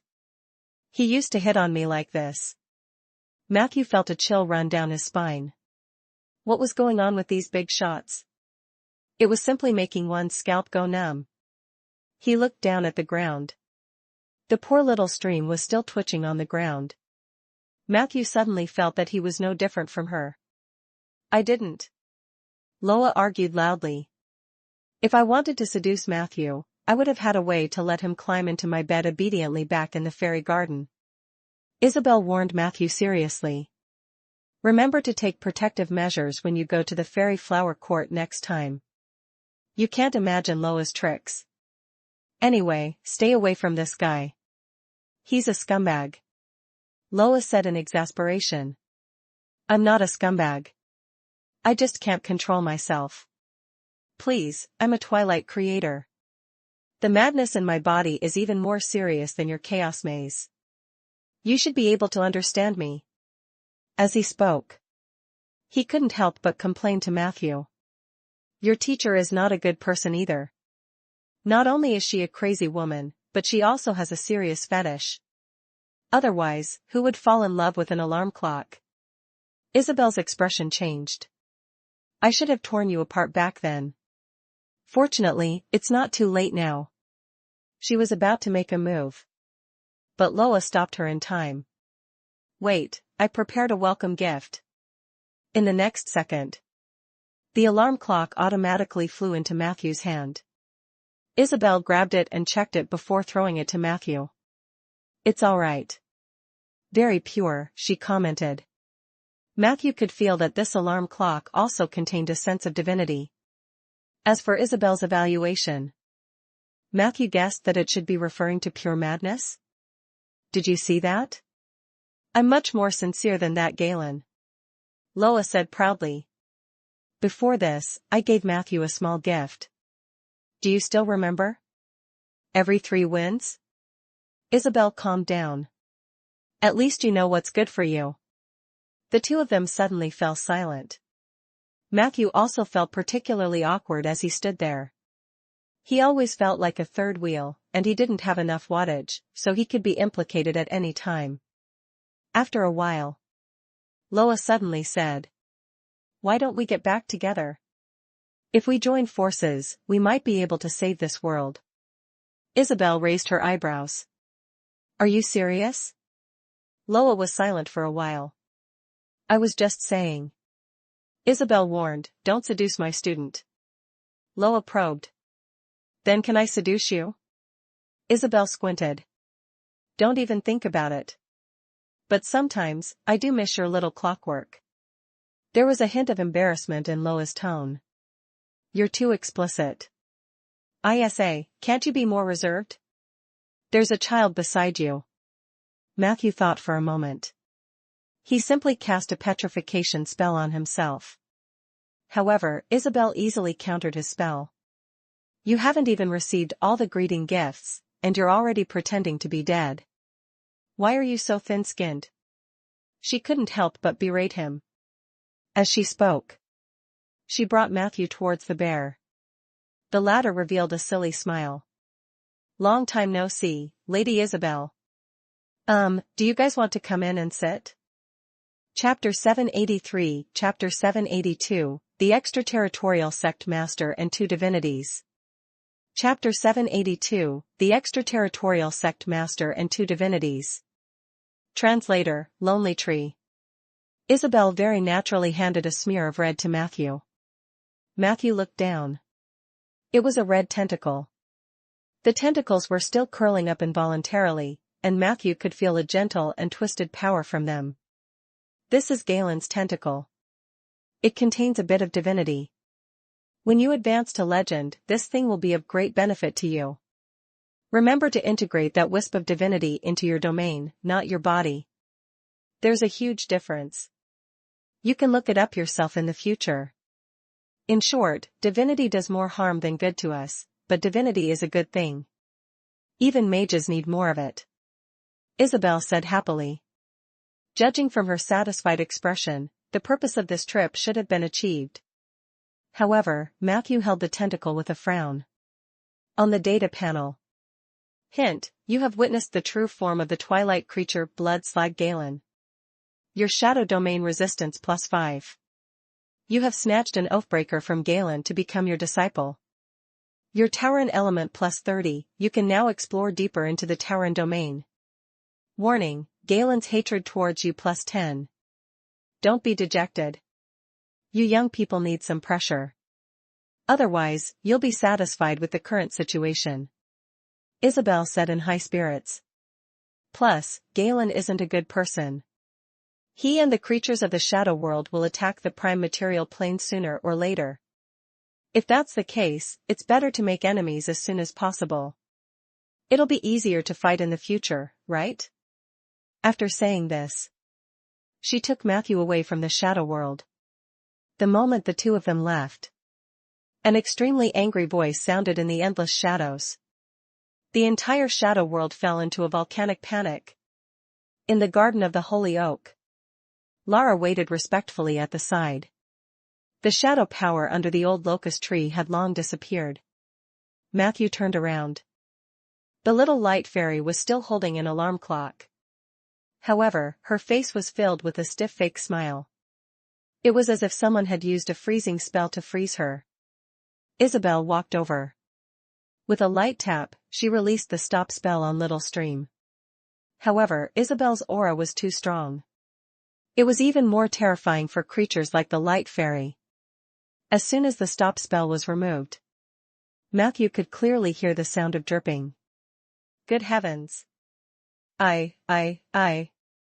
Little Stream was so scared that she stuttered. Didn't you say that you wanted to tell me the story of second-hand madness? Isabel said calmly, I'm listening. Little Stream's eyes rolled back, and she fainted. At this moment, the alarm clock in her hand floated up automatically, and a magnetic voice sounded. Don't make things difficult for her. She's just an ignorant little fairy. Isabel suddenly showed an expression that she had never shown before. She snorted heavily and said, It's going to be difficult for her. What's wrong? Does your heart ache? Mad Secondhand sighed.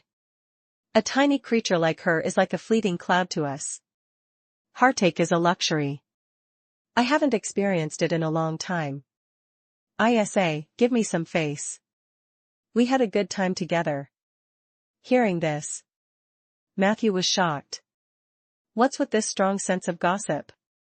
Could it be? Isabel said coldly.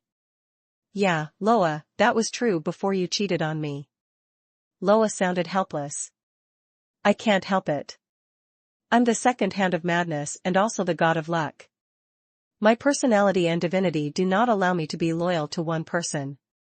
Otherwise, I would be cold to others. You should be able to understand. Isabel laughed coldly.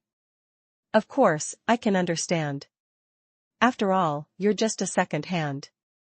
Loa's tone suddenly became urgent. You can't say such irresponsible words. Isabel walked towards the domain of madness. Open the door. Loa didn't lose in terms of momentum either. I won't open it. If you have the ability, open it yourself. Or come to the arcane wilderness to find me. Isabel raised her voice. Are you serious? Mad Secondhand was silent for a while, and his tone began to soften. Well, can we all calm down? Don't make a scene like a lunatic. It's bad for our image. I swear to God, I didn't want to do anything to your student. I just felt like I've seen him before. Isabel turned to Matthew and said. Remember this. He used to hit on me like this. Matthew felt a chill run down his spine. What was going on with these big shots? It was simply making one's scalp go numb. He looked down at the ground. The poor little stream was still twitching on the ground. Matthew suddenly felt that he was no different from her. I didn't. Loa argued loudly. If I wanted to seduce Matthew, I would have had a way to let him climb into my bed obediently back in the fairy garden. Isabel warned Matthew seriously. Remember to take protective measures when you go to the fairy flower court next time. You can't imagine Loa's tricks. Anyway, stay away from this guy. He's a scumbag. Loa said in exasperation. I'm not a scumbag. I just can't control myself. Please, I'm a Twilight creator. The madness in my body is even more serious than your chaos maze. You should be able to understand me.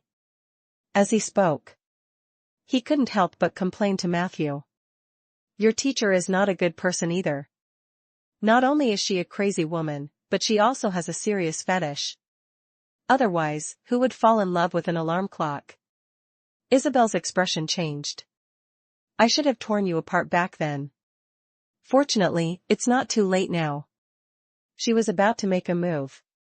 But Loa stopped her in time. Wait, I prepared a welcome gift. In the next second, the alarm clock automatically flew into Matthew's hand. Isabel grabbed it and checked it before throwing it to Matthew. It's all right. Very pure, she commented.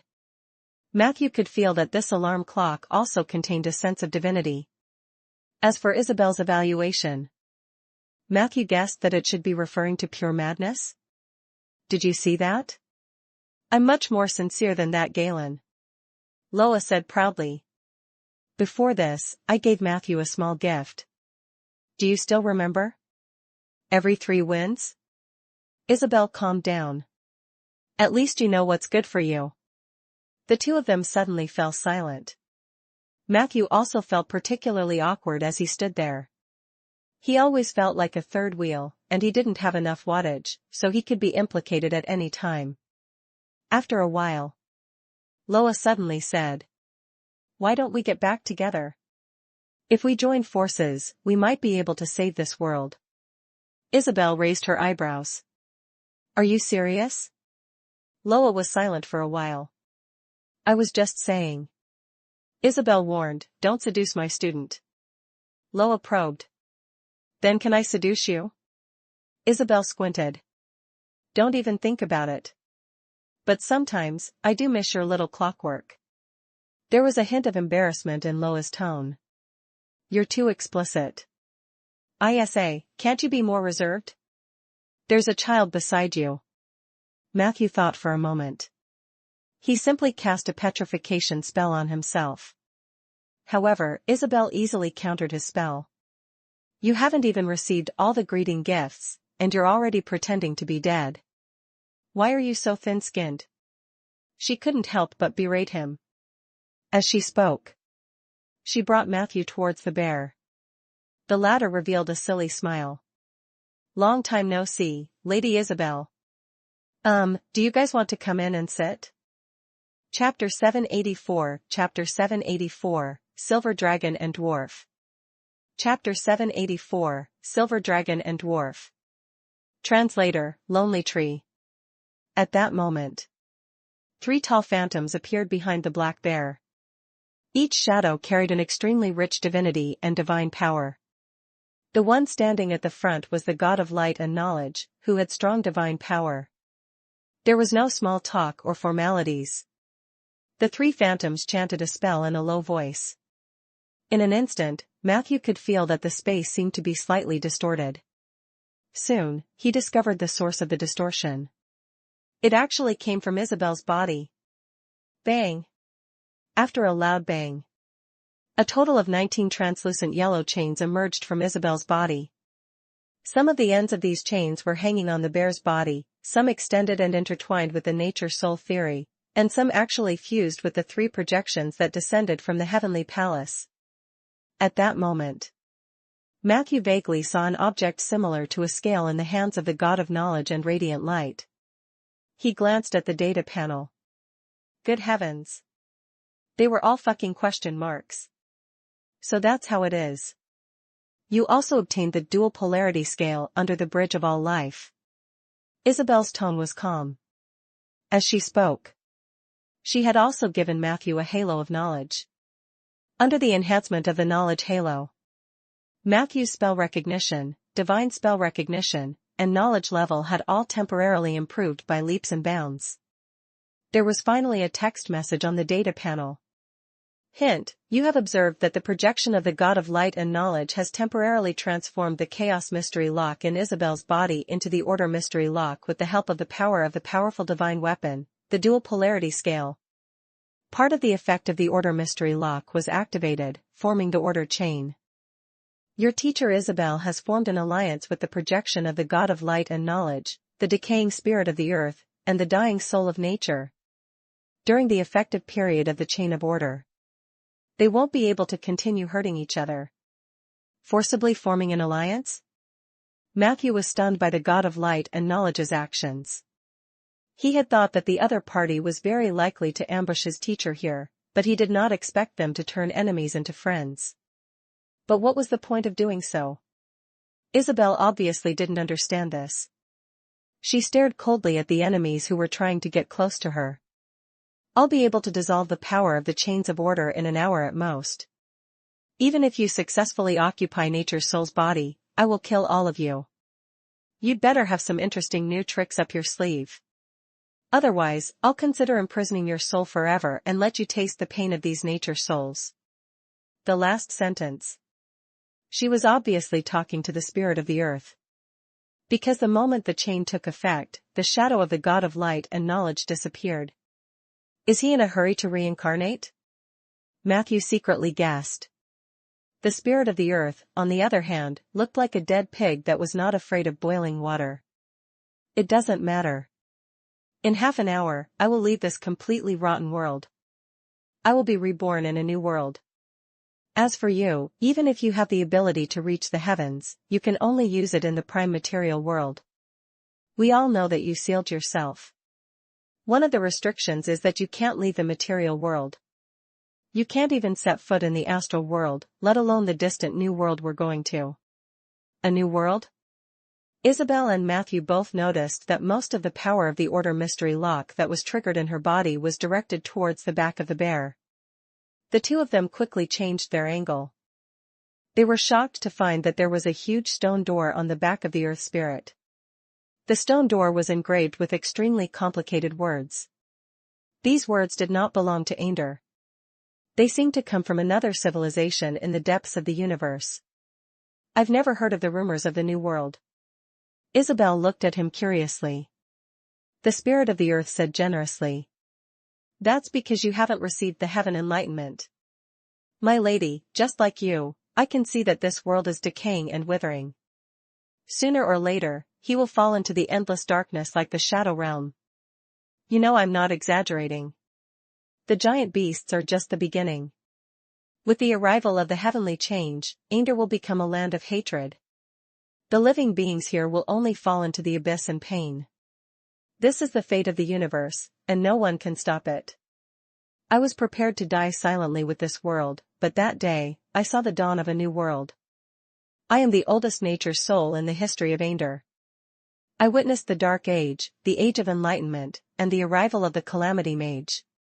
Now, I am witnessing the arrival of the Age of Behemoths. Over the long years, I've gradually come to understand a truth. I don't have to grow up here, nor do I have to be trapped here. I want to break through the limitations of the Calamity Mage and become the true god of the earth. The land of Ander cannot satisfy me, but a new world will. Can you see that painting? It was a brand new world. Heaven and earth had just been separated, and the embryonic form of all things was quietly active on the ground. There was a long-lasting wind blowing in the wilderness, and a warm fire had just lit up in the cave.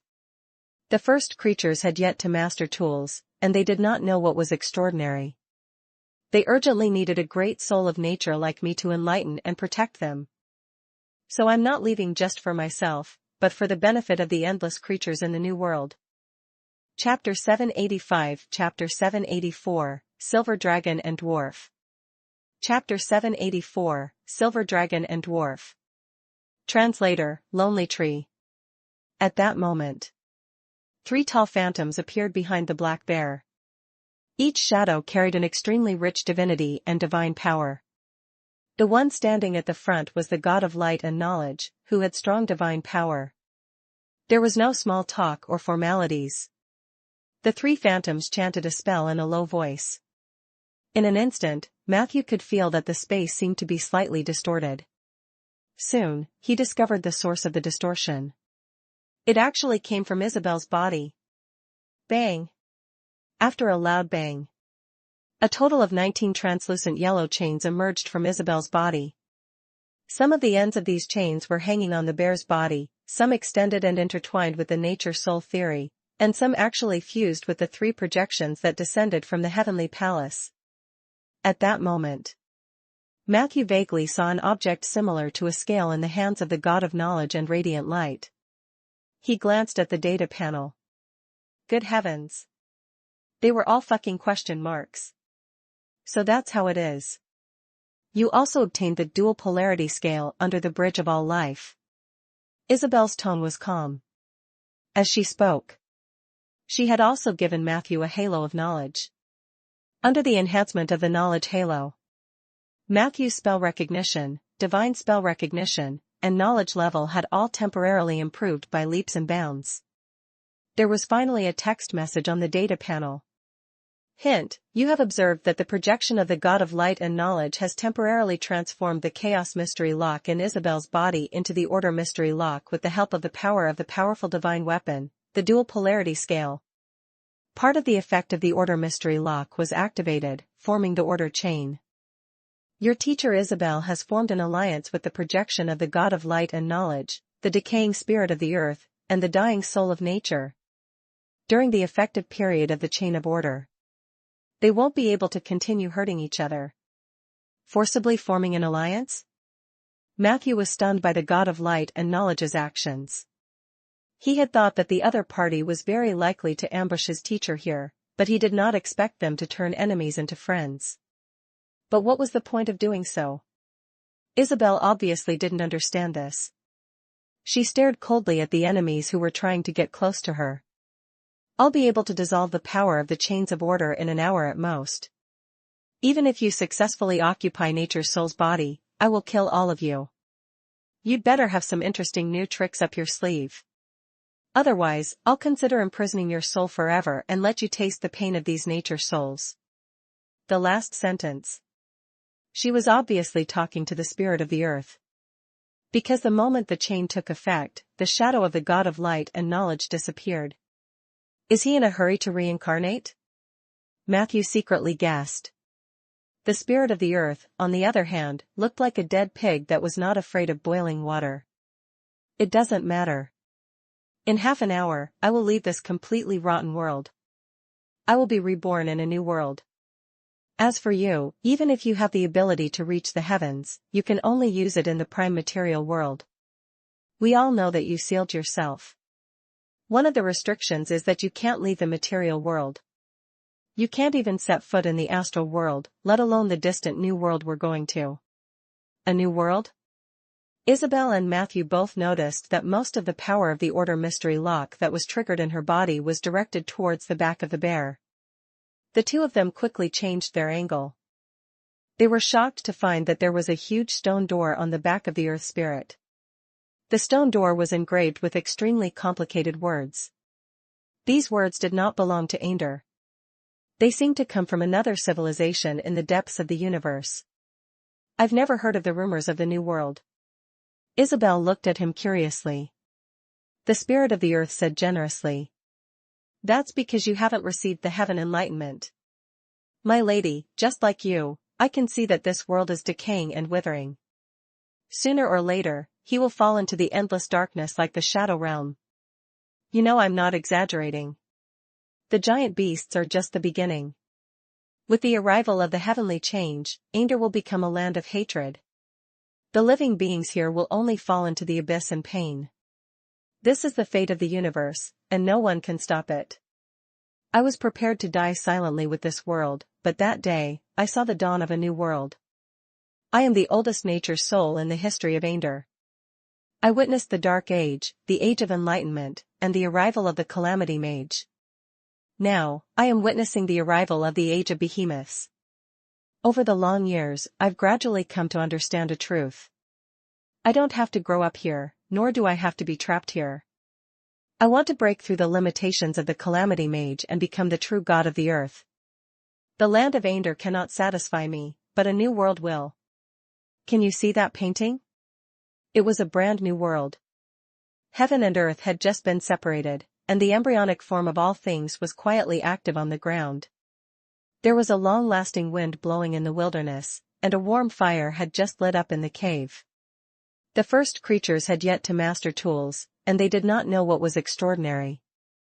They urgently needed a great soul of nature like me to enlighten and protect them. So I'm not leaving just for myself, but for the benefit of the endless creatures in the new world. Chapter 786, Chapter 786, Where's my husband? Chapter 786, Where's my husband? Translator, Lonely Tree. Underground Sanctuary. The melee between the two giant beasts in the square seemed clumsy and intense. Compared to a bear born from a wild beast, an adult silver dragon was obviously of a higher level. However, after countless generations of evolution, the spirit of the earth had already become a terrifying existence that could surpass the talents of other races. In terms of body size, the spirit of the earth was almost twice as strong as the silver dragon. In addition, it was Matthew's first time using the silver dragon transformation spell. He was not familiar with the body of a true dragon, so after the initial sneak attack, the spirit of the earth dealt with him with ease. However, Matthew was not in a hurry. Every time he attacked, he would only use 50 to 60% of his strength at most. Most of the time, he was using his agile movements to tease the earth spirit's attention. He was quickly adapting to the silver dragon's body. At the same time, Matthew also discovered that the earth spirit had a huge body, and its insides had long since decayed. Under the curse of the earth, the power of the earth spirit's main body had actually deteriorated by an unknown amount. The earth domain's effect on him had also become negligible. This further narrowed the gap between the two sides, making this hand-to-hand battle even. Both sides exchanged blows. However, 2 minutes later, Matthew suddenly folded his wings, and his strong hind legs kicked fiercely. Caught off guard, his sharp, triangular cone-like head slammed into the earth spirit's chest. The latter was not knocked over. However, he had also lost his balance. Perhaps he did not expect Matthew, who had been dodging, to take the initiative to attack. The timing was perfect. Matthew could vaguely feel that this wasn't an accurate judgment he made, but the Tauran soul in his body was assisting him. It seems that even though I've used wilderness form, the ancestral souls of the Tauran are still improving my close combat abilities. Matthew thought to himself. Without hesitation, he tore open the bear's neck with his sharp claws. Immediately after, Matthew opened his relatively elegant and slender mouth and bit down on the earth spirit's throat. Thrust. A sharp sound that sounded like a large amount of plastic film being torn apart at the same time rang out in the square. The expected scene of blood splattering did not appear. In its place, a large number of yellowish-brown moths flew out from the earth spirit's throat. The moths' wings were stained with silver-yellow spots, which were obviously poisonous. They pounced on Matthew's mouth and scales like crazy. At that moment, Matthew felt an unbearable itch in his head. The moths that filled the sky made him feel extremely disgusted. An instinctive reaction of the dragon race surged out from his chest. Whoosh! The gale that seemed to come from the icy plains of the extreme north condensed into a cluster. The reserved ice element completed its magnificent sublimation at this moment. Spray attack, frost blast. Terrifying dragon breath spewed out from Matthew's mouth and nostrils, covering most of his head, chest, and neck in just 2 seconds. Suddenly, all the moths were frozen in a huge ice sculpture, including the earth spirit, whose throat had been ripped open. A true dragon is really strong. After spraying, Matthew was indescribably excited. He only felt that the endless gloominess in his heart had been completely vented. An instinctive breath. Almost everything within a 50-meter radius was frozen. What kind of powerful talent and power was this? However, he was not careless.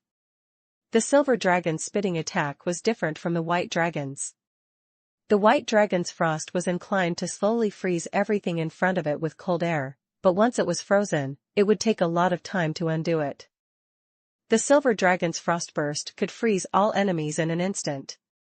After 15 seconds, all frozen units would automatically explode from the ice. During this process, frostburst would cause a lot of damage and chaos. Whether it was a frozen unit or a unit that was not frozen, it could be severely injured by the explosion damage and the flying icicles.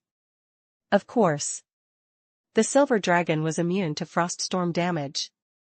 As one of the metal dragons, the silver dragons had scales that were tougher for defense than the chromatic dragons. They could easily enjoy the frost explosion. However, the cautious Matthew still retreated a little. He did not want to give the spirit of the earth any chance. 15 seconds later. Bang bang. A large number of ice cubes flew across the square. The huge tremor even caused the entire underground space to tremble slightly. Matthew took some time to observe the nature souls tied to the stone pillars. In the end, he discovered that a faint red protective barrier had appeared on the bodies of these nature souls. The protective shield clearly carried the power of a divine spell. Even though the ice explosion created a very impressive effect, it did not interrupt the reincarnation ritual of the gods.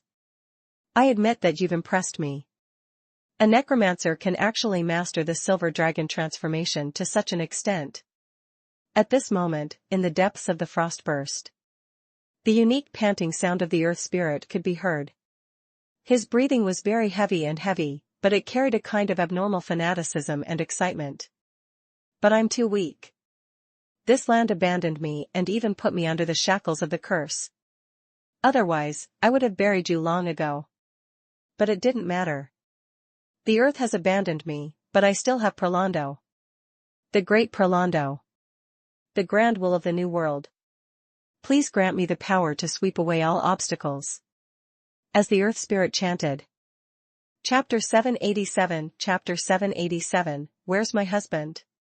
Chapter 787, Where's my husband? Translator, Lonely Tree. Matthew clearly saw a faint yellow lotus flower pattern suddenly appear on the head of the bear that was on the verge of death. This lotus looked so familiar. Wasn't it the mother lotus that had appeared in Cross City? That was not right. Matthew blinked.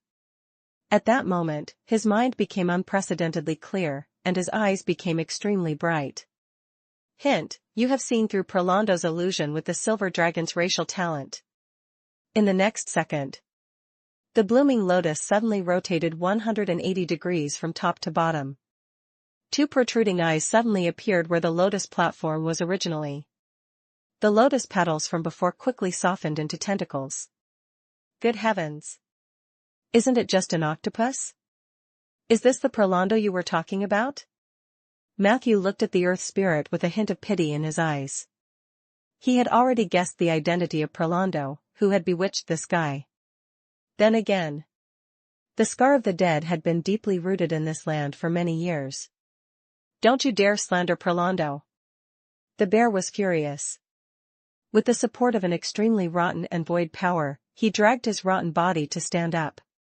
However, during this process, his fur, fat, and flesh fell to the ground like a landslide. Not long after, flesh and blood on the earth spirit's body fell off by 70 to 80%. Even that simple-minded bear's face revealed half of its skull, making it look extremely sinister and terrifying. In this day and age, necromancers can become silver dragons that are loved by nature, but the souls of nature have fallen into skeletons that are like dead spirits. Isabel sighed. Then, she seemed a little anxious. That's why I've said it before. This world is already dead, dead to the core. Why don't we burn them all? Her grayish-white eyes became a little blurry. Seeing her like this, Matthew became a little nervous. What he was most afraid of was that the teacher would lose control. This was not a joke. Fortunately, Isabel's madness only lasted for 2 or 3 seconds. Soon, she woke up. Let's end this quickly, she said briefly to Matthew. Matthew didn't hesitate to pounce on the skeletal earth spirit again. Although the other party had the support of a mysterious power, the earth spirit's condition was already extremely bad. At the same time, he had the rich experience of fighting in close combat provided by the Tauren ancestor. He had full confidence in defeating the spirit of the earth. Just as Matthew attacked again, Isabel's white hair suddenly fluttered gently. These hairs were divided into 8 clusters, floating in different directions, flashing with different arcane lights. There were no chants, no movements, and no casting medium. However, Matthew's body lit up with colorful colors. Hint: you have received Isabel's blessing, Poetry of Ihwas, Link spell. Knowledge: magic link spells are usually spell chains formed by a series of spells. Using link spells can provide the effects of multiple spells with one spell, and the spell effects between the spell chains will produce additional stacking effects. Ihwas poem, enchantment domain. Isabel's original spell, formed by imitating the bard's legendary poem Ihwas poem. This poem is dedicated to singing and providing assistance to huge creatures. You have received the following 8 buffs. Inspiration, Joy, Kidney Strengthening, Monster Strength, Burst, Fleetfoot, Tear, Crushing. The 8 buffs hung on his body. Matthew only felt that his entire body was filled with infinite divine power. Roar. The spirit of the earth let out an indignant roar. Matthew pounced on him and slapped him. Crushing. In just a moment, the bear's huge head was slapped off by the silver dragon's claws. The earthen spirit's head rolled on the square. His body couldn't help but lean backwards. The silver dragon flapped its wings and flew over agilely before pouncing down. At that moment, the silver dragon's entire weight was pressed against the earth spirit's skull. Kacha!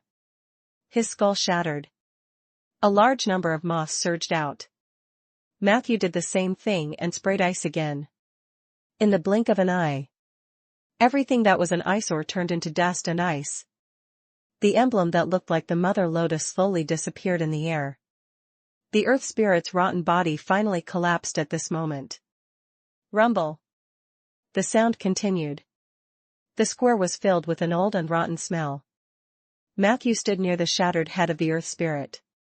He instinctively looked down. There was also a faint light flickering inside the skull. The spirit of the earth was still panting heavily. What use is it if you kill me? I'm the darling of nature. You can't kill me in the domain of the earth. I'll be reborn countless times. Isabel can't stop all of this, and you can't either. I will take the Dream Hill and my people to the New World on a starship. Ah, Prolando, ah, the New World. He he he. In the end, the earth spirit let out a low, sickly laugh. The light in the skull dimmed completely. A large amount of yellow liquid flowed out of it, and the smell of this liquid was extremely fishy. Matthew almost vomited after smelling it. He quickly returned to his human form. He came to Isabel's side. Teacher, I can feel that the spirit of the earth is not dead. Chapter 788. Chapter 788, Where's my husband? Chapter 788, Where's my husband? Translator, Lonely Tree. That was what he said. However, Matthew's feelings came from the notification in the data panel. Hint: the spirit of the earth has returned to his hill dream. He's indeed not that easy to kill. As a high-level nature soul, as long as he's not completely abandoned by the earth, he can be reborn in his own domain. Isabel's expression was calm. She turned her gaze to the nature souls in the protective shield. We can ignore that shameless bear for now. Our target is them. Matthew nodded solemnly. I can't attack these protective shields, and with your strength, even if I provide you with a powerful spell amplification, you won't be able to do this. Isabel asked bluntly. So, from your perspective, is there any way to stop them from descending? Matthew was deep in thought. It seemed that although Isabel was powerful, she was not willing to wait for the gods to descend and then deal with them one by one. However, the current situation was indeed a little awkward. She was bound by the chains of order and became an ally of the gods, unable to destroy the sea elf reincarnation ritual. And the only one who could do all of this was himself. Matthew stared at the protective shields without blinking. After a moment, he stretched out his hands to sense the protective shields. Soon, he was bounced away. There was also a large scalding mark on his hands. Matthew cast a healing light wound on himself, and the injury on his hand quickly healed. The protective shield is indeed a problem. There's no solution for now. But perhaps we can start from those nature souls. Matthew muttered. Isabel nodded. At this moment, Matthew noticed that she had been a little absent-minded. She also seemed to be a few beats slower when talking to him. He waited quietly for a while. Isabel said casually. "Speak, I'm listening." Matthew could only continue to state his point of view.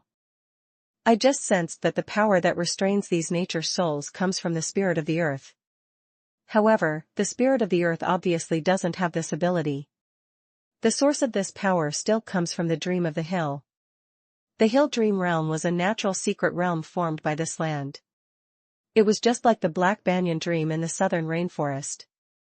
That was the territory of the nature soul, where many cute little animals lived, as well as some unique soul essences.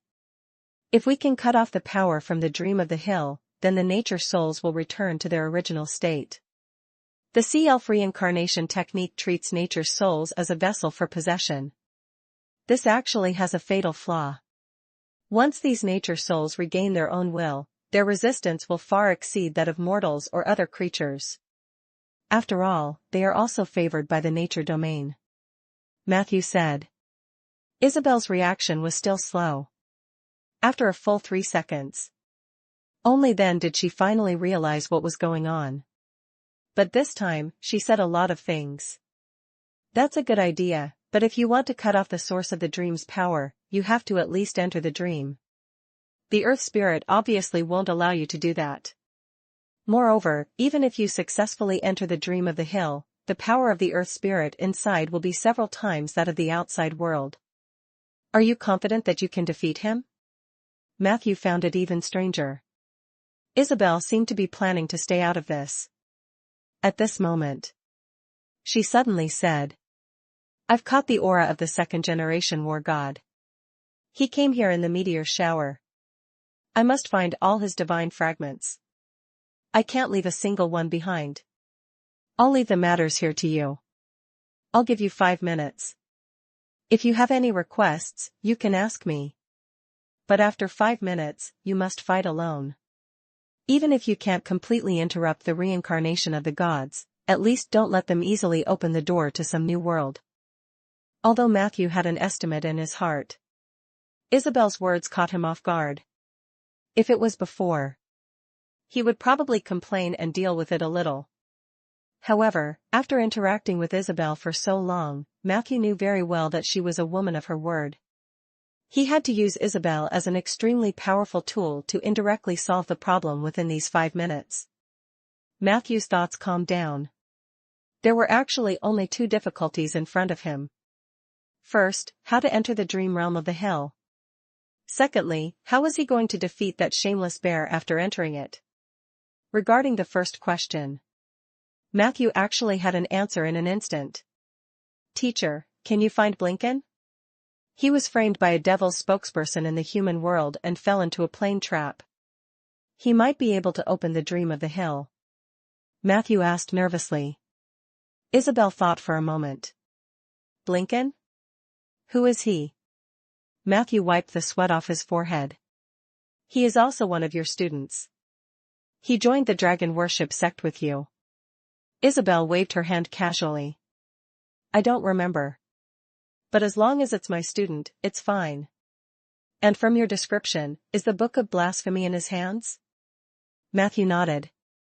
In the next second, Isabel suddenly grabbed at the air. Matthew noticed that her white hair suddenly floated up. Immediately after, a shadow seemed to have passed through countless lakes and was forcefully dragged in front of Matthew. Chapter 789, Chapter 788, Where's My Husband? Chapter 788, Where's My Husband? Translator, Lonely Tree. That was what he said.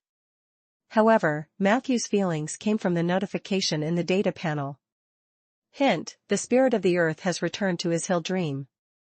He's indeed not that easy to kill.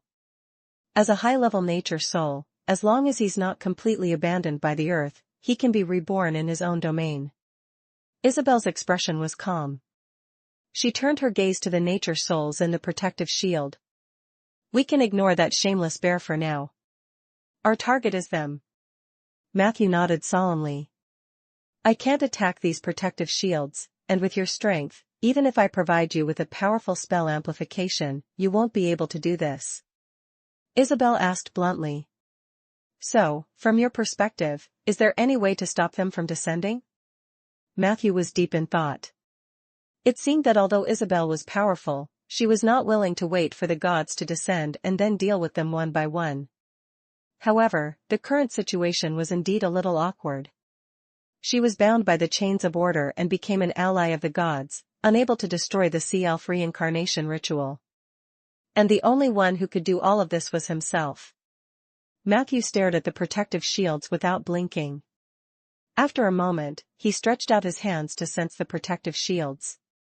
Soon, he was bounced away. There was also a large scalding mark on his hands. Matthew cast a healing light wound on himself, and the injury on his hand quickly healed. The protective shield is indeed a problem. There's no solution for now. But perhaps we can start from those nature souls. Matthew muttered. Isabel nodded. At this moment, Matthew noticed that she had been a little absent-minded. She also seemed to be a few beats slower when talking to him. He waited quietly for a while. Isabel said casually. Speak, I'm listening. Matthew could only continue to state his point of view. I just sensed that the power that restrains these nature souls comes from the spirit of the earth. However, the spirit of the earth obviously doesn't have this ability. The source of this power still comes from the dream of the hill. The hill dream realm was a natural secret realm formed by this land. It was just like the Black Banyan dream in the southern rainforest. That was the territory of the nature soul, where many cute little animals lived, as well as some unique soul essences. If we can cut off the power from the dream of the hill, then the nature souls will return to their original state.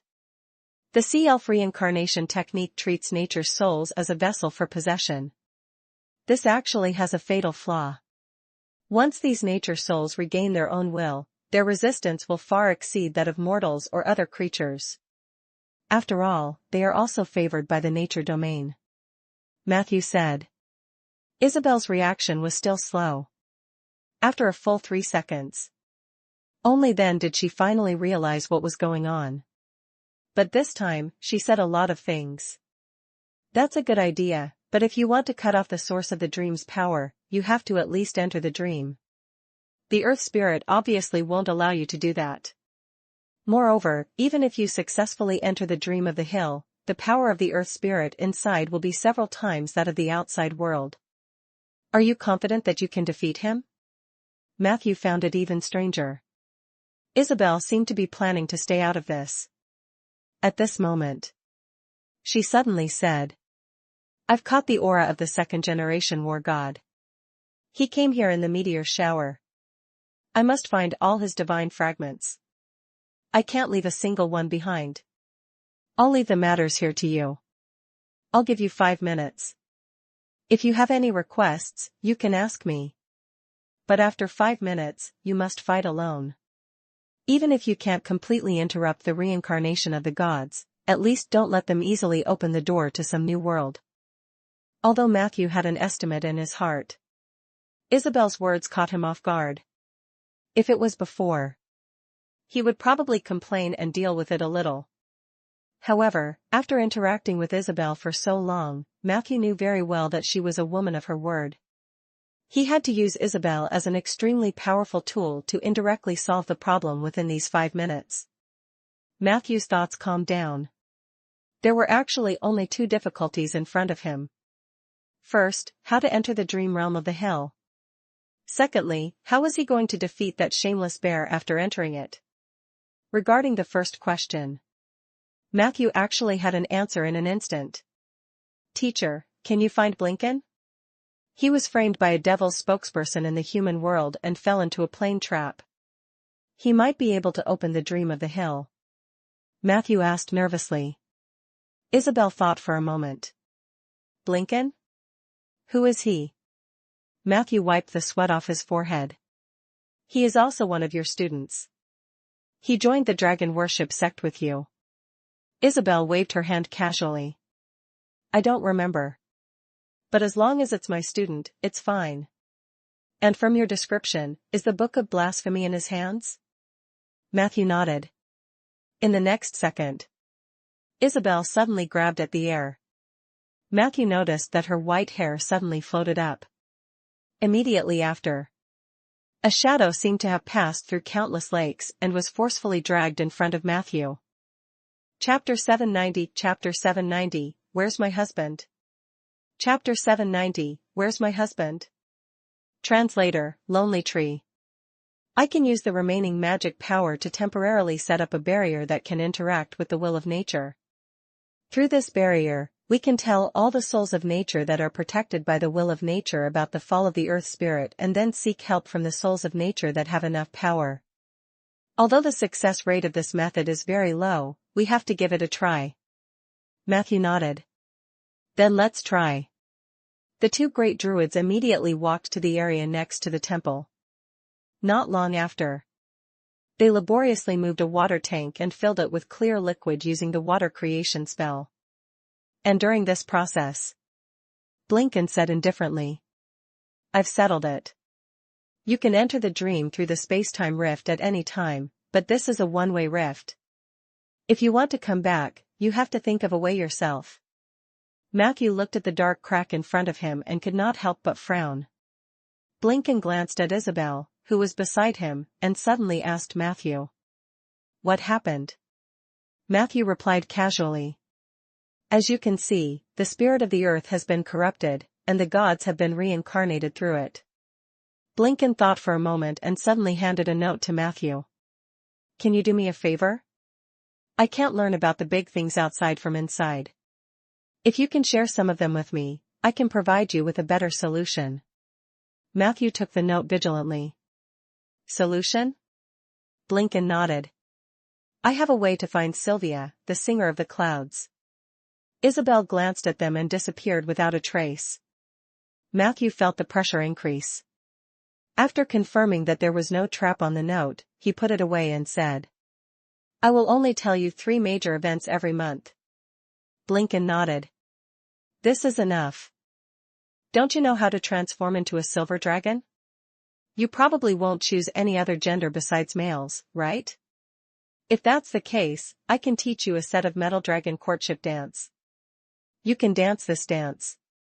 Under the effect of magic, Sylvia will naturally find you. Courtship dance? Before Matthew could react, Blinken threw a scroll with silver dragon scales into Matthew's hand. After that, he disappeared without a trace. He probably returned to Sandalwood King's tomb. Matthew quickly opened the scroll and read it.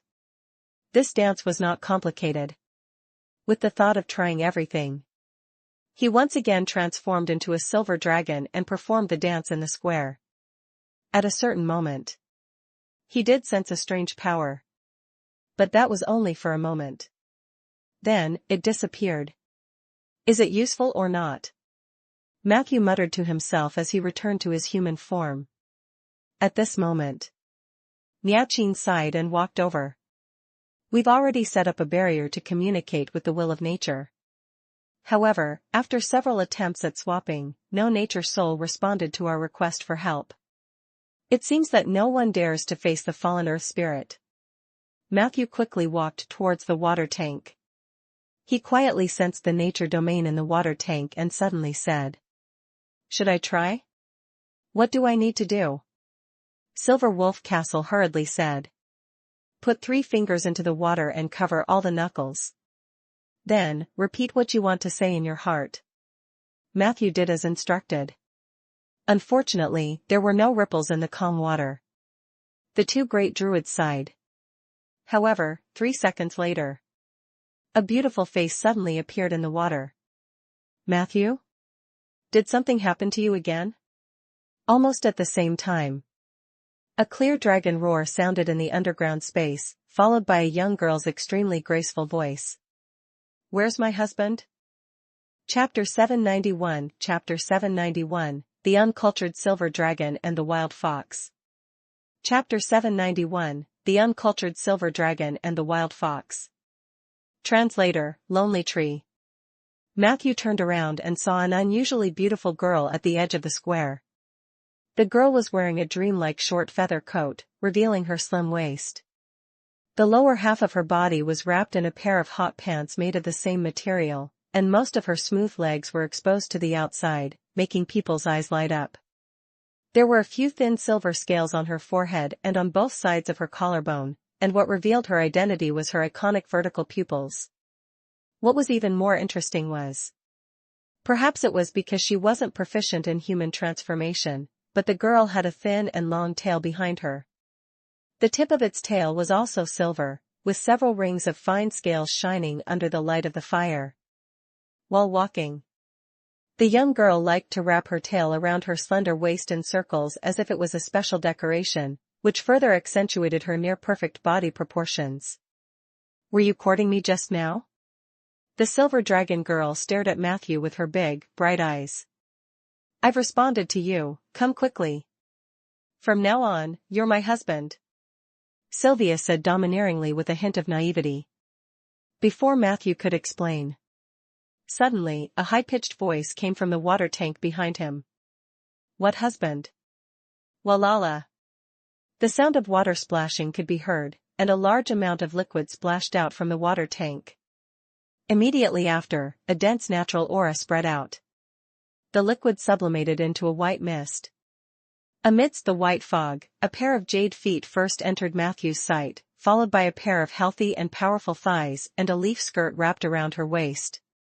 Above that was a playful belly button and a light green chest wrap. Matthew couldn't help but take a few more glances. He noticed that there was a black hairpin in her hair. Other than that, her appearance did not change much from before. They met again.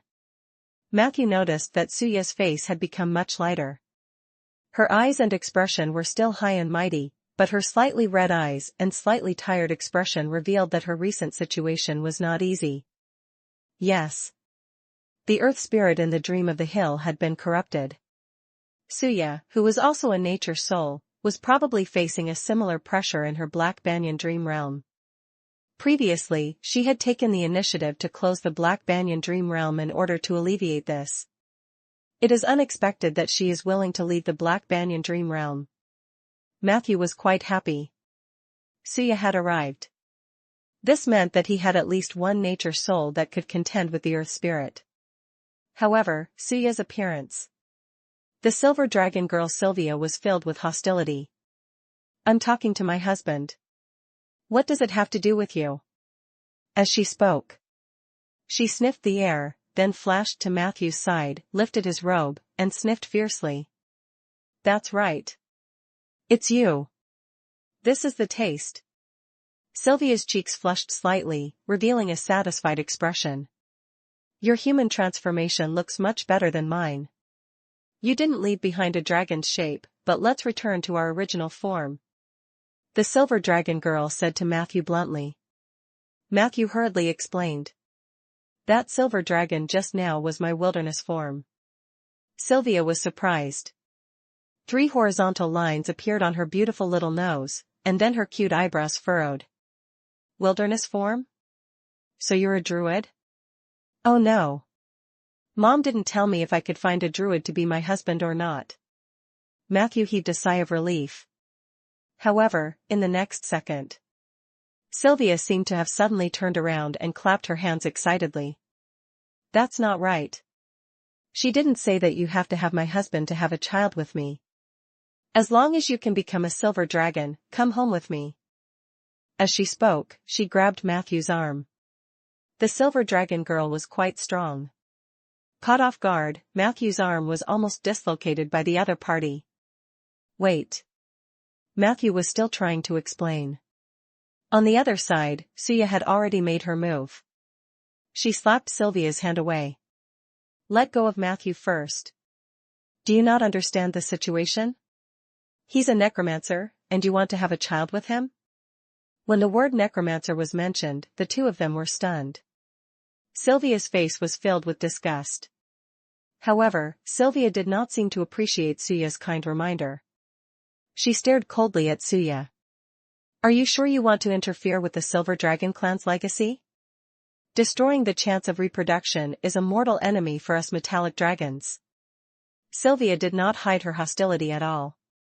She grabbed Matthew's arm tightly, as if she was holding on to her spoils of war, but also vaguely like a puppy protecting its food. There was a hint of provocation in her gaze as she looked at Suya. Carry on the family line? Suya looked at Sylvia with disdain. This is the first time I've met such an unrestrained nature soul.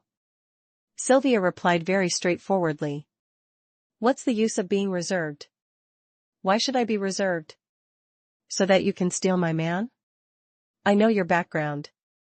You're a wild fox from the east, hee hee. I've also heard from the dwarves about the legends from the Sioux nation. In the stories of the Sioux people, the nature soul formed by the fox is always thought to be a bad woman who likes to steal other people's mates. At that time, I didn't believe it. How could there be such a bad nature soul? Today, I met you and realized that all of this was actually true. Chapter 792 Chapter 792, The Uncultured Silver Dragon and the Wild Fox.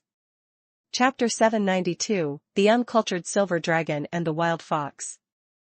Translator, Lonely Tree.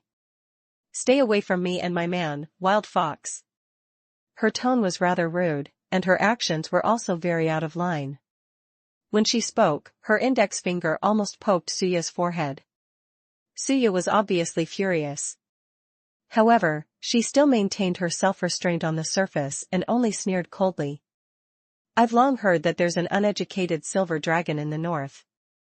It's so shameless and lives with a group of dwarves all day long. I don't know what kind of chaotic relationship it has.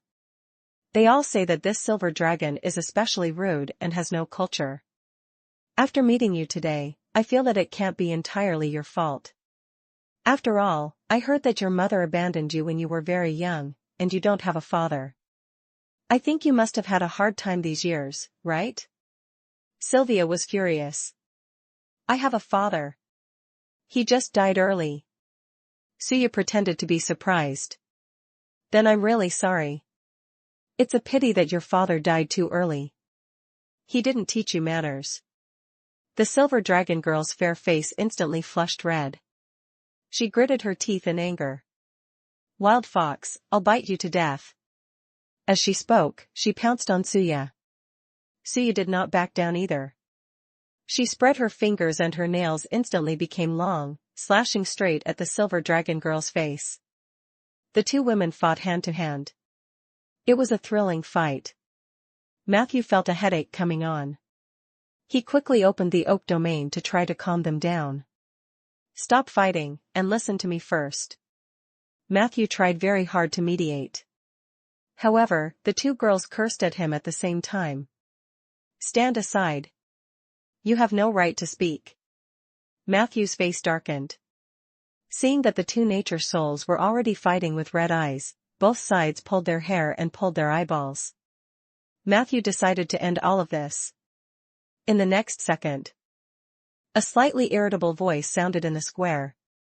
I told you to stop fighting. Without waiting for the two girls to respond, Matthew's huge body, enhanced by the souls of his ancestors, suddenly ran towards them.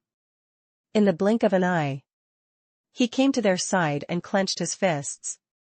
Then, he attacked them from both sides. Tauren martial technique, phase fist. Puff. Puff. 2 punches. They hit the two nature souls on the left and right chin, respectively. Sylvia was sent flying. Her body slammed into the protective shield beside her and was bounced off. Suya wasn't any better. She flew along the edge of the square and only stopped when she hit the stone wall. You dare to hit me? Sylvia let out a furious voice. However, before she could finish her sentence, an even bigger fist appeared in front of her. Bang! Bang! Bang! Matthew punched her face 3 times in a row, creating a small pit on the ground where she was lying. Sylvia was pressed to the ground by Matthew. She looked at the deep fist marks on both sides of her head in shock. The wind from the fist she had just felt was still echoing in her ears. Her eyes became filled with anger, but she quickly calmed down and looked at Matthew with a strange gaze. "Are you awake now?" Matthew asked as he grabbed her neck. Sylvia nodded obediently. Matthew instantly released her and strode towards Suya. "Matthew, you hit me because of an uneducated silver dragon. I'm not done with you." Suya seemed to be completely intoxicated. She bared her teeth and pounced on Matthew. Unfortunately, Nature's Soul did not have any additional bonus in close combat. Matthew grabbed Suya's fair and smooth wrist and smiled at her. Without hesitation, he did a Tauren shoulder throw. Bang! Suya was once again thrown to the ground. She happened to be lying side by side with Sylvia. The square suddenly fell silent. Only the breathing of the two women could be heard. "Have you calmed down? Can you listen to me now?" Matthew squatted between them and asked gently. Sylvia's eyes were filled with shame, anger, and fear. On the other hand, Suya's gaze was filled with humiliation and a trace of infatuation. At the same time, the two nature souls nodded slightly. Matthew said sincerely, "I'm here to ask for your help." Sylvia looked at the bruised and swollen Suya, and Suya also looked at the battered Sylvia. The two women suddenly asked in puzzlement, "Is this how you ask for help?" Matthew coughed lightly to hide his embarrassment. "This is only a necessary method to calm the two of you down.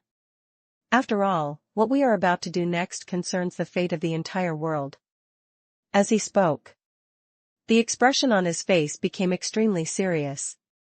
Seeing that Sylvia and Suya no longer had any objections, Matthew started talking nonstop.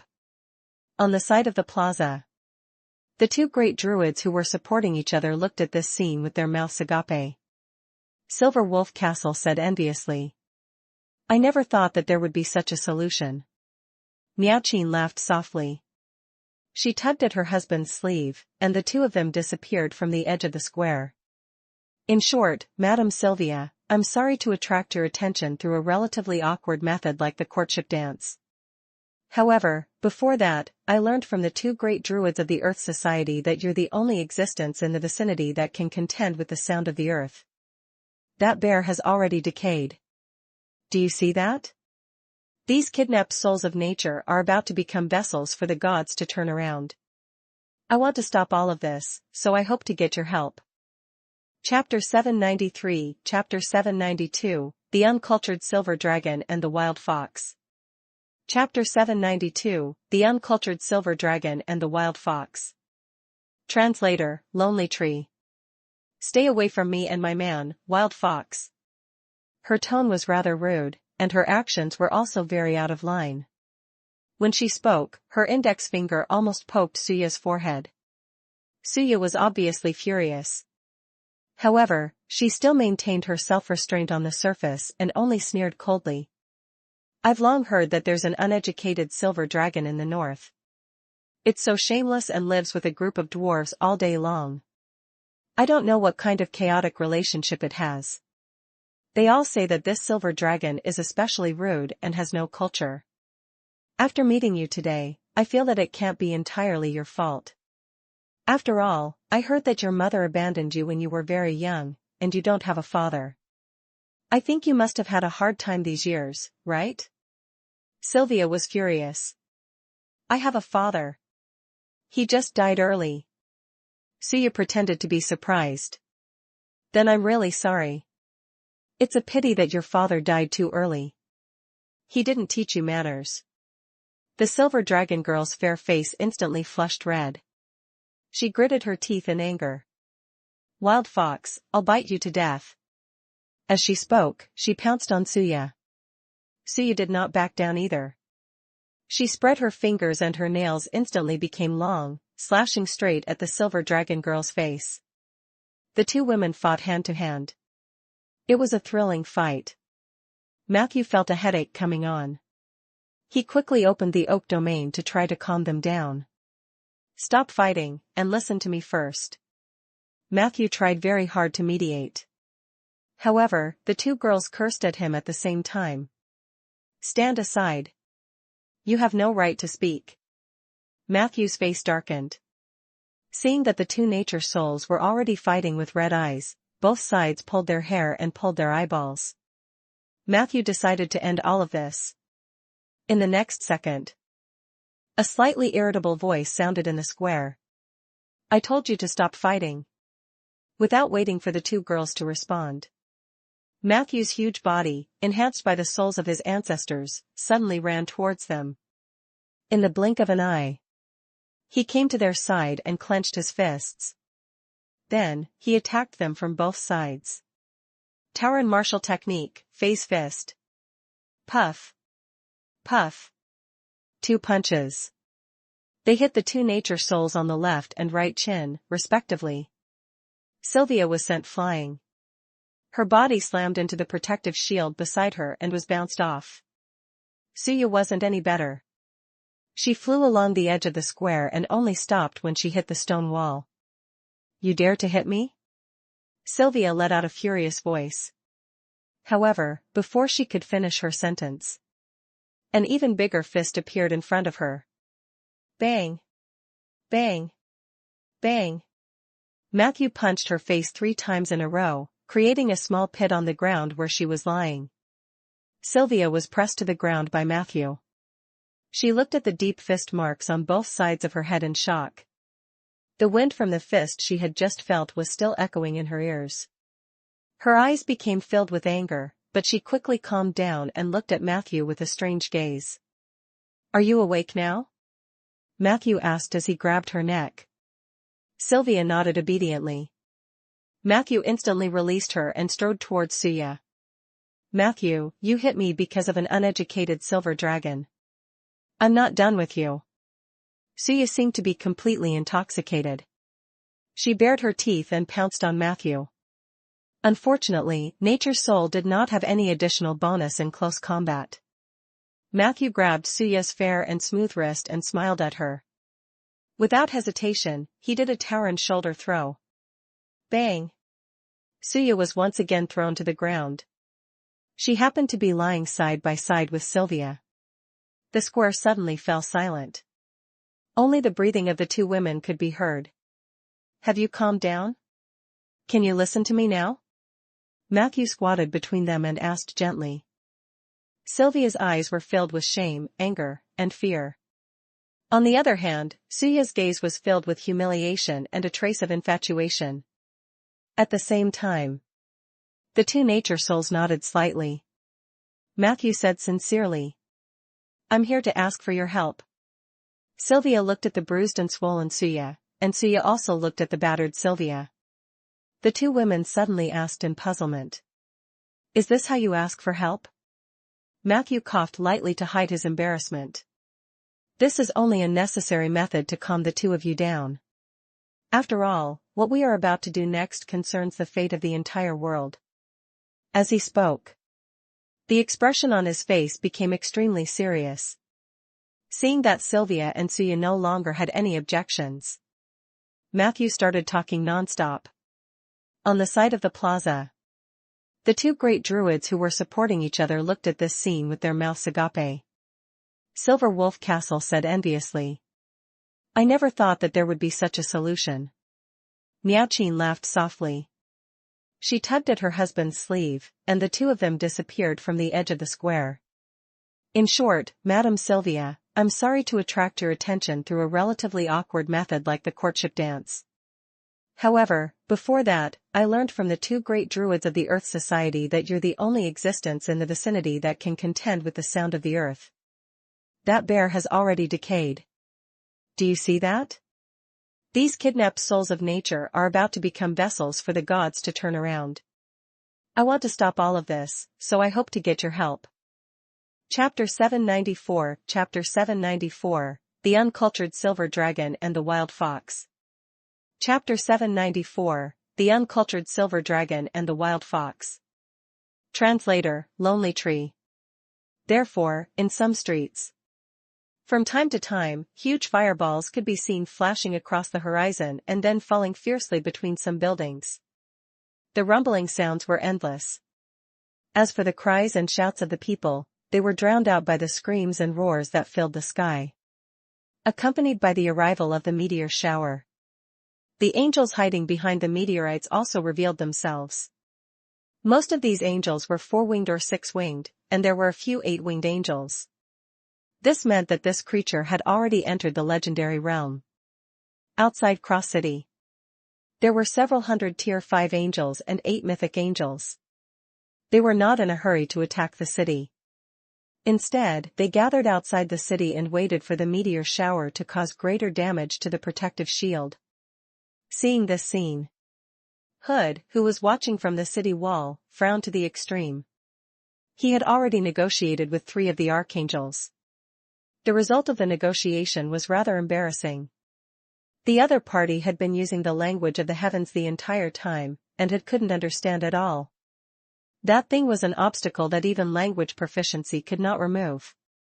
And in the process of the chicken talking with the duck, not only the 3 8-winged angels but even the other ordinary angels looked at Hood and the other mages with disdain and indifference.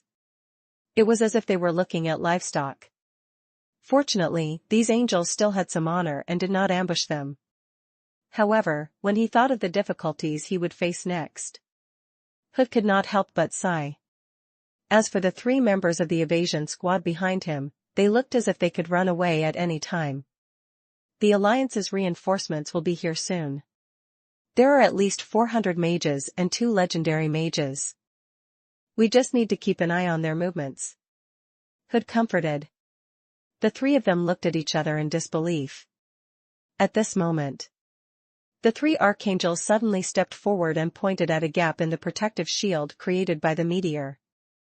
The 3 of them drew their swords from their waists. The tips of the 3 swords intertwined. Immediately after, rays of blazing light shot out from the angel sword.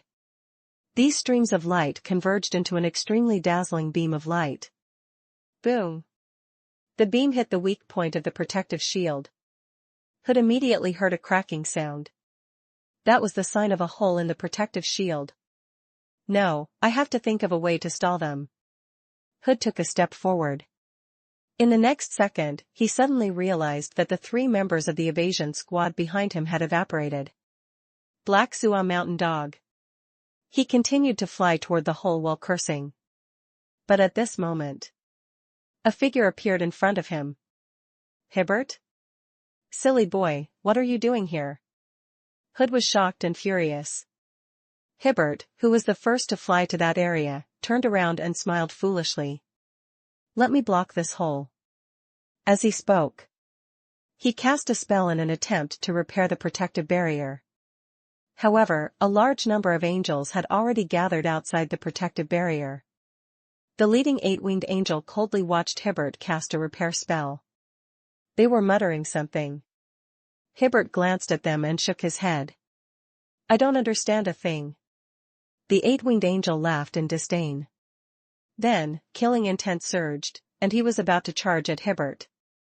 But at this moment, a white-haired woman suddenly appeared in the middle of the angels.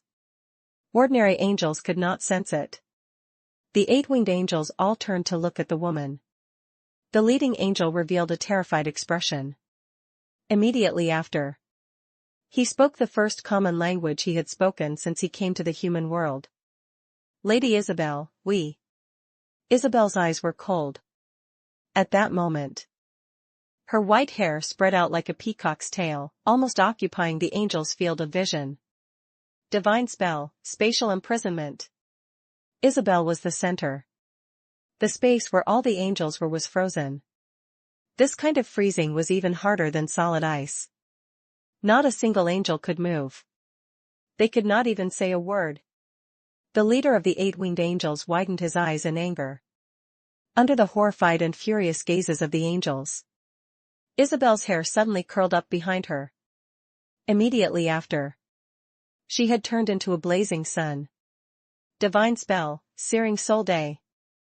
At that moment, Isabel turned into a huge fireball, illuminating the outside of the protective shield. She seemed to have become the second sun. The fireball slowly moved in the confined space. wherever the flames approached. The imprisoned angels were sucked in involuntarily. Walala. This pure spiritual energy was constantly reduced to nutrients for the searing soul day. The angels died one by one. Isabel's fever was getting hotter and hotter. In just 3 minutes, hundreds of angels were burned to ashes and evaporated into thin air. Just as the last 3 archangels were being devoured by the searing soul day. A hysterical howl came from the fireball. That sound was not the dying howls of the angels. It was a sharp, confused, and painful female voice. Within the huge fireball. Isabel hugged her head, her eyes burning with madness. Burn them to death. Burn them to death. Burn the whole world. The low roars made Hood and Hibbert's heartstrings tremble. The day of searing soul became bigger and bigger. Chapter 795 Chapter 794, The Uncultured Silver Dragon and the Wild Fox. Chapter 794, The Uncultured Silver Dragon and the Wild Fox. Translator, Lonely Tree. Therefore, in some streets, from time to time, huge fireballs could be seen flashing across the horizon and then falling fiercely between some buildings. The rumbling sounds were endless. As for the cries and shouts of the people, they were drowned out by the screams and roars that filled the sky. Accompanied by the arrival of the meteor shower. The angels hiding behind the meteorites also revealed themselves. Most of these angels were 4-winged or 6-winged, and there were a few 8-winged angels. This meant that this creature had already entered the legendary realm. Outside Cross City, there were several hundred Tier 5 angels and 8 mythic angels. They were not in a hurry to attack the city. Instead, they gathered outside the city and waited for the meteor shower to cause greater damage to the protective shield. Seeing this scene, Hood, who was watching from the city wall, frowned to the extreme. He had already negotiated with 3 of the archangels. The result of the negotiation was rather embarrassing. The other party had been using the language of the heavens the entire time, and Hood couldn't understand at all. That thing was an obstacle that even language proficiency could not remove. And in the process of the chicken talking with the duck, not only the 3 8-winged angels but even the other ordinary angels looked at Hood and the other mages with disdain and indifference. It was as if they were looking at livestock. Fortunately, these angels still had some honor and did not ambush them. However, when he thought of the difficulties he would face next, Hood could not help but sigh. As for the 3 members of the evasion squad behind him, they looked as if they could run away at any time. The Alliance's reinforcements will be here soon. There are at least 400 mages and 2 legendary mages. We just need to keep an eye on their movements. Hood comforted. The 3 of them looked at each other in disbelief. At this moment, the 3 archangels suddenly stepped forward and pointed at a gap in the protective shield created by the meteor. The 3 of them drew their swords from their waists. The tips of the 3 swords intertwined. Immediately after, rays of blazing light shot out from the angel sword. These streams of light converged into an extremely dazzling beam of light. Boom! The beam hit the weak point of the protective shield. Hood immediately heard a cracking sound. That was the sign of a hole in the protective shield. No, I have to think of a way to stall them. Hood took a step forward. In the next second, he suddenly realized that the 3 members of the evasion squad behind him had evaporated. Black Zua Mountain Dog. He continued to fly toward the hole while cursing. But at this moment, a figure appeared in front of him. Hibbert? Silly boy, what are you doing here? Hood was shocked and furious. Hibbert, who was the first to fly to that area, turned around and smiled foolishly. Let me block this hole. As he spoke, he cast a spell in an attempt to repair the protective barrier. However, a large number of angels had already gathered outside the protective barrier. The leading 8-winged angel coldly watched Hibbert cast a repair spell. They were muttering something. Hibbert glanced at them and shook his head. I don't understand a thing. The 8-winged angel laughed in disdain. Then, killing intent surged, and he was about to charge at Hibbert. But at this moment, a white-haired woman suddenly appeared in the middle of the angels. Ordinary angels could not sense it. The 8-winged angels all turned to look at the woman. The leading angel revealed a terrified expression. Immediately after, he spoke the first common language he had spoken since he came to the human world. "Lady Isabel, we." Isabel's eyes were cold. At that moment, her white hair spread out like a peacock's tail, almost occupying the angel's field of vision. Divine spell, spatial imprisonment. Isabel was the center. The space where all the angels were was frozen. This kind of freezing was even harder than solid ice. Not a single angel could move. They could not even say a word. The leader of the 8-winged angels widened his eyes in anger. Under the horrified and furious gazes of the angels, Isabel's hair suddenly curled up behind her. Immediately after, she had turned into a blazing sun. Divine spell, searing soul day. At that moment, Isabel turned into a huge fireball, illuminating the outside of the protective shield. She seemed to have become the second sun. The fireball slowly moved in the confined space. Wherever the flames approached, the imprisoned angels were sucked in involuntarily. Walala. This pure spiritual energy was constantly reduced to nutrients for the searing soul day. The angels died one by one. Isabel's fever was getting hotter and hotter. In just 3 minutes, hundreds of angels were burned to ashes and evaporated into thin air. Just as the last 3 archangels were being devoured by the searing soul day, a hysterical howl came from the fireball. That sound was not the dying howls of the angels. It was a sharp, confused, and painful female voice. Ah! Within the huge fireball, Isabel hugged her head, her eyes burning with madness. Burn them to death. Burn them to death. Burn the whole world. The low roars made Hood and Hibbert's heartstrings tremble. The day of searing soul became bigger and bigger. Chapter 796, Chapter 796, Which of the Dragon Worship Sect? Chapter 796, Which of the Dragon Worship Sect? Isabel fell silent when she saw the woman's pleading expression. It was silence, not hesitation. She was just quietly waiting for her to die. With Isabel's knowledge in the field of prophecy, she could accurately estimate the time of death. She did not want to lie to this woman, nor did she want her to suffer more pain before she died. Therefore, silence was the best way to deal with it. You will save her, right? She is innocent. Half of the woman's body was buried in the ruins, and she was still begging him. Her pale lips trembled violently, and her life force was fading bit by bit. You will, the woman said foolishly. 3, 2, 1. Isabel counted down coldly in her heart.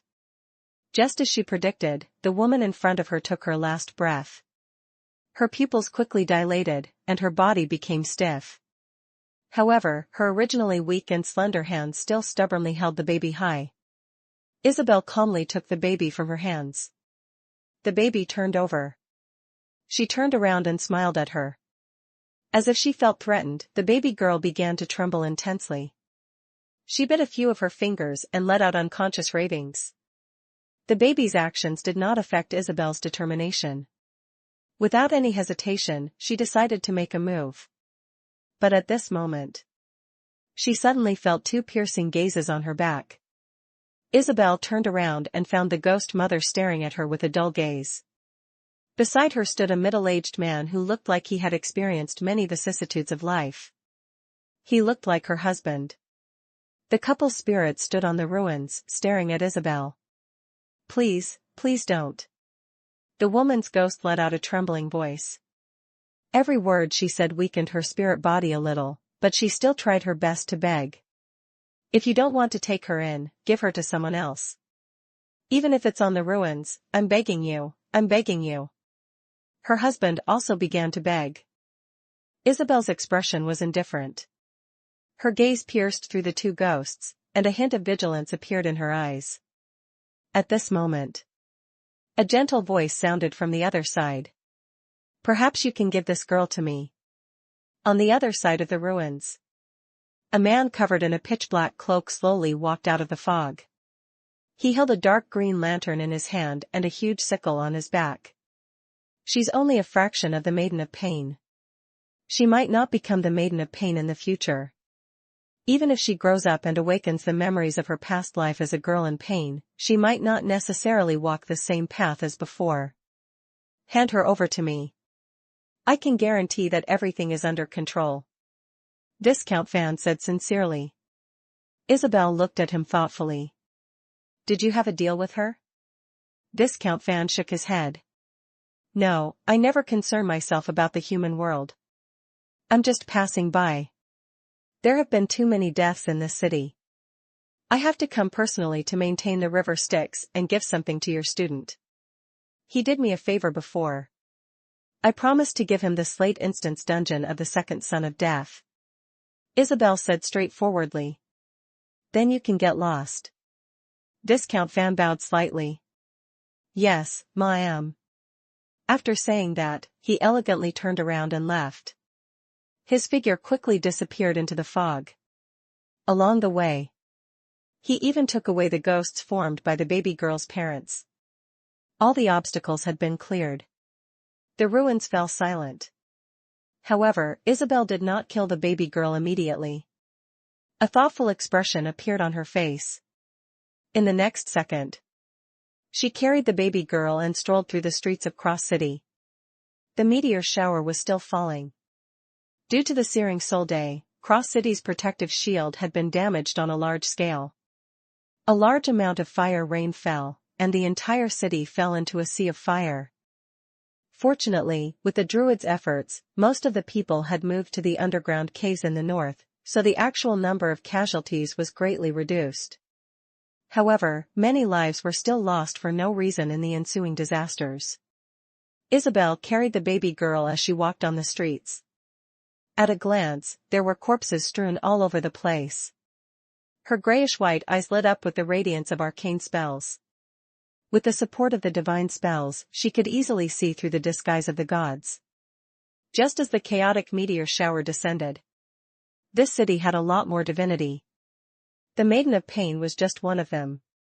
There were even more gods of the heavenly palace who successfully bypassed the restrictions of the eternal barrier and came to the human world through various reincarnation methods. Angels are just cannon fodder. These people have actually figured out a way to hide in the meteorite core. Compared to the methods hundreds of years ago, they have indeed learned to be innovative. Isabel muttered to herself. The baby in her arms struggled uneasily for a moment before curling up obediently. She could see the confusion and hesitation in Isabel's eyes. It was just that she was about to lose the last of her spirituality before she reincarnated. The baby girl looked at the surrounding scenery with some nostalgia, and then her eyes became completely lost. Loud cries rang out on the street. Isabel frowned. Chapter 797, Chapter 796, Which of the Dragon Worship Sect?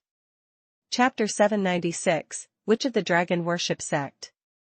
Isabel fell silent when she saw the woman's pleading expression.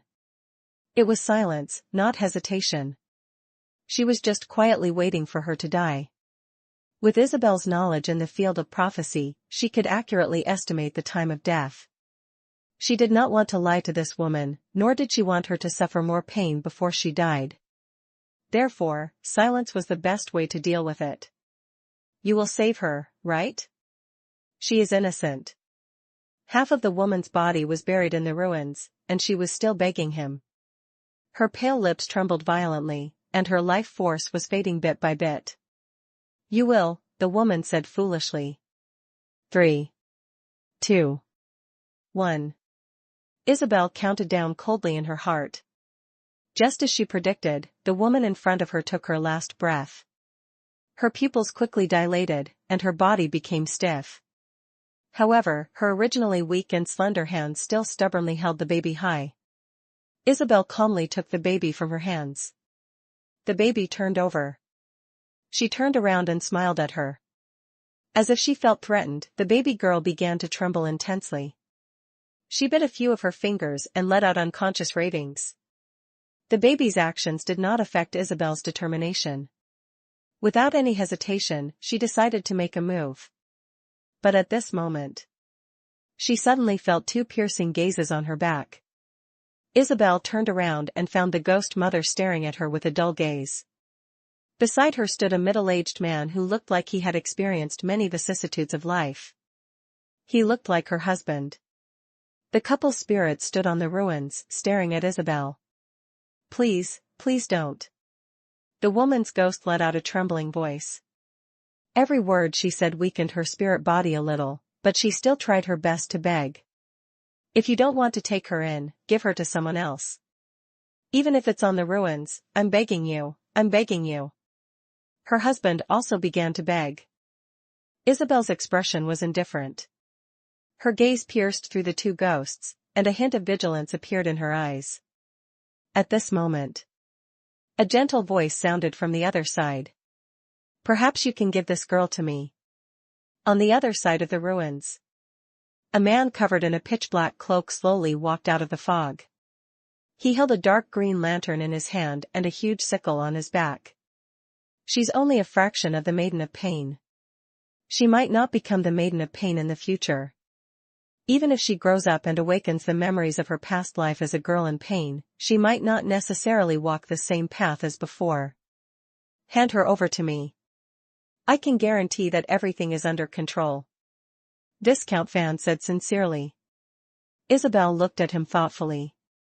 "Did you have a deal with her?" Viscount Fan shook his head. "No, I never concern myself about the human world. I'm just passing by. There have been too many deaths in this city. I have to come personally to maintain the river Styx and give something to your student. He did me a favor before. I promised to give him the Slate Instance dungeon of the second son of Death." Isabel said straightforwardly. "Then you can get lost." Viscount Fan bowed slightly. "Yes, ma'am." After saying that, he elegantly turned around and left. His figure quickly disappeared into the fog. Along the way, he even took away the ghosts formed by the baby girl's parents. All the obstacles had been cleared. The ruins fell silent. However, Isabel did not kill the baby girl immediately. A thoughtful expression appeared on her face. In the next second, she carried the baby girl and strolled through the streets of Cross City. The meteor shower was still falling. Due to the searing Sol Day, Cross City's protective shield had been damaged on a large scale. A large amount of fire rain fell, and the entire city fell into a sea of fire. Fortunately, with the Druids' efforts, most of the people had moved to the underground caves in the north, so the actual number of casualties was greatly reduced. However, many lives were still lost for no reason in the ensuing disasters. Isabel carried the baby girl as she walked on the streets. At a glance, there were corpses strewn all over the place. Her grayish-white eyes lit up with the radiance of arcane spells.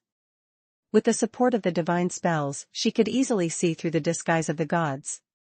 Just as the chaotic meteor shower descended, this city had a lot more divinity. The Maiden of Pain was just one of them.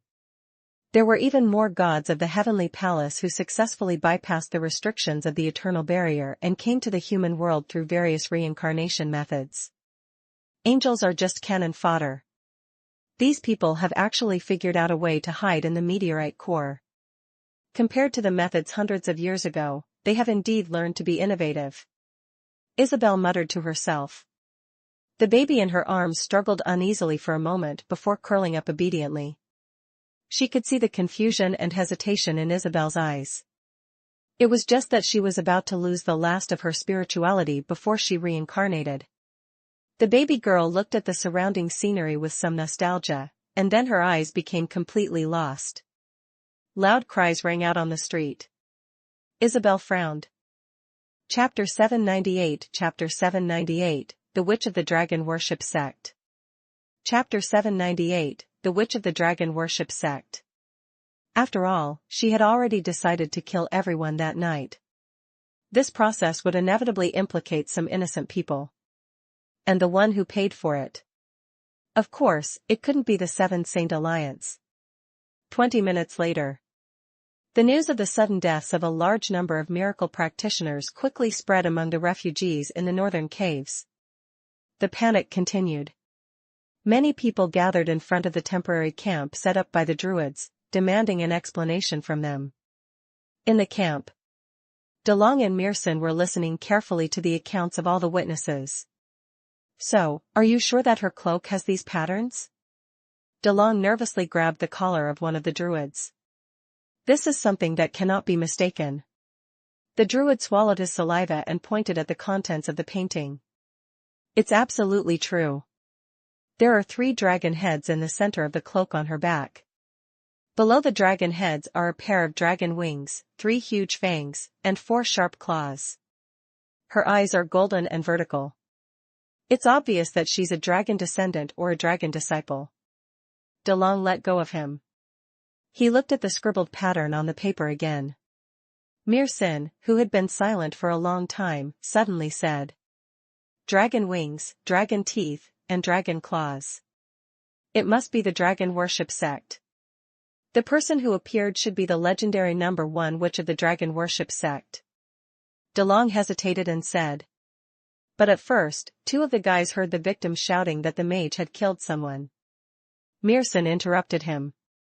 "It's normal for ordinary people to be unable to differentiate between a mage of the Alliance and a demoness of the dragon worship sect. We have come to a conclusion based on the information we have. I remember that the witch of the dragon worship sect also likes to use ice explosions to kill people, right?" DeLong seemed hesitant. "But the dragon worship sect doesn't usually operate here, right? Why did she suddenly appear in Cross City? Should we investigate further?" Meerson suddenly grabbed his wrist tightly, and his delicate face leaned over. He whispered into DeLong's ear again and again. "There's no need to investigate. She's the demoness of the dragon worship sect. No matter how suspicious she is, she can only be the demoness of the dragon worship sect. Do you understand?" "Idiot." DeLong's rough face turned red. "Why are you suddenly so close? We're talking about serious matters. Don't tell me you want to get back together with me?" Meerson scolded angrily. "Idiot. It's decided then. Go and tell the people outside that it was the witch of the dragon worship sect who did it.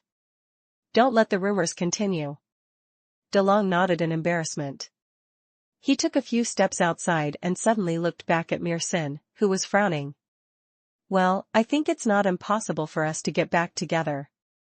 "Get lost." Meerson scolded angrily.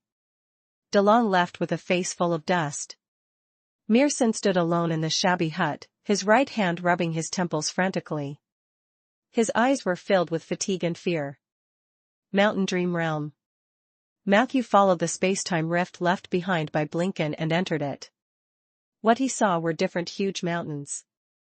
This world seemed to be made up of mountains of varying heights. Matthew saw a lone peak that reached straight into the clouds. Above the clouds, there were several mountains suspended in the air. Some were even upside down in the air, looking very much like floating islands. On the ground, the rolling mountains occupied most of the area. Some of these mountains were covered with dense green vegetation, some were covered with brown or red maple leaves, and some were bare with some snow on the top. As far as the eye could see, there were mountains all around, and there were all kinds of things to be seen throughout the year. "Over there." Suya pointed in one direction and said, "I can sense the aura of the earth spirit." Sylvia refused to be outdone and said, "I can also sense it. I can still bring you closer quickly." "Let's go." "Oh, right, what's your name?" Matthew awkwardly rejected the little hand that was reaching out to him. "Just call me Matthew." Sylvia's eyes widened. "You are Matthew, the legendary necromancer who killed dragons and gods? I even heard that you blew up the altar of the evil god and caused zombies to fly everywhere." Matthew smiled modestly. Suya said coldly, "She's a recluse and hates all trouble, but she's very familiar with what's happening in the human world." "How fake." Sylvia immediately retorted. "Just because I hate trouble doesn't mean I'm ignorant of the world." If I don't understand what's happening in this world, my territory will be in danger, like this city, sooner or later. This is a principle that I comprehended myself. I heard that some people have closed the natural dreamland in order to avoid potential danger, completely isolated from the world. I hope she won't be implicated by the great changes in the world. After all, the residents in the natural dreamland are innocent. Suya raised her eyebrows. Seeing that the two of them were about to fight again, Matthew simply raised his fist. Bring me to the spirit of the earth. The two women snorted and grabbed Matthew's side. Immediately after, they disappeared on the spot. When Matthew opened his eyes, they had already arrived at a deep basin. On both sides of the basin were towering mountains. Only the center caved in, revealing a deep valley. Chapter 799, Chapter 798, The Witch of the Dragon Worship Sect. Chapter 798, The Witch of the Dragon Worship Sect. After all, she had already decided to kill everyone that night. This process would inevitably implicate some innocent people. And the one who paid for it. Of course, it couldn't be the Seven Saint Alliance. 20 minutes later. The news of the sudden deaths of a large number of miracle practitioners quickly spread among the refugees in the northern caves. The panic continued. Many people gathered in front of the temporary camp set up by the Druids, demanding an explanation from them. In the camp, DeLong and Meerson were listening carefully to the accounts of all the witnesses. So, are you sure that her cloak has these patterns? DeLong nervously grabbed the collar of one of the Druids. This is something that cannot be mistaken. The Druid swallowed his saliva and pointed at the contents of the painting. It's absolutely true. There are 3 dragon heads in the center of the cloak on her back. Below the dragon heads are a pair of dragon wings, 3 huge fangs, and 4 sharp claws. Her eyes are golden and vertical. It's obvious that she's a dragon descendant or a dragon disciple. DeLong let go of him. He looked at the scribbled pattern on the paper again. Meerson, who had been silent for a long time, suddenly said, "Dragon wings, dragon teeth, and dragon claws. It must be the dragon worship sect. The person who appeared should be the legendary number 1 witch of the dragon worship sect." DeLong hesitated and said. But at first, 2 of the guys heard the victim shouting that the mage had killed someone. Meerson interrupted him. It's normal for ordinary people to be unable to differentiate between a mage of the Alliance and a demoness of the dragon worship sect. We have come to a conclusion based on the information we have. I remember that the witch of the dragon worship sect also likes to use ice explosions to kill people, right? DeLong seemed hesitant. But the dragon worship sect doesn't usually operate here, right? Why did she suddenly appear in Cross City? Should we investigate further? Meerson suddenly grabbed his wrist tightly, and his delicate face leaned over. He whispered into DeLong's ear again and again. There's no need to investigate. She's the demoness of the dragon worship sect.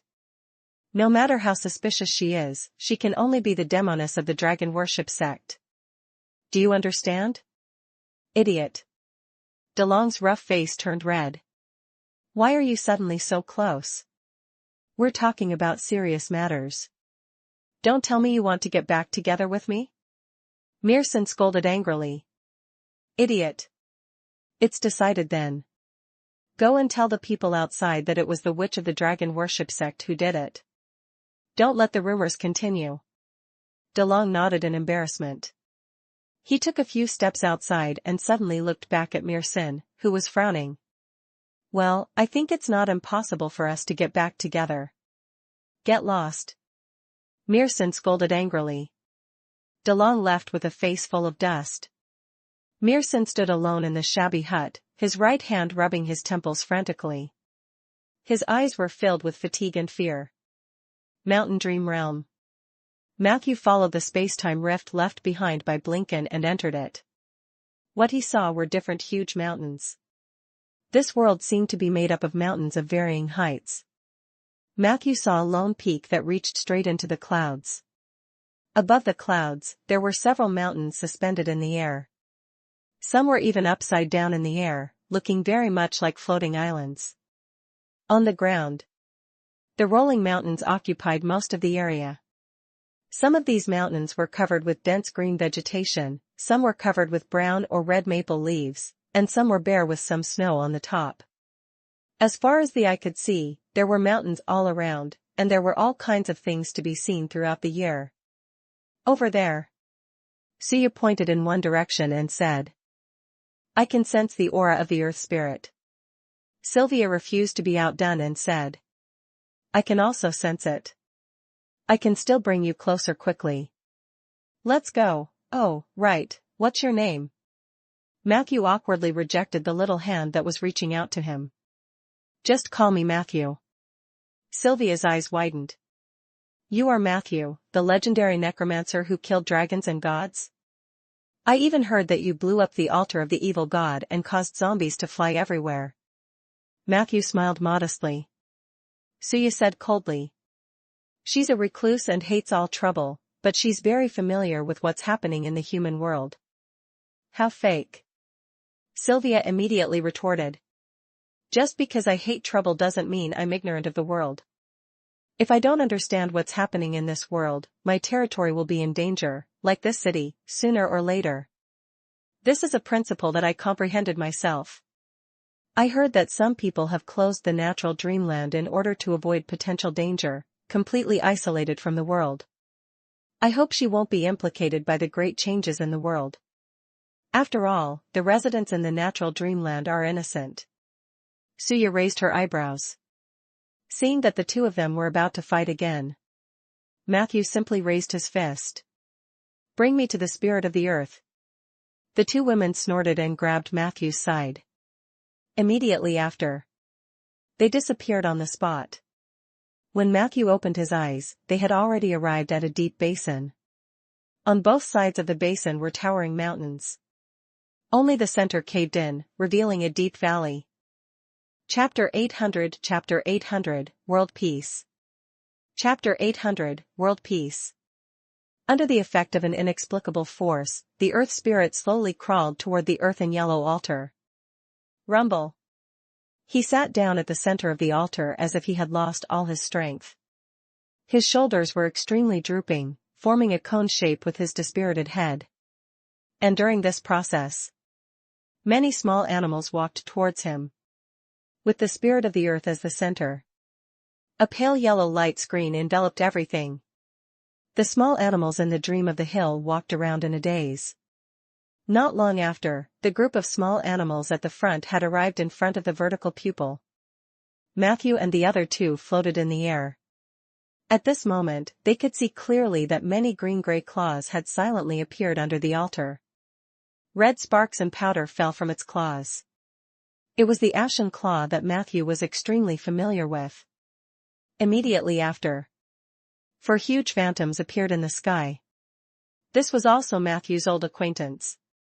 They were the Lords of Ashes from the void. Beneath the ground, the color of the deep valley turned pitch black. An aura that was extremely similar to the scar of the dead spread out. The power of ashes gushed out like a fountain, instantly covering the entire area. This scene was extremely strange. The small animals were at a loss. They seemed to be still immersed in the longing of going to a beautiful new world. Suddenly, the eye between the earth spirit's chest and abdomen split open further, turning into an extremely narrow portal. However, the land behind the portal was not fertile. Instead, it was an empty darkness and a sticky silence. A strong sense of foreboding rose in the hearts of the three of them. Matthew took a deep breath. He knew that this was the crack that led to the void world. He watched as the nature souls, who were at a loss, lined up to walk towards the crack. Matthew couldn't help but shout. Spirit of the earth! Look at what's on your stomach. When the earth spirit heard this, his drooping head moved slightly. He lowered his head to take a look, then raised his head and chuckled. That's a rich new world. Can't you see it? There are grasslands with cattle and sheep everywhere, plains with honey and milk flowing, majestic snow mountains, and lakes with swans dancing. Do you want to come along? Matthew fell silent. Suya said calmly. It's useless. He's completely immersed in his beautiful dream now. Everything he sees is like a blooming flower. As she spoke, she suddenly couldn't help but shiver, and a slight fear appeared on her face. Matthew noticed that Sylvia, who was on his left, was in a similar situation. It's so cold, the silver dragon girl muttered to herself. She seemed to have felt the eternal chill when the void descended in advance. Matthew knew. This was because the two of them were more sensitive and could sense the coldness and terror of the void world many steps in advance. For anyone who lived in the material world, falling into the void was a greater fear than death. The other party clearly did not use an illusion. However, the spirits of the earth and the nature souls here did not notice the void. This meant that Yurka's power had already reached a very deep level. Not to mention the spirit of the earth. It was even possible that the entire dream realm on the hill had been completely corroded. According to the current trend, the earth spirit will be completely torn apart, becoming a rift that leads to the void world. After absorbing more power and nutrients, this rift will become bigger and bigger, eventually swallowing the dream world and affecting the prime material world. Matthew quickly made a judgment. We have to close that rift immediately. However, Suya shook her head. We can't do it. The power of the void is too terrifying. Moreover, the dream of the hill has already become a part of the scar of the dead. Anyone who approaches the crack may be affected by the power of ashes. The dream of the hill has completely decayed. It will become nourishment for Yurkus. I'm afraid we'll have to leave. Sylvia did not refute Suya, which was rare. She just grabbed Matthew's hand tightly and whispered in a serious tone. If I pull you away later, don't refuse. That will be the most dangerous time. Matthew took a deep breath. At this moment, the wails of small animals suddenly came from the edge of the crack. As the wolves approached the crack, their bodies were suddenly ignited by a powerful force. The fire of ashes burned very quickly. The wild wolf's body was soon burned into ashes. However, during this process, they still let out hysterical howls. As more and more small animals approached the soul of nature, more screams sounded. These screams seemed to have awakened a portion of the earth spirit. He seemed to have woken up from a long dream and looked around blankly. What happened? Then, he rubbed his eyes hard and looked in the direction of his stomach. His face was filled with confusion. Why can't I see clearly? What is it? Isn't it the door to a new world?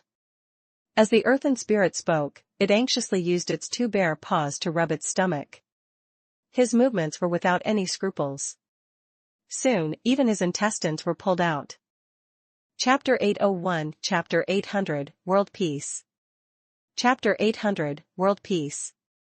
Under the effect of an inexplicable force, the earth spirit slowly crawled toward the earthen yellow altar. Rumble. He sat down at the center of the altar as if he had lost all his strength. His shoulders were extremely drooping, forming a cone shape with his dispirited head. And during this process, many small animals walked towards him, with the spirit of the earth as the center. A pale yellow light screen enveloped everything. The small animals in the dream of the hill walked around in a daze. Not long after, the group of small animals at the front had arrived in front of the vertical pupil. Matthew and the other two floated in the air. At this moment, they could see clearly that many green-gray claws had silently appeared under the altar. Red sparks and powder fell from its claws. It was the ashen claw that Matthew was extremely familiar with. Immediately after, 4 huge phantoms appeared in the sky. This was also Matthew's old acquaintance. They were the Lords of Ashes from the void. Beneath the ground, the color of the deep valley turned pitch black. An aura that was extremely similar to the scar of the dead spread out. The power of ashes gushed out like a fountain, instantly covering the entire area. This scene was extremely strange. The small animals were at a loss. They seemed to be still immersed in the longing of going to a beautiful new world. Suddenly, the eye between the earth spirit's chest and abdomen split open further, turning into an extremely narrow portal. However, the land behind the portal was not fertile. Instead, it was an empty darkness and a sticky silence. A strong sense of foreboding rose in the hearts of the three of them. Matthew took a deep breath. He knew that this was the crack that led to the void world. He watched as the nature souls, who were at a loss, lined up to walk towards the crack. Matthew couldn't help but shout. "Spirit of the earth! Look at what's on your stomach." When the earth spirit heard this, his drooping head moved slightly. He lowered his head to take a look, then raised his head and chuckled. "That's a rich new world. Can't you see it? There are grasslands with cattle and sheep everywhere, plains with honey and milk flowing, majestic snow mountains, and lakes with swans dancing. Do you want to come along?" Matthew fell silent. Suya said calmly. "It's useless." He's completely immersed in his beautiful dream now. Everything he sees is like a blooming flower. As she spoke, she suddenly couldn't help but shiver, and a slight fear appeared on her face. Matthew noticed that Sylvia, who was on his left, was in a similar situation. "It's so cold," the silver dragon girl muttered to herself. She seemed to have felt the eternal chill when the void descended in advance. Matthew knew. This was because the two of them were more sensitive and could sense the coldness and terror of the void world many steps in advance. For anyone who lived in the material world, falling into the void was a greater fear than death. The other party clearly did not use an illusion. However, the spirits of the earth and the nature souls here did not notice the void. This meant that Yurka's power had already reached a very deep level. Not to mention the spirit of the earth. It was even possible that the entire dream realm on the hill had been completely corroded. According to the current trend, the earth spirit will be completely torn apart, becoming a rift that leads to the void world. After absorbing more power and nutrients, this rift will become bigger and bigger, eventually swallowing the dream world and affecting the prime material world. Matthew quickly made a judgment. "We have to close that rift immediately." However, Suya shook her head. "We can't do it. The power of the void is too terrifying. Moreover, the dream of the hill has already become a part of the scar of the dead. Anyone who approaches the crack may be affected by the power of ashes. The dream of the hill has completely decayed. It will become nourishment for Yurkus. I'm afraid we'll have to leave." Sylvia did not refute Suya, which was rare. She just grabbed Matthew's hand tightly and whispered in a serious tone. "If I pull you away later, don't refuse. That will be the most dangerous time." Matthew took a deep breath. At this moment, the wails of small animals suddenly came from the edge of the crack. As the wolves approached the crack, their bodies were suddenly ignited by a powerful force. The fire of ashes burned very quickly. The wild wolf's body was soon burned into ashes. However, during this process, they still let out hysterical howls. As more and more small animals approached the soul of nature, more screams sounded. These screams seemed to have awakened a portion of the earth spirit. He seemed to have woken up from a long dream and looked around blankly. What happened? Then, he rubbed his eyes hard and looked in the direction of his stomach. His face was filled with confusion. "Why can't I see clearly? What is it? Isn't it the door to a new world?" As the earthen spirit spoke, it anxiously used its two bare paws to rub its stomach. His movements were without any scruples. Soon, even his intestines were pulled out. Chapter 802, World Peace.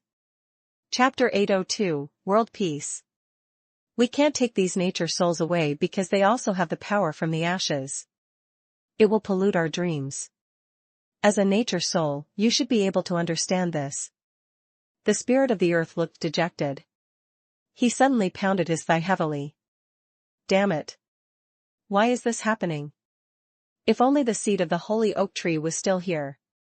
It could block the corruption from the void and take away these innocent animals. Holy oak seed? Matthew was slightly stunned. He suddenly felt a certain part of the bag become boiling hot. Matthew took it out. It was the bag of holy oak seeds he had obtained from Jeff. He had originally kept it in the Life Sanctuary, but on this trip to the Watcher Highland, Matthew had originally considered returning it to the Earth Society, so he had brought it with him. He didn't expect it to come in handy. Yes, that's it. The Earth Spirit became extremely excited. He did not even ask Matthew how he got these seeds. Instead, he quickly said, "Activate it with the oak tree domain and inject some magic power into it. The seeds will form small, natural dreams inside. These dreams are not mature yet, but they can be used to settle my friends. The seeds of the holy oak tree have a powerful purifying power. The power of ashes in their bodies won't spread because of this. I beg you." Before the spirit of the earth could finish its sentence, Matthew had already done as he was told. He also pitied the innocent animals who were implicated. The oak tree domain was activated instantly. Dermic power circulated. Matthew could clearly feel mini-worlds that were similar to storage spaces forming in the seed bag. "Come in quickly," Matthew called out softly. In the next second, the small animals that were originally fleeing in all directions actually quickly surged into these mini-worlds. 15 seconds later, the little animals all ran into the seed bag in Matthew's hand. Hint, you have used the holy oak seed to contain 87 elementary nature souls and over 1,000 small animals. This action has triggered the resonance between the oak tree and the earth. Do you want to explore the relevant domain more deeply? Matthew chose to deny it. Now was not the time to explore the domain. He held the seed bag in his hand and felt that his palm was bulging. An unprecedented understanding surged in his chest. "You actually have the seed of the holy oak tree?" Sylvia's eyes widened. "Every seed here has the chance to form a brand new natural dream realm." Suya also revealed a surprised expression. However, she quickly calmed down. "The crack is still expanding. Even if the shameless bear has surrendered, it will be difficult for us to destroy it. According to my estimation, it would take at least the strength of a legendary evocation spell to destroy it instantly. And it must be a high-density spell. It can't take effect slowly or intermittently." The silver dragon girl frowned. "I do have some legendary scrolls in my lair. Unfortunately, I came out in a hurry this time and didn't bring a single one." Suya looked at Matthew. "I don't think there's any spell you know that can instantly cover and tear the crack, right? You might have to ask the other mages for help." Matthew pondered. At this moment, the spirit of the earth sighed and said, "It's too late. I can feel his power tearing at me. I'm becoming weak, and my body is being taken over by him again. In 3 minutes at most, I might become a part of this crack. Please think of a way to kill me, woo-woo." As he spoke, he wiped his tears again. This action, coupled with his naturally aggrieved expression, made people feel sad and funny at the same time. "My spells are indeed unable to destroy this crack," Matthew muttered. The spell density of the fatal scissors was not high enough. Even if it was the third instant explosion, it was hard to say if it could directly destroy the crack. "Then what are we waiting for? Let's hurry up and run. Hold my hand, I can bring you through space in an instant and leave this dangerous place," Sylvia said nervously. Matthew raised his hand. "Wait a minute. But I remember a friend gave me a gift. It might be able to help." As he spoke, he took out an egg-shaped object from the depths of the Wondrous Technique backpack. "What kind of egg is this?" Sylvia asked curiously. Matthew replied, "This is a bomb." The silver dragon girl was confused. "What kind of egg is a bomb?" Suya looked at her with disdain. "This is a weapon of an occult machinist, not an egg of some creature." Sylvia seemed to be very interested in this thing. She reached out and touched the surface of the bomb. "Is it a weapon? Then it should have its own name, right?" Matthew nodded. "World peace." Suya's eyelids twitched as if she wanted to say something, but she held back in the end. Sylvia exclaimed, "Do all the occult machinists like to use such strange naming conventions?" Matthew did not answer her. He seized the moment and carefully approached the spirit of the earth with world peace in his arms. Hold on to it. Remember not to get too close to that crack. If you get sucked into the void world, you'll be finished. As he spoke, he threw the bomb far away. The earth spirit grabbed the bomb in a daze and looked at Matthew in disbelief. You actually chose to believe me? What if I suddenly change my mind and don't want to die obediently? Matthew did not answer the question. He calmly looked into the eyes of the earth spirit. Do you have any last words? The earth spirit hugged the bomb and thought for a moment, then grinned. I planted a lot of devil spicy strawberries in the valley south of Bell Mountain.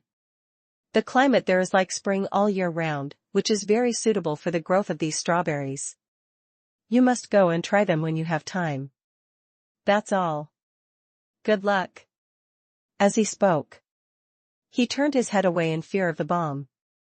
Matthew nodded slightly. In the next second, a bomb identical to the one in the earthen spirit's hand appeared in Matthew's hand. Under the surprised gaze of the spirit of the earth, Matthew suddenly threw the real bomb at the crack. In the next second, he took the initiative to hold Sylvia's hand. Let's go. Gotcha. He used his mouth to open the button of the remote control, because the other hand was holding on to Suya.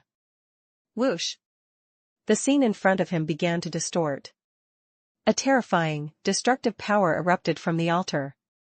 Then came the sound of a tsunami.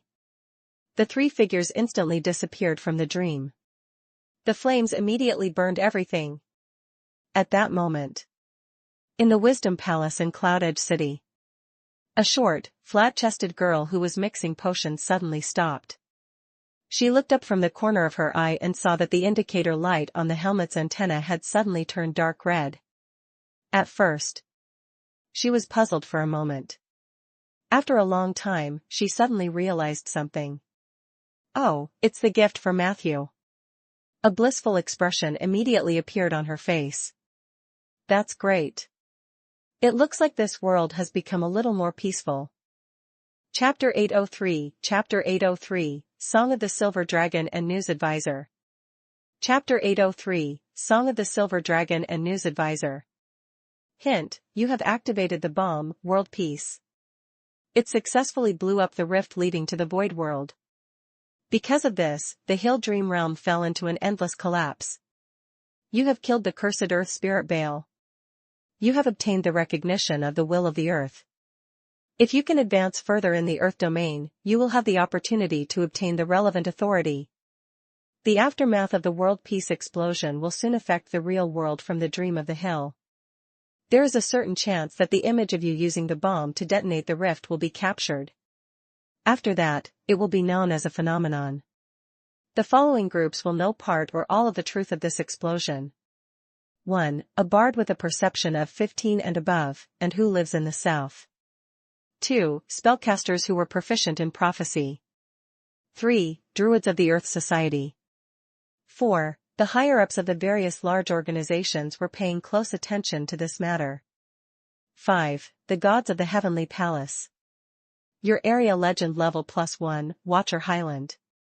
Your faction's legend level +1, Earth Society/7 Saint Alliance. Hatred of the Heavenly Palace +1, Partial Gods.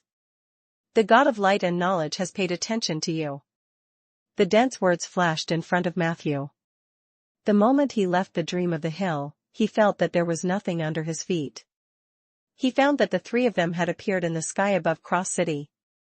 Above their heads, some illusions began to appear one after another. Most of these illusions came from the mountains in the Hill's dream. In the illusion, mountains fell and collapsed one after another, eventually turning into nothingness. In the midst of these terrifying illusions, the violent explosion took up most of the space. Matthew could even see his distorted figure from the edge of the explosion. The strange thing was,